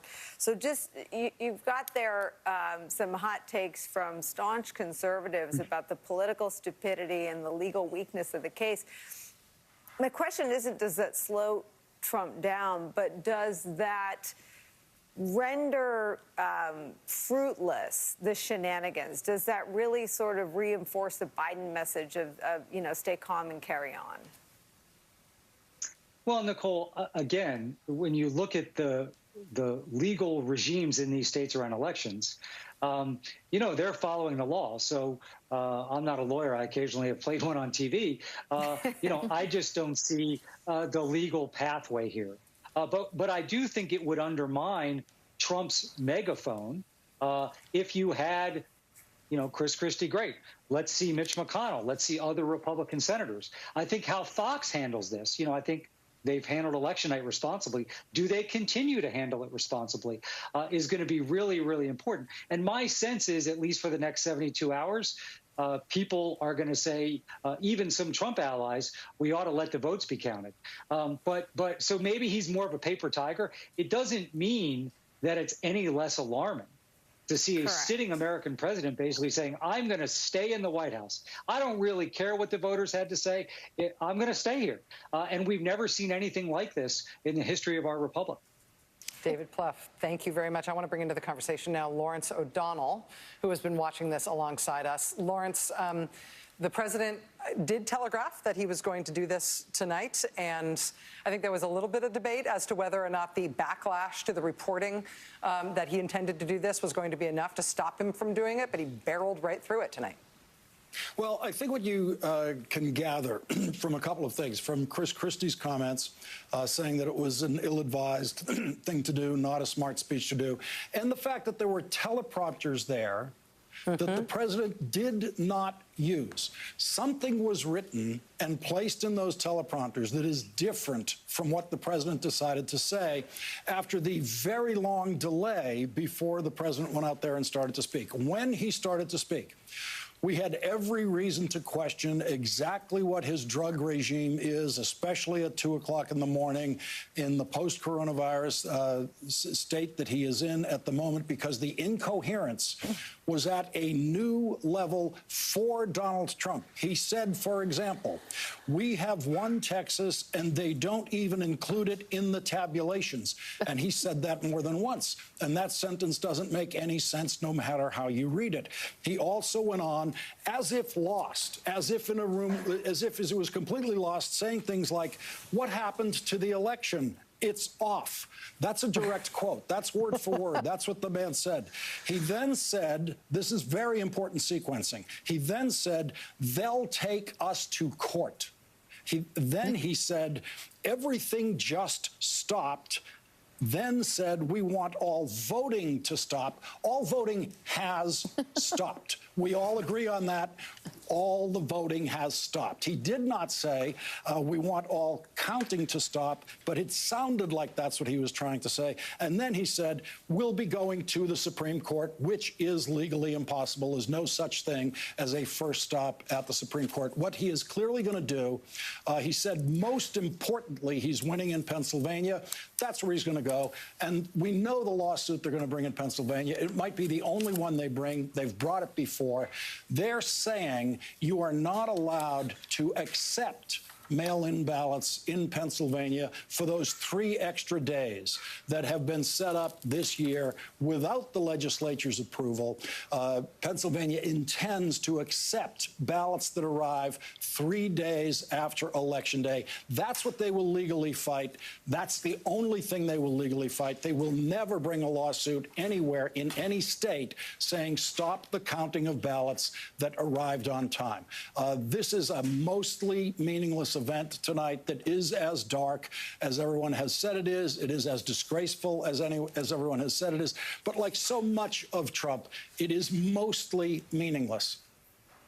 Lawrence, I want to let you know that while we have all been talking and absorbing this, the Republican governor of Arizona has weighed in on this as well, Doug Ducey. You will recall that by NBC's count right now, Arizona is too early to call, but Joe Biden is in the lead there. That, of course, would be a pickup for the Democrats since Trump won Arizona in 2016. Doug Ducey says this, quote, it is far too early to call the election in Arizona. Election day votes are not fully reported, and we haven't even started to count early ballots dropped off at the polls. In Arizona, we protected Election Day. Let's count the votes, all the votes, before making declarations. A lot of passive voice there doing a lot of work in him not directly having to confront the president of his own party. What Donald Trump said tonight doesn't actually disagree with that. I mean, we all know what we think we heard. We all think we heard him say that he wants counting stopped, but he didn't actually say that. He said he wants voting stopped, which has already stopped. And so there's no lawyer in the building who's going to try to bring a lawsuit to any state that says stop counting your ballots, except in Pennsylvania, where they're going to be saying stop accepting ballots, accepting the ballots that arrive after the deadline that the legislature had in place, which was then replaced by this 3-day extension that is going to be the subject of a lawsuit. And that's it. There's probably no other lawsuit on this electoral map that Donald Trump can bring. And to that point, hearing Bob Bauer, the legal director for the Biden campaign, address that potential lawsuit in Pennsylvania last night and express absolutely no concerns whatsoever about the Biden campaign's prospects in that kind of a lawsuit, tells you how desperate this is. I would just say, just got a couple minutes here, but I think one thing that's underappreciated about what the president is doing here is that the president would not have to do that if he thought he was going to win the election. The only reason you come out and say, I'm winning Georgia, I won North Carolina, I won Pennsylvania, Michigan, Wisconsin, all these places, is because you haven't. That's right. And you have to assert it because it's not otherwise true. Yeah. Well, and it got out. So the front page of today's New York Times said Donald Trump, with no path to victory, plans to turn to legal machinations. Yeah. The only thing I quibble with is it is incoherent to people, you know, sort of devoted to nouns and verbs. But I think Trump's base heard him loud and clear. Sure. And I think that whatever happens in the next 24 to 48 hours, hopefully the votes will be counted. The Biden campaign still feels really good about those 3 states. Trump's base also heard him loud and clear through the incoherence tonight that if Biden wins, it will be a fraud. We're going to be taking a quick break in just a moment. What's your closing thoughts? Yeah, it'll be a problem for, if Biden wins, having to then govern people who believe that it was this great fraud and that it was robbed from Donald Trump, meaning we'll probably still hear from Donald Trump. But I will just go back to saying, once again, latest text again, the campaign is confident. And the confidence of the Biden side and the sort of steadiness and stability of what they've been saying all night to you, what I've been hearing, what they've been saying to me, the steadiness versus the frantic mess that we just saw in the East Room tells you which side understands where the race really is. Brian? I want to see the event the Wall Street Journal covered. Here's their headline on social media. President Trump told supporters he was confident he would win the election, projecting confidence in his chances of winning Pennsylvania. So you have that. That would have been something to watch. A break for us. Our live coverage continues as we crest the top of the hour.